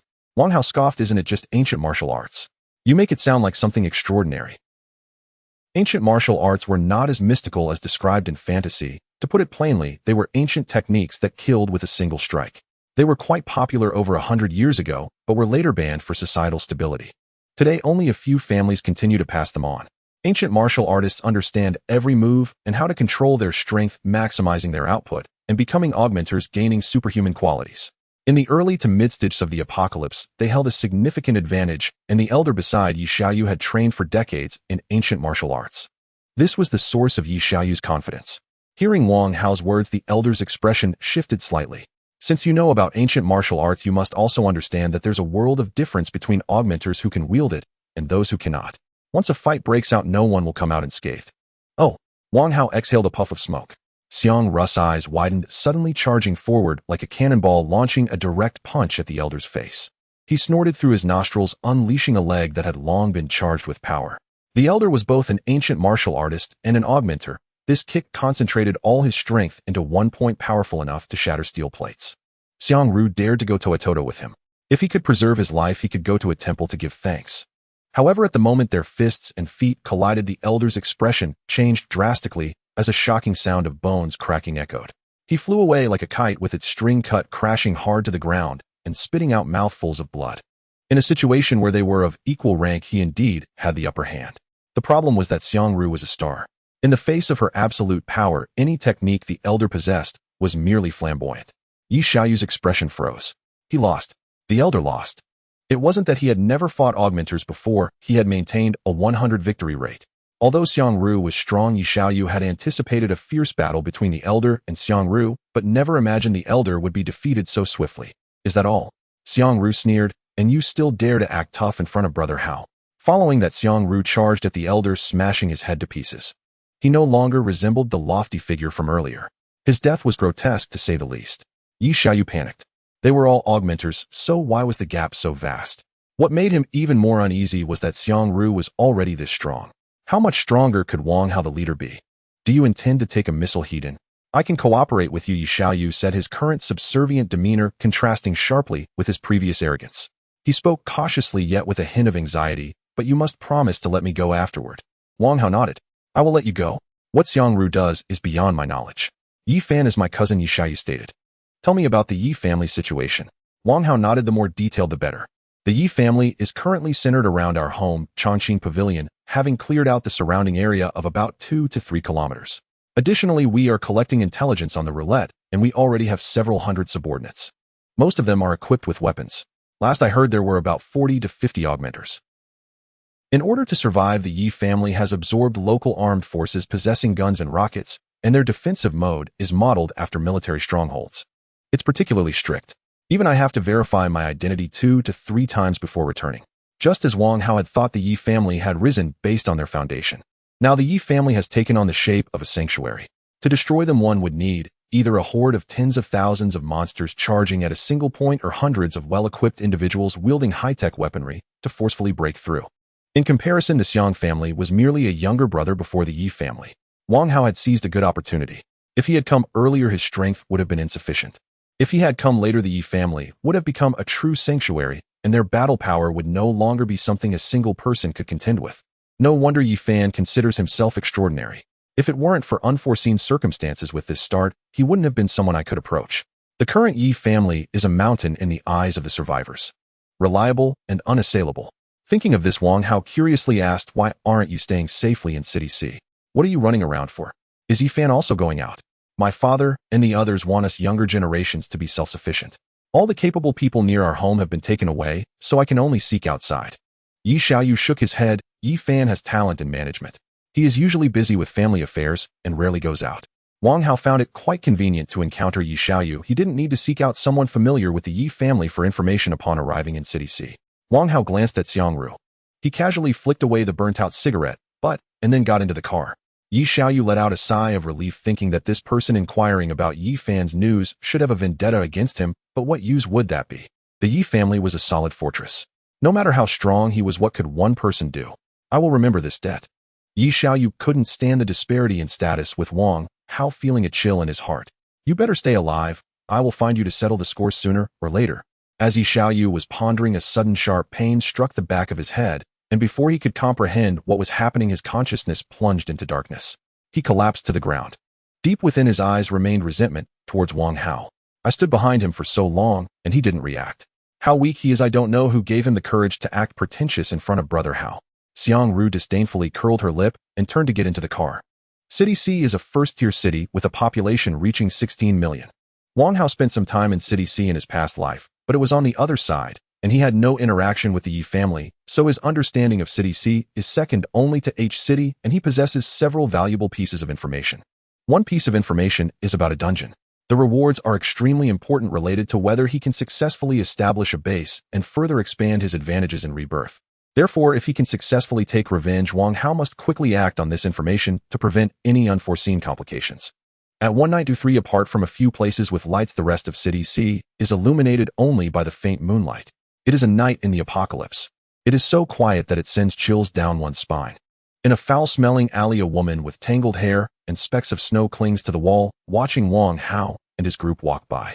She feels that the women with clean appearances and outstanding beauty like Zhang Mengyao and Zhang Yashu are particularly glaring, and she grumbles silently, why do they eat well and live well just because they have good looks? Why must I struggle? They have bags upon bags, surely they have plenty of food. Once I take down this fat fish, I won't have to worry for weeks. Li Yin, clearly experienced in hunting, skillfully keeps her distance, following behind Wang Hao's group until she learns their destination. She takes out a remote control, her lips curling into a cruel arc. Blame your bad luck for being targeted by me. You all must die. Meanwhile, Wang Hao's group splits into three and checks into three adjacent rooms. The environment in City C is not as hospitable as Z City. There are an abundance of zombies, and they haven't stopped since entering City C, their stomachs protesting from hunger. After packing the crystal cores, there was little space left for supplies. There was no room for re-editoet rice or hot pots. They could only pack some small compressed biscuits to stave off hunger. So tasteless, Zhang Chaoying remarked while nibbling on a biscuit. It's like chewing on hard cardboard. You have food and still complain. There are many outside who skipped a meal. Qin Lian shot her a sideways glance. I'm just saying. Zhang Chaoying stuck out her tongue. Wang Hao had a large backpack, more than enough to feed himself, and at his level biscuits wouldn't satisfy his hunger. Sitting on the sofa, he took out a can of beef and spicy oil from his backpack. Within seconds of opening it, the aroma of meat spread throughout the room. Seeing this, Zhang Chaoying instinctively swallowed. Suddenly, the biscuits in her hand felt even worse. Wang Hao picked up a piece of beef and put it in his mouth. Tender and flavorful. He dipped one of the previously picked up biscuits into the soup from the can, and after putting it in his mouth, it immediately melted with the meat broth. Wow, this flavor is truly delightful. This is too much. No one gets fat eating alone. Zhang Chaoying's saliva almost dribbled down her chin, looking at Wang Hao, wishing he would invite her to share a bite. Unfortunately, he seemed oblivious to her gaze and was thoroughly enjoying his meal. He wasn't the type to neglect his subordinates, but his stocks of canned goods and biscuits were limited. Even for himself, he barely had enough. How could he share with his subordinates? He certainly couldn't let himself go hungry, or he'd feel quite unfair as a leader. Is there nothing left of the soup? Zhang Chaoying grumbled. What I'm eating is nothing compared to what Wang Hao has. Compared to him, like a refugee. Chaoying. Qin Lian was also tempted, but chose to ignore it. After finishing her meal, she called out, come over and help me with the water. He'll wash up first. Zhang Chaoying quickly finished the remaining biscuits and said, coming. Wang Hao finished his can and felt unsatisfied. He opened another can of garlic-flavored beef and leaned back on the sofa. He let out a satisfying burp filled with the aroma of meat. Every time he ate his fill, he felt a sense of worthiness in life. He took out his portable base station, activated the second function, and a virtual interface, marked Apocalypse chat room, popped up from the device, filled with an overwhelming sense of futuristic technology. The Apocalypse chat room can be simply understood as a group chat. As long as you have a base station you can enter. It is the main communication tool among future survivors, broadly divided into 3 sections: region, country, and world, which can be used to exchange goods or sell information.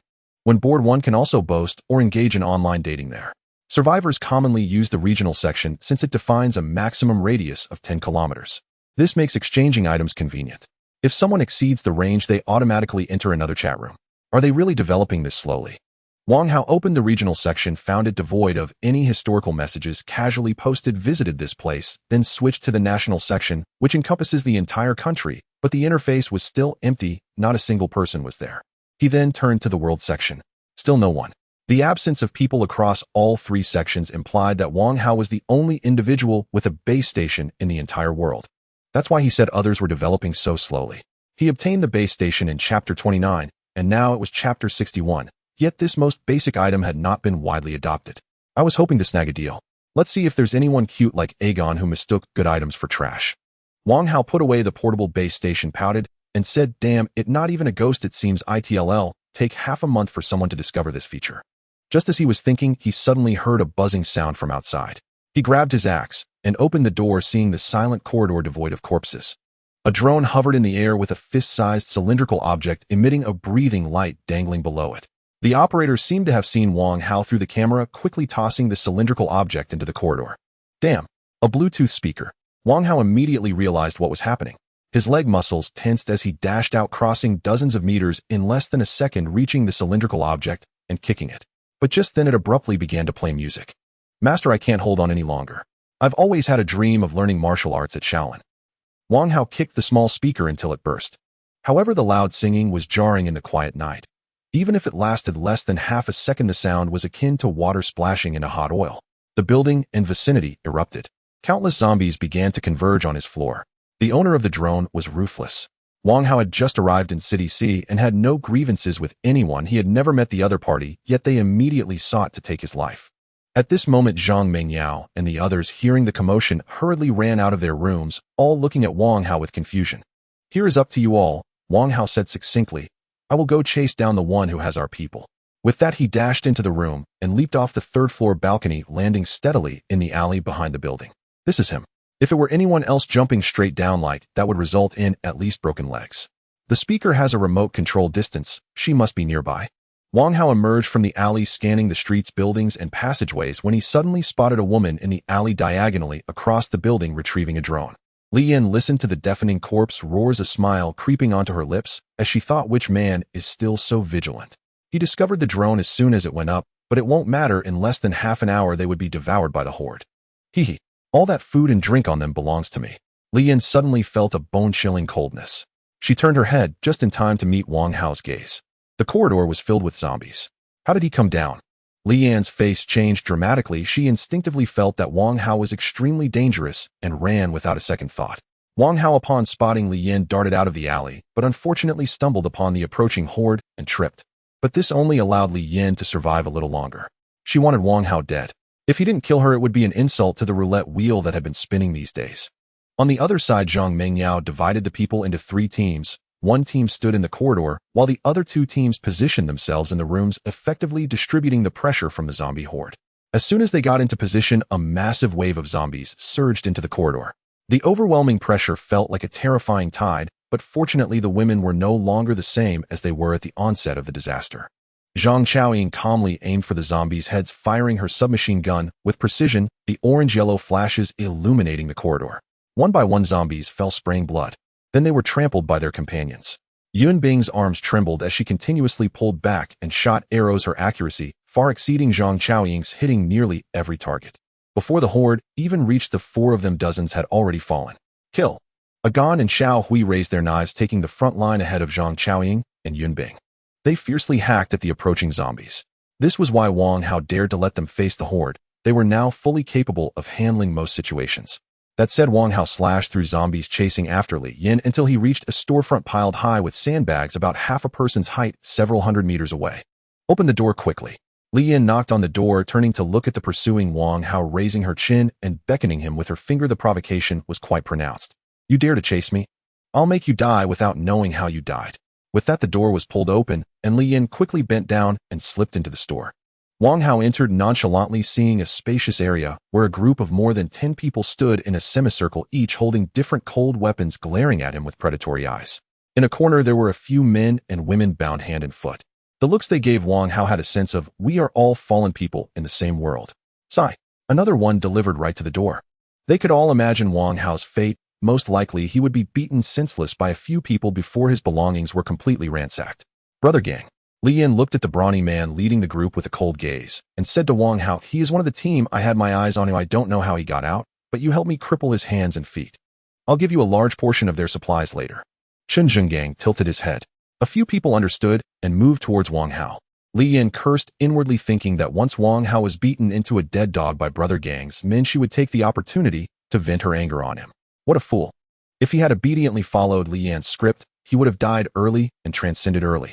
Li Yin wouldn't have to give up most of the supplies to honor Chen Zhenggang. Little brat. You could suffer less if you didn't move. Chasing people in the apocalypse, don't you know what you're thinking? Several of them had cold expressions. They raised their knives, attacking Wang Hao from different angles. Compared to them, he was relatively slender. On his own, he was no match for them, let alone facing several at once. In their eyes, Wang Hao had already become a cripple with all limbs disabled. Those who have heard too many myths think that ants can really bite an elephant to death. Wang Hao swung his axe, severing the knives coming at him. He swung the axe again. This time it cleaved into the heads of several of them. Wang Hao's hand axe was so sharp that after he took a few steps forward, they began to stiffen and spray blood, one by one collapsing onto the ground. They died too quickly. They didn't even have time to scream. Li Yan's face became stiff. What is this? The skull is so hard, and he sliced it open with one hit. Chen Zhenggang and the others originally thought they could easily handle Wang Hao, and there was no suspense whatsoever, but they didn't expect this result. Each of them was deeply shocked. How could a person be this terrifying? Wang Hao listened to the sound of corpses behind him spraying blood as he raised his eyes to fixate on the people opposite him. That gaze sent chills down their spines, and they felt a suffocating pressure, instinctively wanting to distance themselves from this ruthless man. Wang Hao moved. With a swift motion, the axe fell. They were just ordinary people, and before they could react, their heads were smashed open like watermelons one by one. Blood mixed with brain matter sprayed everywhere. You can't kill me. You can't kill me. Chen Zhenggang shouted, my brother is an enhancer. Just being an enhancer makes you worthy of being worshipped like a deity. Wang Hao sneered, swinging his axe to obliterate Chen Zhenggang's head. Li Yin collapsed to the ground, her eyes filled with fear as she looked at Wang Hao. I've brought back a monster. Li Yin initially thought that bringing Wang Hao to Chen Zhenggang would lead to him being torn apart. Who would have thought that bringing him over was like a tiger entering a sheep pen? Wang Hao kicked Li Yin over, raising his foot and stepping firmly on her head with increasing force. She felt a sharp pain in her head. The proximity of death shattered her insides, and she sobbed, pleading, let me go, please have mercy, let me go, I'll do whatever you want me to do. Don't. Wang Hao continued to apply pressure expressionlessly until he crushed Li Yan's head completely. The survivors in the corner looked at the cold-blooded, blood-stained Wang Hao, their eyes wide open, feeling as if their understanding of reality had been overturned. A person can be this powerful. Wang Hao was smaller in stature compared to the group, and they had more than 10 people. Anyone would think that Wang Hao had little chance of winning. Yet the outcome was a one-sided slaughter. The opposition had no power to fight back. Wang Hao turned to leave just in time to collide with the approaching zombies, swinging his axe to cleave open a zombie's head. Feeling the resistance of something hard, he directly thrust the axe upward, precisely extracting the crystal core from the zombie's head, which fell into his hand. He fought his way back to where he had settled down. The battle here was also over. The corridor was filled with corpses, and a large amount of foul blood flowed down the stairs. Everyone found a clean place to settle down. Zhang Mingyao found Wang Hao and reported, Brother Hao, we collected a total of 63 gray crystals tonight and encountered a one-star zombie, which was dealt with by Xiangru. Well done. And Wang Hao smiled. Get some rest early, and tomorrow will be exhausting. And understood. And Zhang Mingyao departed. Wang Hao suddenly noticed Xiangru leaning against the bathroom door, beckoning him with a crook of her finger. And that enchantress. And she owed him again. She was never one to sit still, and midway she barged into the room where Zhang Chaoying and Qin Lian were staying, causing quite a commotion. And both women flushed crimson with embarrassment. And Qin Lian cursed Xiangru as mad. And the next day Wang Hao ate breakfast while surveying the assembled women.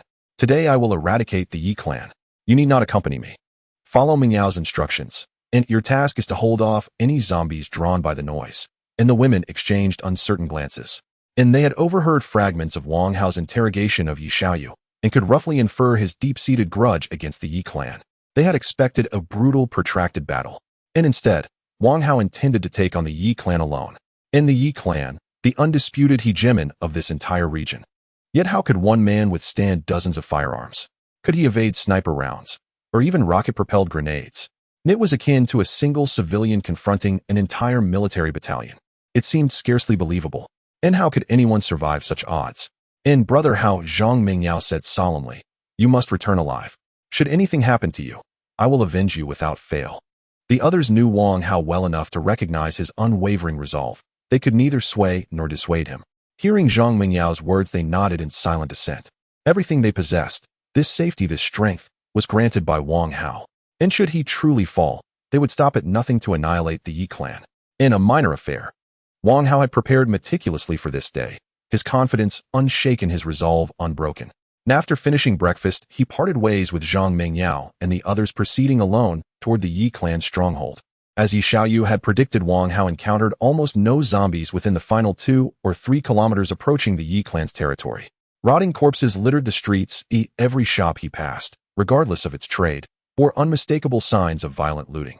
40 minutes later, he stood at the entrance of the corridor. Ahead lay the Chongqing Pavilion, patrolled relentlessly with no blind spots whatsoever. At several vantage points offering panoramic views, mounted machine guns gleamed coldly under the sun, their linked ammunition belts shimmering with metallic menace. Damn. In with firepower of this caliber, 1,000-strong zombie hordes would merely deliver crystal cores on a silver platter. Even 10,000-strong swarms would struggle unless concentrating assault on a single weak point. To seize the Yi clan stronghold would prove no simple feat. Indeed, with its current armament and defenses, the Yi clan stood not far beneath the apex of human factions, if not already there. For any rival to surpass or even challenge them, they would require cutting-edge technology from the Roulette, a divine artifact beyond mortal craftsmanship. Relying solely on conventional human weaponry, at best they might inflict mutual ruin upon the Yi clan. And, had the Yi clan not surged so fiercely in its early days, it could never have risen to contend with the 4 sovereigns in later eras. Wang Hao stepped boldly out of the shadows, axe in hand, and strode directly toward the Yi clan compound. Sniper teams stationed atop strategic high ground spotted him instantly and radioed the alert through their earpieces. "Go find out what he wants," the squad leader barked from behind the fortified gate of the Chongqing Pavilion, gesturing casually at one of his men. "If he refuses to stand down, eliminate him on sight." The designated man seized a loudspeaker and shouted, "Halt! State your purpose. Take one more step forward, and bear the consequences." Wang Hao appeared deaf to the warning, continuing his advance unperturbed. In such audacity, the Yi clan's reputation precedes it. It's been ages since we've seen someone walk straight into death like this. The man lowered the loudspeaker, snatched up a cleaver nearby, and charged forward with a snarl, swinging wildly. Wang Hao walked past him, axe raised. The man froze mid-stride, his face still twisted in ferocity. Only after Wang Hao had taken several paces beyond did his head part from his shoulders, rolling away with a sickening thud. His headless body wavered precariously. A geyser of arterial blood erupted. In stunned silence. And what? And how had he died? Into ordinary eyes, Wang Hao's speed, far exceeding that of a level 2 enhanced, manifested only as a streak of frost-lit steel slicing through air. One moment their comrade stood whole, the next he was decapitated. Too fast. And they couldn't even track his movement. Open fire. Fire now. The squad leader, a seasoned enhanced himself, recognized Wang Hao's terrifying power more acutely than any of his men. He screamed urgently, "Shoot him down now." From their elevated perch, the snipers locked onto Wang Hao and fired without hesitation. A long tapered bullet leapt from the rifle's barrel, trailing searing heat as it streaked toward Wang Hao's chest. His gaze flickered. Then he swung his axe, cleaving the bullet cleanly in two. In stunned disbelief. Is this even human? Sniper rounds dwarfed standard rifle ammunition in destructive force, capable of punching deep craters into armored steel, often dubbed miniature artillery. To evade one was extraordinary. But to split it mid-flight was nothing short of miraculous. The snipers themselves began questioning whether years of elite training had been illusory. Shock reverberated through every onlooker. Was he an enhanced? Could any enhanced possibly attain such terrifying mastery? Their own enhanced comrades must have consumed diluted enhancement serums, their capabilities paled in comparison, falling short by leagues. Send someone, immediately, to inform Elder Yi. The squad leader watched Wang Hao draw nearer, his eyes narrowing with visceral dread. And damn it! Who dared draw this monstrous aberration upon the Yi clan? And listen up, all of you. Concentrate fire on him. And I refuse to believe he can dodge 1 bullet, 10 bullets, even hundreds or thousands. With the firepower concentrated at the Yi clan's main gate, even a tank would be reduced to molten scrap. And the squad leader doubted it. And his men doubted it even more. No mere human could defy physics, so utterly absorbing an entire barrage unscathed. Wish, wish and wish, wish, wish. And when Wang Hao closed to within 100 meters of the Chongqing Pavilion, the Yi clan opened fire en masse, unleashing fixed machine guns alongside rifles. In that instant, the air itself turned lethal, crisscrossed with blinding trails of cold hypervelocity projectiles. And this marked the first time the Yi clan had ever unleashed full combat fire, not against hordes or vehicles, but against a single man. All present already envisioned Wang Hao's body riddled with bullet holes, grinning savagely. And die. This confrontation is immense by current standards. Yet why do I feel no pressure whatsoever? Wang Hao smiled faintly and raised his hand. A hairline fracture in his ring pulsed with soft light, and jagged rifts tore open in the air before him. An azure radiance spilled through the fissures, swiftly coalescing into an unorthodox crystalline shield, Heaven's Gate shield. And then, every lethal round struck the barrier, hesitated for a breath, and ricocheted back unerringly toward its origin. Gasps choked the air. Nays bulged in utter disbelief. And bullets rebounded. What manner of impossible artifact existed in this world? They were mere mortals, ordinary enhanced beings, given only time to gape in shock before being pierced repeatedly by their own rebounding rounds. Their wide, horrified eyes locked onto Wang Hao one last time, before collapsing en masse lifeless. In the blink of an eye, the Yi clan's main gate, once teeming with over 100 armed defenders, was reduced to a handful of survivors, those who had happened to cower fully behind cover. A few people who narrowly escaped death stared at the lifeless body on the ground, paralyzed in fear. Even the strong captain who had once earned their respect was among them, his mind blank. A monster. That person is a monster.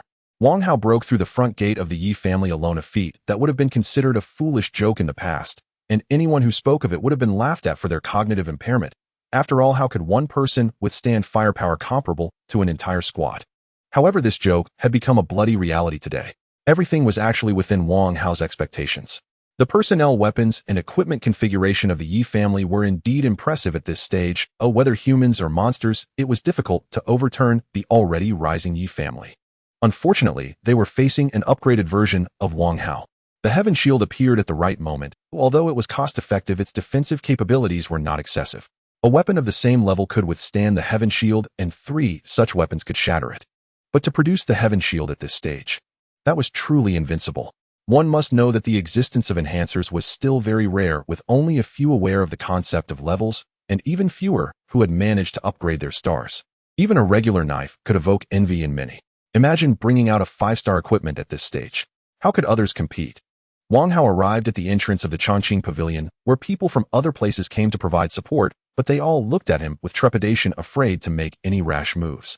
One person intimidated hundreds. The scene was truly spectacular. Shortly after, several extraordinary men and women emerged from the Yi family, among whom 2 older figures caught Wang Hao's attention, particularly the man standing at the center.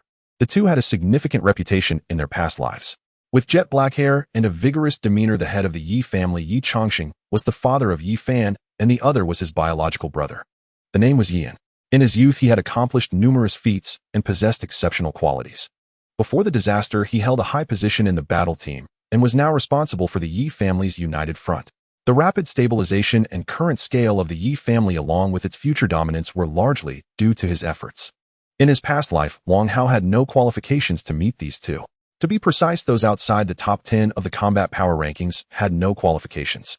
At that time, the Yi family's strength ranked among the top 10 among all national powers. As core figures of the Yi family, the 2 were certainly not individuals that ordinary people could meet easily. It would not be an exaggeration to say that someone of Wang Hao's caliber could only mix as a backbone in the Yi family. Without joining, it might be possible to meet them. Little brother. Yi Chongqing, having learned of Wang Hao's might through his subordinates, puzzled by the Yi family's preference for talented individuals, asked, "What grievances do you have with the Yi family? What warrants such a grand display of force?" In his past life, Wang Hao's spirit and body were ruthlessly trampled by Yi Fan, especially when Yi Fan cruelly killed his brothers in front of him. That soul-crushing blow still caused him heart-wrenching pain to remember even now. Having lived again, how could he allow Yi Fan to die so easily? Wang Hao wanted Yi Fan to first experience the feeling of being abandoned by family. He raised his eyes and replied, "You don't need to ask why. They'll say this only once. Hand over Yi Fan, and I might consider sparing the Yi family." Yi Changsheng and Yi exchanged glances. This shouldn't be the case. Yi Fan was clever and intelligent since childhood. How could he bring such a great enemy to the Yi family? Yi Fan was the most outstanding among the younger generation of the Yi family, and after the disaster, he had not let the two down, showing remarkable performance. Yi Changsheng had even begun to prepare Yi Fan to be the next head of the Yi family. Now asking them to hand over Yi Fan would surely be met with reluctance. "I only have 3 minutes of patience." Wang Hao was well prepared. In the face of absolute power, all action seemed powerless and ridiculous, so he did not care what the Yi family did while he was stalling. He said coldly, "Once time is up, the entire Yi family will have to accompany Yi Fan to the grave." What an arrogant kid. He spoke to him in a friendly manner, yet still dared to overstep. Regardless of the past or present Yi family, when had they ever been reduced to the point of being stepped on by a single person? The Yi family members present increasingly disliked Wang Hao. What is he stalling for? Hurry up and unleash the real deal to take him down. Yi Changsheng looked at Yi, and his gaze carrying a hint of significance, and Yi slightly nodded, seemingly indicating that preparations were in place. "I initially wanted to resolve the misunderstanding between the Yi family and you to conspire for great undertakings together." Yi Changsheng's old eyes narrowed, saying, "However, your attitude clearly indicates you do not wish to converse, thus the Yi family need not be polite." As the crowd parted with Yi Changsheng's words, a few individuals carrying rocket launchers suddenly entered Wang Hao's line of sight. They then crouched down, aiming at Wang Hao, and pulled the trigger. The recoil generated by the fired rockets caused their bodies to lean backward as 6 rockets sequentially whizzed through the air, leaving long trails of white smoke soaring towards Wang Hao in an arc. Rocket launchers are portable anti-tank weapons specifically used to strike tanks, armored vehicles, and destroy fortifications. Using them against a person was undoubtedly like using a cannon to swat a mosquito. Just one rocket could annihilate a small squad. Although Wang Hao possessed strangely powerful equipment, the explosive power of 6 rockets was no trivial matter. He had given the Yi family time to deploy the rocket launchers. One could say that he was digging his own grave. Boom. Rumble. Just as the words were spoken, it happened in an instant. 6 rockets almost simultaneously struck Wang Hao, exploding into dazzling firelight, with powerful shockwaves rolling outward. Is he dead? This guy can take on tanks. How could he possibly be taken down by a person? What surprises could there be? Everyone instinctively held their breath, watching the sight of the explosion, but as the smoke and dust gradually dissipated, a tall figure emerged, causing their eyes to widen in shock. He didn't die? He actually didn't die. You know nothing of advanced power. Wang Hao tilted his head, thinking it was his issue that these people still harbored any delusions. Since that's the case, then kill them until they are in despair. Wang Hao's gaze flashed as he charged out of the smoke, rushing into the crowd to unleash a bloody massacre. With swift actions, he cleaved a man from the top of his head to his neck. Swinging his axe horizontally, he sliced through the heads of several people, like cutting through tofu, then pivoted to decapitate individuals one by one. Using the simplest motions to accomplish the most efficient tasks, Wang Hao bathed in the splattered blood in the air. His unparalleled domineering figure terrified everyone, leaving the Yi family members in dread. "Run! He's a monster. Hurry up and run." Oh. The people hired by the Yi family have been terrified by Wang Hao, completely crushed by him. They no longer have the courage to fight back, let alone stay for another second, screaming and fleeing in panic, some even losing their shoes in the process. The fact that they were chosen by the Yi family shows they are the elite among survivors. Right now, hundreds of them have been crushed by a single person. If this gets out, I fear no one will believe it. Wang Hao's hair dripped with blood, surrounded by corpses. When he looked at the Yi family members, aside from Yi Changsheng, and Yi and the others stepped back in fear, nervously, saying, "We should hand over Yi Fan. Yi Fan should not have caused such trouble for the Yi family. He must bear the consequences of his own mistakes." Yi Changsheng's face was ashen. The prestigious Yi family, the top family in City C, strong and well-equipped, was actually being choked by a single person today. He couldn't understand. With the Yi family's strength, they should be leading the way. Why was Wang Hao's power strong enough to crush them? All right, we will hand over Yi Fan. Yi Changsheng had already played his last card. To protect the Yi family, even though he was reluctant, he had no choice but to give up Yi Fan. Sighing helplessly, he spoke, "I hope you can adhere to the rules of the martial world. Do not make things difficult for the Yi family." Wang Hao smiled. With all tricks exhausted, when he could no longer consider them his opponents, he resorted to discussing the rules of the martial world. These wealthy people truly love to treat others as fools. Soon a young man was brought out from the main house by the Yi family. He had bright eyes, smooth facial features, and a tall, fit figure resembling the male protagonist depicted in urban novels. Wang Hao saw him. A sense of familiarity surged within him. Yi Fan. Finally, they met again. Compared to the first time Wang Hao saw him in his past life, he seemed very immature, lacking the steady demeanor he once possessed. Dad. Uncle. Yi Fan looked at Yi Changsheng and Yi and saying, "Are you just going to give up on me like this? Look at the trouble you've caused the Yi family. While youth may bring arrogance, you must also open your eyes." Yi Fan was not the Yi Fan of his past life. He had not yet experienced the ups and downs of life. Suddenly hearing his uncle and aunt's scolding filled him with frustration, especially when his own father and most respected uncle directly abandoned him, leaving him feeling despondent and stifled. Wang Hao's eyes flickered. It is the father's fault for not educating him. Shouldn't you make him kneel? To protect the Yi family, Yi Changsheng reluctantly approached Yi Fan. Dad. Yi Fan stared directly into Yi Changsheng's eyes, his defiant gaze seemingly saying, "You can kill me, but you cannot trample on my pride. I am the eldest son of the Yi family. My pride does not allow me to kneel. You brat." Yi Changsheng angrily kicked the back of Yi Fan's knee. In pain, he cried out as he knelt before Wang Hao. Wang Hao walked over, looking down at Yi Fan. When Yi Fan saw Wang Hao's foot and looked up, that resentful and unyielding gaze made Wang Hao feel a sense of satisfaction. That's right. It was that gaze. The gaze of pride shattered. Yi Fan, who had always shone brightly, was a top student in school and a dazzling new star in the business world. Even in the apocalypse, he could still flourish, becoming a figure of prominence in City C and even the entire nation. Even if the Yi family was later destroyed without his background, he remained superior, never looking down on those like Wang Hao who had grown through hard work. It was only before his death that Wang Hao realized that in Yi Fan's eyes they were merely pawns. Thus such a person had never faced setbacks. He was prideful to the extreme. To humiliate him was 100 times worse than killing him. "I don't even know you." Yi Fan gritted his teeth. "Why are you targeting me? In my lifetime, when have I ever needed to explain myself to a loser?" Wang Hao slapped Yi Fan's face with one hand using just a bit of force, yet it was enough for the Yi family members to be unable to hold Yi Fan back, causing him to fall to the ground. His fair cheek quickly swelled red. He stared wide-eyed, unable to believe that the esteemed eldest son of the Yi family, who was always the center of attention, was actually humiliated like this. "If you have the ability, kill me." Yi Fan suddenly erupted, lunging at Wang Hao. Wang Hao kicked Yi Fan back to the ground, saying, "What's the hurry? The good show has just begun." Then he lifted his foot and stepped on Yi Fan's hand, slowly applying pressure, gradually crushing it. "Ow!" Yi Fan's body thrashed violently as he watched his hand being crushed by Wang Hao, his screams causing discomfort to those around him. Wang Hao squinted and listened. He admitted that Yi Fan was more pleasing to the ears than Xiang Ru's screams. Hoo hoo hoo. When Wang Hao finally lifted his foot, Yi Fan was drenched in cold sweat, gasping for air, feeling as if he had been tortured like a dead dog. But just as he caught his breath, Wang Hao's foot was on his ankle, the pain shooting to his crown, causing him to spasm and scream. The Yi family members couldn't bear to watch. What grudge or grievance was there? Wang Hao was being so ruthless. "Kill me. Hurry up and kill me." Yi Fan's limbs were slowly crushed by Wang Hao, the pain numbing him, leaving him sprawled on the ground, his breath intermittent. Seeing him in this miserable state, one could hardly imagine he once resembled the protagonist in the city. "Did you think this was the end?" Wang Hao tugged at Yi Fan's hair, chuckling, No, this is just the beginning of the real part." Following that, Wang Hao made Yi Fan drink some healing potion to ensure he wouldn't pass out. The next moment, right in front of Yi Fan's eyes, Wang Hao flashed in front of Yin, and with an axe split open his skull, blood spraying up into the air. This was the great figure who had led the Yi family to historical heights in his past life. He died on the spot. "Uncle." Yi Fan's eyes were bloodshot with rage. "You have broken your promise." Yi Changsheng shouted angrily. "You said as long as the Yi family hands over Yi Fan, you won't make things difficult for us." "I said I would consider it."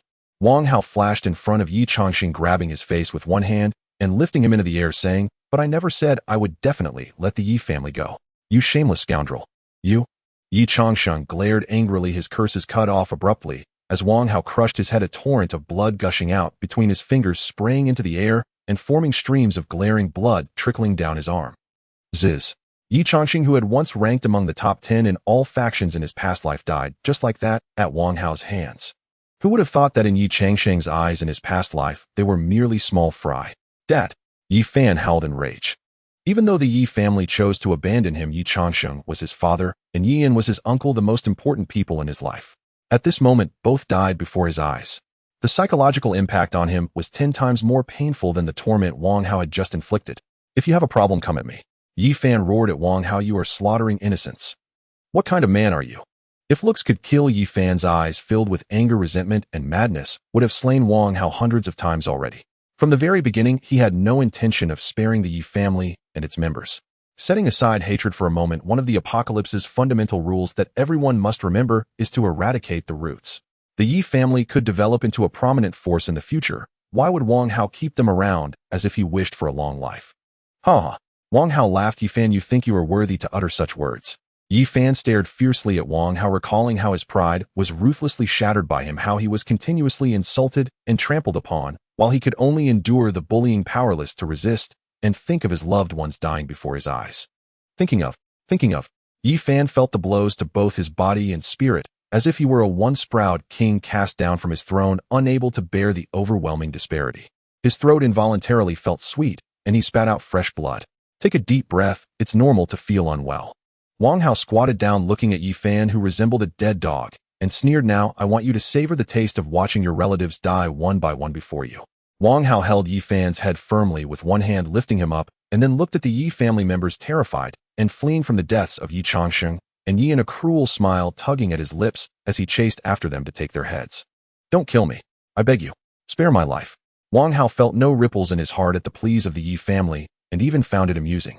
He had once begged Yi Fan in the same way, only to be met with an even more terrifying blow. Why should he show mercy now? On what grounds? You want die a good death. Yi Fan witnessed Wang Hao storm into the Evergreen Hall, pursuing the people he knew, especially as he saw him brutally murder his mother. Yi Fan's heart shattered, and he roared with a twisted face, you want die a good death. Wang Hao shrugged. Yi Fan dared to stab him in the back. He dared to make Yi Fan's entire family perish. As the last member of the Yi family fell into a pool of blood, Yi Fan's gaze had already lost its focus, his body limp, like a noodle. Without a doubt, he had mentally collapsed, his inner world entirely turned to ash. Even if Wang Hao were to let Yi Fan go now, he would still be a useless person. Yet Wang Hao would never let him go. Even in his state of collapse, Wang Hao would torture him mercilessly, just as he had treated the Demon King in his past life. Others might need DNA tests to recognize this pile of mud on the ground as the former young master of the Yi family. Huff! Wang Hao let out a long breath. His great revenge was achieved, as if part of the weight on him had been lifted, and he felt considerably lighter. I have destroyed the Yi family. I have changed history. Wang Hao declared with determined eyes, I will not allow the tragedies of my past life to repeat. In this life, I shall build the strongest base to counter the second disaster. There was little time left for him. The second disaster was terrifying, extremely terrifying. Not only Wang Hao and the Demon King ranked at the time, but many renowned forces also did not escape unscathed. The defenses of the 8-star and 9-star were as fragile as paper. Wang Hao needed to be at least 10 times stronger than these forces to contend with the second disaster, yet he was given only 3 years. It was clear what a heavy task lay ahead. Wang Hao left the Yi family following the sounds of the undead's roars, and found Chen Ying and Zhang Yeshu in an alley between buildings 100 meters away. The two had used several trucks and a bus to create barriers against the thronging horde of zombies. The Yi family had both guns and rockets. The commotion was too great. Just the zombies they were blocking numbered in the hundreds. The situation for others was likely similar. Now the obstacles were wobbling precariously, and the zombies piled up, forming a zombie ladder almost able to topple the barriers. The situation could be described as extremely critical. If Wang Hao were even a moment late, this place would likely be breached by the horde. This place is about to break. We need to move more vehicles to create a buffer zone. Chen Ying said, seeing Wang Hao approach, and exclaimed happily, Brother Hao. Brother Hao. Zhang Yeshu was also very happy to see that Wang Hao was safe. The power disparity between him and the Yi family was immense, and the two had been worried that something might happen to him. Now that he had returned safely, it meant his plan had succeeded. Chen Ying couldn't help but marvel in her heart. Brother Hao was still Brother Hao, single-handedly taking down the local overlord. You go notify the others. Wang Hao nodded. Those who can hold out a little longer. Those who can't, let them go and find a place to hide. In his eyes, these zombies were all crystal cores to be harvested. No need to waste time. The two did not dare to delay and hurried off to find others, while Wang Hao returned to the Yi family, pulling out his fire-line gun and waiting for the zombies to come. What a contradiction. He had destroyed the Yi family, yet used their defenses to harvest zombies. Roar! Roar! Before long, the deafening roars of the undead surged from afar, a massive horde of zombies pushing and shoving their way down the street. The visual impact of this scene was immense. It was akin to 1,000 horses galloping. Even those with enhanced abilities would likely turn and flee. Wang Hao appeared especially small before the horde, calmly waiting for them to approach before pulling the trigger on his fire-line gun. A line of fire shot out, instantly sweeping from left to right, forming a blazing wall of flames. The horde of zombies bravely charged at the fire wall, the flames crawling over them like maggots, greedily consuming every inch of flesh. Soon another large batch of zombies entered from another direction. Wang Hao's fire line gun's crystal chamber spun wildly, outputting energy to sweep away the approaching zombies. Wow!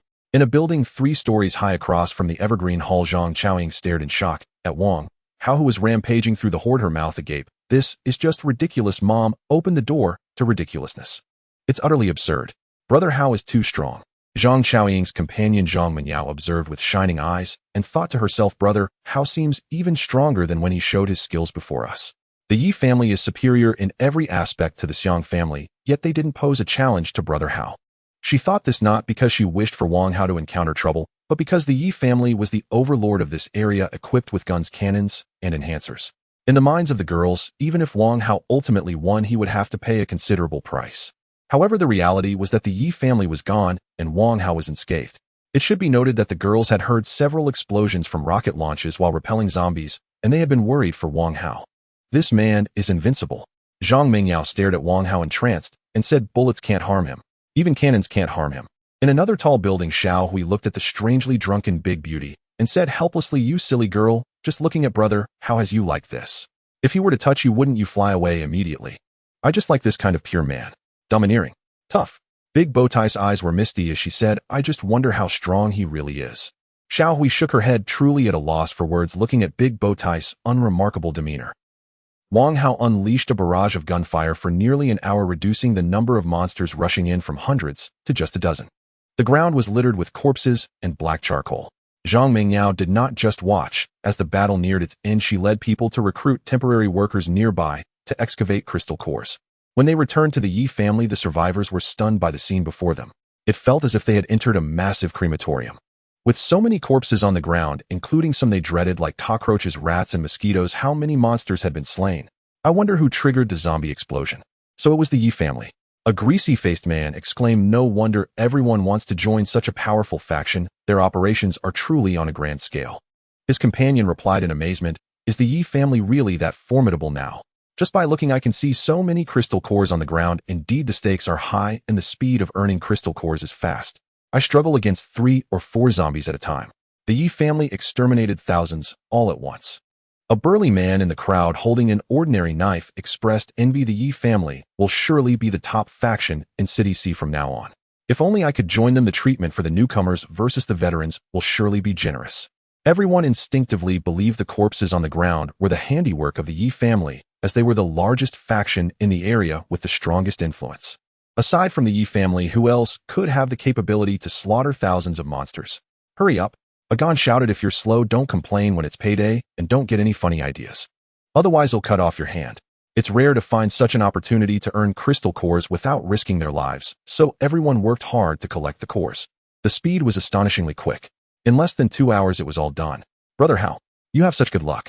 Zhang Mingyao collected all the crystal cores and handed them to Wang Hao, exclaiming, you killed a total of 4,600 monsters, and we collected 3,100 gray crystals and 27 green crystals. The drop rate is incredible. This was why Wang Hao made a special trip to Z City. The combination of the lucky ring and the system was truly monstrous. 46003100. This ratio. Who wouldn't be baffled? If Zhang Mingyao knew the universally acknowledged drop rates from her past life, she would doubt anyone who claimed otherwise. You call Wang Hao's drop rate around 10. Are you specifically counting the misfortune? It's just average. Wang Hao said nonchalantly, call those temporary workers over. Zhang Mingyao was taken aback. Such an outrageous drop rate is just average. If others had this drop rate, they would probably wake up laughing in their dreams. Wang Hao was not exaggerating. When he activated Super Luck, his drop rate could exceed 95. In comparison, it indeed makes the current drop rate seem average. Zhang Mingyao gathered the temporary workers, and as they suddenly saw the multitude of corpses behind Wang Hao, they exchanged glances. Hey, hey! A young man with long hair in the crowd elbowed his companion wide-eyed. I recognize some of those corpses. They entered the Yi family and were particularly prosperous. How could they be dead? When the Yi family publicly recruited, I was there. That woman on the ground seemed to hold a significant position in the Yi family. The companion looked at Wang Hao and gulped. I wonder if he wiped out the Yi family. The people present were active in the vicinity, and many recognized familiar faces among the corpses, causing unrest in their hearts. The monsters died outside, and it was evident that the Yi family did not kill them, which meant that the Yi family had undergone a significant transformation. The one controlling it all was likely the young man standing on the construction site. The Yi family has already been destroyed by me, Wang Hao said flatly. From today onward, I am the new king of this territory. Wow. Oh my goodness. Although everyone had their thoughts, hearing Wang Hao say it himself still shocked them deeply, making them gasp in disbelief. The Yi family. It was actually wiped out. And the assailants were only a dozen people. Most of them were women. The people present suddenly thought of a terrifying question. If the Yi family is gone, does that mean those monsters outside were slain by them? Everyone felt their scalps tingle, unable to fathom how strong Wang Hao and his group must be to slaughter thousands of monsters with only a dozen people, especially with tough ones like cockroaches and rats among them. Keep in mind the Yi family members were all elites. They had the numbers. It wouldn't be surprising to wipe out a horde of 1,000-level corpses by sticking to the defensive structures. But Wang Hao had only so few people. The truth is too unbelievable. Even this left them utterly shocked. If they knew it was all Wang Hao's doing, they would be terrified into paralysis. You spread the word for me. I have a large quantity of weapons and equipment produced by the Roulette here. You can trade for them with crystal cores or other peculiar items. However, the price is quite high. Don't waste your time if you only have a few crystal cores. The number of weapons and equipment he had collected along with those from looting the Yi family was estimated to be over 100 pieces. He couldn't possibly use that many. It was better to take advantage of the fact that ordinary equipment was still rare and sell them at a high price. Besides, he wanted to cast a wide net to see if any cute little ones were selling good stuff at a bargain, allowing him to reap the benefits. Of course, the people present had no objections, and some were curious to see the expressions of others upon learning that the Yi family had been destroyed by Wang Hao. Watching others' shocked expressions was quite enjoyable. They took their wages for excavating crystal cores and dispersed, while Wang Hao scanned the area and raised an eyebrow. Where did Xiangru and Yun Bing go? They were in a group together. Zhang Mingyao shook her head. I haven't seen them. I don't know where they went. Wang Hao was not worried about the two encountering any accidents. He thought they might have been delayed by something. He instructed, you stay here to control the scene, and then go sort through the Yi family's resources. Remember to search carefully and don't miss any details. Okay. Zhang Mingyao took the team to get busy. Wang Hao himself walked into the main villa of the Yi family, sat on a $1 million imported sofa, and propped his feet up on the coffee table. Who would have thought that one day he could replace the Yi family? This also proved the efforts he made after being reborn. While Wang Hao was comfortably resting a few hundred meters away on the street, three people cautiously walked along a narrow alley. Suddenly, the nearby wall exploded. A fierce zombie with muscles larger than a human head crashed down through the flying debris, roaring as it fell to the ground. The three widened their eyes. They recognized this zombie. They had witnessed it crush the head of a strengthened individual with a single punch. The enhancers are incredibly powerful. The faction of the three has dozens of members, yet there are only 2 enhancers, which shows how formidable they are, capable of slaying even the enhanced zombies. Their first reaction is to escape. Run. Just as they set off, the three are startled to see a woman dart out from a gap in the wall, leaping up and delivering a punch to the frenzied face. Is that all? Is that all?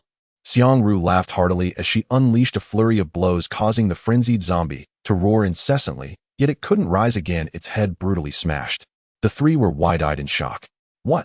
An incredibly fierce woman. She can actually overpower this zombie. TCH. Not even a challenge. The frenzied zombie under Xiangru's fists fell silent, and with bare hands she tore into its head, her expression gradually becoming grotesque as she roared, "Go to hell." Following that, Xiangru crazily whipped the frenzied corpse, violently tearing it apart. This terrified the three, who turned and fled. Just a few minutes had passed. They encountered 2 monsters. What terrible luck. A car repair shop. Inside, the people heard someone knocking in code and quickly opened a small door. The chubby man outside nodded at the person opening the door, then hurriedly entered the shop and ran to the man, sharpening a knife, panting, "Away. The Yi family has been wiped out. If you have nothing to do, go kill a few more zombies." Away didn't believe the chubby man at all and continued sharpening his knife, saying, "The Yi family has a bunch of experts and even guns. Who could compete with them? Even the army wouldn't stand a chance." "You say that? Even a 3-year-old wouldn't believe you." The chubby man pulled out 2 crystal cores from his pocket and tossed them in his hand. "Wow, you're impressive." A wise eyes lit up upon seeing the crystal cores. "How many zombies did you kill to get these?" "I earned these by helping to wipe out the Yi family's people and digging for crystal cores," the chubby man said proudly. Away felt that the chubby man wasn't joking and asked suspiciously, "Are you serious? The Yi family was really wiped out?" "That's not even the most shocking part," the chubby man whispered. "There were only a dozen of them, and most were women. After wiping out the Yi family, they also managed to kill several thousand zombies. Away and the people around him were dumbfounded. The Yi family's reputation as a dominant force was not to be taken lightly in the hearts of the nearby populace. Almost invincible, that Wang Hao could destroy the Yi family was already astonishing enough to think he could slaughter thousands of zombies with just a dozen people. What the hell? Where did these monsters come from? Their reactions mirrored those of the nearby people, each face displaying shock upon learning the Yi family had been wiped out. It felt like when you were in school and learned that the top student had scored a 0 on an exam. Shocked, incredulous. The reputation and terror of this new King Wang Hao began to spread among the survivors along with admiration for his grand ambitions. He actually had the strength to utilize the weapons and equipment produced by the Roulette. This was something the Yi family could not accomplish. After all, the probability of landing on supplies in a regular roulette was far too high, obtaining weapons and equipment was not easy. The drop rate for crystal cores was low. Killing a few zombies might not even yield a single crystal core. Now there was a chance to directly purchase powerful weapons and equipment, which undoubtedly excited many who had been hoarding crystal cores. Thinking about finding a time to go to the Evergreen Pavilion. Speaking of which, Wang Hao had narrowed his eyes for a while, and upon hearing someone enter, he slowly opened his eyes to see the stunningly beautiful Zhang Mingyao. No matter how many times he looked, she always left Wang Hao in awe. Sorry, Zhang Mingyao apologized, I woke you up. It's fine. Wang Hao took a bottle of water and drank. The situation nearby has stabilized for the most part. Zhang Mingyao reported, we have 103 pieces of weapons and equipment plus 11 bottles of ordinary enhancement potions salvaged from the corpses and from the Yi family. 131 gray crystals, 18 bottles of ordinary healing potions, a large amount of regular supplies plus items produced by the Roulette. This is a detailed record of everything, including the type and quantity of each item made by the Yi family. As she spoke, Zhang Mingyao took out the Yi family's tablet and handed it to Wang Hao. He took it and glanced over it briefly. The resources of a major faction are indeed different. These reserves must have swept through quite a few supermarkets and small shops, enough for 100 people to eat for a year and a half. I just happen to need to stay in City C for a while. With these supplies, I won't have to send people out to raid. Wang Hao secretly rejoiced. The efforts of the Yi family have all become my gain. This is incredibly comfortable. Thus, picking up the leftovers is indeed easy and stress-free. If Wang Hao were to gather these resources, it would take at least half a month. Finding resources is secondary. The main issue in this apocalyptic environment is transportation. You all can divide the enhancement potions and the more than 100 gray crystals. As for weapons and equipment, feel free to exchange them without needing my permission. Wang Hao instructed the team needs to expand. You should recruit a batch of people when you have time in the next few days. Quality over quantity. About 20 or 30 people should be enough. All right. Zhang Mingyao nodded, then took out another tablet, handing it to Wang Hao and saying, I found this in a bedroom. There's a memo inside that seems to record the Roulette's location. Take a look. Wang Hao took it and scanned it quickly. The memo indeed details the Roulette's location as well as the colors of the Roulette, how many times it has been spun, the number of reward zones, the relationship between spin counts and crystal cores, and an incomplete level system. The Yi family's dominance can be traced back. Integrating information. Based on this information to consolidate resources. Progressing step by step, it would be hard not to take off. It's a pity that all of the Yi family's resources have now become Wang Hao's. Goodness. There are a total of 18 roulettes. 10 ordinary roulettes, 3 1-star roulettes, 1 2-star roulette, 2 3-star roulettes, and 1 4-star roulette. And there's 1 7-star roulette. Wang Hao noticed that the owner of the tablet had marked a red XX after the 7-star roulette, which others might not understand the meaning of. He, however, knew that this signified danger. Roulettes above 6 stars are guarded by powerful monsters, and the Yi family likely fell into a trap when they discovered this roulette. Among these roulettes, only 3 were ones I already knew about, and their value far outweighs other gains, Wang Hao thought to himself. Once I redeem them one by one, my personal strength can reach a whole new level. To successfully take revenge and enjoy some rewards. That feeling was indescribably satisfying. He put down the tablet and said to Zhang Mingyao, Xiang Ru has returned, call her over. You can go back to your tasks now. All right. Zhang Mingyao left. Wang Hao took out the crystal core refiner and began refining the gray crystals he had just obtained at a ratio of 3:1 gray to green. 3,100 gray crystals. Ultimately, he refined 103 green crystals. Adding the 27 green crystals he already had, he had exactly 130. Wang Hao's next step was to seek the Easter egg on the 2-star roulette located at the Shanshui Hotel to prepare for the construction of the base. Therefore, he refined 100 green crystals into 10 blue crystals in a ratio of 1:1. A few thousand gray crystals may be an astronomical figure for others, but it does not satisfy my appetite. Once Meng Yao recruits some people, they'll have them hunt corpses to bring back more crystal cores for me. Wang Hao secretly planned. One could say he could take advantage of the chaos from annihilating the Yi family to recruit hundreds or even thousands of survivors. This would enhance the efficiency of gathering crystal cores, but people have their own thoughts. One cannot just make them work without providing for them. Sustenance is a significant issue. With more people, the targets are larger. Sea City is not where Wang Hao intends to settle. Once he extracts all the value from Sea City, he must head to T City, where he believes is the most suitable place for building a base. Brother Hao. At that moment, Xiang Ru walked in from outside, her gaze aggressive as she smiled. Did you call me here too? How bold, Wang Hao thought. Speaking so fiercely, he stood up and said, come with me to the hotel. He could go alone, but having a bodyguard would make things easier, so he wouldn't have to handle everything personally. You know how to play, Xiang Ru said with a smile. Home can no longer satisfy you. You want to run to a hotel. The two rushed out, taking nearly an hour to arrive at the intersection opposite the Shanshui Hotel, several kilometers away. Seeing the familiar hotel sign, many memories surfaced in Wang Hao's mind. If nothing unexpected happened, the hotel should currently be occupied by a group led by Li Chuanda. In his past life, Wang Hao had spent some time under Li Chuanda, during which he met a close confidant named Jiang Fei. Later, Wang Hao felt that Li Chuanda was indulgent, and following him would ultimately lead to disaster, so he left. After a few months, a dark horse force called Haha caused a stir in the apocalyptic chatroom. Rumor had it that Haha was just a small team that, through an Easter egg encountered at a hotel, managed to break into the top tier within a few months, even securing a foothold under the watchful eyes of many established forces. At that time, many were curious about Haha's strongman code, which could turn weaklings into tigers. Later, when someone from Haha came out bragging, Wang Hao realized that the place where Haha took off was the Shanshui Hotel he had once stayed at, and the roulette with the Easter egg he had seen before had such great value. He was still pondering how accurate his judgment was.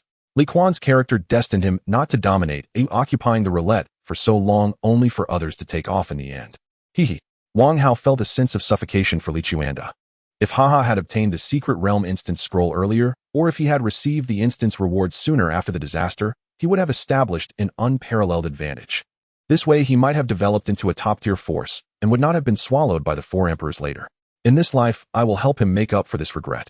Wang Hao's eyes flickered as he thought about whether Jiang Fei was still under Li Quan's command during this period. If he missed this opportunity, he might never encounter her again. He did not continue to ponder. Wang Hao walked towards the Shanshui Hotel. As expected, the door was locked, and behind it there were piles of beds, cabinets, and other debris indicating that this place had an owner. Wang Hao swung his axe to break down the door, with Xiang Ru stepping in first to clear away the obstructing debris. Their arrival startled the people in the hall, who hurriedly picked up nearby weapons and focused on the two. Three among them changed their expressions upon recognizing Xiang Ru. They instinctively exchanged glances. Is that her, eh? The monster that rips zombies apart? Haha sent only you two to crash my party. At that moment, a man with a beetle nut face and a small gold chain around his neck walked down the stairs, scanning Wang Hao and Xiang Ru with a dark expression, and said, he's really floating, completely disregarding me, Li Chuanda. Recently, Li Quan's people had clashed with Haha's over the issue of crystal core ownership after killing zombies, resulting in casualties on both sides. This was why Li Chuanda instinctively assumed Wang Hao was sent by Haha. Wang Hao saw the familiar face of Li Chuanda and felt emotional. In his past life, upon seeing Li Chuanda, he would have smiled and called him Brother Da. I am not from Haha, Wang Hao stated directly. I am here for the roulette in the hotel. Li Chuanda was taken aback. Not from Haha. He couldn't help but laugh. This guy is dreaming in broad daylight. He comes into my territory asking to spin the roulette. Who does he think he is, the king of the apocalypse? How can he have such a big face? I don't care how you found out that I have a roulette here, so I'll give you 3 counts to get lost, Li Chuanda said coldly. I don't want to dirty my place. His team had 2 enhancers, so they were not afraid of Haha's entire team, let alone the man and woman before them. If it weren't for the fear that the two might attract zombies with their voices, he would have made a move already. The people in the hall were amused by Wang Hao's naivety, but they did not let their guard down, quietly spreading out. If Wang Hao did not recognize the situation, they would take him down in the quickest manner. Duh, brother duh. The pockmarked man among the 3 who had witnessed Xiang Ru's prowess quickly approached Li Chuanda, trembling as he recalled their encounter with Xiang Ru. That woman, we ran into her on the road. She is a monster. Is she your classmate? Trying to scare me together. Li Chuanda frowned. Are we dozens of people afraid of just the 2 of them? Do you remember the zombie that exploded the head of an enhancer last time we met? She tore that zombie apart with her bare hands, the pockmarked man stammered. Think it through, brother. If it comes to a fight, we're doomed. Li Chuanda hesitated. He had a deep impression of the frenzy, he could feel its power even from a distance, and the pockmarked man's fear was clearly genuine. Is that woman really that powerful? No need to count. Xiangru turned to look at Wang Hao, and seeing him nod, she excitedly rolled up her sleeves and said, "You all attack together." No, no, no. Seeing Xiangru's stance about to initiate the hunt, Li Chuanda had no more doubts in his mind. He quickly raised his hands and smiled. "I was just joking. What I meant was I'll count to 3 and you all can step aside." Afterward, he turned to glare at his subordinates, lowering his voice. "Everyone put down your weapons. Is there any point in threatening friends with knives?" Everyone was stunned. Did brother to go crazy? One moment, he was imposing and full of swagger, and the next his attitude turned 360 degrees. He looked as if he was genuinely afraid of that woman. There are only 2 of them. Even if they are all enhancers, we have dozens on our side, so there is no reason to be afraid. Though the others did not understand what Li Chuanda was thinking, he was the leader, and they dared not go against his wishes, so they had to put down their weapons. "My name is Li Chuanda," he said, looking at Xiangru. "How should I address you?" "Why are you staring at me?" Xiangru pouted. "Can't you be a bit more confident for just 1 second? It's so boring." Then she walked back behind Wang Hao, and upon seeing this, Li Chuanda immediately understood that Xiangru held Wang Hao in high regard. His heart couldn't help but sink. This young man, how could he be so arrogant? Xiangru was a fierce character known for tearing apart the aggressive. Such a formidable person still needed to rely on others. Moreover, it appeared she was completely convinced by Wang Hao. To say she was there for love or the glow of a boyfriend would be nonsense. Throughout history, the best way to make a strong person bow their head is to be stronger than them. So, how strong is Wang Hao to keep someone as terrifying as Xiangru in check? Bro, Li Chuanda hurriedly took out a box of cigarettes from his pocket and offered it to Wang Hao, saying, "Feel free to spin the roulette if you want." It was truly surreal. In his past life, Wang Hao had called Li Chuanda to go and had never seen him acting so servile. He never expected to see Li Chuanda again. He was like a sycophant trying to curry favor with Wang Hao. After all, he was once the boss. Li Chuanda smiled apologetically, and Wang Hao naturally wouldn't act like a petty person on a power trip. He casually accepted the cigarette Li Chuanda offered, placing it behind his ear, and said, "Wang Hao, let's have some tea later when you have time." "What a coincidence," Li Chuanda laughed. "I just found a premium tea a few days ago. In the past, it would cost thousands for just a few grams." Wang Hao nodded and prepared to go upstairs to spin the roulette. At that moment, an exaggerated laughter came from outside. "Ha, Li Chuanda, you are really getting worse at this. You treat a little brat like this, acting like a dog." Upon hearing the voice, Li Chuanda knew who it was. His expression darkened as he looked at the man with hair gel who led the group inside, saying in a deep voice, "Ha, have you eaten too much lately?" Indeed, the newcomer was the leader of the Ha gang, which had emerged in his past life. Before the disaster, he was a thug who watched over the area, and he got his name from his penchant for laughing heartily. He brought along a dozen or so people, most of whom were covered in fresh blood, likely coming from a battle against zombies. Their imposing aura was quite intimidating. "What's the matter? Did I hit a sore spot?" Ha looked at Wang Hao with disdain, and when his gaze fell on Xiangru, his eyes suddenly lit up. He thought to himself, "This woman is stunning. Her skin is fairer than any woman I've been with before." That gaze was quite wild. Taming her would surely give a sense of accomplishment.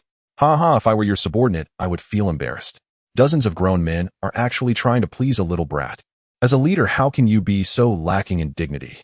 Adjusted his hairstyle and said, if it were me, I wouldn't act like you. Whether dragon or tiger, everyone in this area should bow down before me." After he finished speaking, Ha's followers all laughed, while Li Quan's group looked quite strained. They had already shrunk back without even fighting.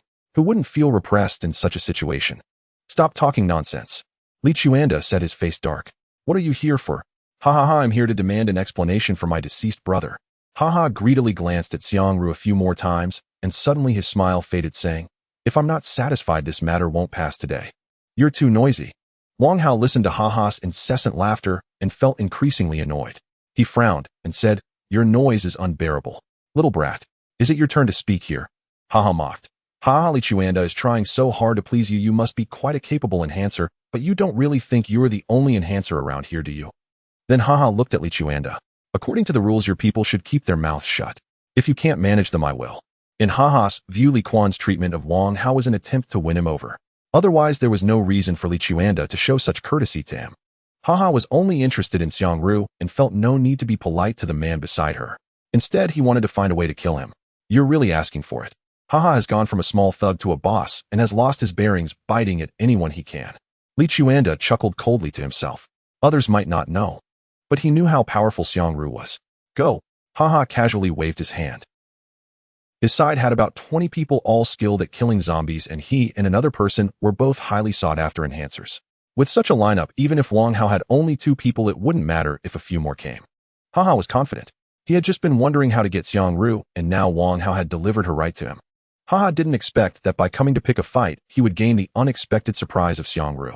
He would need to take a small blue pill when he got back to handle her all at once. Haha, let's make it quick.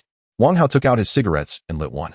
As the tip ignited with a red glow, Xiang Ru excitedly charged at Haha's subordinate, moving so swiftly that the young man she had targeted barely had time to widen his eyes. Bang! Xiang Ru's elbow struck the young man's face, shattering his facial bones instantly. His entire face caved in, and he flew away like a broken kite, convulsing and spewing blood.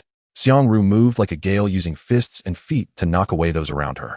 The disparity in strength between the two sides was enormous, akin to an adult fighting a child. Haha's men had absolutely no power to retaliate against Xiang Ru, and even the enhancers they were so proud of were crushed. Haha could no longer laugh. Xiang Ru was wild, but not in the way of a seductive wildcat. She was wild like a beast, striking deadly blows. What was most terrifying was that she grew increasingly frenzied. That thrill from seizing lives sent a bone-chilling cold through Haha's entire body. Li Chuanda was sweating profusely on his forehead. Thankfully, he was wise enough not to confront Wang Hao directly, or he would have been the one to experience why people called that woman a monster.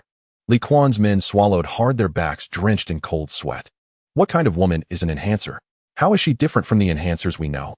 She took on 10 or 20 people and still crushed them, and one of Haha's enhancers even had his head blown off in one encounter.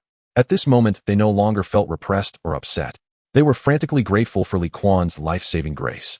If he hadn't lowered his head, they would now be the ones being slaughtered by Xiang Ru. None of your subordinates can fight, Xiang Ru said, having killed all of Haha's men in less than 10 seconds. She stepped forward, placed her hand on his shoulder, and sneered. With this you still dare to mock my brother Hao? Haha was immediately frightened into submission. His face turned pale. It's a misunderstanding, he stammered, a complete misunderstanding. Let me ask you a question. Xiang Ru chuckled lightly. My brother said you make a lot of noise. Do you know what the best way to eliminate noise is? I don't know. Haha seemed to think of something. His legs began to tremble. He no longer thought the woman beside him was beautiful. If given a chance to start over, he wouldn't have come to the hotel, even if it meant dying. I don't know either. Xiang Ru's smile grew increasingly maniacal.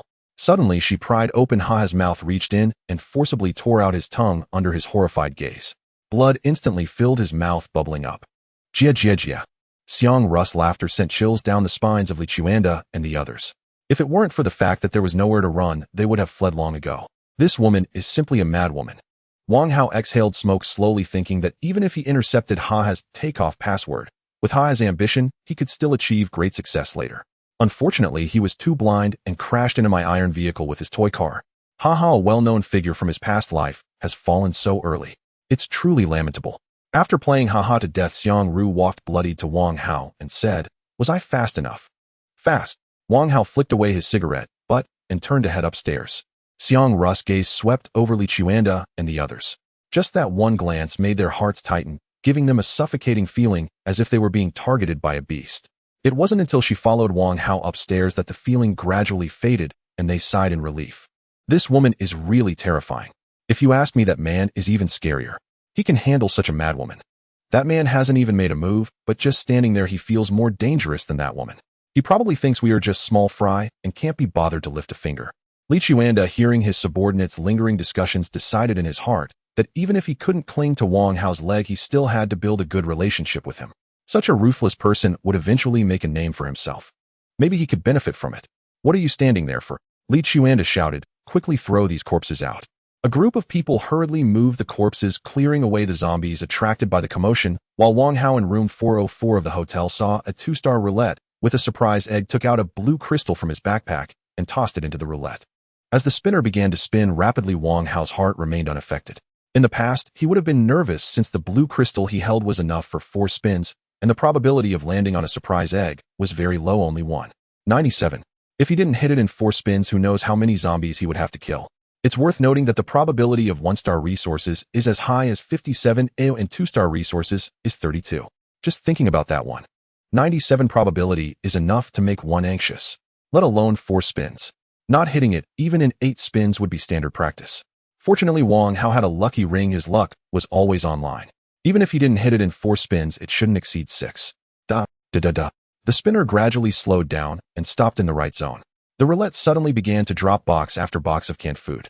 1-star canned food random meat and vegetarian combo. Contains corn, cans X2 a chicken, cans X3 mixed vegetable, cans X2 beef, cans X2.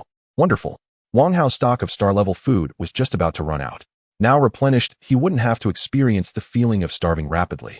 He stored all the cans and continued to take out 2 blue crystals to toss into the roulette, causing the spinner to spin rapidly once again. 2 seconds later, the spinner gradually came to a stop in the left zone. Mysterious Realm scroll opened. To enter the mysterious realm, complete the challenges set within to receive generous rewards. Wang Hao smiled. The lucky ring is amazing. Just on the second spin, he actually landed on the surprise egg he wanted.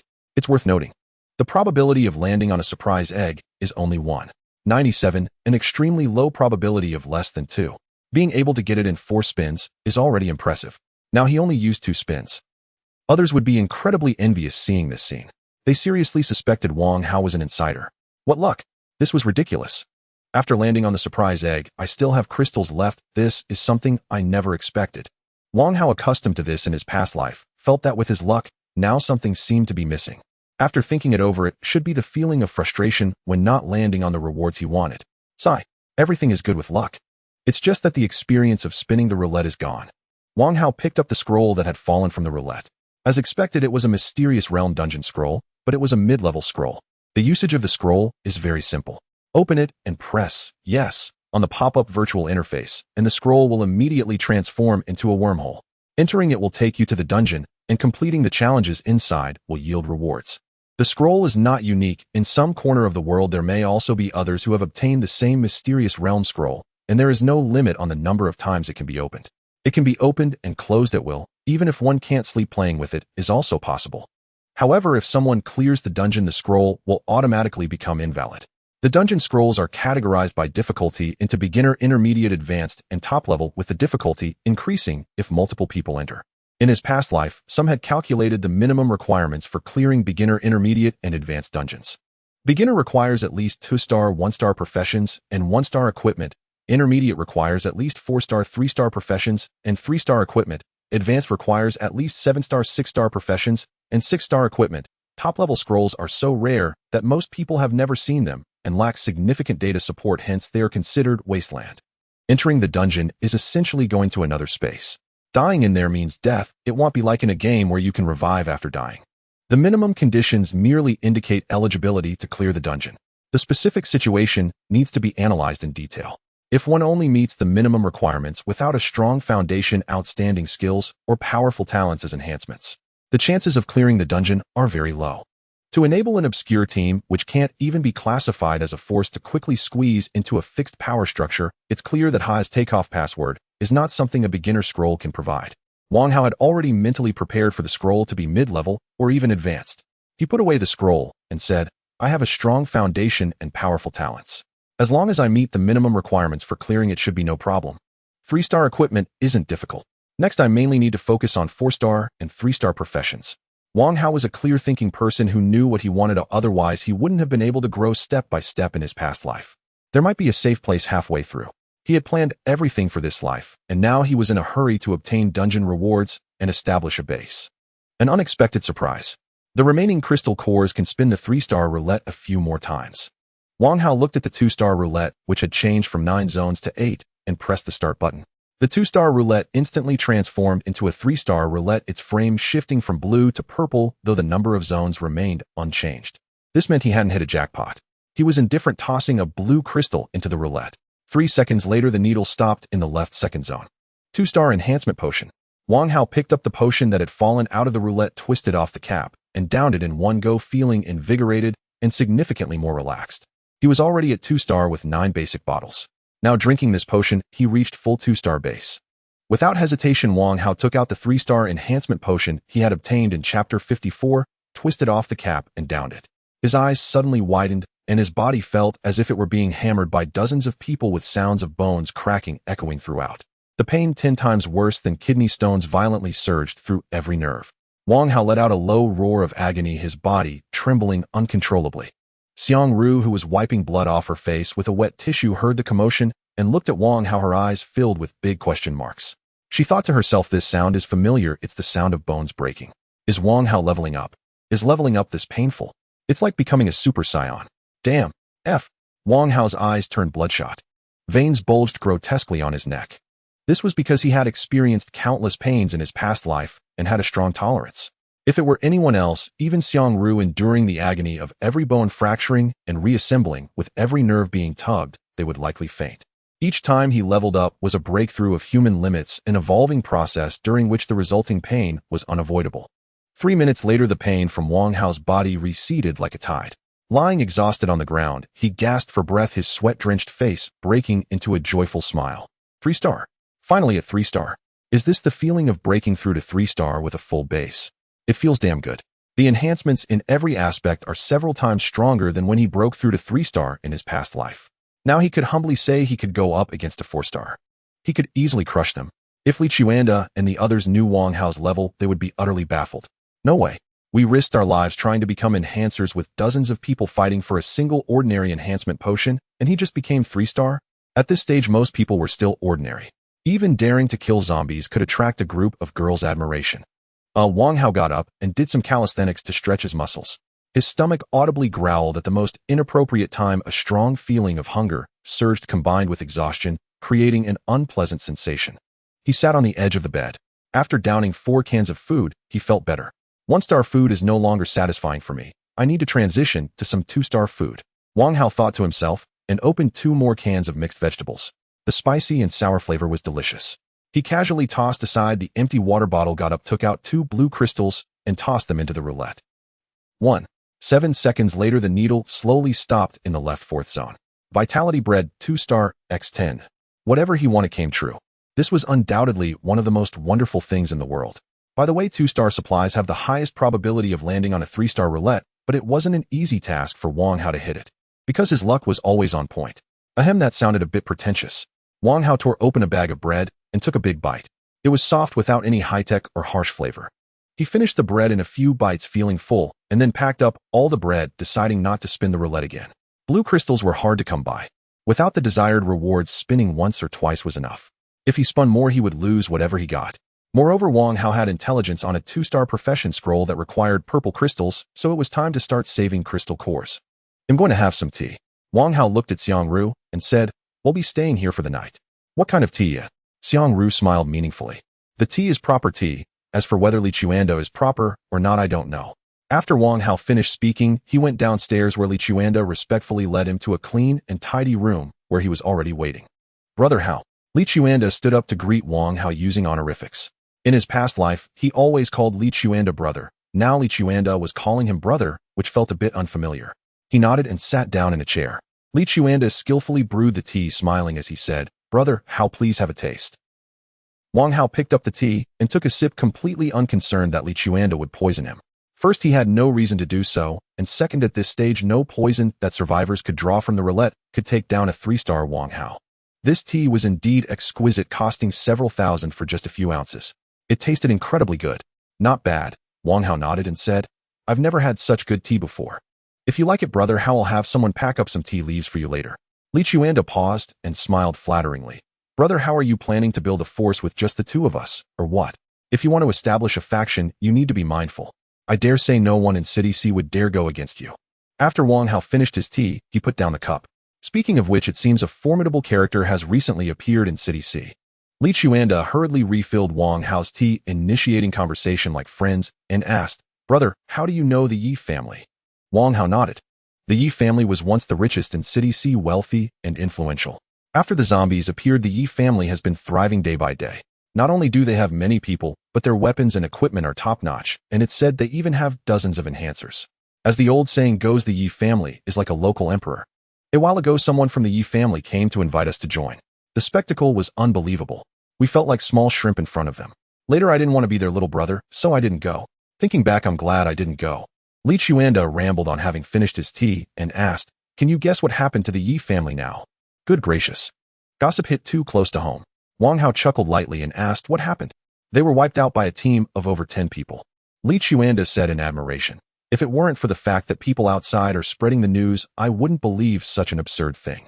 The Yi family had a few hundred people. They could have wiped out those 10 or so with sheer force. Moreover, the Yi family had guns and cannons. I just can't figure out how those 10 people managed to annihilate the Yi family. It seems impossible for the Yi family to lose in any battle. Wang Hao had only brought Xiangru with him. Therefore, Li Chuanda didn't connect Wang Hao with that formidable character who had wiped out the Yi family. Wang Hao finally understood why the leaders he followed in his past life enjoyed being praised. That feeling was indeed remarkable. Being incredible, one doesn't need to listen to others' opinions. Like wearing a brocade robe in the night. Wang Hao hurried along the way, not having had a proper rest. Today he chose to stay overnight at a hotel, just to meet an acquaintance for some tea to chat and relax. A pot of tea was brewed from strong to mild. Li Chuanda, seeing it was almost time, smirked and said, "Brother Hao, I have prepared a little gift for you. Should I have someone bring it in?" Wang Hao knew what it was and naturally had no reason to refuse. Li Chuanda called out, and soon the door opened, revealing a young man leading 12 women of various figures into the room. They lined up before Wang Hao. The sight reminded him of 2 words: selecting a consort. Their makeup was exquisite and their attire varied, some revealing some casual and some sporty, with a few frequently tugging at their skirts. They flirted with their hair, showcasing their most charming sides. Some pretended to be shy, while others directly threw flirtatious glances at Wang Hao. They all knew from Li Quan's underlings that Wang Hao was a powerful figure. Not only did he make the usually intimidating Li Chuanda act like a sycophant, but he also extinguished Li Quan's fears, prompting them to showcase themselves desperately. After all, if they could catch Wang Hao's eye, they would soar. They would no longer have to worry daily about not having enough to eat or being tossed out, nor face those monstrous beings that devoured without a trace, and they wouldn't have to worry about Li Chuanda and his subordinates' expressions, feeling as humble as a dog. Among them were not a few high-level white-collar workers and wealthy young ladies, but by now, after the apocalypse, they had all come to terms with reality. They could not empower themselves. They could only depend on the strong. A handsome, young, and powerful man like Wang Hao was simply a diamond bachelor, highly sought after by them. "Look at me quickly." A model-esque woman frequently moved her legs clad in black stockings, anxiously thinking the handsome guy must choose me. Next to her, a confident woman in a bodycon dress thought, "He will definitely choose me. Men of his age are most attracted to women like me." A dozen women gazed at Wang Hao with longing. This was a scene coveted by countless men. However, the standards of the women around him were too high. Although the women arranged by Li Chuanda were considered beauties in the eyes of most, not a single one caught his eye, prompting him to utter a phrase often said by men at such venues: "Bring in a different batch." Upon hearing this, the women all revealed expressions of disappointment and dejection. The dream of soaring to new heights shattered. Li Chuanda showed a look of surprise, seemingly not expecting that none of the many beauties met Wang Hao's standards. However, he then thought of Xiangru's beauty and awkwardly smiled, saying, "Brother Hao, these are all untouched by others." Wang Hao had not been too concerned. If there were women to his liking, that was good. If not, he wouldn't force himself. A name suddenly floated in his mind, and he inquired, "Do you have a woman named Jiang Fei here?"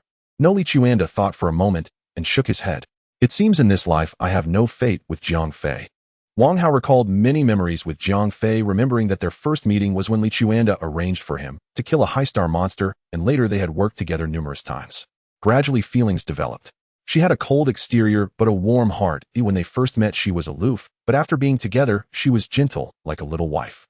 She was not only a rare new car. After every time, she would help Wang Hao clean up.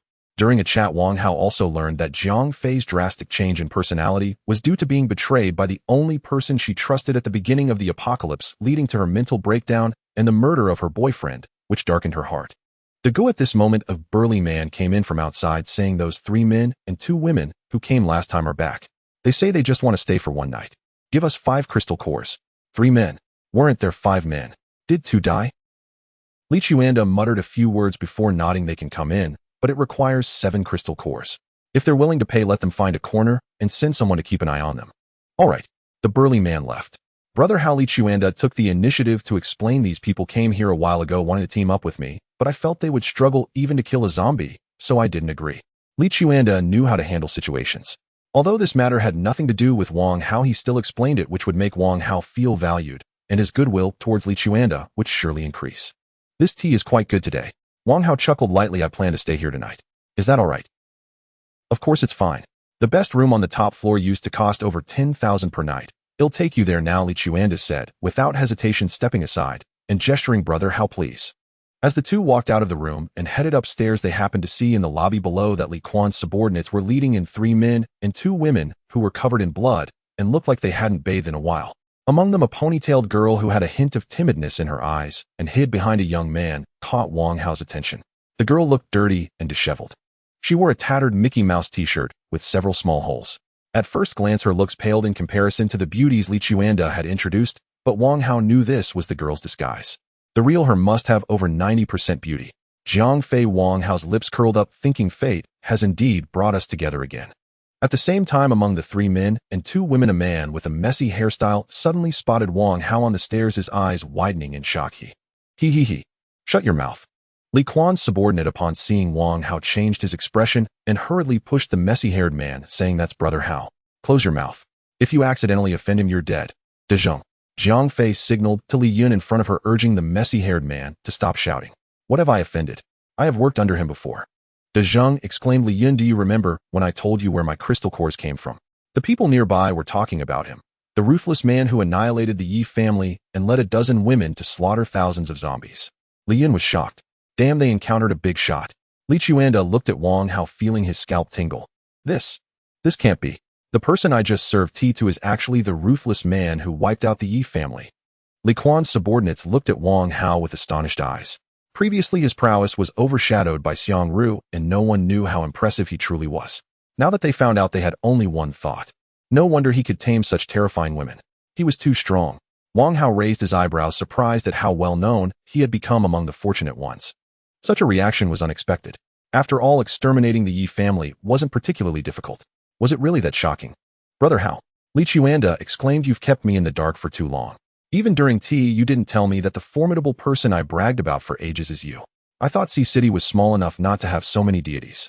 The one who eliminated the Yi family's powerhouse is the same person as you. That makes sense." Li Chuanda secretly rejoiced that he had not been arrogant, choosing to be Wang Hao's sycophant, though otherwise Wang Hao could easily crush their little team. It must be as simple as crushing an ant. By the way, haha, if there is an afterlife, I fear they would go to Mengpa and cry about their regrets.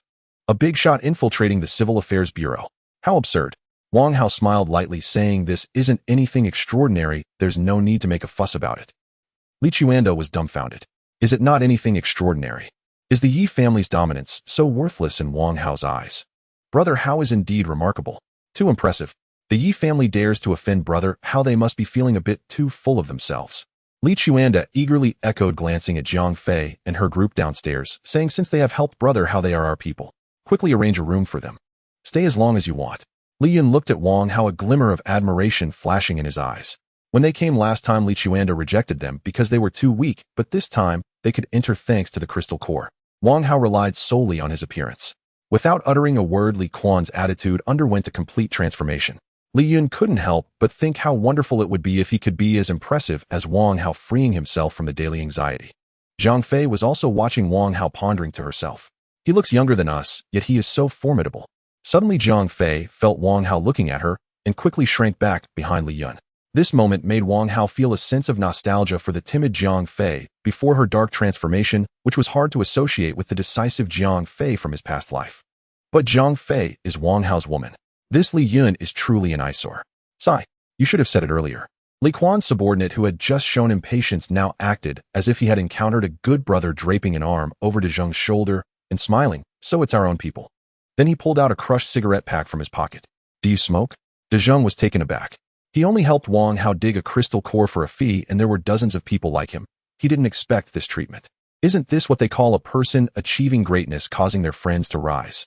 De Zheng was also a smoker, but in this apocalypse cigarettes were more sought after than food, and he had long been deprived of the pleasure, so now seeing the cigarettes his hand trembled with desire. "Weren't you 5 men? Why are 2 missing?"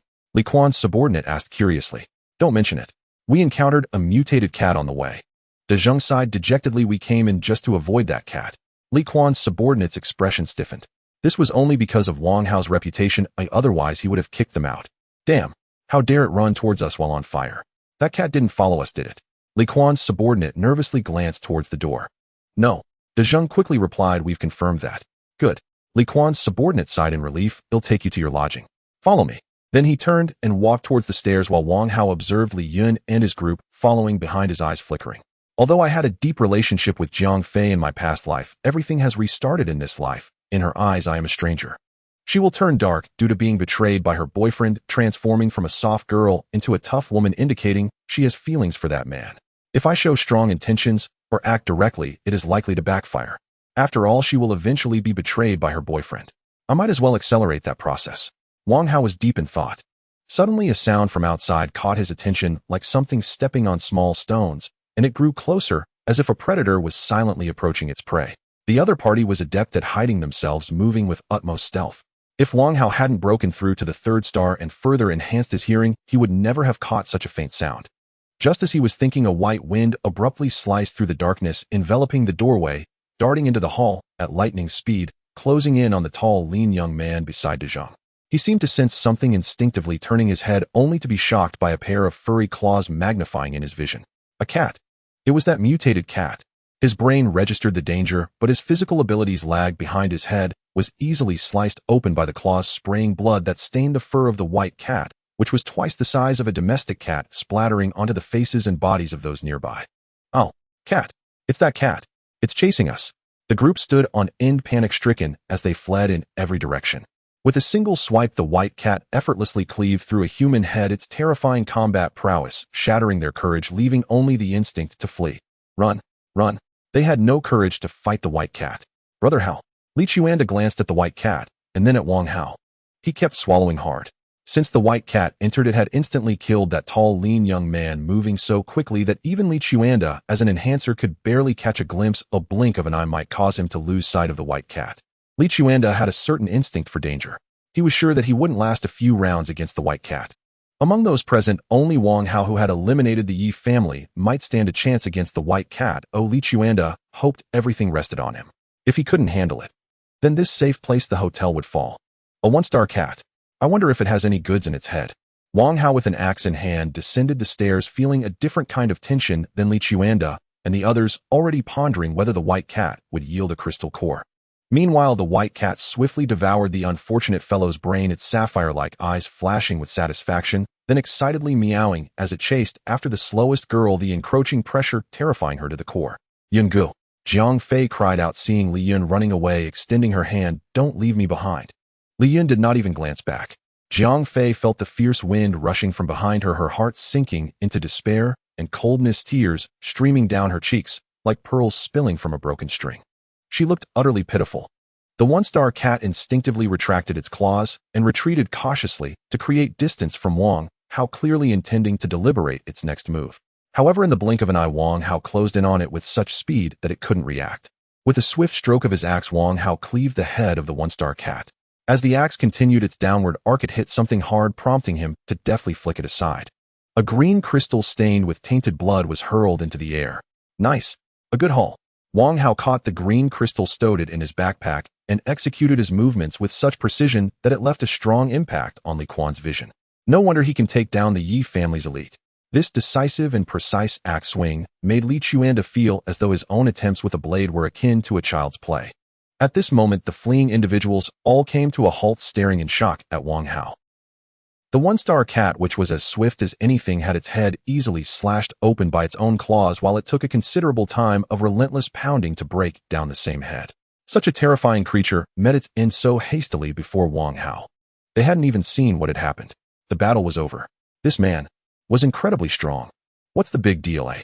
Li Yun, facing the one-star cat, could only flee desperately, while Wang Hao effortlessly dispatched it. The stark contrast left Li Yun feeling an extreme imbalance within, clenching his fists in silent discontent.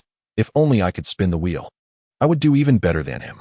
Li Yun was a graduate of a prestigious university and at a young age served as the deputy director of the business department at the Yi Group, drawing considerable attention. During every meeting, the department employees would cast admiring and worshipful glances at him. He believed that truly outstanding individuals stood out regardless of where they were. He just needed one opportunity to achieve great success in this apocalypse. Wang Hao turned around and saw Jiang Fei, who was paralyzed in fear on the ground, still in shock. He walked over and extended his hand to her. Jiang Fei, upon noticing him, snapped back to reality. She grasped Wang Hao's hand. He pulled her into an embrace, and as Jiang Fei had just returned from the brink of death, feeling helpless and frightened, she instinctively leaned into his sturdy and reliable chest, clutching the hem of his clothes. She broke down and began to sob. In his past life, Wang Hao had seldom seen Jiang Fei cry. The only time was when he was injured, and she wept at the sight of the bloodstain on his abdomen. Seeing her so helpless now touched him deeply. His friends and confidants had fought alongside him through thick and thin, even taking a blade for him. In this life, if he didn't encounter them, Wang Hao would feel helpless, but if he did encounter them, he would certainly bring them aboard his grand vessel. From the broader perspective, if they could survive to the later stages, they would undoubtedly be strong and a significant asset to Wang Hao.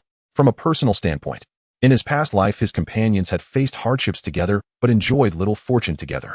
This time, even if they were disabled, Wang Hao would forcefully bring them along. Li Yin saw Jiang Fei and Wang Hao's embrace, and a flame of anger ignited within him, for he was Jiang Fei's boyfriend. He should be the one to comfort her. What did Wang Hao mean by this? Just as Li Yin was about to rush over to pull Jiang Fei away, he was shocked to see a darkness enveloping the entrance from which a variety of cats emerged. He quickly stepped back a few paces. His fleeting courage lasted only a second. A group of mutated cats, upon seeing the lifeless body of the one-star cat on the ground, emitted sharp cries that strangely conveyed sorrow. Some mutated animals retained the emotions they had before their mutation. In his past life, several people had soared to great heights thanks to the pets they had raised. Clearly, the one-star cat was their leader. They had come seeking vengeance for the one-star cat. No, wait. Wang Hao suddenly noticed a larger mottled cat outside the hotel, which exuded a much stronger presence than the one-star cat. This mottled cat was likely a two-star mutated animal. It was not hard to guess that the one-star cat was the target of the mottled cat. The mottled cat was undoubtedly the leader of this group of mutated cats. With the one-star cat's looks, it would certainly be a goddess among cats. This mottled cat was less than attractive, likely having been a stray cat in the past. Damn, a loser's comeback. Thinking this, Wang Hao calmly said, "Hold on tight to me." Jiang Fei felt Wang Hao's powerful aura and instinctively tightened her embrace around him. Meow. The mottled cat let out a sharp cry. 10 or so mutated cats responded with fierce cries, quickly charging into the lobby, pouncing and lunging at Wang Hao. Jiang Fei felt suffocated and fearfully closed her eyes, clutching Wang Hao's clothes tightly. "Open your eyes." If closing them could solve the problem, this world would have been at peace long ago. Jiang Fei heard Wang Hao's powerful words and slowly opened her eyes, startled to see him swiftly transforming, raising his axe to confront the mutated cats.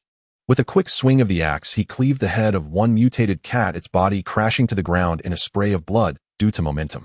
While holding Jiang Fei, he dodged another mutated cat's pounce, then kneed it violently in the abdomen. It flew back, crashing into another mutated cat. They were merely ordinary mutated animals, terrifying in the eyes of an average person, but to Wang Hao, who was at the 3-star level, they were all just ants. Every time Wang Hao moved, it was a small shift. A closer look would shock one to realize his feet remained within a small circle, yet with these minimal movements, he skillfully evaded the pounces of the mutated cats. With each strike, 1 or even 2 mutated cats fell under his axe. This was the result of countless battles, honed experience, allowing him to maximize damage with the simplest and cleanest actions. In less than 20 seconds, more than 10 mutated cats lay dead in pools of blood. This is what a humanoid monster looks like. Li Chuanda felt compelled to applaud Wang Hao, expressing his admiration. Such skill. If he claims he was never a soldier or a warrior, I wouldn't believe it. The onlookers were all wide-eyed. Before this, they had never imagined a person's movements could be so fluid. Watching the entire scene felt like pure enjoyment. He seems like the male lead from a story. Perfect. Flawless. Jiang Fei gazed deeply into Wang Hao's face, her beautiful eyes reflecting the thrilling moments of being held by him while battling monsters. Her once fragile heart was overwhelmed by the sense of safety he provided. In the most helpless and desperate moments, which girl could refuse a reliable man? Wang Hao glanced at the mottled cat outside the hotel and suddenly charged out, but just as he expected it would fight for love, the cat unexpectedly turned and fled. Due to the distance, Wang Hao, moving at breakneck speed, could not catch up to the mottled cat. He looked up into the vast night as the mottled cat leaped onto the 3rd floor of a building, standing on the balcony railing and gazing at him, its eyes filled with hatred and malice. Clearly, it would not let Wang Hao off the hook. Wang Hao swung his axe to slay the approaching zombies while holding Jiang Fei and raised his blood-stained axe toward the mottled cat, saying, "Since you fled, strive to evolve. One day, when I need the advanced crystal core in your brain, you will deliver it to me yourself." Such immense confidence. He was utterly unconcerned about how powerful the mottled cat might become after fleeing or what kind of threat it might pose to him. In his eyes, the fleeing mottled cat was merely a potential stock he had invested in. Wang Hao was not standing still. The growth rate of the mottled cat was fast, but it could never surpass him. The defiant mottled cat naturally became his potential stock, and the faster it grew, the more profit he made. The higher the grade of the crystal core, the rarer it was. If the mottled cat could bring back a high-grade crystal core, it would be quite comfortable. Jiang Fei's beautiful eyes widened. When others let go of a threat, they would worry to some extent, but this man showed no sign of concern whatsoever. Instead, he seemed to be looking forward to it. What incredible confidence and determination. Meow. The mottled cat looked at the arrogant and pretentious Wang Hao, and then, unable to overpower him, let out an angry cry. In the dead of night, the sound traveled far and wide. The survivors who heard it were all anxious. The mottled cat stared at Wang Hao for a moment, as if to remember this damned human vowing to eat him one day. Then the mottled cat vanished into the night. This cat is capable of great things. If I were in his place, I couldn't hold back my excitement. Wang Hao thought he felt someone watching him, and when he looked down, he met Jiang Fei's gaze. He smiled gently and said, "My name is Wang Hao, what's yours?" "Jiang Fei," she replied nervously. "Jiang," as in ginger. Wang Hao nodded and wrapped his arm around her waist as they returned to the hotel. This scene of a hero's return pierced Li Yun's eyes. "Jiang Fei," he said with a grim expression. It was only then that Jiang Fei realized how intimate she was with Wang Hao. She hurriedly broke free from his embrace, feeling embarrassed and unable to meet his eyes. "Thank you for saving me." Then Jiang Fei quickly walked towards Li Yun. Wang Hao felt indifferent about it. He had already taken a significant step forward. There was no need to rush. He could proceed one step at a time and succeed viewing it from a different perspective. If Jiang Fei were to fall for someone just because of a moment of gratitude, it would seem rather cheap.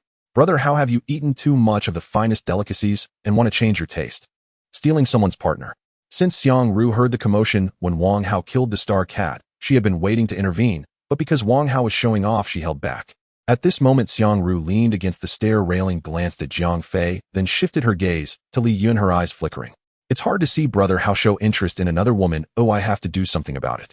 Wang Hao ascended the stairs, greeted by the adoring gazes of the crowd.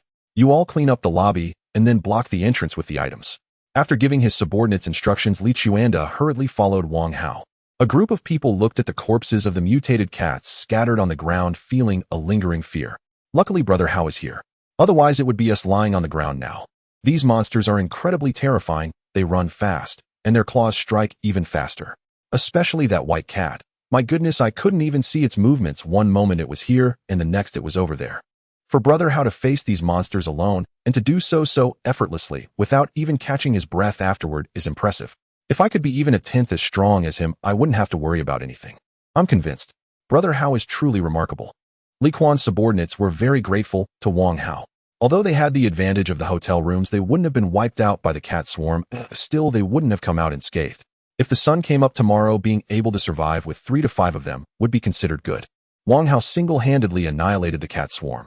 Apart from admiration, they truly had nothing else to say. "Jiang Fei, do you still have me in your heart?" Li Yun took Jiang Fei aside, taking the initiative to question her. Jiang Fei had nearly died moments ago. Her heart was in turmoil, her mind blank. Facing Li Yun's inquiry, she forgot that he had disregarded her well-being. All she could think about was her intimate behavior with Wang Hao. "I'm sorry, Li Yun. You know what I'm like." Jiang Fei said sheepishly, "It wasn't intentional. My woman is being held by another man. Do you understand how I feel?" Li Yun glared at Jiang Fei, turned around, and stormed upstairs. Li Yun, don't go." Jiang Fei stamped her foot in frustration. Li Yun walked up the corridor on the 2nd floor, leaning against the wall. The more he thought about it, the more displeased he became, cursing inwardly, "Damn it, you bastard. Touching my woman, if I had the power, I'd cut off both your hands." Li Yun believed he was just one first bucket of gold away from attaining strength. If he had a bottle of enhancement potion, he would surely soar high. At that moment, Wang Hao was nothing. While Li Yun complained, he suddenly noticed a woman with better looks and figure than Jiang Fei walking towards him from the other end of the corridor. His eyes couldn't look away as he realized she was coming towards him. Li Yun displayed what he thought was a charming smile. "This is the enhancement potion." Xiang Ru twirled a bottle of potion in her fingers, her lips curling up. "Do you want it? Is this the legendary potion that can turn someone into an enhancer?" Li Yun stared at the enhancement potion, his breathing becoming rapid. "I want it." "You want it? Are you expecting me to give it to you?" "Give it to you? You think too highly of yourself." Xiang Ru chuckled lightly. "Brother Hao has his eye on your woman. You just need to be willing to let her go. This potion is yours." "Brother Hao, that bastard." Li Yun liked Jiang Fei, otherwise he wouldn't have been furious at Wang Hao for holding her, even thinking of killing him. However, the potion in Xiang Ru's hand was the password for takeoff that Li Yun had always yearned for. If a person's position suffers a heavy blow, they will faint. Xiang Ru pointed to the carotid sinus at the back of Li Yun's neck, shaking the potion in her hand as she walked. "Once you've made up your mind, just send the person to Brother Hao's room." Li Yun turned his head and said, "How do I know you're not playing me? You think too highly of yourself." Xiang Ru sneered, "If it weren't for your woman, you have no right to talk to me." This statement struck Li Yun's ears particularly harshly. How could he be looked down upon by a woman? "If my fist were hard enough, she would just be my plaything. Whatever I say goes. How could she dare to look down on me?" Li Yun clenched his fists, his eyes flickering. "No, as long as my fist is hard enough, all women will be my playthings." At that time, everyone including brother Hao and De Ge will tremble under my feet. Li Yun will be the king of the apocalypse. One cannot hold on to the child and trap the wolf. Li Yun's ambition completely replaced his love for Jiang Fei. Meanwhile, Wang Hao, guided by Li Chuanda, entered a suite. The decor was grand with expensive carpets on the floor. The entire set of imported sofas displayed luxury. Beside the living room was a panoramic floor-to-ceiling window revealing the night sky and the decayed city with zombies wandering the streets. Wang Hao sat on the sofa, his feet resting on the coffee table, turning to look outside, feeling that in such a dirty and foul-smelling environment, being able to stay in such a clean and comfortable place was truly a luxury. It was indeed a pleasure. Brother Hao. Li Chuanda stood beside Wang Hao smiling and said, "If you have any instructions, just call for me." Wang Hao opened his backpack, rummaged for a moment, then pulled out a one-star rifle and tossed it to Li Chuanda, saying, "This gun uses crystal cores for bullets. Just insert a crystal core into the slot beside the gun body, and you can fire it directly." As he walked along, Wang Hao had accumulated over a dozen one-star weapons and equipment. Due to the low difficulty in obtaining them, he had long lost the excitement and exhilaration he felt when acquiring his first one-star gear. It was just that. Its value was less than a bottle of one-star enhancement potion. To put it bluntly, Li Chuanda was flattering Wang Hao like a dog. If he didn't offer any benefits, it would be somewhat unreasonable. "Thank you, Brother Hao." Li Chuanda joyfully received the gun. It looked more formidable than an ordinary gun. "It's not a valuable item," Wang Hao said lightly. "Regardless of its value, I will remember Brother Hao's kindness. From now on, you are like a real brother to me."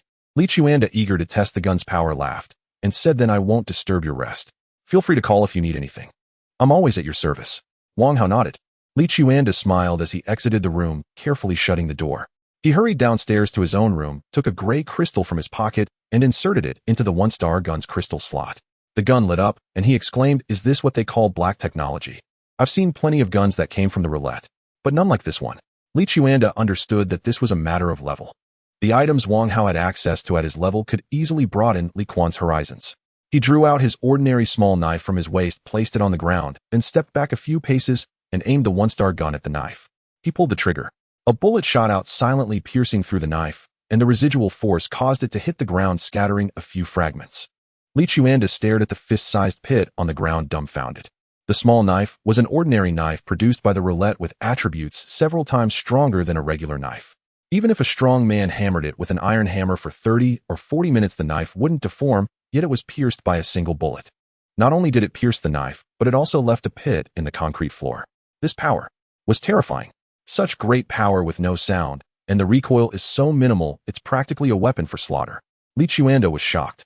The words Wang Hao had just said flashed in his mind. It's not a valuable item. A divine weapon that is not valuable. What is valuable? Li Chuanda dared to say that if outsiders knew how powerful this gun was, they would definitely target him.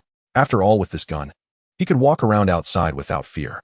Brother Hao truly deserves to be the one capable of annihilating the Yi family. Such a cool and flashy divine weapon is worthless in his eyes. Li Chuanda admired Wang Hao profoundly, feeling that he had witnessed the rise of a big shot. Even he was losing his composure. If he knew that the divine weapon in his eyes was just one of over a dozen in Wang Hao's possession, and that Wang Hao had even better weapons and equipment than the divine weapon, he would be left speechless in shock and revere Wang Hao as a deity. Speaking of which, Wang Hao plugged in a mini generator to the socket. This room had obviously been occupied before the disaster, as the room card was still in the card slot. As soon as there was power, the dim room suddenly made a sound. The lights turned on automatically, illuminating the entire suite. This is how a high-end suite should be opened. Wang Hao stood under the air conditioning vent, enjoying the cool breeze, and said, "So comfortable." If Li Chuanda's subordinates knew that Wang Hao had electricity, they would be green with envy. It was summer, and while it was fine outside at night with a cool breeze, it was stuffy in the room, making one sweat just sitting. They relied on calmness, naturally cool, for their cooling. Yet Wang Hao had air conditioning. What kind of divine life was this? He took out a few bottles of water from his backpack and put them in the fridge. Just as he closed the door, he heard footsteps on the carpet outside. Then came a somewhat cautious voice from outside the door. "Brother Hao, Li Yun, what did he come to see me for?" Wang Hao raised an eyebrow, and as he reached the door, Li Yun hurriedly said, "Don't open the door yet, wait until I leave before you open it." Tell your woman. I've done what she said, and I need her to keep her word and bring me what she promised." Who would have thought that this respectful attitude of Li Yun's was the same person who had cursed Wang Hao behind his back and would love nothing more than to stomp on Wang Hao's hands? Li Yun resembled an internet troll. Online he called him Hao Dog. Offline he called him Brother Hao, my woman, Xiangru. Wang Hao vaguely guessed something, and then heard Li Yun hastily leave. He opened the door and saw Jiang Fei lying on the ground, her brow furrowed, as if she was suffering from some pain. This Xiangru. I don't know whether to say she's considerate or overly considerate. Wang Hao was still pondering how to implement the plan when Xiangru had directly cut through the chaos, sending Li Yun to deliver his woman. Wang Hao carried Jiang Fei into the room and placed her on the sofa, then turned to the bedroom to fetch an air-conditioning blanket to cover her. Come in. Wang Hao suddenly sensed, do you still want to hear some encouragement? Outside the room, Xiangru's lips curled up. She thought to herself that Wang Hao truly understood her, immediately guessing her thoughts. Aren't you going to test drive? Xiangru entered the room, glanced at Jiang Fei on the sofa, and said, playing gentleman. I've never liked forcing others. That's no different from facing a corpse. After this, Jiang Fei will definitely be disillusioned with her boyfriend. I'll pull her into the team and develop slowly. Wang Hao shrugged. Xiangru sharply commented, high-level LSP. I'm rescuing Jiang Fei. Wang Hao smiled lightly. TCH. Xiangru pouted. Pausing, her eyes ignited with passion as she gracefully walked to the floor-to-ceiling window and turned back to Wang Hao, saying, now that your schedule has opened up, I just happened to fill in. What are you waiting for, my darling? This teasing little demon. Wang Hao smiled slightly. The next process was too brutal. The author, for the sake of the reader's mental and physical health, would take the hit himself. In the deep night, Li Yun had been waiting in the corridor of the abandoned floor, anxiously looking at the staircase, thinking which woman would dare to play tricks on him. I did everything she said. Several hours had passed. Still no sign of her. Just when Li Yun was growing impatient, he finally saw Xiangru coming up from downstairs. His eyes brightened as he hurried to greet her. The potion. Li Yun extended his hands and said, give me the potion. Xiangru playfully flipped through the enhancement potions, smiling, you want this potion? I want it. Li Yun nodded vigorously. He couldn't wait to become stronger. Which legendary tyrant in history did not endure humiliation before rising to power? Once I grow stronger, my strength will snowball, until I forge my own empire. What I suffer now is insignificant. Li Yun seethed inwardly, the disgrace Hao Gu inflicted upon me. I shall repay it 100-fold. I will do it right before his eyes. I will play with his woman. The thought ignited Li Yun's impatience. He reached eagerly for the vial Xiangru held out, only for her to step back.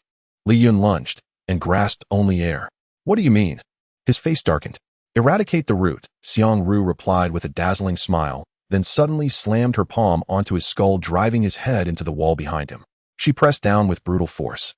Li Yun barely had time to widen his eyes before his skull cracked open under her grip, blood spraying violently into the air as her laughter grew wilder, freer. Li Yun's ambition was not naive.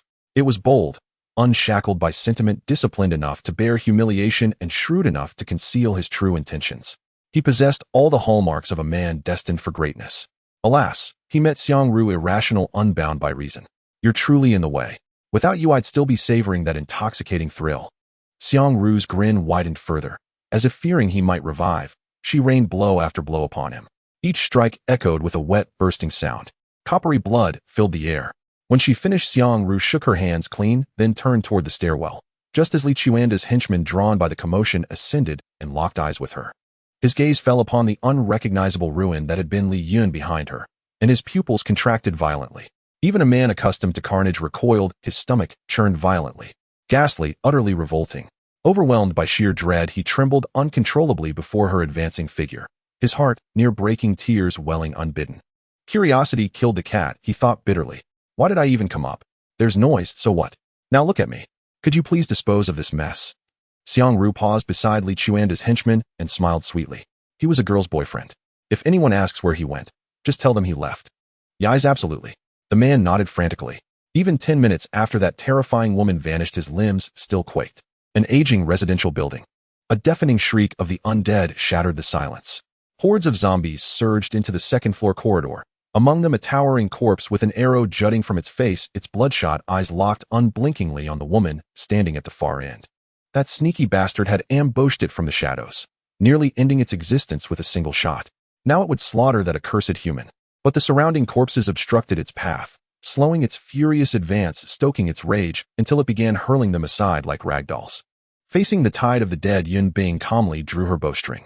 With a whisper of release, her arrow flew, striking the frenzied zombie square in the head. Yet it was a level 1 undead, and her arrow was ordinary. The shaft pierced its outer layer, but failed to kill it. Yun Bing knocked another arrow, loosing 2 per second. 4 arrows later, its skull became a pincushion, and the frenzied beast collapsed face first, unwilling to yield. Without hesitation, Yun Bing bolted into the nearest room, leapt from the window into the alley behind the building, and slipped into a small shop on the ground floor, the very location she'd scouted and planned for earlier.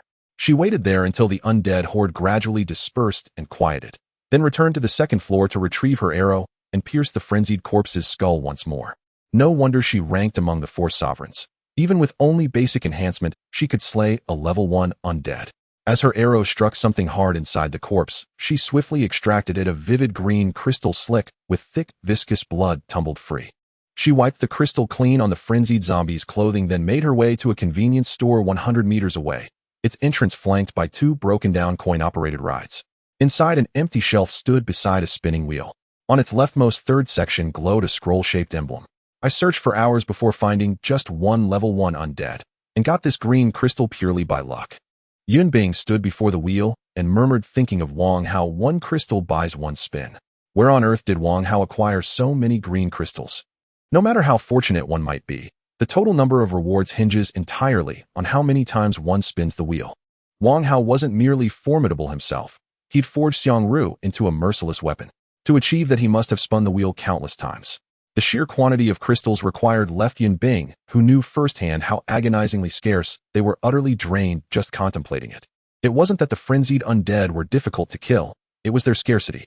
Even with a guaranteed 100 drop rate, acquiring 10 green crystals meant slaying 10 level 1 undead, a task whose time cost remained dauntingly unknown. That man, Wang Hao, is utterly enigmatic. Achoo. Lying back in his suite's massage chair, Wang Hao suddenly sneezed, dabbed his nose with tissue, and mused, "Who's thinking about me at this hour? Not someone fantasizing about me while doing craftwork, I hope." Wang Hao glanced at Jiang Fei on the sofa and said, "I know you've been awake for a while. How long do you plan to keep pretending to sleep?" Jiang Fei slowly opened her eyes, mortified. She'd awakened midway through Wang Hao and Xiangru's encounter. At first it had been bearable, only sounds. But then, whether deliberately or by chance, they'd moved right beside her, intensifying her distress. For someone utterly inexperienced, the sensation was equal parts terror and shame. She rose, wincing at the sharp ache in her neck, and remembered being betrayed by the one person she trusted most. A deep aching sorrow welled within her. That scoundrel Li Yun. He swore an oath to protect me forever. Why betray me like this? Was it because someone else embraced me? If he was upset, he could have scolded me, or even struck me. But why betray me? Seeing Jiang Fei's tears, Wang Hao stepped forward and gathered her into his arms. "Go ahead, cry." "Wah." Jiang Fei broke down, completely clutching his shirt and sobbing uncontrollably. "Thank you," she whispered between sobs, her voice steadier now. "We've barely known each other, and yet you've treated me so kindly." She may have been love-struck, but she wasn't foolish. She understood why Li Yun had knocked her unconscious and delivered her to Wang Hao. Yet in this lawless, collapsing world, Wang Hao hadn't touched her, not once, and instead comforted her like an elder brother. Truly, she wept until her heart felt hollow. "I treat you so well, because you remind me of a woman I once knew," Wang Hao said softly, his gaze flickering with something unreadable. Jiang Fei faltered, bewildered. What did Brother Hao mean by that? "Go take a shower, and use the time to consider your next move." Wang Hao smiled faintly. "No need to rush things. Will you carve your own path? Forgive Li Yun, or join my team? I'll fight my way upward, with my own strength." Jiang Fei nodded firmly, then rose and walked into the bathroom. Wang Hao watched Ji Chang entering the primordial chaos on TV, deeply absorbed, when suddenly the sound of a key turning broke his focus. He looked up toward the bathroom door as it swung open. Jiang Fei emerged wearing clothes Wang Hao had provided, her head bowed, shyly, cheeks flushed. Although Wang Hao had seen Jiang Fei in various states countless times in his past life, he was still captivated by her beauty upon seeing her again. This is a true beauty. She has an enduring charm. It's not that the first time is stunning and the second time feels ordinary. The current Jiang Fei has a hint of youthfulness compared to the Jiang Fei of my past life. Wang Hao suddenly realized, thinking to himself, what a good deal. Experiencing different phases of the same person. Could this be a hidden benefit of reincarnation? Jiang Fei felt incredibly nervous under Wang Hao's unabashed gaze, as if her toes were about to carve out a 2-bedroom apartment on the ground. The room was so quiet that a pin drop could be heard, and she could even hear the rapid beating of her own heart. "Have you made up your mind?" Wang Hao asked. Jiang Fei took a deep breath, raised her head, and looked at Wang Hao with determination, saying, "Li Yun made me realize that others cannot be relied on. I want to rely on myself." Wang Hao took out an ordinary handgun and a few magazines from his backpack, placing them beside him, nodding and saying, "You are more suited to using a gun. Work hard. If you don't make progress in 10 days or half a month, you'll be kicked out of the team." "I understand. No one will support a useless person." Jiang Fei gratefully said, "Thank you for giving me this opportunity." Wang Hao continued to watch television. After hesitating for a moment, Jiang Fei went to sleep. That night was the most peaceful and comfortable sleep she had since the outbreak of the disaster. The next day, Wang Hao and his companions left the hotel. Li Quan's subordinates, along with the people who came with Jiang Fei yesterday, looked at Jiang Fei's back with envy in their eyes. "So that girl is so beautiful. The girl next door? She's just my type. What good is that? A goddess like her is reserved for someone as capable as Brother Hao. You, a little nobody, only deserve to stock up on more tissues. Being beautiful comes with privileges. Jiang Fei can follow Brother Hao. From now on, she won't have to worry. Yeah, Jiang Fei is really lucky to be chosen by Brother Hao. Why don't I have this luck? Although I'm not as pretty as her, my bowl is big, right? Don't men prefer a big bowl? Maybe I lost because I didn't take a shower." The people who came with Jiang Fei yesterday were very clear. With Wang Hao's strength, it would be like they were from two different worlds when they met Jiang Fei again in the future. Back at the Evergreen Pavilion, Wang Hao found many unfamiliar faces, all female with average looks and figures above 7 points. They were diverse in type, some youthful, some mature, and some charming. Among them, a few stood out. In the eyes of ordinary people, they were goddesses who could easily extinguish millions of lives. If Wang Hao hadn't run into familiar faces like Chun Ying and Xiao Hui upon entering, he might have thought he had wandered into a kingdom of women. This scene was truly eye-catching. The new faces also noticed Wang Hao, the only man in the Evergreen Pavilion, looking at him with uncertain gazes. It seemed they were wondering who he was. How he got in. Zhang Xiaoying, passing by, suddenly saw Wang Hao and showed surprise. But upon noticing the gazes of those around her, she straightened her face and shouted, "This is Brother Hao. Your unbeatable boss." The crowd was astonished. Brother Hao, the super tough guy who defeated the Yi family and thousands of zombies. Oh my god, he's so young. After being recruited into the team by Zhang Mingyao, they had all heard about Wang Hao's astonishing feats. The thought that the formidable Aegon Xiao Hui and Xiao Mei were all convinced by him made them particularly curious about his appearance. They had expected him to be a weathered uncle, a burly man, or a tough big brother. To their surprise, the god in their hearts looked just like a college student, which was truly beyond everyone's expectations. "Brother Hao." Zhang Xiaoying jogged up to Wang Hao with a smile, saying, "You're back." Wang Hao ruffled Zhang Xiaoying's hair. "You can't do that, or it would undermine my majestic image in their eyes." Although Zhang Xiaoying said this, she was still very happy to be patted by Wang Hao, giggling, "Brother Hao, these are the new people Meng Yao just recruited." After saying that, Zhang Xiaoying turned to the crowd, her smile fading, as she said, "Aren't you going to greet Brother Hao? Are you getting cocky?" The crowd was merely shocked by Wang Hao's youth, but they still held respect and admiration for him, quickly shouting, "Brother Hao! Brother Hao!" Hearing a group of girls call his name sounded great. Wang Hao nodded, looking at Jiang Fei, and said, "Xiaoying, this is Jiang Fei. You take her under your wing and train her as you see fit." "Got it." Zhang Xiaoying assessed Jiang Fei and said, "Come with me. Brother Hao will head off first." Jiang Fei waved at Wang Hao. She turned and followed Zhang Xiaoying. Wang Hao himself walked into the largest villa in the Evergreen Pavilion, and not long after, he heard Zhang Mingyao, who had come in after hearing he was back, hurry in. "First, make me a pot of tea." Wang Hao took out the tea leaves Li Chuanda had given him and tossed them to Zhang Mingyao. Without hesitation, she entered the tea room, took out a set of tea utensils, and knelt beside the tea table brewing tea for Wang Hao, saying, "Brother Hao, yesterday I took people to see university and see arts, and we collected a total of 53 gray crystals and recruited 28 people." This action from Zhang Mingyao indicated that she hadn't let her position of managing so many people go to her head. "Why did you only recruit females?" Wang Hao asked curiously. "My thought is that the gap between men and women can be bridged by potions, so it's not necessary to recruit men. After all, there are men in the team, and it's inconvenient for us to change clothes and shower. If feelings develop, it won't be good for management."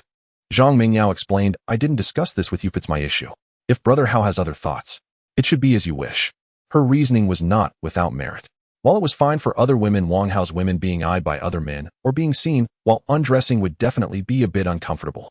He believed most men would feel this way, of course excluding the Minotaurs. "I'm just curious, no need to be tense. Besides, I don't have the leisure to define every detail for you." Wang Hao smiled and said, "As long as when you recruit people you follow a similar level of ability, don't hold the team back, and ensure they have potential, that general direction is all you need to follow." The reason he brought Zhang Mingyao in to manage the team was to save himself the hassle. If he had to worry about everything, then what was the point of having Zhang Mingyao? "You can rest assured. These people are all carefully selected by me. Each of them has the capability to fight zombies alone, and once they get accustomed to our rhythm, I will introduce a few standards. Those who are unambitious and lack potential will be filtered out." Zhang Mingyao said seriously, "Women are at a disadvantage in the apocalypse, and I believe they will fight hard to secure their position. They will work harder than anyone else. I only look at results and I won't interfere with how you manage. Wang Hao took out a firearm and said, I need a large number of crystal cores. You should formulate a few harvesting plans around this gun. Understood. Zhang Mingyao took the flare gun and said, Brother Hao, someone came with 2 cards wanting to exchange them for ordinary enhancement potions. I couldn't judge the value of the cards, so I kept the person here. Do you need me to call her over? Cards. Wang Hao's eyes flickered. At this stage, any random card would have great use. How could someone want to exchange it for potions? Cards are not like the crystals given by Aegon. They require a roulette to be used. Call her over. While drinking tea, Wang Hao by the 3rd cup saw a girl leading a tattooed woman with curly hair into the room. Seeing Wang Hao, she exclaimed, Brother Hao, I didn't expect you to be so young. Cut the nonsense, Wang Hao replied coldly. Show me the goods. The tattooed girl took out 2 cards from her pocket, presenting them with both hands. Brother Hao, you know these are both good items. Wang Hao took the cards and examined them closely, his heart racing. The first card was actually a star-up card. His hand axe could be upgraded to 2 stars thanks to the star-up card, so one can imagine the value of this card. But this was merely an appetizer. What excited him the most was the second card, the dungeon hint card for dungeon use. Dungeons come in many forms. Some are straightforward monster slaughters, some involve escorting people or items, and others throw you a team to face a horde of monsters, ensuring that casualties do not exceed a certain number. The dungeon is a place surrounded by mud walls. You must blast through the mud walls to find an exit. However, after breaking through the mud walls, whether you encounter delicacies or bombs depends on luck. But with the dungeon hint card, you can have a kind of X-ray vision, letting you know what lies behind the mud walls and avoiding traps. In short, having this card guarantees passage through the dungeon. Its function also determined its value. In his past life, it could be said to have been hyped up immensely. Wang Hao remembered that someone priced a 9-star job scroll, yet no one was willing to part with it. At that time, there weren't many who could change to 9 stars. Who would have thought that such a good item would come into Wang Hao's possession? This is exactly the kind of big find that can only be stumbled upon in the early apocalypse, or later as information becomes clearer, who would still fall for these naive mistakes. Wang Hao chuckled inwardly. To come across a star-up card is already quite lucky, but to also find a more valuable dungeon hint card. Indeed, it was a double blessing. This also proved that his decision to sell ordinary weapons and equipment was correct. Casting a wide net always yields something. He calmly placed the 2 cards on the coffee table, pretending not to care, and looked at the tattooed girl. This star-up card is acceptable and useful to me, but please explain this dungeon hint card first. What is a dungeon? I've seen quite a few roulettes. I've never seen rewards for a dungeon this gamified. This dungeon. The tattooed girl hesitated for a moment and smiled. Actually, I got these 2 cards from my man. He and his team seemed to have encountered a very powerful monster outside, and in the end, he was the only one who returned. But he was severely injured and died shortly after returning. The cards are not mine, so I don't know what a dungeon is. Wang Hao also guessed that the cards were accidentally obtained by the tattooed girl. After all, someone who could acquire cards would know the value of a star-up card. How could they be foolish enough to trade cards for potions? A card can only demonstrate its value in the hands of the strong. For a tattooed girl who is merely seeking support, holding on to cards is no different from holding 2 pieces of paper. She might as well trade them for a bottle of enhancement potion. Although it was a bargain, at least it gave her the ability to protect herself. For these 2 cards, Wang Hao stated lightly, name your price. The tattooed girl seemed to have already thought of what she wanted and blurted out, 1 bottle of enhancement potion, 1 set of equipment. Wang Hao was taken aback. Seeing his expression, the tattooed girl thought she had been too greedy and quickly added, I can forego the equipment, but the potion is non-negotiable. Wang Hao was laughing madly inside. He was stunned for a moment because he hadn't expected the tattooed girl to offer such a low price. Not to mention the dungeon hint card, just the star-up card alone is worth a bottle of 1-star enhancement potion and a set of 1-star equipment. At the highest price, people were willing to exchange for a 3-star enhancement potion. The conditions she proposed are negligible to me. I can acquire these 2 cards at no cost. I feel embarrassed to have stumbled upon such a find. Wang Hao, enjoying the benefits of the information gap, paused briefly and said, I happen to need this star-up card, so let's go with your original terms. Mingyao, please have someone take her to pick out equipment. All right. Zhang Mingyao went out to call someone. The tattooed girl happily said, Brother Hao, you are generous. Wang Hao profited immensely, and the tattooed girl even expressed her gratitude for his generosity. How embarrassing. Speaking of which, if the tattooed girl could survive to the mid-late stage and realize the value of these 2 cards, she would probably be distraught. After everyone left, Wang Hao used the star-up card to upgrade his hand axe. Upgrade completed. 3-star guillotine, 3-hand axe. The 3-star guillotine is greatly reinforced based on the 2-star guillotine, enhancing additional functions, martial chi, and spirit battle effects. After Wang Hao read the information displayed on the card, he casually ripped it apart, turning it into an ordinary A4 paper. He then swung his hand axe and laughed. Doesn't this solve one of my conditions for entering the dungeon? Easily done. It's truly exaggerated. Even one-star weapons are rare outside. Li Chuanda even regards one-star weapons as divine artifacts. Wang Hao, however, had already acquired a 3-star weapon. Wang Hao. Hearing the voice, Wang Hao looked at Yun Bing, who had entered, and nodded slightly. What is it? I obtained a scroll last night. Yun Bing took out a scroll and tossed it to Wang Hao, saying, it's called the Secret Realm Scroll. It says that if you complete the trials inside, you will receive rewards. I went in for a bit, and with my abilities I found it quite challenging. Can I exchange a few bottles of ordinary enhancement potions with you? Wang Hao opened the scroll and found that it was actually a beginner's scroll. Wow, good things come one after another. A double blessing. The minimum requirement to clear the beginner dungeon is a 2-star job and a 1-star equipment. I can definitely handle it now. With that in mind, Wang Hao curiously asked, what did you pay to turn it out? A green crystal. Yun Bing replied. Hiss, a jackpot was hit. No wonder it's you. Lucky queen. Wang Hao raised his eyes and said, you should be able to guess that I might have a 1-star enhancement potion. Why do you want an ordinary one? I feel that at the ordinary level there is still room for improvement. Yun Bing said, her eyes shining. You should know this better than I do. The senses of the 4 emperors are indeed sharp. Wang Hao non-committally replied, I don't have many ordinary enhancement potions on hand. I'll send you some once I manage to get more. Yun Bing lightly nodded her head and turned away. The dungeon might yield a large number of crystal cores along with advanced crystal cores. Just when I'm short on crystal cores, this scroll from Yun Bing comes at the perfect time. Wang Hao smirked. A few bottles of ordinary enhancement potions for a dungeon scroll. Such good fortune would have been a dream in my past life. What day is it today? One leak after another. Wang Hao thought it best to cash in the scroll early lest the night bring more dreams. He opened the scroll and a wormhole that consumed the surrounding light appeared before him, instilling a strong sense of vertigo. He stepped in with his axe, following that the wormhole shrank to a point and vanished into thin air.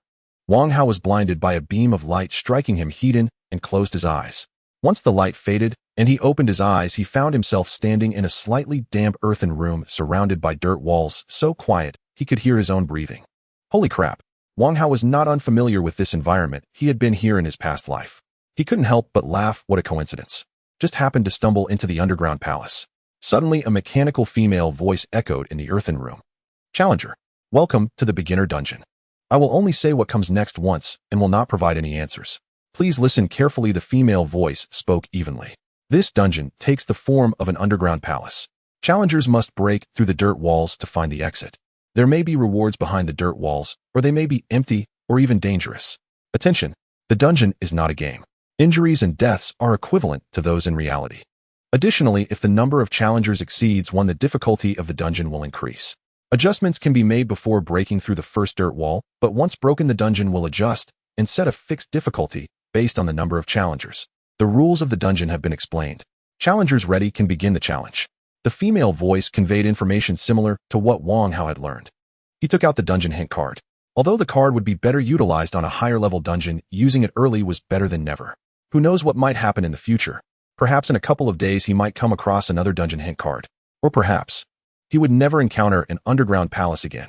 Wang Hao aimed the card at the left dirt wall, and the originally solid wall abruptly became transparent, clearly revealing the situation behind it. In the vast earthen room, a dozen ordinary zombies were wandering aimlessly. Those without cards had to break through the dirt wall, and the moment they did, those zombies would rush at them frantically. Just imagining that scene was thrilling. Moreover, the monsters in the dungeon were akin to data simulated by a computer system, and they had no crystal cores in their minds. Killing them would yield no rewards and waste time and effort. Hence, with the card in hand, Wang Hao saved himself a lot of trouble. He ignored this dirt wall and looked at the front dirt wall. The dirt room behind had nothing. There were only a few barely noticeable black lines on the ground. A common person would surely think it was empty, but Wang Hao knew that as soon as he stepped in, dozens of sharp claws would spring from the ground to attack.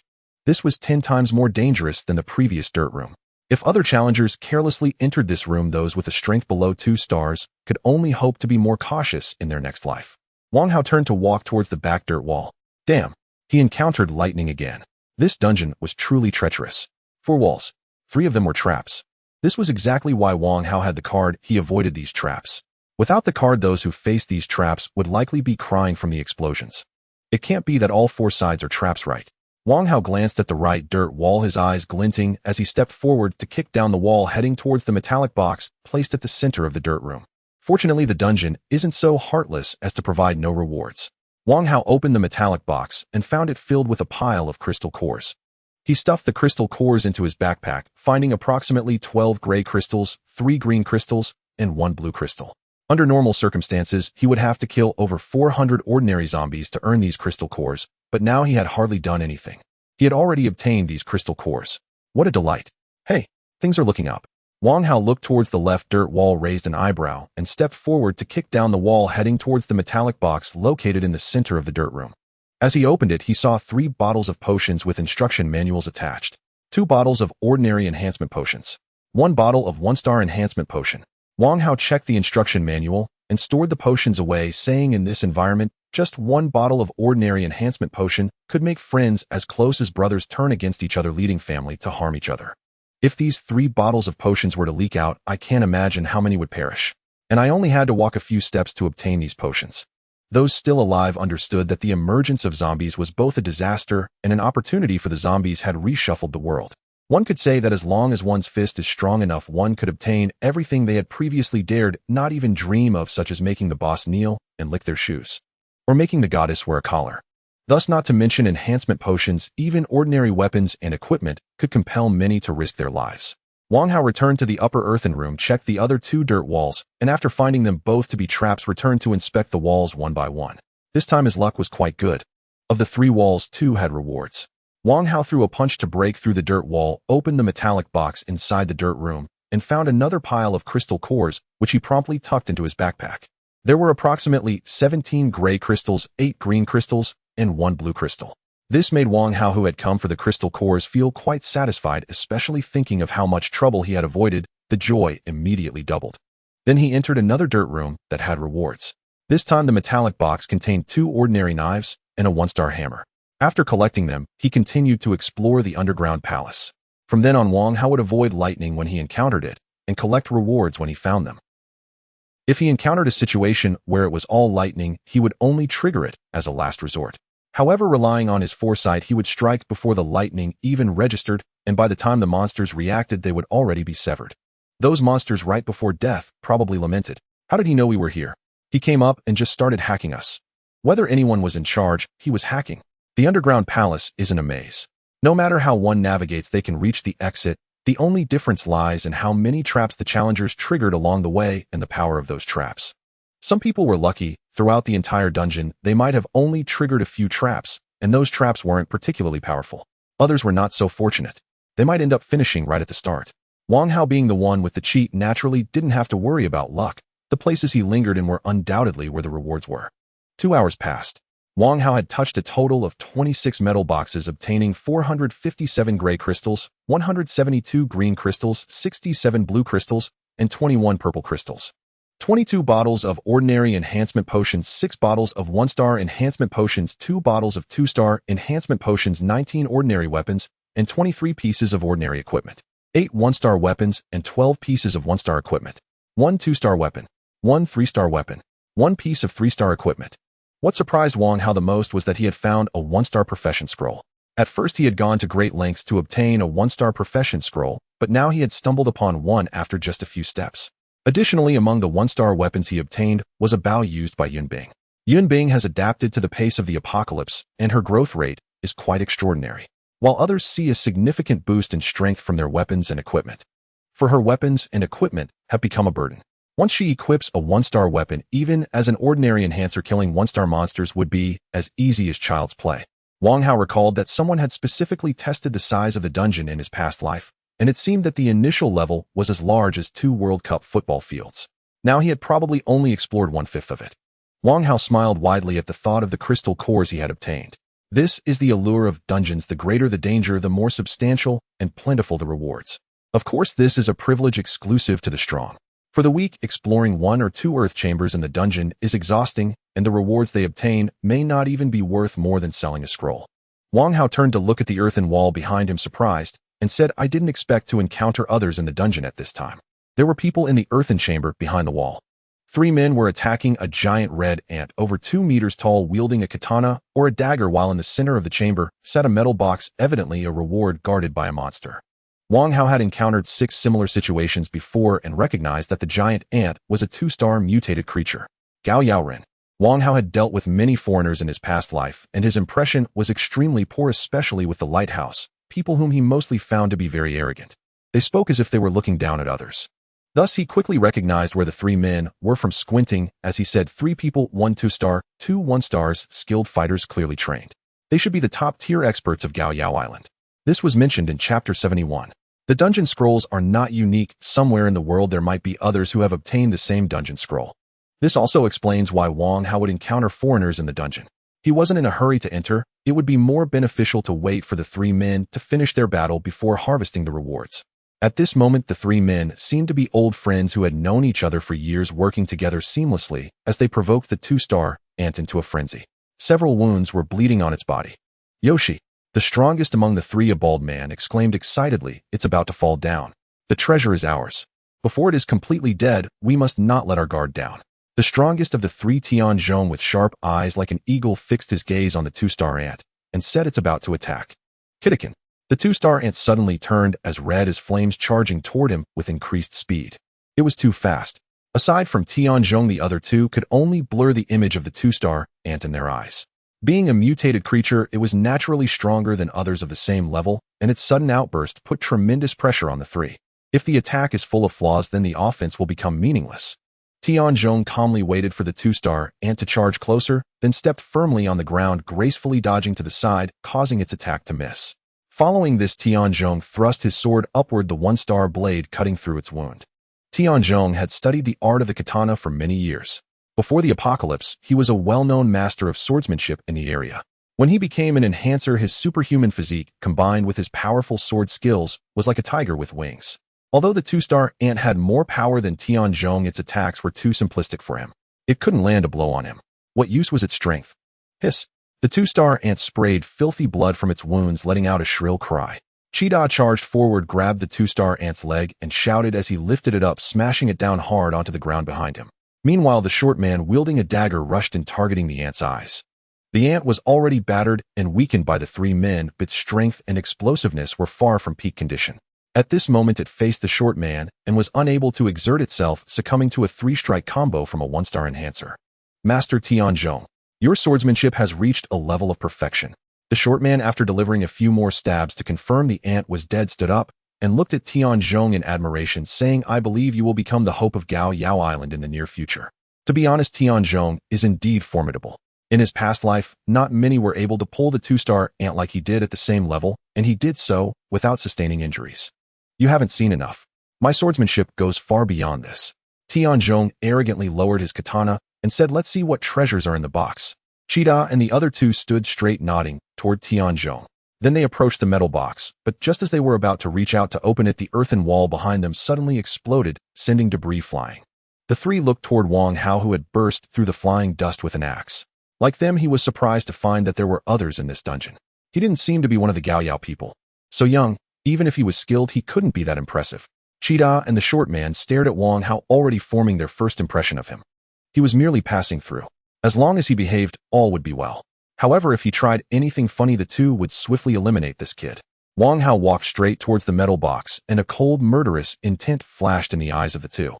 It seemed this kid lacked any awareness. He was truly courting death. Just as the 2 were about to take action, Tianzhong's voice suddenly came from the side. "Kitakin, you both step back. Let him have the box." A master recognizes a master. Wang Hao appeared unremarkable, yet Tianzhong felt an enormous pressure emanating from him, as if he were a slumbering, ferocious beast that would ruthlessly tear apart anyone who dared to awaken him. The last time Tianzhong felt this way was when facing his master. It should be noted that his master was a top swordsmanship master of Gao Yao Island, and had created his own style. It was easy to imagine Wang Hao's prowess. Cheetah and the others were puzzled. Why would they let the box go to Wang Hao? Could it be that he was formidable? How could that be possible? They had a swordsmanship master among them. Could a young man possibly be superior to Tianzhong? Even if we were to assume that his physical prowess surpassed that of the 2-star ant, Tianzhong could still rely on his exquisite skills to handle Wang Hao, and in the end, he wouldn't even get close to touching the hem of Tianzhong's clothes. Despite the confusion of Qitian and the others unwilling to give up the rewards they had fought so hard for, they still obediently followed Tianzhong's orders and stepped back behind him. Wang Hao opened the metal box, and upon seeing 2 cards quietly lying at the bottom, his eyes lit up as he hurriedly reached out to take them. Shield card for Wheel of Fortune. When the card is aimed at the wheel, it can shield any 2 reward areas, ensuring that for the next 10 minutes the wheel's pointer will not land on the shielded areas. Wealth card for Wheel of Fortune. When the card is aimed at a wheel with a level below 3 stars, it allows 2 free spins of that wheel without affecting the original activation conditions. Wang Hao smiled. He had opened dozens of boxes without encountering a card, which indicated the rarity of the cards in this dungeon. Moreover, these 2 cards were immensely valuable. The shield card's worth lies in its ability to not restrict the level of the wheel. If used on a high-level wheel, shielding 2 areas could greatly increase the chances of landing on the desired reward. Additionally, it could save a lot of precious crystals. However, at this stage, the wealth card is the most valuable because it allows Wang Hao to spin the 3-star wheel twice for free. At first glance, it seems like spinning twice isn't much, just saving 2 or 3 crystals. But don't forget, the card restricts the wheel's level, and it doesn't limit the number of spins, so he can wait until he has enough spins before using the card. At that point, he could save at least a dozen purple crystals. Currently, it is evident how difficult it is to obtain purple crystals, as Wang Hao slaughtered thousands of zombies, yet didn't manage to get a single purple crystal. Comfortable. Wang Hao felt a wave of pleasure in his heart. With the value of these 2 cards, I feel like they could be enough to serve as rewards for clearing the dungeon. He remembered that the cards were obtained from the fishermen, and they were surrendered by a few bandits, making him feel even better. Qi Tian and the short man noticed Wang Hao stowing away the cards. They felt quite upset. Although the 2 had never seen the cards and didn't know what they were, the very fact that they didn't know meant that the cards were something good. The cards were originally theirs, akin to finally getting a beautiful girl only to have someone else take her away, leaving them feeling extremely frustrated. Wang Hao turned to look at Tianzhong. Suddenly, he shot out like a cannonball. Wang Hao moved faster than a 2-star, and causing Tianzhong's heart to tighten as he was shocked that he couldn't even see Wang Hao's figure. It should be noted that Tianzhong was a 2-star enhancer. In his area, most survivors were still ordinary people, so he knew he was certainly ahead of the rest. How could Wang Hao possibly be that much stronger than Tianzhong? This sudden strike from Wang Hao would surely be fatal for Qi Tian and the short man, but Tianzhong was still capable. His mind didn't react in time. Instinctively, his body raised the blade to block Wang Hao's incoming strike. Bang! Wang Hao swung his axe, shattering Tianzhong's katana, and continuing to slice down, leaving a deep wound in his chest that went down to the bone, and the accompanying aura from the axe sent Tianzhong flying with blood spraying into the air. This demonstrated that his decades of training had not been in vain. Otherwise, he wouldn't have been able to evade Wang Hao's instantaneous attack. Qi Tian and the other 2 were all shaken. They could hardly believe what they were witnessing. Why was that kid faster than a 2-star ant? And what kind of axe was he wielding that could easily cleave through Tianzhong's 1-star blade and 1-star equipment? The mighty master Tianzhong was nearly instantaneously defeated by that kid. Tianzhong crashed heavily to the ground, spitting out a mouthful of blood, struggling to lift his head to look at the approaching Wang Hao, exclaiming, "I have no enmity with you, and I didn't contest you for that box. Why do you still want to kill me? I don't understand your bird language, but I can guess what you're saying. Since you're so sensible, why should I still kill you? How should I put this? I actually don't kill innocents indiscriminately." Wang Hao chuckled, "But every bandit carries the debts of those before them, and they are not innocent, so they all deserve to die." As soon as he finished speaking, Wang Hao dashed forward, delivering a kick that pierced through Tianzhong's chest. Ugh! Tianzhong coughed up blood violently, staring at Wang Hao's foot, and thus the master of blade techniques met his demise, his head hanging low in unwillingness, no longer making a sound. Wang Hao was not familiar with foreign powers, but with Tianzhong's strength, had he not died prematurely, he would definitely have become a legendary figure on Bandit Island. Unfortunately, he was unlucky enough to encounter Wang Hao. Wang Hao turned to look at Qi Tian and the others, and with just that one glance, it felt like the gaze of a demon, sending chills deep into their bones. The 2 suddenly understood why Tianzhong had willingly relinquished the box. He recognized the terror of this man. Having witnessed Wang Hao's power, the 2 lost any impulse they had to kill him. Filled with extreme fear, they had no courage to fight back and instinctively knelt, pleading, "Please spare us. We don't want to die yet." Wang Hao swept past the 2. Just as they realized what was happening, their heads were sent flying, their headless bodies swaying as they shot blood into the air. The blood then splattered as it fell to the ground. Wang Hao collected the equipment and weapons of the 3, tore off the backpack from Kishin's back, and opened the zipper to find it was a 1-star backpack. Inside were their gains since entering the dungeon. Roughly counting, there were about 78 gray crystals, 12 green crystals, and 4 blue crystals. 18 ordinary weapons and equipment, 4 1-star weapons and equipment, 5 bottles of ordinary enhancement potions, and 2 bottles of 1-star enhancement potions. 11 bottles of ordinary and 1-star healing potions. Their gains were certainly not comparable to Wang Hao's, but even such a free haul, even just 1 ordinary enhancement potion was enough to make them ecstatic. Moreover, there were so many items. Wang Hao used the dungeon prompt card to scan the unexplored 3 earthen walls, discovering 2 traps and 1 empty area. He then walked over and kicked through the wall leading to the empty room, but he did not let his guard down just because it looked empty. He cautiously scanned the 3 earthen walls. 2 sides were traps and 1 side held a reward. However, there was a 2-star ant guarding nearby. As Wang Hao approached, a crackling electric sound suddenly emanated from the surrounding walls, and a blue lightning bolt shot out from the upper right, striking at Wang Hao. This strike was faster than an ordinary bullet, with power only slightly weaker than a 2-star attack, and it came without any warning. Others would have had no chance to evade. Even if one survived, they would be in a bad situation. To make matters worse, this lightning trap attacked more than once, and after hitting the target, it would also paralyze them. Wang Hao glanced at the lightning and continued on his way, allowing the lightning to strike him. The violent electric light enveloped him instantly. Anyone watching this scene would surely think he was doomed. But just then, flames suddenly erupted from the spot on Wang Hao's black coat, where the lightning struck, greedily swallowing all the electric light and ferociously declaring its dominance, illuminating the entire earthen chamber with dazzling fire. Wang Hao was wearing a 3-star Yanma. This trap, not even at the level of 2 stars, could still torment others, but to think it could harm Wang Hao, it wouldn't even break his defenses. Wang Hao kicked through the dirt wall, and the 2-star ant guarding the metal box immediately reacted, rushing over with a strange cry. Wang Hao sidestepped to avoid the ant's front limbs, which lunged at him like a spear. With a swift motion, the axe cleaved smoothly through its head. Such a simple task can be resolved with one swing of the axe. I can't fathom how those few incompetent fools took so long to finish it. Wang Hao approached the metal box, and the 2-star ant behind him suddenly spewed dark blood, collapsing to the ground. The 3 in the field were both cooperative and passionate. Killing just one ant took several minutes. For Wang Hao, it was rather mundane. He annihilated the ant in an instant. He opened the treasure chest, finding a vial of potion inside, and the text on the instruction manual made the corners of his mouth curve upward. A good find indeed. A 3-star enhancement potion. Wang Hao twisted off the cap and gulped it down. The potion immediately transformed into energy, enhancing every cell in his body. It felt incredibly comfortable. Unable to suppress a sound that might easily be misinterpreted, he said, 2 bottles of basics. Wang Hao clenched his fist, feeling the surge of power, and remarked, "This is wonderful. This feeling of becoming stronger." Just as he was thinking, the dirt wall on his left suddenly exploded, and a burly man with dark skin emerged, wielding a silver hammer bigger than his own head. The overwhelming force coming towards him made the atmosphere grow slightly tense. Clut saw Wang Hao. Initially taken aback, he soon realized that Wang Hao was merely a slender little yellow man, someone he had already dispatched several of before. Ironically, a female yellow man had flirted with Clut after just a few glances, praising his impressive physique. "Hand over the items in the box," Clut demanded as he eyed the metal chest. As for the corpse of the 2-star ant nearby, he regarded it as just an ordinary mutated creature. After all, how could a little yellow man possibly be a match for a high-level monster?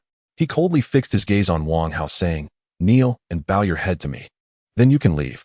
Wang Hao sensed Clut's disdain in his words and walked towards him, saying, "Remember to learn Mandarin in your next life. At least you could say a few more lines and not die so quickly." Not getting the hint. "Then you shall die." Clut's expression turned cold as he swung his 1-star hammer towards Wang Hao.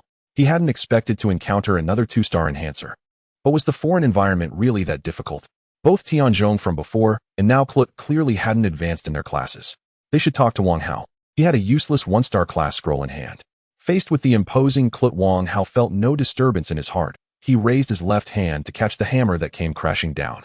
Clut was stunned. His hammer could knock a 2-star monster flying. How could this little yellow man catch it with his bare hands? As Wang Hao approached Clut, the overwhelming pressure made him realize that this man was not the weakling he had imagined. "Run." Instinctively wanting to flee, Clut saw Wang Hao step forward and deliver a slap that turned Clut's head around, twisting his neck into a grotesque position. Sigh. That was easy. Wang Hao took out a bottle of mineral water and washed his hands in front of Clut, saying, "I shouldn't have let my hands get dirty." Killing with such heartlessness was more insulting than desecrating a corpse. Wang Hao collected Clut's weapons and equipment, tearing off his backpack. Upon unzipping, he found it was also a 1-star backpack. Inside were the spoils he had gathered since entering the dungeon. After a rough count, he noted approximately 91 gray crystals, 15 green crystals, 6 blue crystals, and 2 purple crystals.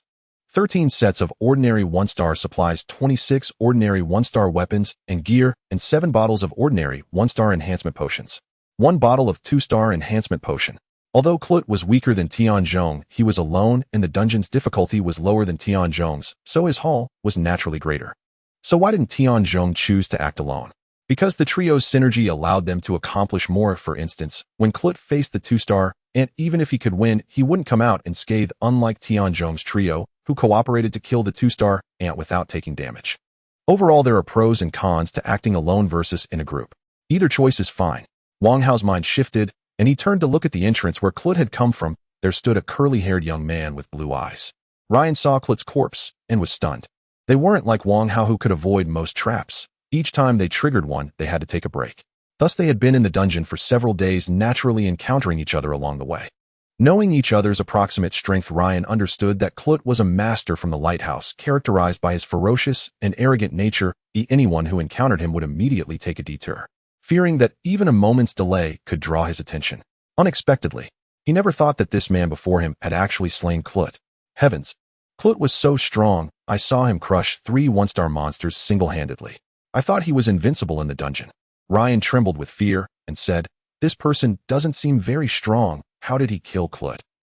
While Ryan was pondering, he suddenly felt Wang Hao's gaze on him, as if he were being watched by an ancient beast. Despite the dungeon's stifling heat, he felt a bone-deep chill and regretted taking this path. Hello. Ryan produced a black stick, which was not the kind used by women, stammering, "My name is Ryan. I am a romantic." Upon finishing, the stick emitted translations in Mandarin, gaudy speech, and cosmic language.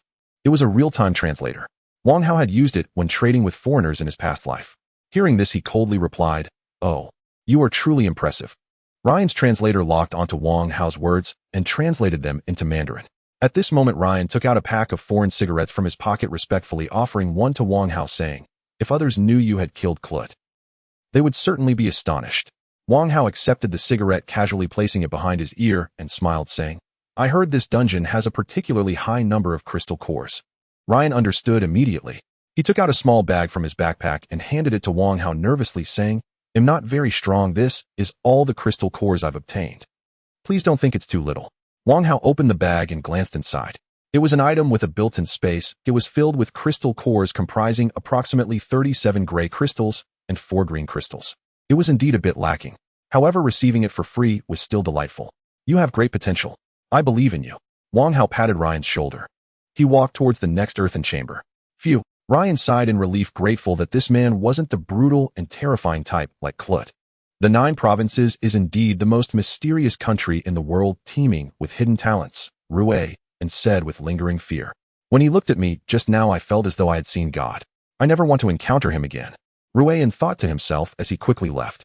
With no inkling of danger, Wang Hao explored several earthen chambers in succession.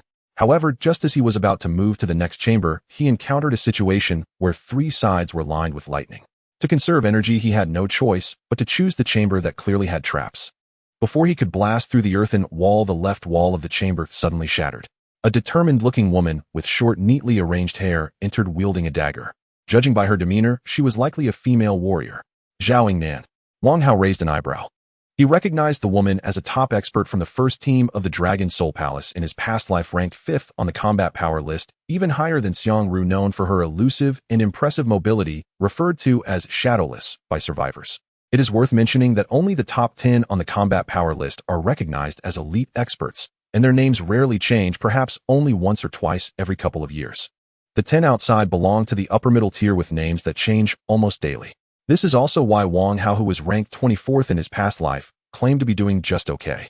Cough, cough. Fortunately, he was reborn. Otherwise, he would have never maintained that rank of 24. Thus, both Wang Hao and Xiang Ru belonged to 2 different worlds, let alone Zhao Nan, who toyed with Wang Hao as if he were nothing. "This trap should be a laser," Wang Hao remarked, his eyes flashing. "For shadowless, it would be like walking into the line of fire." Zhao Nan, who did not know as much as Wang Hao, thought this chamber was empty and turned to walk towards the right wall. Suddenly, black dots on the surrounding walls shot out, red lasers crisscrossing and filling the entire chamber. Zhao Nan, reacting quickly, dashed forward the moment the lasers fired, her peripheral vision scanning the surroundings. As the lasers came at her, she dodged swiftly. When even more lasers came, she changed her steps, seemingly calculating the speed of the lasers, in an instant gracefully evading them. If this skill were applied in actual combat, it would undoubtedly be terrifying. She moved like a slippery eel, not only avoiding capture, but also playing with her opponent's mind, waiting for the right moment to strike at their throat. Wang Hao was most annoyed by those with such agile movements. In his past life, a ninja had made him so sick he wanted to throw up. Zhao Yingnan easily traversed the trap, turning back to see the web of lasers retract due to her passing. That was her. With such agility, the power of the laser trap was no less than that of a lightning trap. For anyone else, even if they didn't die, they would definitely be severely injured. I felt it was challenging to enter this instance with a 2-star rating. It might take a 3-star rating to be considered relatively safe. As Zhao Yingnan muttered this, the front wall suddenly exploded. Her senses instantly heightened as she fixed her gaze on Wang Hao, who was walking in from another chamber. She noted his youthful and handsome appearance, not resembling someone who had endured the ravages of disaster. She thought to herself, the pressure he gives me is nowhere near that of foreign experts. He seems more like an ordinary person who shouldn't be in an instance. Could it be? He was lucky enough to get an instant scroll. A case of accidentally entering the instance. Although Zhao Yingnan thought this, she did not let her guard down. She scrutinized Wang Hao and asked, "Are you from the 9 provinces?" Wang Hao nodded, finally encountering someone speaking Mandarin in the instance. It felt strangely comforting. This instance is extremely dangerous, not only filled with terrifying monsters, but also deadly traps along with foreign experts full of hostility. This isn't a place for you to be. Zhao Yingnan, backed by the Dragon Soul Palace, or perhaps because the Dragon Soul Palace is a regular army, most members possess a strong sense of justice. When they encounter Wang Hao, they treat him like a lost little boy. Zhao Yingnan warned seriously, when you encounter danger, you cannot leave the instance. So while nothing has happened, yet you should hurry and leave. Hostile. Wang Hao smiled. I've just met a few foreigners, and they were all very friendly, giving me crystals and potions, even offering me a cigarette. They were so welcoming that I felt a bit embarrassed. Zhao Yingnan was taken aback. Friendly. Welcoming. Were they on the same wavelength? The foreigners she had encountered before had mostly resorted to violence at the slightest provocation or looked at her with murderous intent. It was already a blessing that they hadn't attacked. Where on earth would there be foreigners giving out crystals? I don't know what led you to have this illusion, but if you don't leave and encounter Master Tianzhong from Gaoyao Island or Clut from the lighthouse, you should run immediately. They are not good people. Zhao Yingnan said seriously. Wang Hao nodded. One could only wonder how Zhao Yingnan would feel if she knew that 2 of the 3 dangerous individuals she mentioned had already been taken out by Wang Hao. Yet she smiled at Wang Hao. Naturally, Wang Hao returned her smile. He saw Zhao Yingnan walking towards the right wall, and with a flash of insight said, "Let me give you a reminder, don't go into that chamber." After saying this, Wang Hao kicked through another earthen wall and vanished from Zhao Yingnan's sight. She stared at the right wall, puzzled as to why Wang Hao would say that. Could he possibly know what was behind the wall? Not likely. When Zhao Yingnan entered the instance, she immediately tried various methods to gather information about what was beyond the wall, but the conclusion she reached was that not a single sound could penetrate the wall, and it crumbled at the slightest touch. Aside from breaking through the wall, there was no way to learn anything about what lay beyond it. His mind must be a bit off. Zhao Yingnan thought about what Wang Hao said regarding friendly foreigners, and since he was just a stranger with no trust established, she cast aside her doubts and punched through the earthen wall. As the dust rose just as Zhao Yingnan lifted her foot, she was startled to see a distorted black shadow emerge from the swirling dust. A giant dog with fur like needles lunged at her with a mouth full of jagged teeth, moving swiftly and ferociously towards her neck. Her pupils constricted. In an instant, she exploded into action, dodging to the side. Almost as soon as she landed, the giant dog pounced on the spot where she had been standing. That was too close. Just a hair's breadth away, Zhao Yingnan's neck would have been pierced by the giant dog. Roar! The giant dog landed and immediately charged again. This time its speed was even faster than before. After catching her breath, Zhao Yingnan found her movements freer. At that moment, she shifted her form, using feints to throw off the giant dog, quickly creating distance between them. She couldn't comprehend how Wang Hao had deduced that there was lightning here. How did he know there was danger here? Zhao Yingnan, assessing the speed, strength, and explosive power of the giant dog, could roughly conclude that it was a 2-star mutated beast. This battle could have been avoided. She felt a twinge of regret for not heeding Wang Hao's warning. Roar! Wang Hao, hearing the commotion behind him, shook his head and said, ignoring the pretty boy's advice, "Now the price of regret is right in front of you." Wang Hao kicked through the front earthen wall and opened the metal box in the center, revealing a pile of crystal cores inside, most of which were gray crystals, with only 3 or 4 green crystals. He surveyed the 3 earthen walls around him. To the left was thunder. The front had been explored by someone, and the right was empty, prompting him to smash through the front wall and enter the earthen chamber. Wang Hao looked at the bodies of more than a dozen ordinary zombies on the ground and swept his card across the 3 earthen walls, discovering 4 muscular and fierce zombies moving around the metal box in the chamber behind the right wall. For 1-star zombies, their threat was no less than that of 2-star ants. Encountering them would not be easy if one wished to escape unscathed. Wang Hao's eyes were fixed solely on the metal box, and without a second thought, he shattered the earthen wall, causing the 4 frenzied zombies to charge over. At that moment, he saw a white hand axe spinning through the dust. The axe landed between them. Boom! The axe exploded. Its terrifying power shattered the 4 zombies, spraying a torrent of foul blood mixed with shredded flesh onto the ground. Drip drip. It was unreasonable. The 4 one-star zombies were instantly obliterated by Wang Hao. He walked through the blood mist and dust, his clothes fluttering from the residual force of the exploding axe, and then moved to open the box in the center. There lay a backpack resembling a mountaineering pack quietly at the bottom of the box. Wang Hao glanced at the manual. 3-star Haina 3 backpack. The Haina 3 has been updated based on the Haina 2, expanding its space to 300 cubic meters and adding a new function: parachute. Lighting. Parachute. The equipped user can actively activate this function while jumping from a high place, choosing between rapid descent or slow descent modes. If the Haina detects that the user's height may cause significant harm, it will automatically activate this function after 3 warnings. Lighting. After activating this function, the backpack emits white light illuminating 80,120 meters. This backpack arrived just in time. Wang Hao was using a 2-star backpack with a capacity of 88 cubic meters, which was sufficient under normal circumstances. However, in the instance as he consumed more rewards, his backpack was nearing its limit, and he couldn't take any more rewards if he continued. With a 3-star backpack, this issue would no longer exist. In my previous life, when exploring the underground palace, everyone was eager to find the exit and collect the rewards to leave, deeply fearing what terrifying thunder might lie beyond the next earthen wall. Wang Hao sighed, but now it's different. The exit is right in front of me. I won't leave until I've fully explored the underground palace. In the eyes of those from my previous life, this behavior would be considered pure madness. While there are many rewards in the instance, there are also many dangers. If I trigger a trap, all the rewards would belong to others. Therefore, no one would risk such folly. Wang Hao continued to break through walls and open boxes, encountering several outsiders along the way. As long as they didn't provoke him, he couldn't be bothered to engage. However, if someone sought relief, he would generously perform a good deed. After several hours, Wang Hao had opened a total of 41 metal boxes. He obtained 1027 gray crystals, 451 green crystals, 103 blue crystals, 45 purple crystals, and 8 orange crystals, along with 113 bottles of ordinary enhancement potions. 42 bottles of 1-star enhancement potions, 13 bottles of 2-star enhancement potions, 87 ordinary weapons and equipment, and 31 1-star weapons and equipment. 5 2-star weapons and 3 3-star weapons, as well as 2 pieces of 3-star equipment. In addition to that, Wang Hao received 1 strength card, 2 summoning cards, 1 1-star profession scroll, and countless ordinary 1-star, 2-star, and 3-star supplies, such as canned goods, biscuits, and bread. Fortunately, he obtained a 3-star backpack, otherwise he wouldn't be able to carry so many items. On his way, Wang Hao also passed by the exit of the underground palace where a blue-haired lion lay, but since he wasn't in a hurry to leave, he simply bypassed it. Yunbing helped me a great deal. I initially thought collecting crystal cores would slow me down, but she sent scrolls that not only stabilized the pace, but even accelerated it. Wang Hao had received rewards along the way that were so generous that it was no exaggeration to say he could easily arm an invincible team.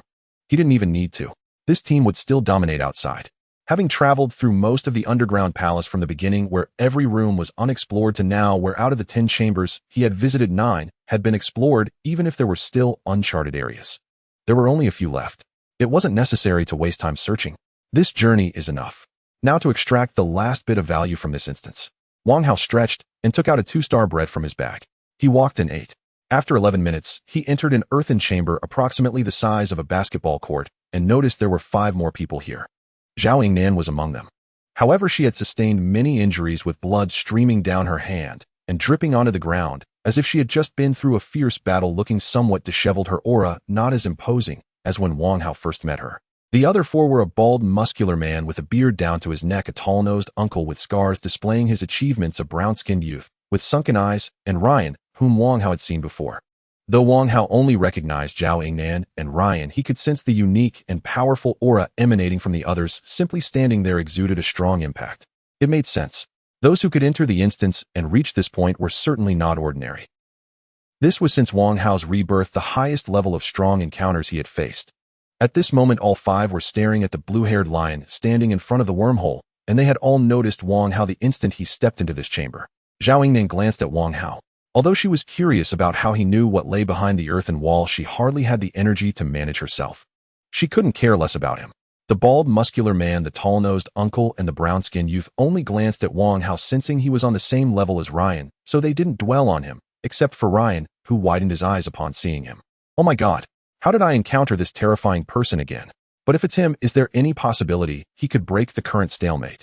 The most agile Zhao Yingnan just tried to get past it, and like us, she couldn't bypass this monster to enter the wormhole. The tall-nosed uncle said in English, we tried to draw it away with some people, but the plan for others to enter the wormhole also failed. It won't leave the vicinity of the wormhole, and its speed is incredibly fast, able to reach anyone attempting to approach the wormhole in the blink of an eye. What's more impressive is that it can spit out wind blades. My one-star knife was cut in half the moment it touched a wind blade. If it weren't for my 2-star equipment, I would have already died. I think it is very likely a 3-star monster. Apart from Ryan, the others were all at 2 stars. As Wang Hao explored the underground palace, they arrived at the exit one after another and took turns testing the gatekeeper, but all faced obstacles. No matter what sneaky methods they tried, they could not get close to the wormhole.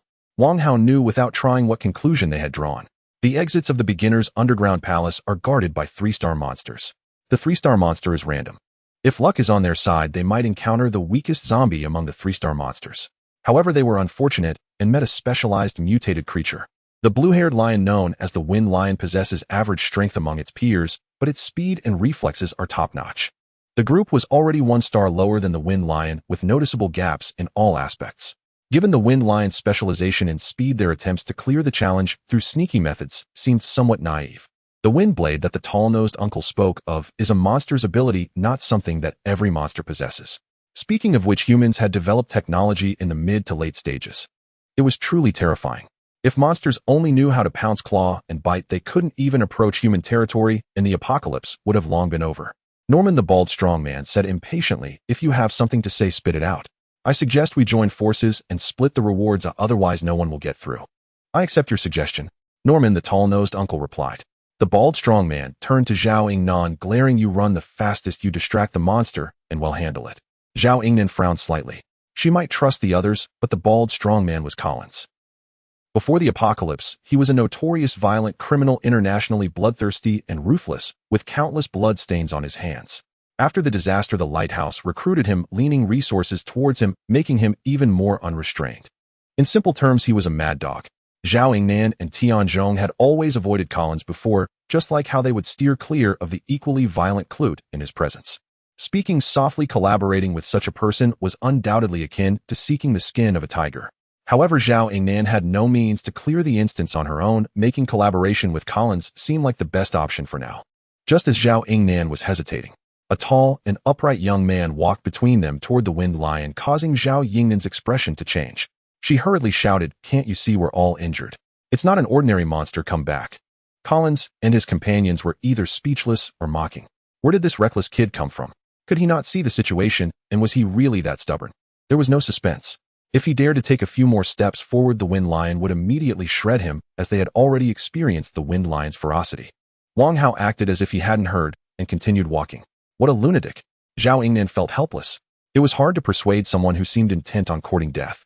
Everyone present were top experts from various countries, any one of them could dominate a territory. Yet now uniting to fight the Wind Lion had become their only chance to clear the instance, highlighting the Wind Lion's formidable nature. A normal person would never make the move Wang Hao did. The Wind Lion was slightly agitated, glaring at Wang Hao as if eagerly waiting for him to step into its territory to tear him apart. It kept growling, saliva dripping rapidly from its teeth. Roar! The moment Wang Hao approached the Wind Lion, it suddenly charged forward like a gust of wind, fast enough to induce panic. 3-star monsters are different. They provide Wang Hao with greater strength than 2-star monsters. Facing the rushing Wind Lion, a faint red glow suddenly appeared on his axe, and with a simple swing, he clashed head-on with the Wind Lion's sharp claws. A tremendous sound erupted between the axe and the claws. Incredible energy surged outward from Wang Hao's feet, and the expressions of those present gradually shifted from mockery and helplessness to shock, as they sensed the terrifying power contained in that energy. He can actually contend with that monster. Zhao Yingnan's pupils trembled, unable to believe that beneath Wang Hao's unremarkable young exterior lay such immense power. She suddenly realized something while watching Wang Hao and the Wind Lion clash. Her eyes wide. No, wait. He's even stronger. Just as she thought it, Wang Hao and the Wind Lion clashed brutally, overwhelming its strength with a single axe, sending it flying while shattering its claws. Blood arrows spewed forth. It fell to the ground in pain, raising its eyes in shock as it saw the human rushing toward it, hastily opening its mouth to unleash sharp wind blades. The air a few meters in front of it was violently sliced apart. The explosions rang out endlessly. Wang Hao's gaze was fierce as he swung his axe to sever the incoming wind blades, exuding a momentum that made anyone feel a sense of dread. The wind lion was no exception. The power of the wind blades grew louder with its roars. Unfortunately, Wang Hao had broken through from 2-star full foundation to 3-star with professional talent enhancements. Although the wind lion had the natural advantages of a mutated creature and its abilities enhanced its combat power, it merely narrowed the gap between it and Wang Hao. To truly overpower him, it would have to evolve to 4 stars first. Wang Hao, a true man, directly cleaved through all of the wind lion's attacks, rushing to its front and splitting open its head with a single axe. Roar! The wind lion fell with a mournful cry, its split head spraying foul blood. Ryn was greatly shocked, his eyes nearly popping out. I knew it. I knew my instincts were right. This man is terrifying. Collins, Norman, and the brown-skinned youth narrowed their pupils. They had originally thought Wang Hao would be torn apart by the wind lion, but they didn't expect him to crush it. Wang Hao crushed the wind lion, whether it pounced or unleashed wind blades. The monster we couldn't handle, he resolved it so easily. Norman thought inwardly in terms of strength. He completely overpowered the monster, appearing to handle it with ease. Is he 3-star? Or 4-star? The reason they looked down on Wang Hao was that he was too young. The disaster had only erupted for a short while. How strong could a young man's heart be? At this moment, it was already impressive for him to stand firm. For the others, their rapid growth relied on their country's leaning resources towards them, or their inherent qualities being strong, allowing them to stabilize themselves at the onset of the apocalypse, staying ahead of most, and discovering the secrets of the roulette, gradually building up their strength. But Wang Hao, he simply did not possess the conditions to become a strong person. Who would have thought that a reckless kid who should have been dead would single-handedly kill the strongest monster of the underground palace? Now Collins said, a cruel smile curling at the corners of his mouth, suddenly lunging forward like a fierce tiger, crushing the ground beneath him as he charged toward the wormhole. He really thinks he can come and pick my fruit. Wang Hao's eyes flashed as he darted in front of Collins, raising his axe to strike at his head. Collins, however, never expected to bypass Wang Hao, raising his right hand clad in a metallic gauntlet and laughing, "Little brat, you've worked hard. I will step on you to clear the instance." As Collins spoke, multiple powerful columns of air suddenly burst forth from the arm armor, accompanied by explosive sounds, shooting towards Wang Hao at close range. The arm armor was a 2-star equipment. Although it might not cause significant harm to Wang Hao, it could at least push him back, allowing Collins to rush into the wormhole. This was also the reason why Collins, despite knowing Wang Hao's strength, still chose to act. Wang Hao was human, not as savage as a monster. When one acts refined, there are naturally opportunities to exploit. Naive, Wang Hao sensed Collins' intentions and smirked disdainfully. The ring on his hand emitted a faint glow and cracks appeared in the air before him, forming a heavenly shield that blocked all the columns of air. The columns of air were rebounded. Collins' smile froze. There was this kind of maneuver. He was hit by multiple columns of air and was sent flying in pain, crashing to the ground. Struggling to get up, his expression changed as he spat out a mouthful of fresh blood, falling back down, shocked to see many internal organ fragments mixed in with the blood. Even as a tough guy, he stomped his feet in agony. While Collins was engaged with Wang Hao, Norman took out a card, slid it across his shoes, and the card immediately transformed into a blue-bordered rectangular frame on which were written the 4 words "Enhance Speed." Norman exploded forward, his speed even faster than that of a wind lion. As Wang Hao sent Collins flying, Norman was just a few meters away from the wormhole. Wang Hao quickly turned around, about to unleash his power, when he suddenly felt a long blue bullet shooting in from the 1 o'clock direction, forcing him to change his strategy.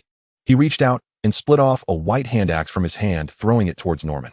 At the same time, Wang Hao wielded his hand like a knife, slashing down at the bullet infused with 2-star power, then looked up at the brown-skinned youth holding a rifle and said, "You think you can hold me back with just 1 bullet? You know nothing of true strength." Such a terrifying gaze. The brown-skinned youth felt a sudden suffocation and retreated in fear.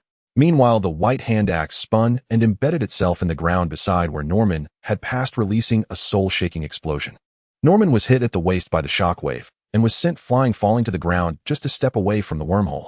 Enduring the excruciating pain, Norman tried to enter the wormhole, but a pair of feet appeared in his view, and he stiffly looked up along the legs. It was Wang Hao. His body trembled. A cold fear instantly filled his heart. "Your plan nearly succeeded," Wang Hao stated with dissatisfaction. "But how dare you misuse my things?" Norman was dead. Everything on him now belonged to Wang Hao. Therefore, Norman using the card was equivalent to using Wang Hao's card. This statement was not particularly harmful, but extremely insulting. As a top-tier powerhouse, Norman was nothing more than an ant in Wang Hao's eyes. I can do anything for you. Please don't kill me. Before Norman could finish speaking, Wang Hao raised his size 43 foot and crushed Norman's skull, thick blood spraying out from beneath his foot. All of this may sound lengthy, but in reality, it had been less than 5 seconds. Ryan was now backed against the dirt wall with nowhere to retreat, watching Wang Hao trample over the masses, feeling grateful that he had encountered Wang Hao in advance. Otherwise, he would likely be in the same predicament as Norman, foolishly provoking Wang Hao. My God, can I even run now? I don't want to be in the same place as this devil. He's so strong. Zhao Yingnan felt a wave of weakness emanating from Wang Hao, secretly lamenting. Whether it's Collins, Norman, or any unfamiliar man, they are all top-tier powerhouses. My chances against any of the three are slim. He can hold off 3 people by himself. The more Zhao Yingnan understood the power of Collins and the others, the more shocked she was by Wang Hao's strength and curious about his capabilities. Leading several versions ahead of them. Why? How could he grow faster than Zhao Yingnan, who had the support of a nation? Wang Hao turned towards the brown-skinned youth, and the increasing sense of oppression crushed his heart, causing him to turn and flee in terror. Is Wang Hao really that terrifying? The brown-skinned youth was at least a strong fighter, but lacked the courage to face Wang Hao. Wang Hao easily caught up to the brown-skinned youth, swung his axe, and severed his head. Then, feeling something, he turned to see Collins desperately running towards the wormhole, and even his stubborn demeanor made Wang Hao feel a twinge of pity. He approached and kicked Collins away. Uffed. Collins fell to the ground, several bones in his body breaking again, piercing through his abdomen and internal organs, causing veins to bulge on his neck in pain. He glared at Wang Hao and roared, "You're just riding on good fortune, having drunk a few more potions than me. If it were in the past," he added, "a weakling like you, I could take on 10 of you." Oh. Although Wang Hao could not understand what Collins was saying, just one word was enough to make the braggart feel even more frustrated. Wang Hao raised his foot. He crushed Collins' head. There was something satisfying about the feeling of something bursting under his foot. Wang Hao turned to Ryan and Zhao Yingnan, raising an eyebrow and asking, "Aren't you going to try to enter the wormhole? You might succeed." No, no, no. Ryan was terrified and waved his hands wildly. "We are all from Jiuzhou. It doesn't matter how we fight among ourselves, but we can't let outsiders see us making fools of ourselves. I'm Zhao Yingnan. What do you call yourself?" Wang Hao felt it was a pity that Zhao Yingnan and Ryan did not engage. Wang Hao could rightfully take the loot they obtained in the underground palace.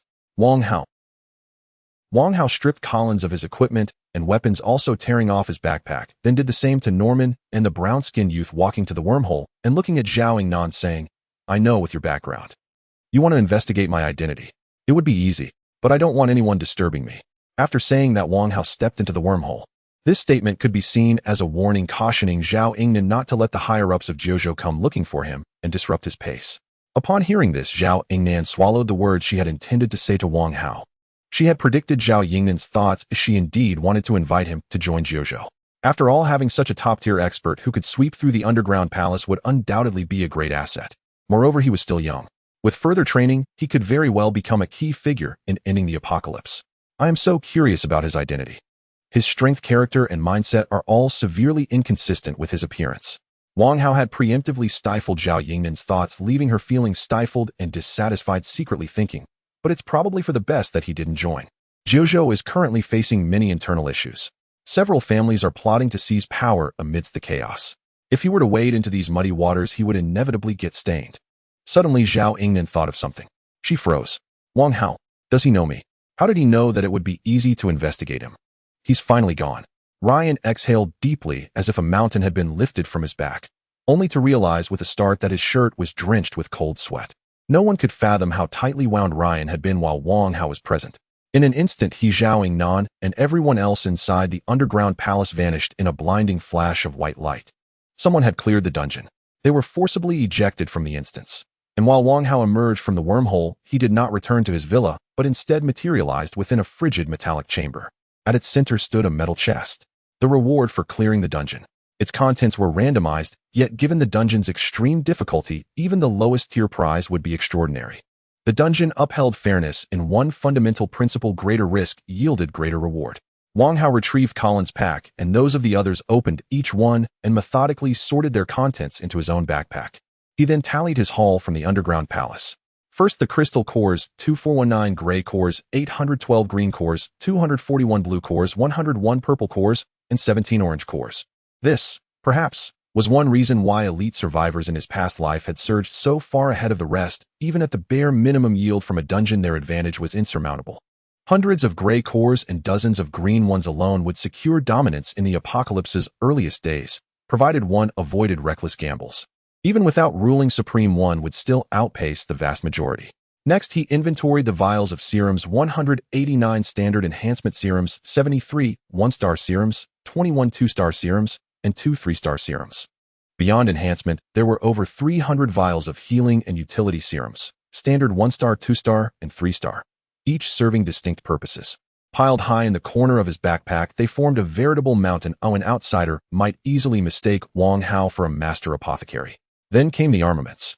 He counted 160 standard weapons and gear, 62 1-star items, 14 2-star items, and 7 3-star weapons and armor. By this point, Wang Hao had lost all desire to continue counting. Damn it, even tallying rewards can exhaust you. Were outsiders to learn someone had actually experienced reward fatigue, a sensation previously confined to dreams, they'd likely dismiss it as science fiction. And should they also learn he didn't even want to count them, chaos would erupt, tearful pleas would follow. Step away from those rewards. Let me do it.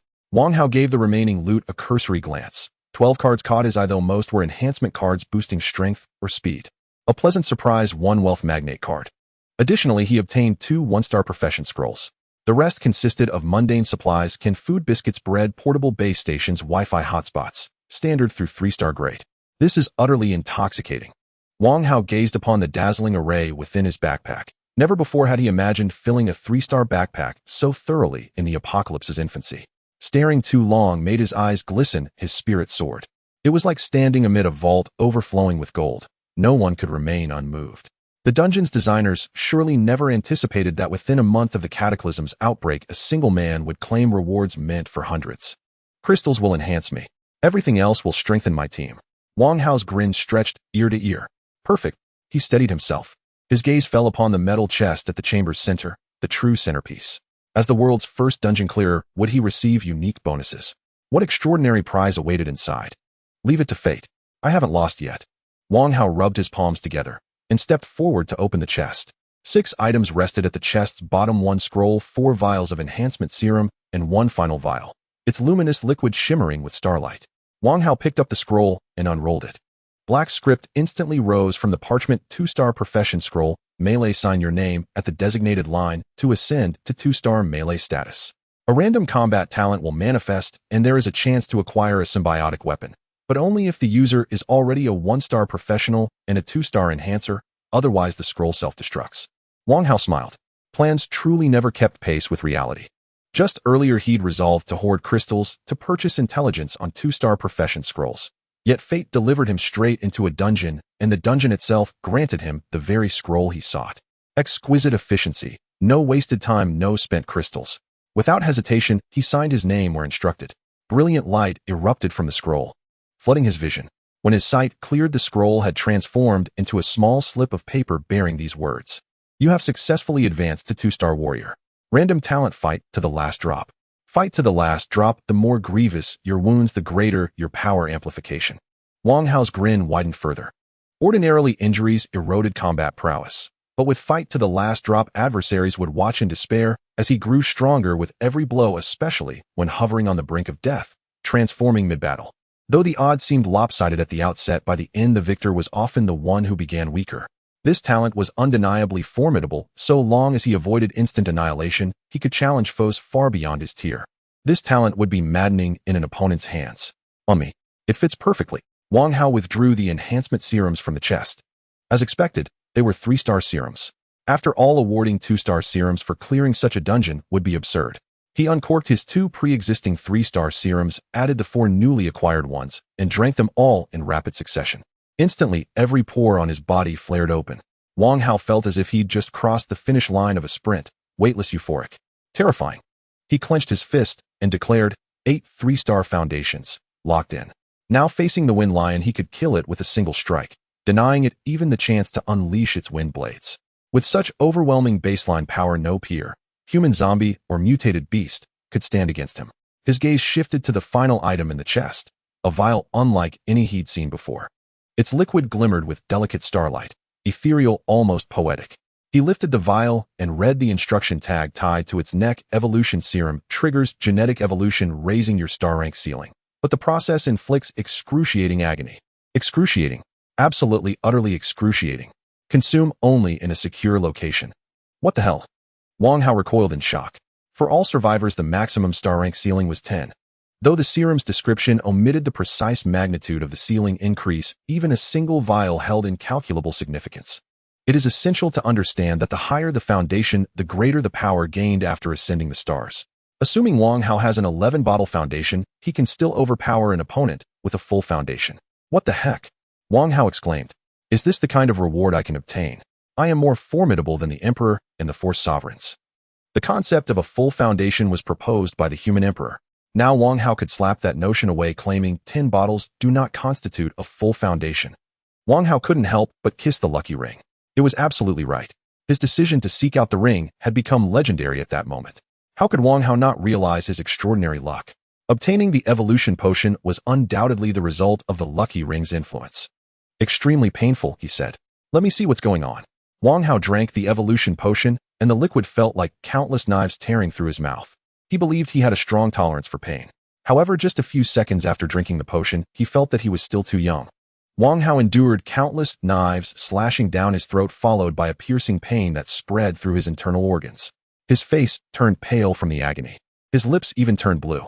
After finally enduring this wave of pain, he thought it was over, only to find his body rapidly heating up, feeling as if his skin and flesh were melting away. The sudden agony causing him to collapse and roll on the ground. After the high temperature came the low temperature. Following the low temperature came the rigorous tempering. Wang Hao fainted from the intense pain. When he awoke, he could no longer feel the pain. His body felt remarkably light, and his mind was clear and refreshed. He vaguely sensed some changes occurring within him, but he couldn't pinpoint what had changed. What the heck? Wang Hao stood up and stretched, saying, "This was even more painful than my past life's breakthrough to 9 stars. I once thought I might perish again." Now he was curious about how much the star-level foundation limit had increased. Coincidentally, the information about the 2-star occupation scroll in his hand came from the 3-star roulette. He planned to use the 3-star strengthening potion to boost his foundation and simultaneously convert the 2-star occupation scroll. I want to leave the dungeon now. As soon as Wang Hao's words fell, the air before him suddenly twisted, forming a wormhole that devoured the surrounding light. He stepped into the wormhole, and his vision spun wildly. When his sight returned to normal, he was already back in the villa. He took out his phone to check the time. His eyes widened. Goodness, he had been unconscious for 8 days. At first he felt nothing, but now that he knew he had been out for so long, his stomach seemed to just react, rumbling loudly. If one didn't know better, they might think he had swallowed several cans. He pulled a pile of food from his backpack, munching on a packet of biscuits, then a can followed by a loaf of bread. He munched away for what felt like an eternity until he let out a satisfied burp, surrounded by food wrappers on the floor. He had undoubtedly consumed more than 10 kilograms of food. What a luxury. All of this was star-level food. In his past life, a single bag of 1-star bread could make someone call him dad, and just 2 biscuits could bring many to tears. The amount Wang Hao had just eaten was enough for others to last several weeks. If this were before, he would never dare to eat so much, at most just filling a third of his stomach. But now he had more than enough food.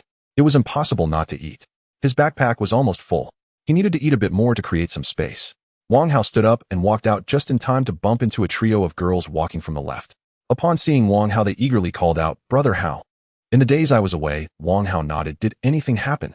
The 3 girls looked at Wang Hao, their hearts blooming with joy. Except for the tall girl at the front, who remained relatively calm, the other 2 were quite nervous. Meng Yao took most of the sisters out and returned the day before yesterday, claiming they killed thousands of monsters, the tall girl replied.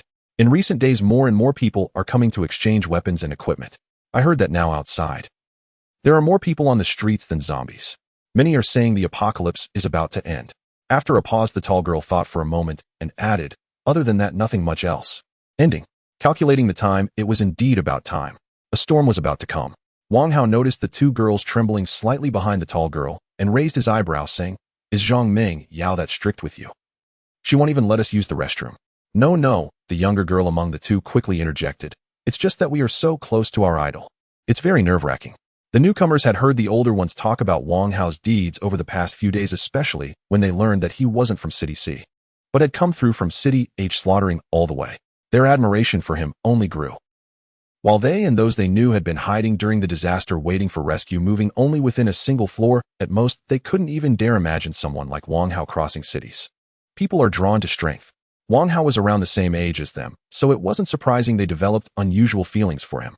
Wang Hao smiled faintly at the three girls. Then he walked away. The three girls immediately linked arms, excitedly jumping up and down. The younger girl exclaimed, "These past few days I've been waiting eagerly, and I finally met Brother Hao. I thought he would be very serious. I didn't expect him to be so approachable." "Yeah," the girl beside her cheerfully said, "I am no longer an Aikunu from this moment on. I am an Ihao. Brother Hao isn't particularly handsome, but he has an inexplicable charm. I feel like I can no longer look at other men." The tall girl's words resonated deeply with the other two. As Wang Hao reached the exit, he saw a line of over 10 people queuing beside the construction site, exchanging crystal nuclei for weapons and equipment. Suddenly, a bald man pushed a beautiful woman he had brought along, speaking in a pitiful tone to the girl responsible for the exchanges. "I know you only accept women. My wife is quite good looking. She used to be the beauty of my area. I want to trade her for a strengthening potion with the crystal nuclei I have." Saying this, the bald man took out some gray crystals. The woman did not seem very saddened. Instead, she looked a bit expectant. After all, serving under Wang Hao was far better than following this useless bald man. "We only accept crystal nuclei and items," the girl said expressionlessly. "We do not accept people. Please just exchange it for me." The bald man knelt on both knees, saying, "I spun the roulette desperately several times and only got useless food. I couldn't get a strengthening potion no matter what. I'm about to go insane." Onlookers understood the bald man's plight. Not only is the probability of getting a regular strengthening potion from the ordinary roulette ridiculously low, but even the chance of zombies dropping crystal nuclei is extremely scarce. At this stage, everyone can kill zombies. However, strengthening potions are hard to come by. They are not necessarily forced to become enhancers to survive. Their main threats come from both monsters and people. Don't underestimate the bald man offering up his wife. It's possible that in just a few days his wife could be taken away by someone else. The girl gave a knowing glance to her companions, and they understood, stepping forward to usher the two away. If they didn't listen, they would be directly kicked out. Wang Hao snapped back to awareness. Indeed, ordinary enhancement elixirs were still extraordinarily rare and potent artifacts. He possessed nearly 200 vials, so many that subconsciously he had begun to mistake them for commonplace commodities. "Brother Hao." Wang Hao heard someone call his name. He turned his head. Zhang Mingyao's heart stirred upon seeing him. Is it because I haven't seen Brother Hao in days? Why does he feel so different today, so profoundly unfamiliar? And why is my pulse quickening? Mingyao. Wang Hao furrowed his brow slightly. Why has she already drifted into reverie the moment she arrived? "Brother Hao." Zhang Mingyao blinked back to focus and said, "I'll report our recent operational results. We suffered for casualties. We recovered 1,000 gray crystals and 8 green crystals. Though they had slain thousands of zombies, just as Wang Hao had, their yield paled in comparison, a mere 1,000 versus his 3,100. Their drop rate was earthbound, his celestial. Fortunately, Wang Hao need not fret over yields. Whatever dropped was acceptable. Within a 5-kilometer radius, zombies have grown scarce due to the sheer number of survivors venturing out to hunt them. I propose we push farther afield." Zhang Mingyao voiced her plan and asked, "Brother Hao, do you have any instructions? Let me calculate by finger counting. A great upheaval will unfold in the coming days." Wang Hao smiled faintly. "Do not venture outside. Prepare ingredients tonight. We'll host a barbecue." Zhang Mingyao froze. "Brother Hao practices divination." Wang Hao gazed steadily into Zhang Mingyao's beautiful eyes. "Why are you so unfocused today?" Perhaps I'm simply weary." Their gazes locked, and for an instant she felt breathless. A delicate flush bloomed across her cheeks, her eyes darted away. "I'm sorry. I'll arrange preparations immediately." With that, Zhang Mingyao hurried away. Wang Hao puzzled over it. Others staring at him was understandable, but Zhang Mingyao, ever rational and composed, had never once faltered in his presence since they began working together. Why this sudden anomaly? Was he perhaps unusually radiant today? He dismissed the thought and continued his leisurely walk to aid digestion. His purpose in hosting the barbecue was twofold. First, to break the monotony. Canned rations and bread had long grown tiresome. Second, to ease tensions. After the storm passed, he would act on intelligence and reward his loyal, hard-working subordinates. In the blink of an eye, night descended. Survivors queuing for barter peered through the narrow gap in the fortifications, craning their necks, squinting, captivated by the vibrant, graceful figures dancing across the open ground, slender as swallows, voluptuous as Yuhuan, each a vision of youth and vitality. Though they dared slay zombies and lacked no women, they knew full well those women paled beside Wang Hao's companions, mere garish, vulgar shadows. Especially Zhang Mingyao Yun Bingxiang Ru, truly peerless. Even beauty pageant champions would lower their heads in their presence. Barbecuing in the apocalypse. Only Wang Hao commands such capability in this entire region. Indeed, beyond the undead mutated beasts roam the outer world. Who dares wander recklessly? Alas, why couldn't I come tomorrow morning instead? I'm torturing myself here. Back before the collapse, I adored barbecues, eggplant scallions, grilled chicken legs. My tears betray me, slipping helplessly from the corners of my mouth. Surrounded by such beauty, Wang Hao has lived a life worth every breath. Young men, strive harder. Strike with fist strong enough, and though you may never ascend to his divine existence, at least you'll claim what you never held before. Male survivors watched Wang Hao encircled by a constellation of beauties. Some bold women even seized the chaos to brush against him, steal a touch. To deny envy would be self-deception, for what man wouldn't yearn to embody Wang Hao's charisma and strength? To dwell in a villa embraced left and right. To sip chilled beer. To savor skewers beneath open skies. Female survivors envied the women surrounding Wang Hao even more. They'd secured his patronage, feasting on abundance and privilege. No longer must they live in perpetual dread. Without Brother Hao, we'd have no such prosperity today. Gon raised his beer bottle on the open ground and declared cheers. To Brother Hao. All the women raised bottles, alcoholic or non-alcoholic, gazing up in reverent admiration at the tall, upright figure at the center of it all. Then in unison, they drained their drinks. The atmosphere surged with exuberance. Wang Hao noticed how dazzled they all seemed. Whether coincidence or Zhang Mingyao's quiet discernment in recruiting exclusively stunning women, he could not say. He sometimes mused how gloriously abundant the early apocalypse truly was. New vehicles everywhere, unlike the later years when only rusted wrecks remained. I've heard of your performance, from Mingyao. The moment Wang Hao spoke, every voice fell silent, not by command, but by instinctive reverence. Excellent. Truly heroines who rival heroes in valor. I decree every unenhanced individual shall receive 1 vial of ordinary enhancement elixir plus a set of standard weaponry and gear. Every enhanced individual shall receive 2 vials of ordinary enhancement elixir along with either a 1-star weapon or piece of equipment. Veterans knew Wang Hao never neglected his own, so the announcement stirred little surprise. But newcomers stood stunned. How? Brother Hao is extraordinarily generous. They understood the rarity of enhancement elixirs. Rewarding a few exceptional performers was expected, but distributing 1 vial apiece to over 20 people. Such opulence utterly defied their expectations. And to accompany each elixir with matching weapons and gear. Brother Hao, my God. Outside the compound, survivors heard Wang Hao's voice amplified tenfold by the silent night, and stared incredulous, doubting their own ears. Envy, nothing but envy. That Wang Hao possessed dozens of enhancement elixirs was already astonishing. That he distributed 1 to every hand, that demanded awe beyond measure. So this is the man who eradicated the Yi clan, truly magnanimous. To serve under him, even to die for him, would bring joy. His entire retinue comprises enhanced individuals. Half the queue dispersed, unable to bear it any longer. It was unbearable. While they struggled to obtain even a single vial, Wang Hao casually dispensed dozens. How vast the chasm between mortals. Such generosity from Brother Hao. Demei teased, rallying the others. Sisters, show him your passion. Delighted the women closed in around Wang Hao.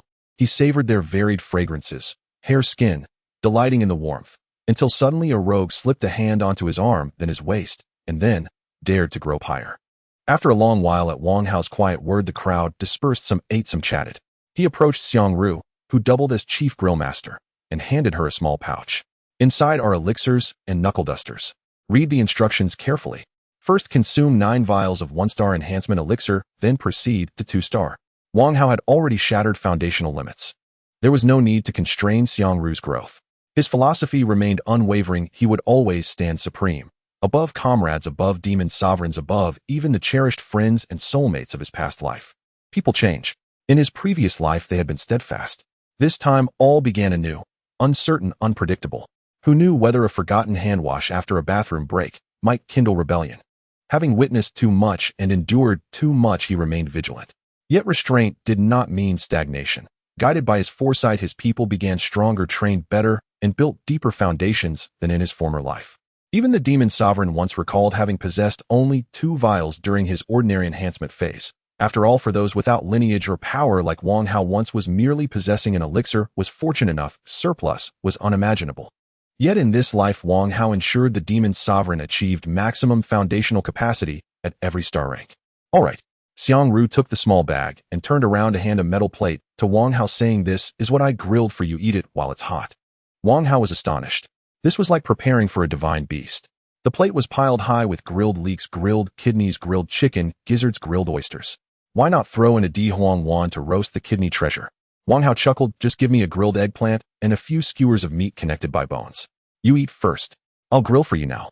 Xiang Ru gave Wang Hao a knowing look, saying, today, I'm giving you a break. You can enjoy yourself in the wild. Wang Hao replied indifferently, you want an ADC marksman to go wild. After speaking, he picked up an oyster, sucked it in, and the meat was in his mouth. It's fragrant. The clash of garlic and chili is fantastic. Wang Hao devoured one oyster after another, unable to stop finishing them off, and then going for the grilled leeks and grilled kidneys with delight. Seeing Wang Hao enjoying the food so much, Xiang Ru smiled with satisfaction. Xiang Ru, your skills are impressive. Wang Hao gave a thumbs up. I feel like it's missing the soul of a midnight snack. Fried rice noodles. Xiang Ru said gently, I'll stir-fry some for you. Ahem. This remark. Wang Hao suddenly noticed a corner away from the crowd where Yun Bing was sitting alone, sipping a cup of hot chocolate. After a while, Wang Hao walked over with some food, saying, isn't what Xiang Ru grilled to your taste? I don't have much of an appetite today. Yun Bing gazed at the night sky. Her cool profile looked like a painting. So beautiful. Wang Hao was captivated. He took out the small bag he had prepared earlier and said, inside here are the ordinary enhancement potions I owe you, along with an additional 1-star enhancement potion, a 1-star profession scroll, a 1-star bow, and some crystal cores. Yun Bing's extraordinary luck needed to be utilized. Giving her crystal cores. Let her spin the wheel more. You gave too much. Yun Bing frowned slightly. The scroll you gave helped me a lot. What I gave is definitely not too much. Wang Hao smiled brightly. What Xiang Ru grilled is good. You should try it. After saying that, he put down the small bag and went back to eat barbecue. Yun Bing looked at the barbecue on the plate, feeling a bit hesitant. Her background was good. She had never eaten such down-to-earth food before, and the oil and seasonings would stick to her mouth. It looked unrefined. Remembering Wang Hao's words, Yun Bing glanced around to see that no one was watching her and quietly picked up a skewer of lamb. She tried a bite. Yun Bing's beautiful eyes sparkled. She took another bite. Then one bite after another. It was incredibly delicious. Wang Hao had been watching Yun Bing and smiled in his heart, thinking, I didn't expect that beneath her cool exterior there's a foodie's heart. Meanwhile, on the lively side where Wang Hao was far away at the Dragon Soul Base in City, a Zhao Yingnan received a document handed to her by her short-haired friend with sharp eyebrows, immediately tearing it open to take a look. The first thing that caught her eye was a 1-inch photo of a handsome boy with a blue background. Although he looked young and his eyes were clear, Zhao Yingnan instantly recognized him as the man she encountered in the underground palace. The name next to the photo confirmed this. Wang Hao, college student, part-time study. Both parents deceased. Zhao Yingnan became increasingly alarmed as she read, unable to believe that Wang Hao was a student, and even less that he was so ordinary before the disaster struck, with a trash background, poor grades, and all sorts of mediocrity. If it weren't for that photo, she would have thought she had someone else's information. No one could link the utterly ordinary person on the document with the man who swept through the underground palace. Wang Hao has no gray records. Zhao Yingnan looked seriously at her friend, saying, from what I know of him, the information shouldn't just be one piece of paper. You provided such complete information: appearance, gender, approximate age, height, features. If I input it into the Dragon database, as long as he has been seen above or below ground domestically or internationally, there will definitely be related traces. The short-haired girl shook her head, saying the Dragon database is incredibly powerful. I don't need to explain that to you. Zhao Yingnan was puzzled. She had guessed that Wang Hao was a prodigy from an ancient martial family, a mercenary who had mingled in foreign battlefields from an early age, a genius cultivated by some underground giant or a sharp blade of a certain country, but she never thought he was just a student. The disaster had only erupted for a month. What had Wang Hao experienced to transform from a sheltered flower into a decisive demon? Who is this Wang Hao? The short-haired girl had rarely seen Zhao Yingnan in such a daze, looking at the photo on the document. Curious, he doesn't seem special. There are plenty like him on the street. Zhao Yingnan had grown up with the short-haired girl, joined the team together, and trusted her greatly. Otherwise, she wouldn't have entrusted her to investigate Wang Hao. Hearing her question, she asked, do you know Collins? I've crossed paths with him. You think I don't know him? The short-haired girl said impatiently. Collins is notorious internationally as a violent criminal, taking pleasure in killing and torturing people. It's said that he has blood on his hands of thousands. His skills are exceptional. Even I practice ancient martial arts, but I'm no match for him. Saying this, the short-haired girl angrily added, for such a scum, I don't know what the lighthouse is thinking, letting him out after the disaster and heavily cultivating him. Now that he has become an enhancer, he's definitely more terrifying. He is formidable. Zhao Yingnan nodded, saying he was killed by Wang Hao in the instance. The short-haired girl exclaimed, pointing at the document. Zhao Yingnan recalled Wang Hao's domineering figure, filled with caution, saying not only Collins, but also the treacherous killer from Bear Country, Norman. The The short-haired girl's mouth dropped open in disbelief. This news was definitely the most explosive she had heard in a while. Wang Hao, an utterly ordinary student killing Collins, was already astonishing enough, who unexpectedly, even Norman, who was not much less famous than Collins, was also sanctioned by him, and it sounded like it wasn't a 1-against-2 situation. Even the short-haired girl, as a top-tier expert in the base, felt that Wang Hao was absurdly strong. I think I need to investigate him thoroughly a few more times. The short-haired girl exclaimed, how could such a ruthless person's information only be one piece of paper? Yes, how could he be so simple? At this moment, Zhao Yingnan was filled with curiosity about Wang Hao. Thunder continued to rumble. Thick, dark clouds piled in the sky, and monsters from all over the world seemed to sense something rushing onto the streets. Survivors outside grinding monsters were terrified and fled for their lives in groups. Those with strong mental fortitude ran away. Those with poor mental fortitude were paralyzed on the spot.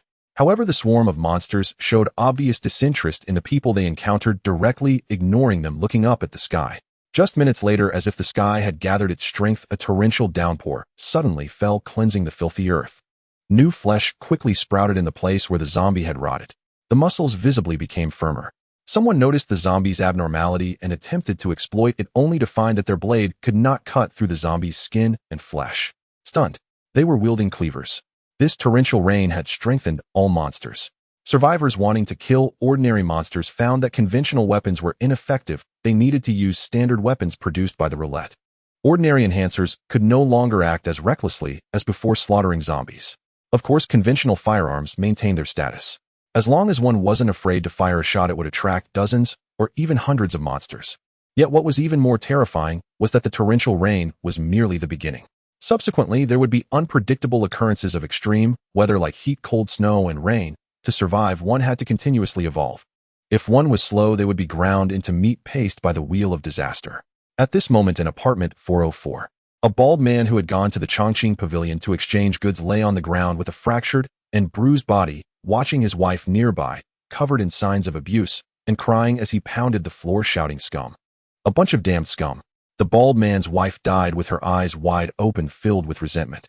The very thing the bald man had feared had happened to a group led by an enhancer had targeted his wife. They first crippled him and then made him witness his wife's torture until her death. If it weren't for the noise outside that drew the three away, he would not have survived. It's all Wang Hao's fault. It's all Wang Hao's mistake. The bald man with bloodshot eyes said, if his people had been willing to exchange the potion for me, my wife would not have died and I would not have become a ghost. I want those scum's lives. Take their lives. Take the lives of everyone around him. Not long after the bald man finished speaking, the door suddenly opened. He thought the three had returned, but instead a man wearing a black mask and wrapped tightly in clothing dragged the corpses of the three inside. He tossed the three in front of the bald man and asked, "Do you want power?" "Yes, yes." The bald man did not care who the person before him was. As long as he could provide him with power for revenge, he was as good as a father, quickly nodding his head. "Eat them." The masked man turned to leave, saying, "And then feed on humans' cores and enhancers. You will gain power even stronger than that of an enhancer." Stronger than an enhancer. The bald man was momentarily stunned, but immediately crawled toward the three on the ground with great difficulty, his eyes burning with the flames of revenge.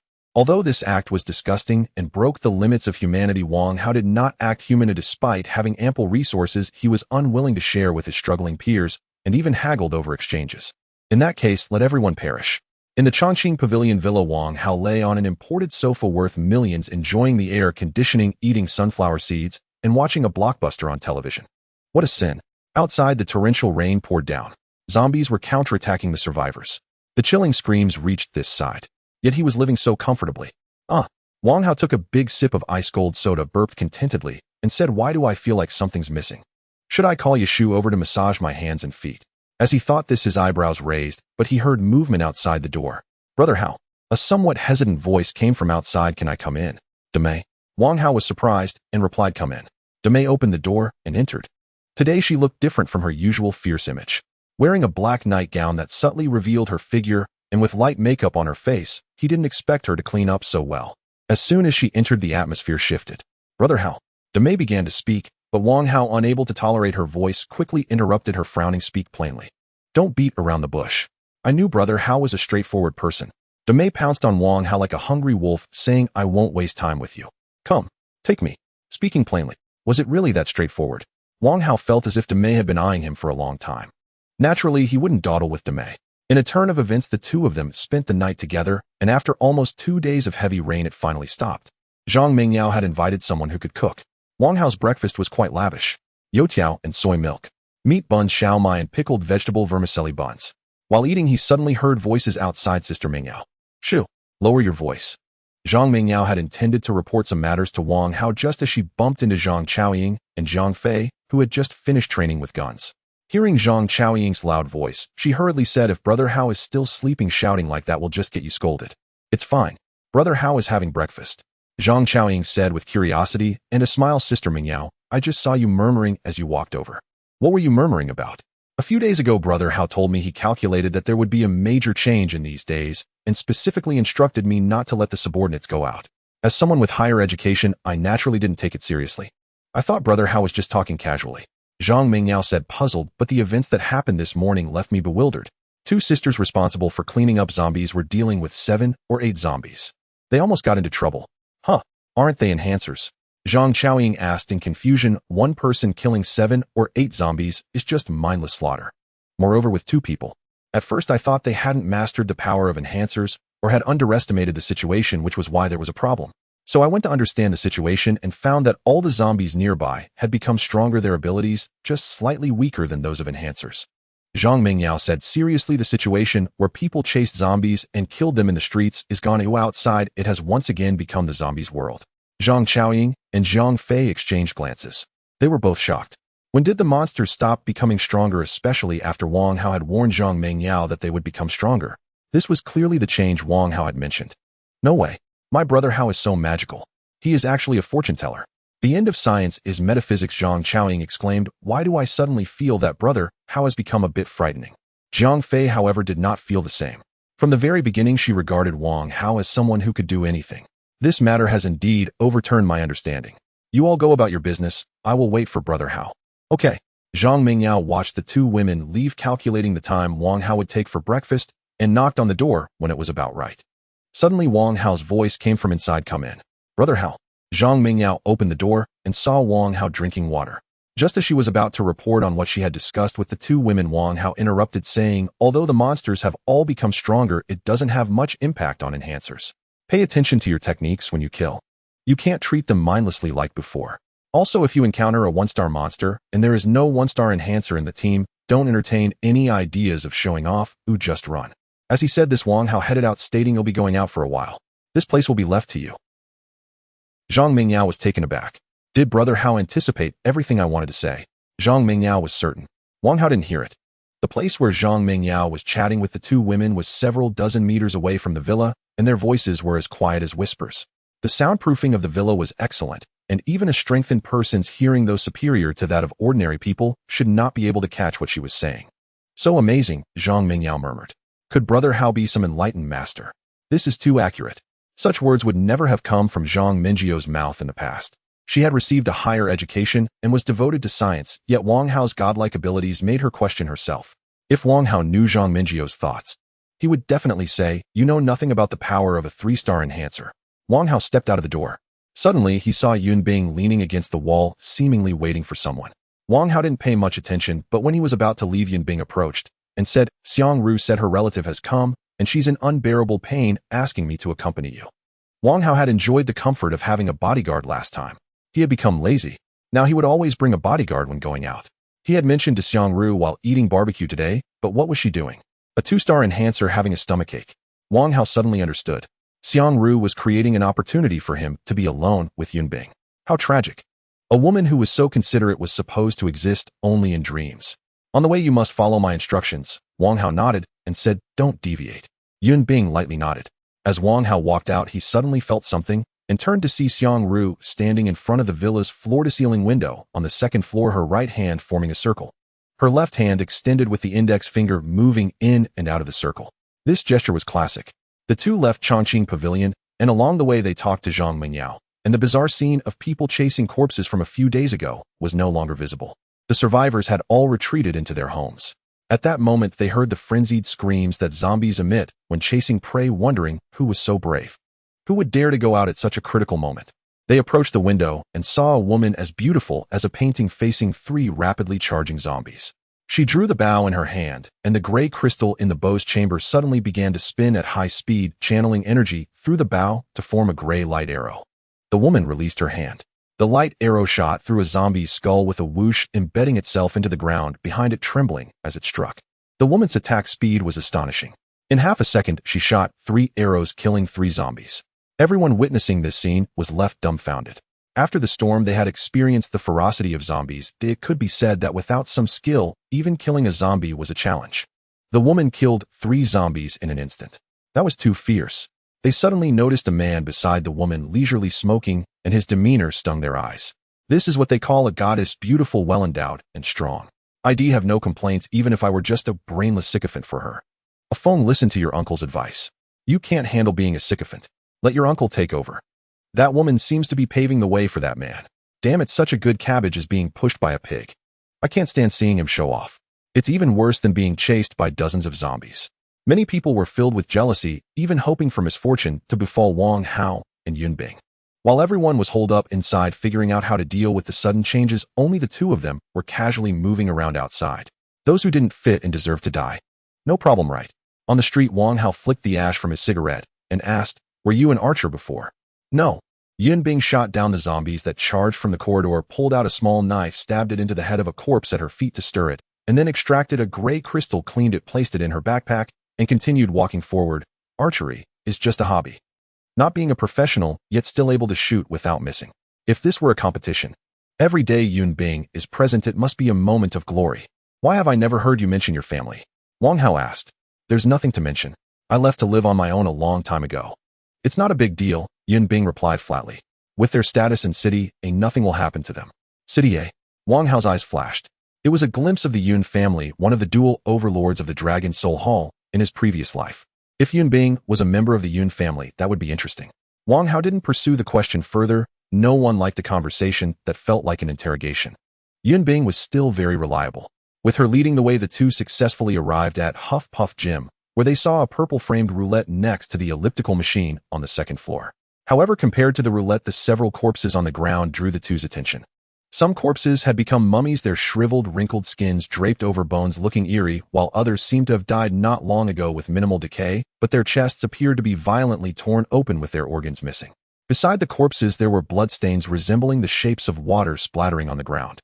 Their death looked strange. Yun Bing furrowed her brows. They say it was a monster that killed them. But it doesn't feel that civilized. Wang Hao, well-versed in such matters, knew very well what caused the mummies and what had torn open the corpses. A cold, murderous intent flashed in his eyes as he said, "There's something dirty nearby. You keep watch by the window. If anything happens, call me." Yun Bing looked at the remaining windowsill. Could something dirty fly? Otherwise, why guard the window? Not guarding the door. As Wang Hao walked toward the roulette, he suddenly heard a very faint sound. Out of the corner of his eye, he glanced at the seemingly ordinary wall on the right side. Focusing on the scent, he realized there was no smell of blood and paid it no mind. Behind the wall was actually a fully equipped room convenient for gym members to engage in higher-intensity workouts before the apocalypse. At this moment, hearing the noise made by Wang Hao and the others entering, Ma Tsong, who was observing from behind the wall, suddenly felt a stab in his heart. Sweat broke out on his forehead. Just now, it felt like a terrifying monster had locked onto him. Ma Tsong wondered where this feeling came from. Was it those 2 people outside? That shouldn't be the case. He and the person behind him had made not a single sound. Even their breathing was cautious, and the soundproofing in the room was excellent. The concealment was also unmatched. How could the people outside possibly discover them? It must be an illusion, Ma Tsong thought to himself. I must have been traumatized after being frightened by those human-like monsters. The abilities possessed by Wang Hao at this level were beyond the comprehension of ordinary people and even ordinary enhancers. If he discovered Ma Tsong, it would be due to Ma Tsong's breathing. Ma Tsong would absolutely think it was bragging. At this moment, Wang Hao walked to the roulette, glanced at the question mark he had already seen, but didn't rush to spin it. He activated the lucky ring. A red light suddenly flashed across the ring, indicating that he had activated the lucky ring's additional function, Super Luck. This ability has a 15-day cooldown period. By the time the torrential rain still poured down, Super Luck had already refreshed, perfectly timed for today's operation. Crystal cores pair exceptionally well with Super Luck. Even before spinning the wheel, just envisioning this synergy sent exhilarating shivers down his spine. Last time Super Luck filled my belly to bursting. What astonishing surprises might it deliver this round? At that thought, Wang Hao tapped the activation button. The wheel's frame instantly shifted from violet to amber, its segments expanded from 8 to 9, and the question mark in the leftmost third segment stood out with striking prominence. 666. A double question mark. Wang Hao chuckled inwardly, so the wheel's original question mark fell within my expectations, but I hadn't anticipated an additional one post-upgrade. A delightful little surprise. Wang Hao's wheel operated at a higher tier than others, and that made all the difference. On standard wheels, the chance of drawing a Tier 3 enhancement serum stood at a mere 2.41. Yet on Wang Hao's upgraded wheel, that probability surged to 7.26. The distinction between 2 and 7 may seem slight, but to those who have spun such wheels it is profound, especially with super luck amplifying his odds while others saw 7.26. For Wang Hao, the figure soared far beyond that threshold. Wang Hao held 101 violet crystals. He withdrew a single one and inserted it into the wheel. The needle immediately began its rapid spin. 2 seconds later, the needle halted upon the rightmost segment. 4-star fruit can random flavor 5. Wang Hao inserted another violet crystal. 4-star rampage bull beverage 2. 4-star Kuan meat can random flavor 3. 3-star enhancement serum. 4-star frost 3 female combat uniform. 4-star Qibing 3 integrated firearm blade weapon. 4-star bloodthirst 4 blade. 3-star enhancement serum. Yun Bing, seated by the window, glanced repeatedly toward Wang Hao. How many times has he spun already? And yet, he still has violet crystals. Xiang Ru's excuse was flimsy. Yun Bing knew full well she'd deliberately avoided coming. Yet Yun Bing had still chosen to serve as Wang Hao's enforcer, drawn by mounting curiosity born of earlier encounters. She sensed, intuitively, that walking beside him would lead her into realms both wondrous and unforeseen. Now utterly baffled, she pondered outside. Even locating a single Tieri monster proved arduous. So where then had Wang Hao acquired so many violet crystals? After all, he had already produced over 20, or perhaps 30, violet crystals. Even granting extraordinary luck, slaying that many Tier 3 monsters would be required. Assuming he possessed the skill to defeat them all, there would still need to be that many Tier 3 monsters available to hunt. Who was he? Ma Tsong, crouched behind a wall, stared in silent astonishment. How does he even activate that wheel? He himself had attempted to spin it, and so had several of the grotesque near-human creatures he'd encountered, yet none succeeded. Ma Tsong thus surmised that crystals superior to gray ones must exist beyond the ruins, and monsters capable of dropping such superior crystals would undoubtedly dwarf ordinary zombies in power. Thus Wang Hao, who could spin the wheel at will, was unquestionably a transcendent master. Sigh, a dragon dwells not among serpents. If I stepped out now begging for guidance, I'd only invite humiliation. And should he prove unstable, my appearance would amount to delivering my own head. Ma Tsong sighed inwardly. Life grows ever harder after the downpour. How I wish I possessed his freedom to move unhindered. I'd no longer be trapped in this stifling, sweltering, foul-smelling room. In total, Wang Hao spent 91 violet crystals across 13 spins, yielding 3 vials of 3-star enhancement serum. He then drew 2 wealth cards. Each wealth card permitted 2 free spins, without altering the wheel's base activation condition. For instance, each standard spin currently cost 14 violet crystals. Even after expending the cards, the cost remained unchanged at 14. Wang Hao aligned a card with the activation button. The card instantly disintegrated into shimmering data streams, flowing into the wheel and illuminating the activation interface. He pressed the button. The needle whirled violently. 3-star enhancement serum. 4-star enhancement serum. 4-star enhancement serum. Rank scroll. Upon unrolling, the user signs their name at the scroll's terminus to randomly activate a ranking list. Each subsequent update awards the list's sovereign with rewards. Fortunately, Wang Hao's final spin landed precisely on the question mark. Otherwise, he might have doubted whether super luck had even activated. When he saw the bonus was the rank scroll, his grin stretched nearly to his ears. Truly, this wheel understands me too well. It knows I'm starved for crystals. The scroll's description mentioned crystal rewards, and only crystals. In his past life, a survivor named Yuan Zhong, an unremarkable middle-aged man from Survivor Paradise, had once obtained such a scroll and activated the combat power ranking. During the early and mid-stage, elite cultivators surged forth like tides, and the ranking list updated with ferocious frequency. Sometimes glancing away for a heartbeat meant returning to find the entire hierarchy transformed. Yuan Zhong profited immensely, earning crystals effortlessly, reclining in passive abundance. The last time Wang Hao heard of someone earning wealth without lifting a finger was that celebrity actress from Gaoyao Island. Once merely an obscure underling in Survivor Paradise, Yuan Zhong ascended to its upper echelons overnight, thanks to the sovereign binding mechanism, which rendered his position irrevocable whether by choice or circumstance, launching him straight to the pinnacle of existence. Upon hearing Yuan Zhong's tale, Wang Hao had been consumed by envy. How glorious to amass fortune without perilous exertion. Who wouldn't yearn for such fortune? Little did he imagine that one day he too would savor the exquisite thrill of passive crystal accrual. Truthfully, any ranking list would suffice. I've never heard of significant reward disparities among them. Wang Hao unfurled the scroll and signed his name at its terminus. Instantly, the characters upon the scroll shimmered and reformed. Congratulations. You have activated the equipment ranking and become its sovereign. Henceforth, at any wheel you may double-tap the activation button to summon the ranking interface, where you may view or claim rewards, ascend the ranks, and more. As the first sovereign to activate any ranking list, a unique reward has been bestowed.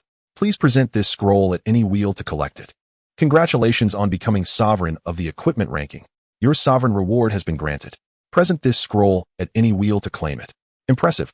Wang Hao was the inaugural sovereign, meaning at this moment the equipment ranking stood alone with no other lists in existence. He double-tapped the wheel's activation button. Immediately, a holographic interface materialized midair. Simultaneously, the scroll in his hand fissured and dissolved into a sleek, futuristic data stream, merging seamlessly into the wheel, prompting a crisp notification box to appear on screen. You have pending rewards.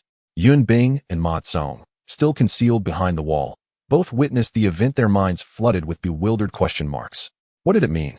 Wasn't the activation button solely intended to initiate the wheel's spin? What manner of holographic interface, straight out of science fiction, was this? How was it summoned? What function did it serve?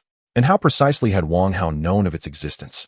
Wang Hao wielded technology far beyond their comprehension, leaving them as stunned and disoriented as primitive humans gazing upon a computer for the very first time. In my previous life, I only ever received ranking rewards. And this is the first time I've seen both exclusive rewards and rank holder rewards. Wang Hao tapped the interface box. The screen transitioned smoothly to the View and Claim Rewards interface. Beneath the label Pending Rewards sat a row of crystal core icons, each bearing a numerical suffix indicating quantity. They were gray crystals, 1,300 green crystals, 300 blue crystals, 300 purple crystals, 150 orange crystals, 20. A wide grin spread across Wang Hao's face. Truly extraordinary. These exclusive and rank holder rewards were astonishingly generous. The last time he'd seen such an abundance of crystals was during a dungeon run, but there he'd had to fight for every one. Here he merely reclined, reaping effortlessly. Indeed, being the first to break new ground was exhilarating.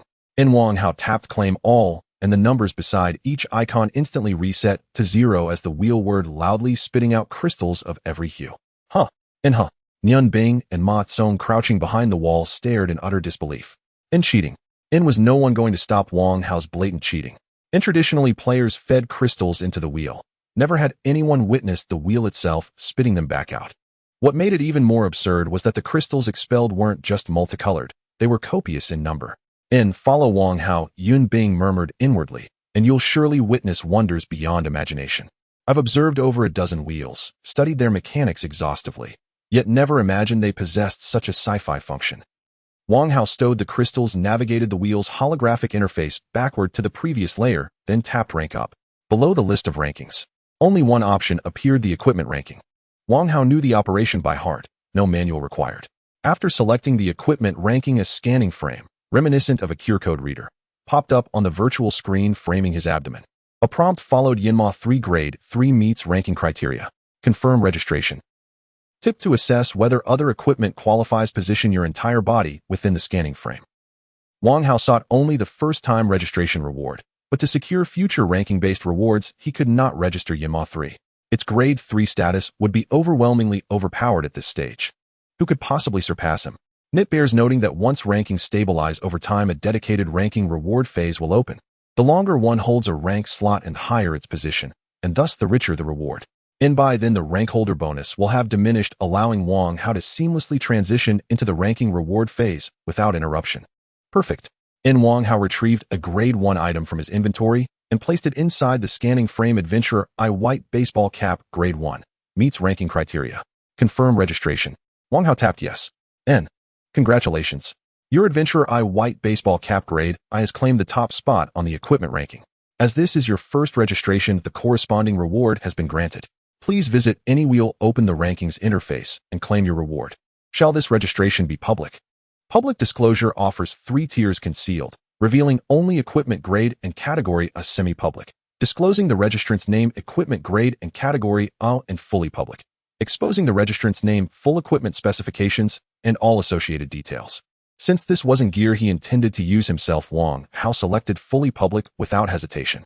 The previously blank equipment ranking suddenly displayed a new entry. 1 Adventurer, white baseball cap, grade 1. Registrant Wang Hao in his past life, he'd never cracked the top 10 of any ranking, let alone claimed first place, a realm reserved for those he could only gaze upon in awe. This lifetime, however, he stood unrivaled, supreme, and singular. And Wang Hao operated the holographic interface, once more tapping claim all. And the wheel word again, disgorging crystals, 300 gray crystals, and 30 green crystals. Ranking rewards scaled with placement. Though the first place bounty may seem modest, it reflected Wang Hao's accumulated wealth from repeated claims.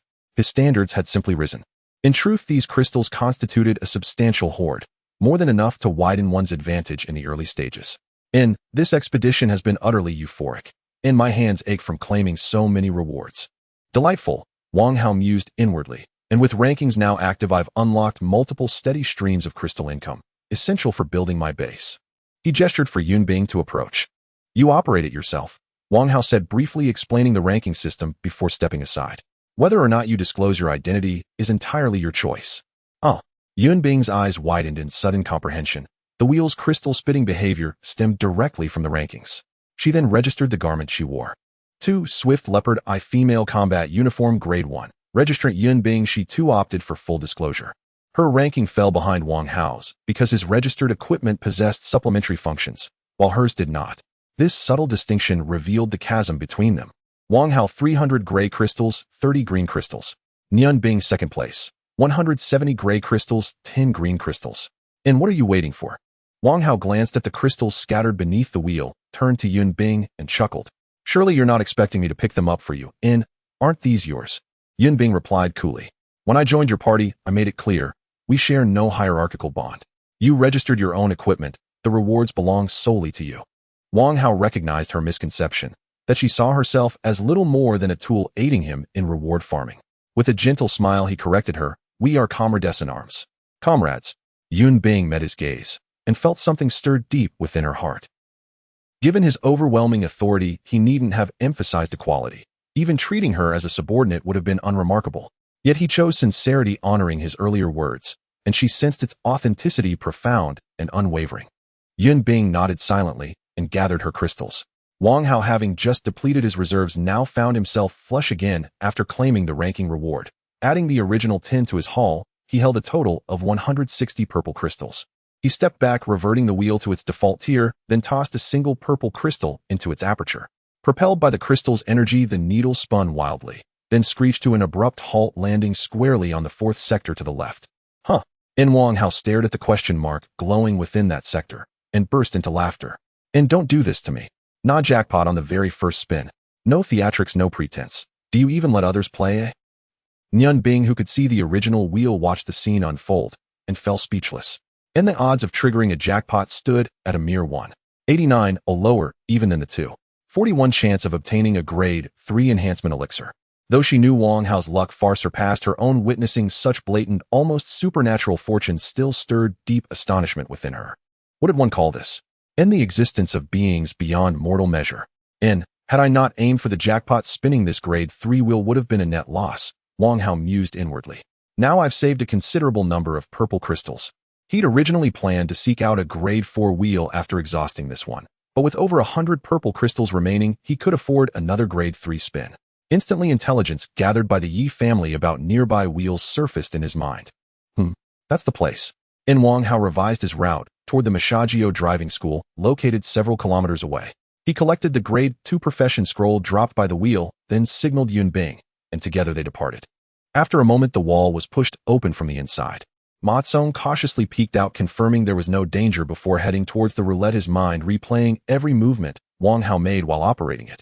He thought to himself that the two of them merely moved their fingers and obtained so many crystal cores. If only I could also get some crystal cores. I don't need many. Just 1/3 of what that man got would make me wealthy. Ma Tsong quickly walked up to the roulette, excitedly rubbing his hands together, secretly thinking, heaven has finally noticed me, recognizing my struggles, allowing me to see the secrets of the roulette that no one else knows. He had already planned how to spend the crystal cores he would obtain. The first step was definitely to go to the ordinary roulette he used to frequent and use hard-earned points to get a strengthening potion. Once he became a strengthened individual, he would return to slap the face of that big guy in the room, avenging the humiliation he suffered when he asked the big guy for food. I remember he did it like this. Ma Tsung followed Wang Hao's method, opened the virtual screen, and clicked View Claim Reward, only to find it empty. Ma Tsung's excited expression froze. What does this mean? Every step I took was just like that man's. Why could he press out so many crystal cores? I have nothing. Ma Tsung kept operating the virtual screen, growing increasingly anxious, ultimately feeling frustrated and kicking the roulette. Damn it. This is unfair. Why does Wang Hao have beautiful women following him and can easily obtain a large number of crystal cores while I can't even see what a crystal core looks like? This is just like going to an arcade. When others play, they are fierce as tigers. But when I play, I get nothing. Who wouldn't feel unbalanced? Buzz, buzz, buzz. Suddenly Ma Tsung heard a sound like a mosquito buzzing past his ear. His face changed dramatically as he ran back to the room without daring to look. The corpses on the ground were actually his former companions. He witnessed it with his own eyes. Among them, one desiccated corpse was drained by a child-sized mutated mosquito in just 3 to 4 seconds. What was even more terrifying was that they appeared in swarms. Being bitten by a group of mutated mosquitoes could mean instant death. Meanwhile, outside the gym, Wang Hao and Yun Bing encountered a few ordinary mutated mosquitoes in a sudden attack. Yun Bing reacted quickly, drawing her bow and shooting arrows of light, instantly causing several mutated mosquitoes to spray blood and fall to the ground. Before she could catch her breath, another swarm of mutated mosquitoes appeared in her line of sight. The speed at which mutated mosquitoes suck blood is faster than drawing blood, and they're particularly filthy. Getting bitten by them can easily lead to viral infections. Wang Hao said, seriously, we need to break through. Otherwise, it will be difficult to escape if they surround us. Seeing the corpses in the gym, Wang Hao knew that mutated mosquitoes were active in the area and wanted to leave quickly after spinning the roulette. Unexpectedly, they still ran into trouble. Yun Bing realized why Wang Hao told her to guard by the window. Wang Hao seemed like an encyclopedia of the apocalypse. He knew so much. Just as the two were about to break through, wave after wave of mutated mosquitoes rushed in from all directions as if they caught the scent of food. The buzzing of their wings made them feel particularly irritated. They wished they could rush up and slaughter them. This was also a mistake many young people make. The more anxious you become, the easier it is to make mistakes, which only excites the mutated mosquitoes more. Can we cooperate back to back? Wang Hao thought that if only he had a firearm in hand, he could kill as many mutated mosquitoes as came at them. Yun Bing confidently replied, no. We will stand back to back and fight individually. The mutated mosquitoes will definitely increase in number. We'll spin around like tops. All right. As the two stood back to back, the swarm of mutated mosquitoes rushed towards them like a needle, piercing coldly. Yun Bing's arm trembled. Arrows of gray light shot forth. Mutated mosquitoes are ordinary mutated animals, but after being enhanced by the heavy rain, they can engage in a tussle with a typical one-star strengthened individual. However, Yun Bing was a fully established one-star. With a one-star bout, any mutated mosquito hit by her arrows would be instantly killed. Yun Bing held off dozens of mutated mosquitoes' attacks, single-handedly dropping them one by one as they sprayed filthy blood. Buzz, buzz. Buzz, buzz, buzz. As Wang Hao had expected, the number of mutated mosquitoes indeed increased. This current wave contained hundreds of them, and the pressure of the joint attack began to overwhelm Yun Bing. Wang Hao's eyes flashed. He grabbed a white hand axe from his hand and threw it out. Boom. The explosive axe detonated in midair. Due to the siege, the concentrated swarm of mutated mosquitoes instantly lost half of their numbers, and the surviving ones were blown away. However, the apocalypse was not just about mutated mosquitoes. The commotion was like water splashing into a hot pan. It exploded. The deafening roars of corpses mixed with various monstrous cries filled the area.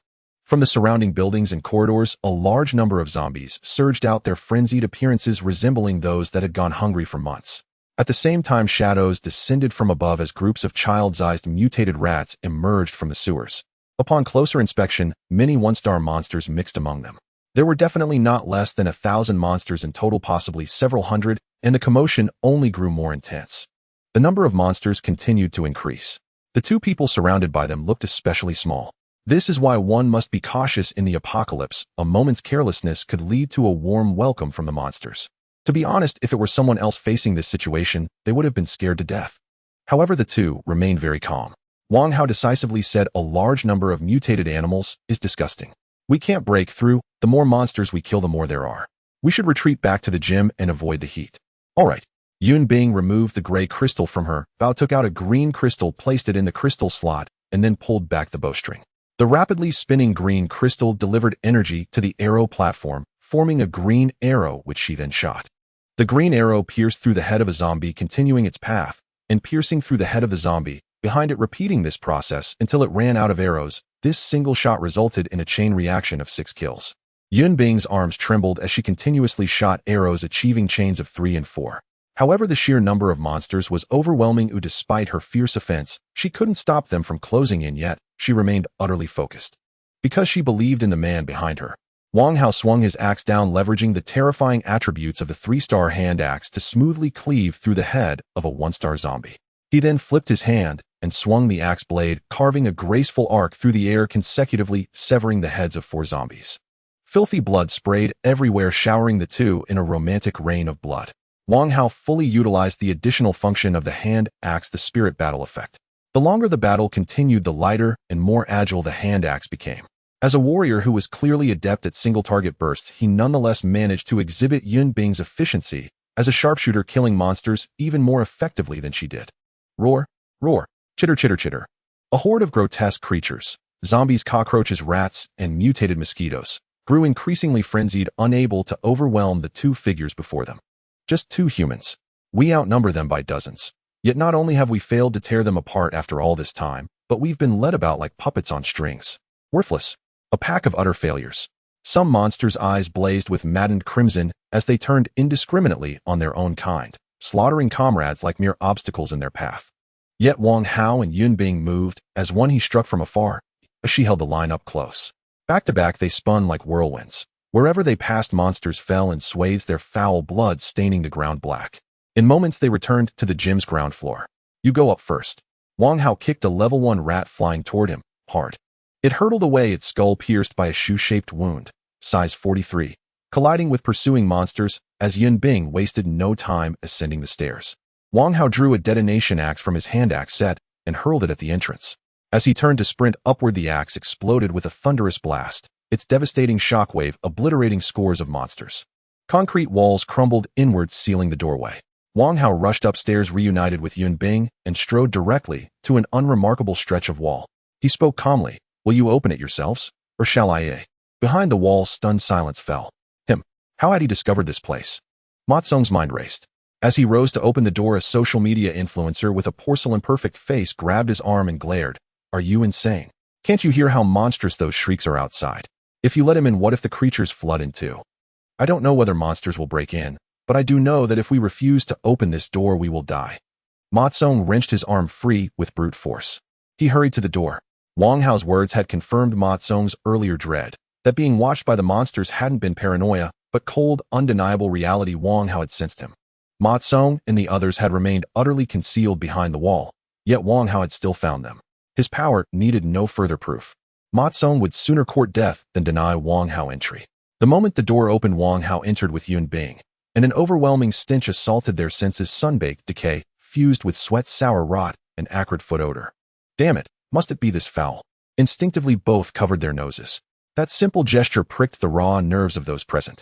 Worse still, their faces bore only faint traces of blood, cleansed instantly by their garments' self-purifying function, leaving them immaculate, composed, almost unervingly pristine.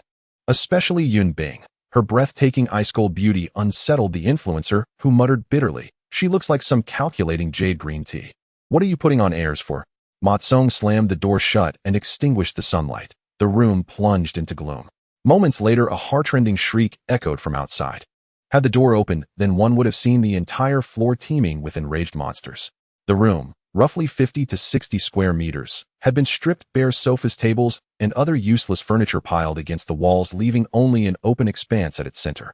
Including Ma Tsung, there were 3 men and 1 woman inside. The 2 men gaped at Yun Bing, stunned, speechless. Their earlier resentment evaporated, their expressions softened into open awe.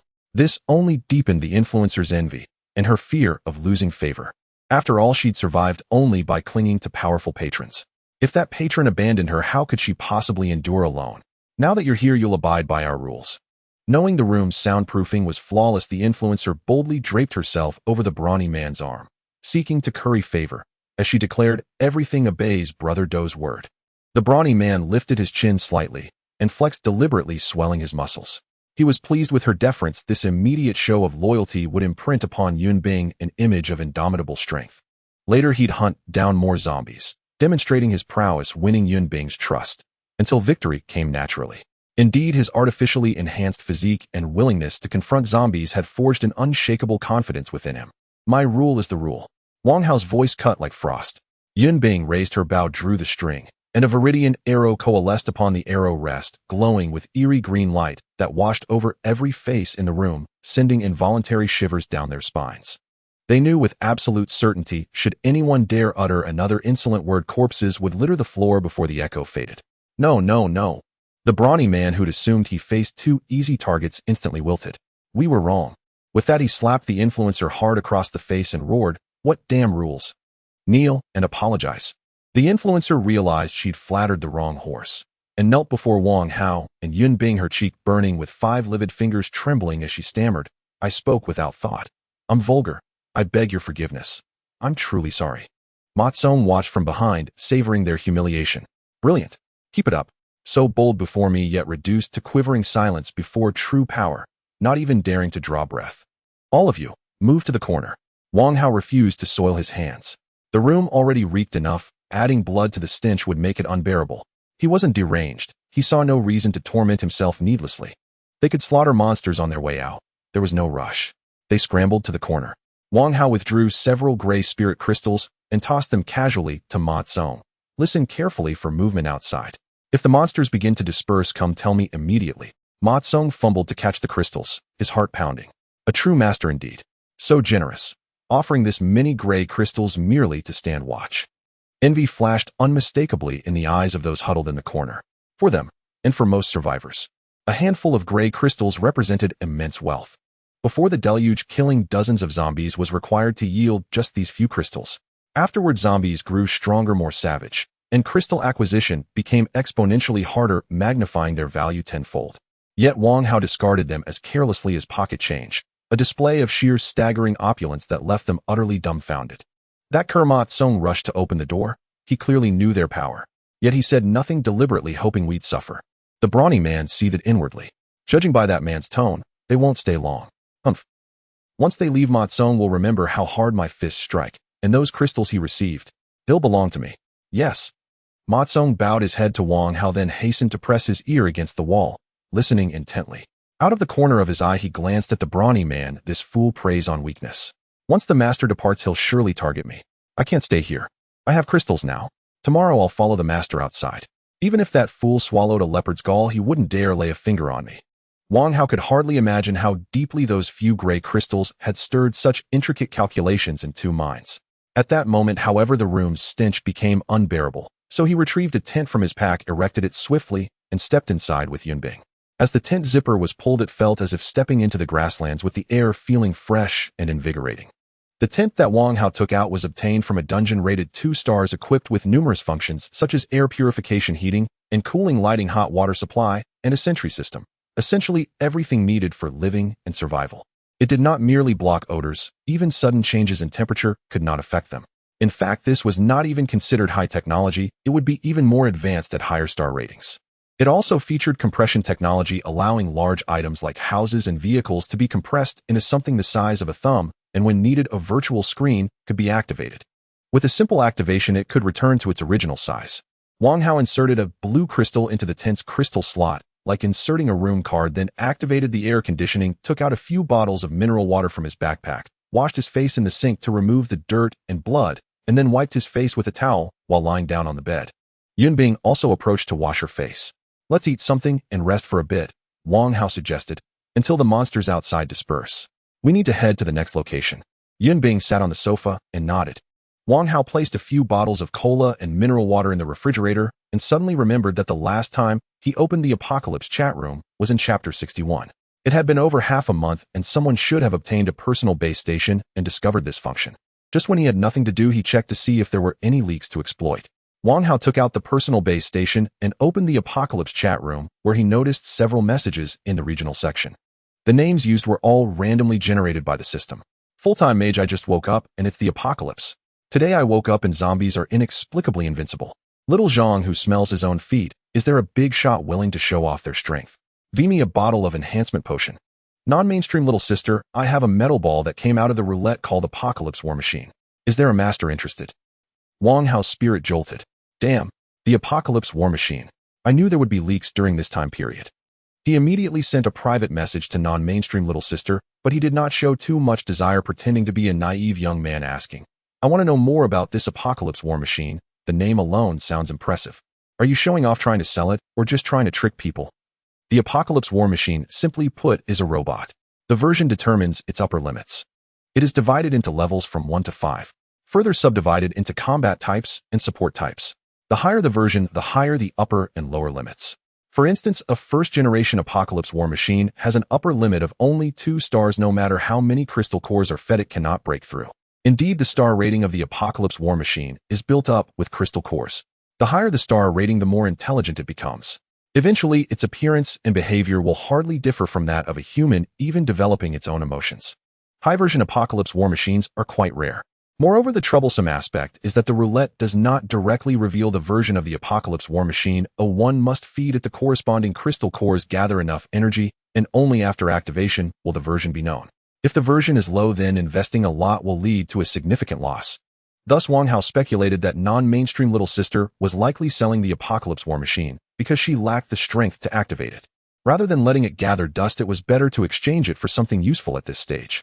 If I can successfully acquire it with my super luck bonus, the version of the Apocalypse War Machine I get shouldn't be too disappointing. Wang Hao recalled a sensational rumor from his past life where the human emperor deployed his 5th-generation Apocalypse War Machines, unleashing a single blast that instantly decimated a horde of tens of thousands led by the Corpse Emperor. With 2 blasts, the remaining monsters, including the Corpse Emperor, were annihilated. The horde of tens of thousands back then was not comparable to the current ones with an average star rating of 6 or 7. The human emperor's war machines wiped them out in 2 blasts. One can imagine how violent that was. Wang Hao initially thought non-mainstream little sister would take longer to reply, but unexpectedly he received a response while deep in thought. Non-mainstream little sister, you're not the first to ask this. I know you. You are the first talented person to use the Apocalypse chat room. Let me be straightforward. The Roulette says that activating this Apocalypse War Machine requires a minimum investment of 500 gray crystals, and I don't have that strength. The Roulette also didn't specify how powerful the war machine is. Activating the Apocalypse War Machine is like buying a blind box. The more crystal cores you invest, the higher the chances of obtaining a high-version war machine. In the past life, some people struck it rich with a small investment, while others fell into despair with a large one, but all depended on luck and fate. Wang Hao guessed non-mainstream little sister's thoughts. He replied instantly, I feel that this war machine is quite interesting. I've never seen it spun on the roulette before. Name your price, and if it's reasonable, I'll take it. Non-mainstream little sister, 3 bottles of 1-star enhancement potions and 3 sets of 1-star gear. While the person who can spin out a war machine is no ordinary individual, they already understand the enhancement system and have a clear purpose. What they wanted would help them establish a foothold in the post-apocalyptic world after the heavy rain.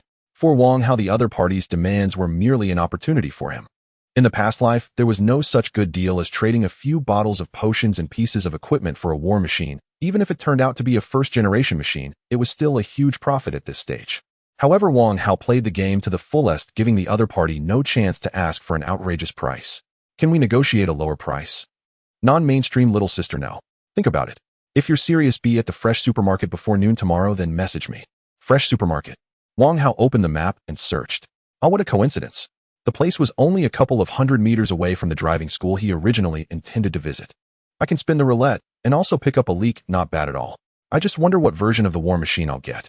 As Wang Hao secretly anticipated, in a certain men's clothing store, a young man crouched in front of a standard roulette, glancing back occasionally, fearing a zombie might rush in.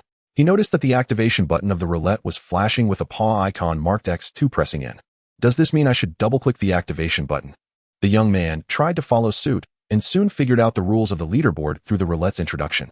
What the hell? Who is this god? The young man called up the equipment leaderboard, noticing Wang Hao at the top along with his listed equipment, astonishing him. How is it that I don't even know where to get ordinary equipment, and he's already wearing 1-star gear? In a certain office building on the 3rd floor, a guy with an ear stud looked at the equipment leaderboard in astonishment, saying, Wang Hao and Yun Bing, this guy and girl, are impressive. He had witnessed a small team nearby being crushed by a single 1-star zombie, fully aware of how formidable 1-star monsters could be. Wang Hao obtaining 1-star gear definitely wasn't just a few green crystals worth, so the ear stud guy understood how strong Wang Hao's punches were. This is a big shot. I admire that. Right now I need to use all my strength just to kill an ordinary zombie. Killing a 1-star monster.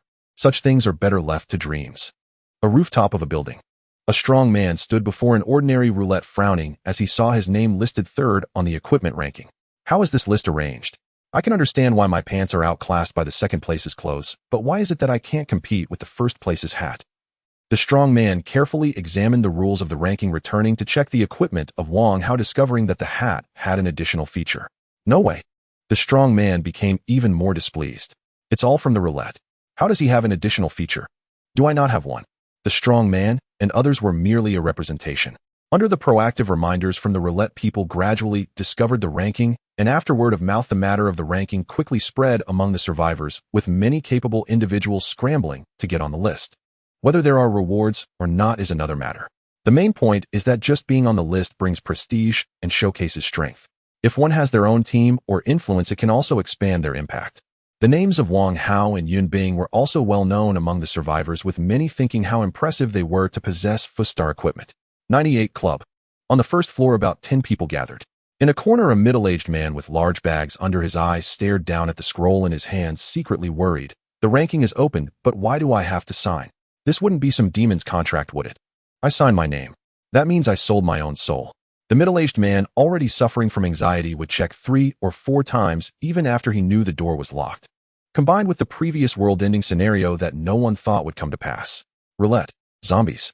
It felt like something was indeed happening. He had actually had the ranking scroll for several days, but had been too afraid to sign, fearing it would be a trap that would cost him his life. Yuan Zhong. Hearing someone call his name, the middle-aged man quickly hid the scroll he had secretly taken from the roulette, standing up to look at the young man approaching with a bamboo skewer, forcing a smile. What's up? Wei Gu said, everyone will move out tomorrow, and you are in charge of the route. The young man lifted his chin. Okay. Yuan Zhong readily agreed. Opening the route actually meant being cannon fodder. He knew this, but had no choice as he was honest and had average physical abilities. Not going would mean getting a beating. Is it my illusion? Why do I feel it getting a bit colder? After sending off the young man, Yuan Zhong suddenly shivered, turning to look at the evening sky outside, as if he could see his smiling wife and child, feeling melancholic. I need to get stronger quickly. My wife and child are still waiting for me in H-City. In the gym's darkroom. Except for Matsong, everyone else huddled closely together, shivering, rubbing their arms, stamping their feet. Cold. As night fell, the temperature in the room plummeted to a few degrees. They were just ordinary people wearing summer clothes, and some were even hungry, making the cold unbearable. In the room where a pin drop could be heard, one could vaguely hear the sound of teeth chattering. What a fool. Why has it suddenly become so cold? One person cursed loudly. It's summer now. Do we want to live? The big guy was so cold that he had shrunk in a certain place and yanked the only blanket in the room, wrapping himself tightly. The other two had originally been able to snuggle up to the blanket's edges. Now it was gone. It was even colder. Do Gu, the influencer, face trembled. Shall we cover together? It wouldn't be so cold with 3 of us close together. Get lost. The big guy felt warmer and was unwilling to relinquish the blanket, glaring at the influencer face. He'll punch you if you keep talking. The influencer face dared not say a word. She knew the big guy was serious. Compared to the freezing group outside, the tent was warm under the heating of the air conditioning, and Wang Hao even sipped on chilled soda. He took a sip, feeling comfortable.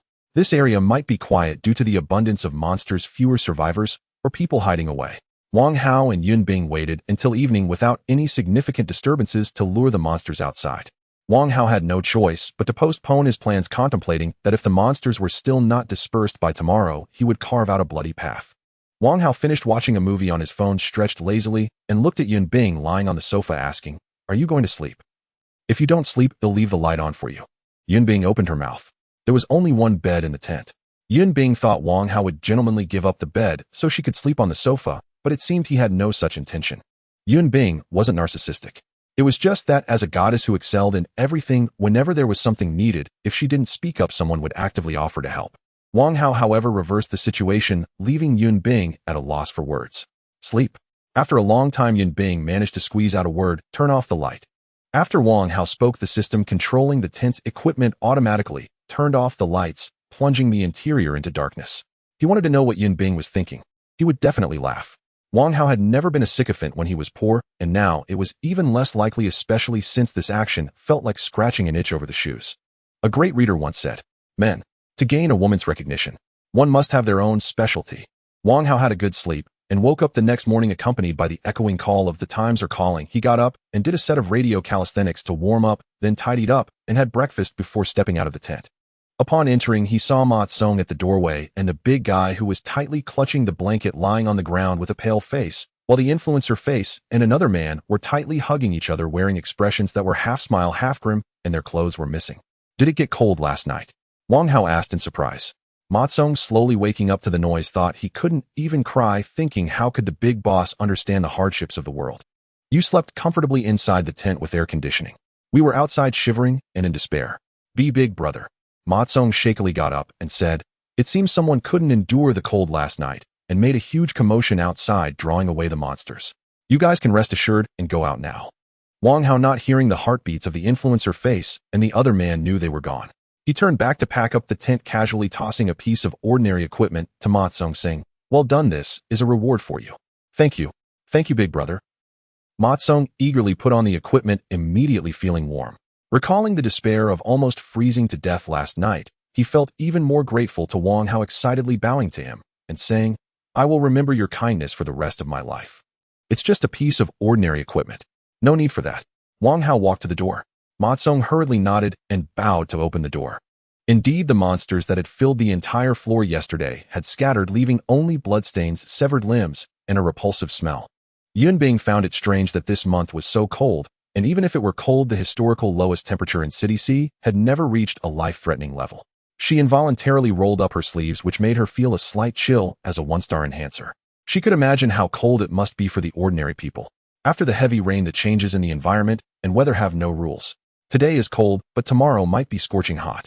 Wang Hao noticed Yunbing's confusion and explained, common cold-resistant items cannot withstand the impact of such changes. Without equipment from a roulette, one may survive today and tomorrow, but not the day after. Yunbing's beautiful eyes flashed as she said, the apocalypse is forcing humanity to grow. You understand the apocalypse? Wang Hao chuckled. Yunbing asked her long-held question, how do you know so much? Someone once said that when a woman becomes curious about a man, she is not far from falling in love with him. Wang Hao gazed into Yunbing's deep eyes and asked, do you think this statement is true? Yunbing looked into Wang Hao's story-filled eyes, as if being drawn in, her long quiet heart stirred with waves. Suddenly she averted her gaze, saying, narcissistic. Let's go. Wang Hao chuckled and walked out. Yunbing paused for a moment before following him. Ma Tsong watched the two leave and gradually felt warmth spreading throughout his body. He then heard a shivering sound behind him and stealthily pulled out a small knife from his waist, quietly approaching the burly figure wrapped in a blanket. He couldn't let this simple-minded guy catch his breath. If he dealt with him, he could monopolize this safe place. Ma Tsong originally intended to run, but seeing such a good opportunity before him, he changed his mind. Holding his breath, he crept closer to the burly figure and suddenly lunged forward, stabbing the burly man's left eye. The pain instantly triggered the burly man's adrenaline. He glared at Ma Tsong with a fierce expression, completely unprepared for this weakling's sneak attack and furiously prepared to punch back. At that moment, Ma Tsong struck again. A third stab, directly piercing through the burly man's head. Breathing heavily, Ma Tsong looked at the now silent, burly man and said, I'm not a match for the boss, but can I handle a fool like you? Following that, Ma Tsong rummaged through the burly man's backpack and pulled out 2 gray crystals. I have the capital given by the boss. I refuse to believe I, Ma Tsong, can't make a name for myself. Wang Hao was unaware of everything happening in the darkroom after he left. The two encountered many survivors venturing out along the way. Some were struggling to kill zombies, while others were leading a green horse. Having crossed the Naiha bridge, the sudden cold of the night made them realize, if they didn't venture out to spin the roulette, they might as well wait for death. With Yunbing leading the way, Wang Hao successfully reached the fresh supermarket, faintly sensing that someone in the shadows was watching him. This was a common intuition everyone had in the later stages of the apocalypse. Having spent so long in dangerous environments, one naturally becomes attuned to these instincts. Wang Hao knew that the person lurking was most likely a non-mainstream girl, and he sent her a private message via his portable base station. He didn't receive a reply. Instead, he was met by 2 men and a woman. The woman appeared quite young, covered in tattoos, holding a metal weapon resembling a baseball bat, while the 2 men were tall and muscular, also adorned with numerous tattoos clearly fitting the type of thugs. Wang Hao initially thought that they would use the more common trading methods from his previous life, asking him to drop his belongings and leave, or even making him wait hours since he was the passive party and had to comply. If he got scammed, it would be his fault for not being vigilant. To his surprise, the other party revealed themselves directly. How confident must they be in their own strength? Put your things down, the girl stated bluntly. You must step back 30 meters. Youthful indeed. 30 meters. She had shown herself. Wang Hao thought to himself that even if he retreated 300 meters, the 3 of them wouldn't escape. However, there was no need to waste time over items of little value. Wang Hao took out 3 bottles of 1-star enhancement potions from his backpack, placed 3 full sets of 1-star gear on the ground, and stepped back with Yunbing. The girl felt a rush of joy in her heart. The first person to use the Apocalypse chat room is indeed strong. At this stage, many people couldn't even afford a single ordinary enhancement potion, let alone 3 1-star enhancement potions. The girl led her companions forward to collect the potions, and Gear then took out an egg-shaped metal sphere from her backpack and placed it on the ground, saying, "Let's go." The 3 of them quickly ran away. Wang Hao approached to pick up the metal sphere, glanced at the manual attached to its surface, and combining it with what he had seen and heard in his previous life, confirmed that this was indeed an Apocalypse war machine. A highly valuable item had been smoothly obtained. To be honest, he was still a bit unaccustomed to it. Wang Hao thought about how his super lucky time was approaching, deciding to spin the roulette first before checking out the version of the Apocalypse war machine. The 2 quickly arrived at the Ma Sha driving school, but to their surprise they saw the non-mainstream girl and her companions surrounded by over 10 powerful individuals. The lead man wearing a baseball cap spoke coldly, "I will count to 3. If you do not comply, drop all your backpacks, equipment, and weapons on the ground, then raise your hands and squat to the side. I guarantee," he sneered, "you will miss my current politeness." Chen Guangwei's face wore a sinister smile. Today was a good start. Just as they came out, they encountered 3 small bosses. Half of them were enhancers fully equipped with ordinary gear in key areas, and could easily tell that the non-mainstream girl and her companions were not ordinary. If they could rob these 3, it would definitely be a nice little profit. The girl inwardly cursed. Damn it, what bad luck. The 3 had originally planned to find a safe place to drink the potions Wang Hao had given them, but unexpectedly ran into Chen Guangwei and his group on the way. Now the 3 who were not even 1-star enhancers were no match for the other party. Wei Ge. One person suddenly noticed the newly arrived Wang Hao and Yunbing, and especially upon seeing her couldn't take his eyes off her. He felt as if he was dreaming, astonished that there was a woman in this area that fit the description of a fairy. So beautiful. Beautiful to the point of being hard to look at directly. This person quickly called out, "Look over there." Chen Guangwei and the others all turned to look at Yunbing, instantly amazed by her beauty. The 3 girls also spotted the 2 and joyfully exclaimed, "What bad luck!" Turned out not to be completely bad luck. "Big brother, it's fate that we've met again. Quick, help us out here." Wang Hao was too lazy to meddle. His relationship with the girl was transactional. It was not a matter of taking her things for free, so there was no reason for him to intervene. He thought this way, but Chen Guangwei did not. At this moment, Chen Guangwei had already categorized Yunbing as his woman. Today is truly a stroke of luck. Meeting 2 good things at once. Chen Guangwei greedily scanned every part of Yunbing and said, "Since you're here, come sit at my place. Don't be in a hurry to leave."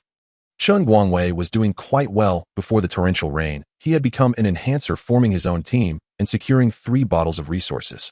Not only was he unaffected by the storm, but on the very first day after it, he and his subordinates killed a 1-star monster, earning a weapon from the 1-star roulette, which made them dominate the area. They looked down on others. Wang Hao and his companion might be strong, but when facing Chen Guangwei, who was stronger than most, even an unknown duel might not guarantee victory. Moreover, they outnumbered their opponents. However, among Chen Guangwei's group, one person's thoughts diverged from theirs, eyeing Wang Hao with suspicion, pondering, are they too clean? Even if they wield a bow, it's impossible for them to not have a drop of blood on them. Unless the monsters were killed from a great distance. I have a bad feeling about this. Yuan Zhong frowned, stealthily retreating behind the crowd. Attack! First take down that man. As soon as Chen Guangwei finished speaking, half of the enhancers charged forward, intending to subdue Wang Hao first, while treating Yunbing with utmost care. Leave it to you. Wang Hao took out a cigarette and lit it, appearing leisurely as if he were just a bystander. Yunbing raised her bow and pulled the string, quickly forming a green arrow on the arrow rest. As she released it, the green arrow shot through the air with a whoosh, leaving a faint light trail, and pierced one man's skull before anyone could react. The companions turned to look, shocked by the speed.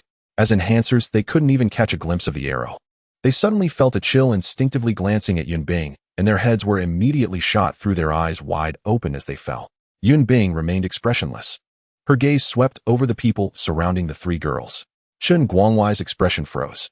Did several enhancers just die in less than 3 seconds? Those who were stared at by Yunbing were all filled with dread, suddenly realizing she was not only a goddess, but also a merciless demon, and they instinctively thought of fleeing. But would Yunbing let them go? The answer was naturally no. Yunbing began calling out names, and the number of people on the field went from over 10 to just a few. You shameless woman. As Chen Guangwei pulled out his pistol embedded with gray crystals, he saw that only Yuan Zhong remained alive among his subordinates. Realizing the preciousness of enhancers, he became enraged and aimed at Yunbing, shouting, "Die!" He was wielding a one-star pistol.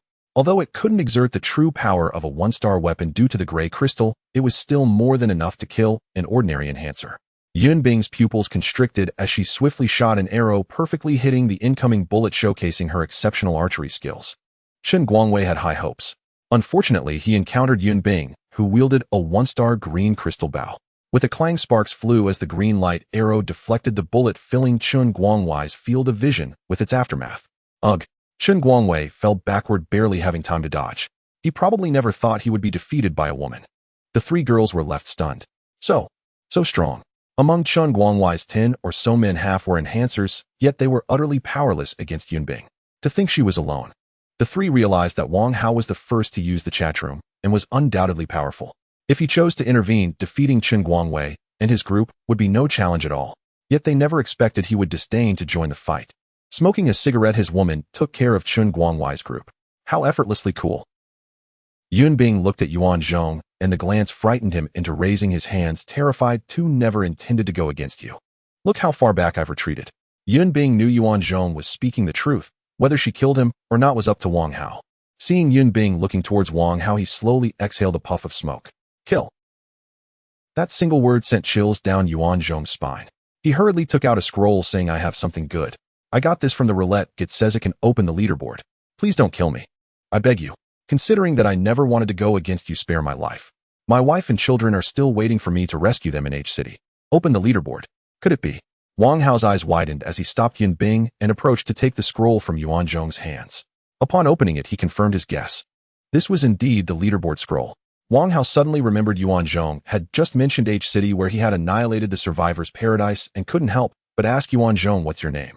"Yuan Zhong." Yuan Zhong's eyes gleamed with anticipation, hoping Wang Hao would spare him. What a coincidence. I ran into the man I admired in my past life here. Wang Hao chuckled to himself. Haha, I never expected to encounter a bunch of blind trash on the way. After wiping them out, I get a surprise like the leaderboard scroll. Wang Hao turned to walk towards Yun Bing, smiling slightly. She understood and released the string of her bow, sending a glowing arrow whizzing past Wang Hao's ear, piercing Yuan Zhong's head. Yuan Zhong fell backward, unable to close his eyes, in death, bewildered. He couldn't comprehend why, although he did nothing wrong, and even begged for mercy, Wang Hao's hostility was so intense that he had to take his life. He truly hadn't done anything wrong. However, his very existence was a mistake. Wang Hao firmly believed in the principle of eliminating threats. How could he let someone with the potential for great fortune escape? Even though the leaderboard scroll that had once elevated Yuan Zhong in his past life was now in Wang Hao's hands, what if Yuan Zhong found another way to rise again? If they crossed paths again, would Yuan Zhong not remember today's events? Begging for mercy and yielding the leaderboard scroll, this gold mine. Who could swallow such humiliation? In any case, Wang Hao certainly could not. He ignored the three girls continuing to search for the roulette, while the trio watched him walk away, glancing back at the corpses scattered around, struggling to calm themselves, especially when recalling their confident appearances. We had said before that we had 2 pieces of equipment with added features. Even if they played tricks, we could still escape. No need to be overly cautious. The younger sister, still trembling, said, looking back now, we're lucky he was honest and didn't have any bad intentions, or we would have been doomed. The two beside her sighed in relief. Indeed, Wang Hao didn't even need to intervene. Just relying on Yun Bing was enough to wipe out Chen Guangwei's group. If Wang Hao truly harbored ill intentions, the moment the 3 of them revealed themselves, they would have been dead regardless of whether they retreated dozens or even hundreds of meters.